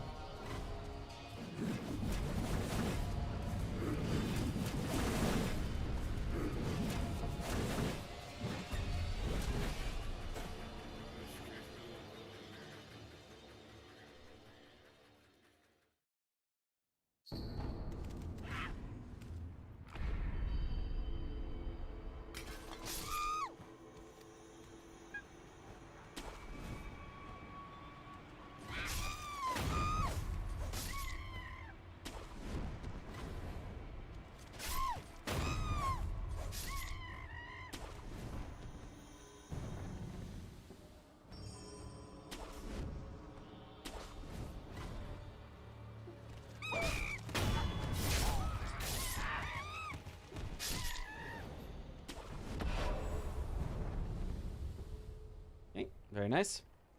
Have I tried Gotchinless Monkey's Ogre? I have tried Gotchinless Ogre, and I was really bad at it. I have not tried Gotchinless Monkeys with whatever new setups people have. All I know is I've been told it does not save very much time, and it's so hard that even Wormdog doesn't go for it in the Wormdog versus Holm finals of the live tournament. If Wormdog doesn't go for it, I don't go for it. That's my rule.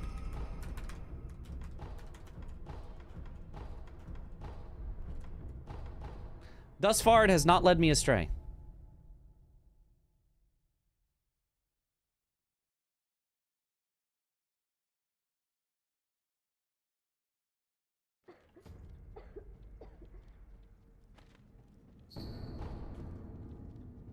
I mean, Wormdog does it in his actual PB, but didn't do it in his live attempts. So that means it's, you know, not consistent enough. It will lose you some attempts. And I don't want to lose attempts due to that. Let me just get every attempt through, and let me just see if I can save time on getting luckier and playing better.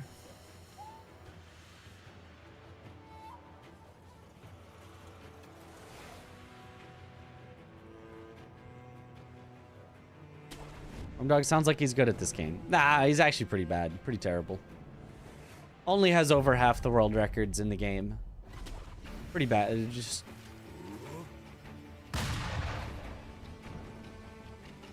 a pretty bad player overall.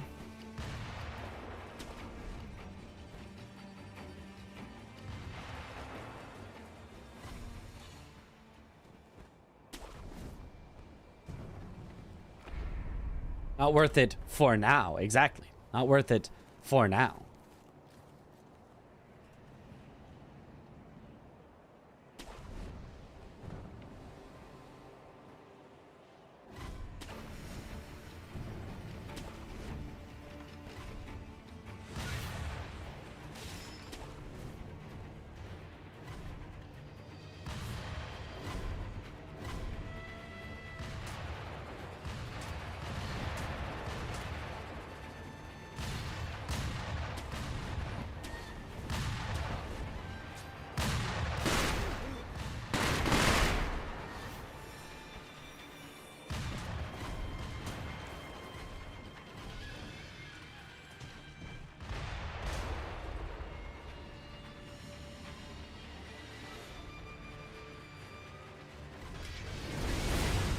No box memed! Are you kidding?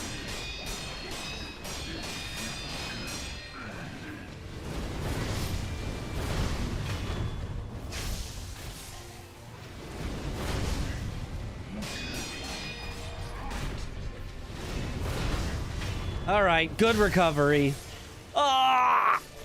Not the box meme.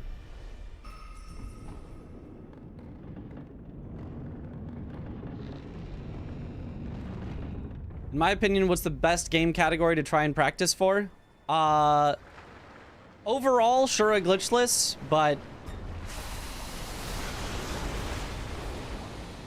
if you're talking about as like a new runner, technically the best would be a hybrid of Shura Glitchless and no air swim, where you allow yourself to start by doing some skips of really hard bosses and then eventually learn to fight the bosses.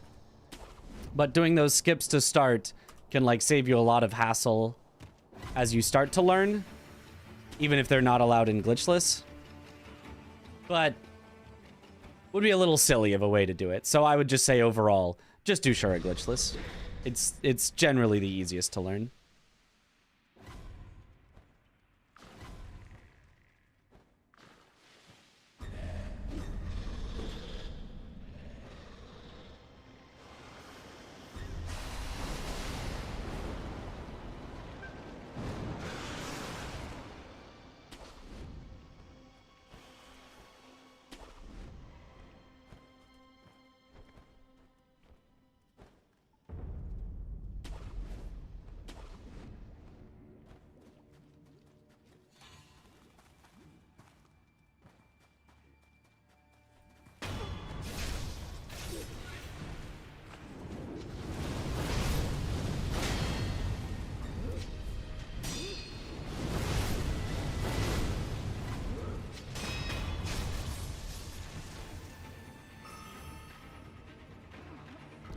Unlucky Snake Eyes. We lose like 2 seconds here.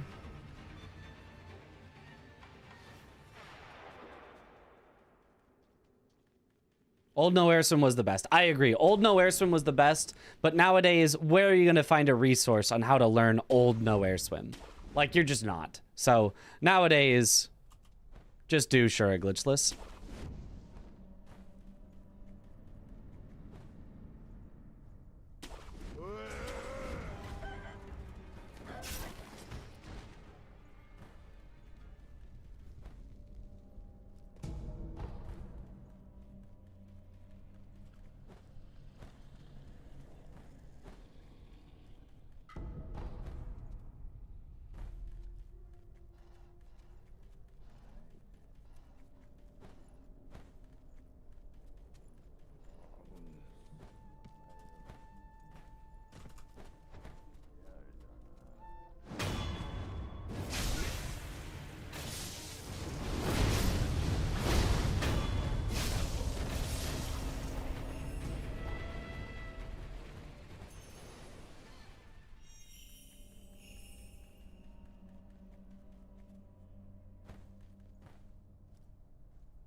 Tree skip always seems funny to you. It is a little funny.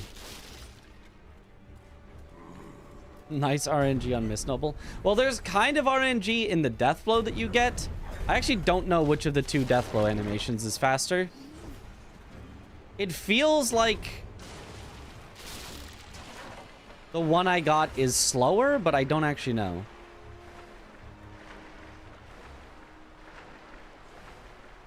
It just feels a little slower.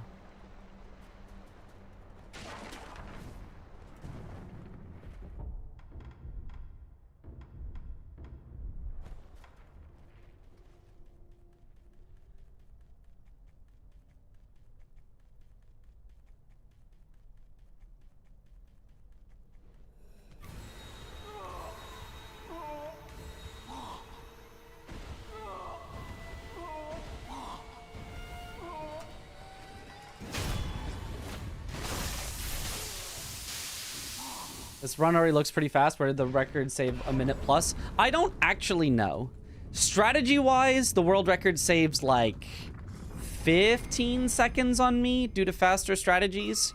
And the rest, I couldn't really tell you. I don't really know. I must just be slightly slow in a bunch of places that is kind of hard to perceive. Like there, I just lost half a second because I didn't press confirm at the right time, so it slightly delayed me being able to get out of there. Things like that. It's got to just be like all these tiny little imperceptible things that add up. The difference between perfection and very good.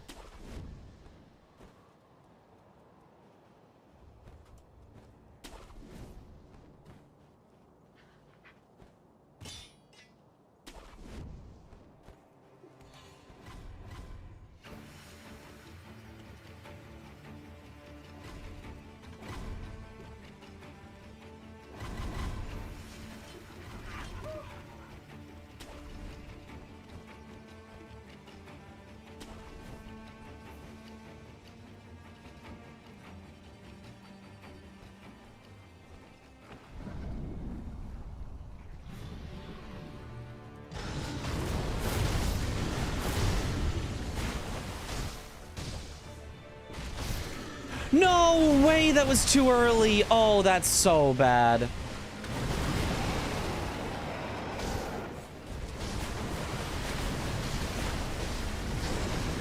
That's probably a rip run, actually.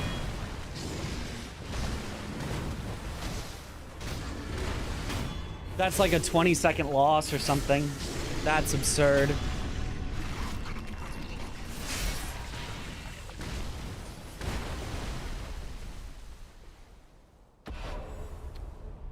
Man.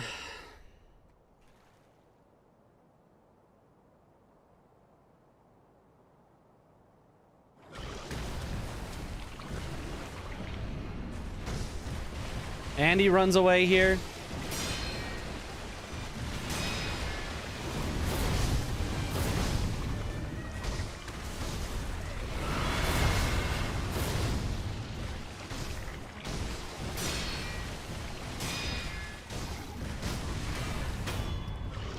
Yeah, that's a rip run.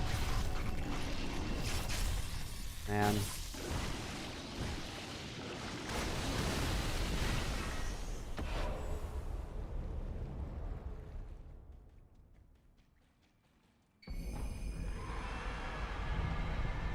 Yep.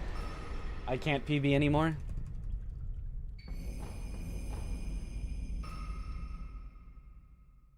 Wow.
Good ammo?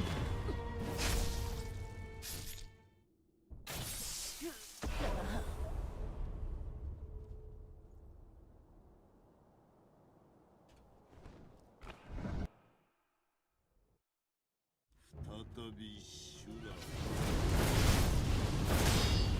どうとはな Why? I don't think I hesitated.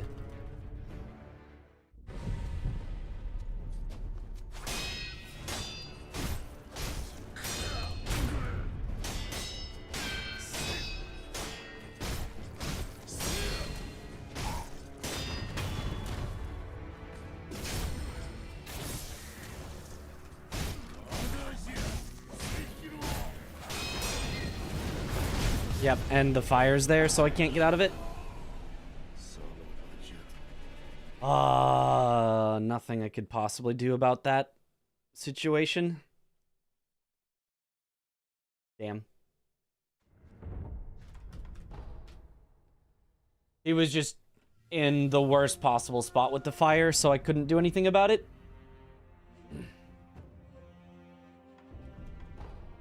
That sucks. It sucks. Well, at least we basically finished the run.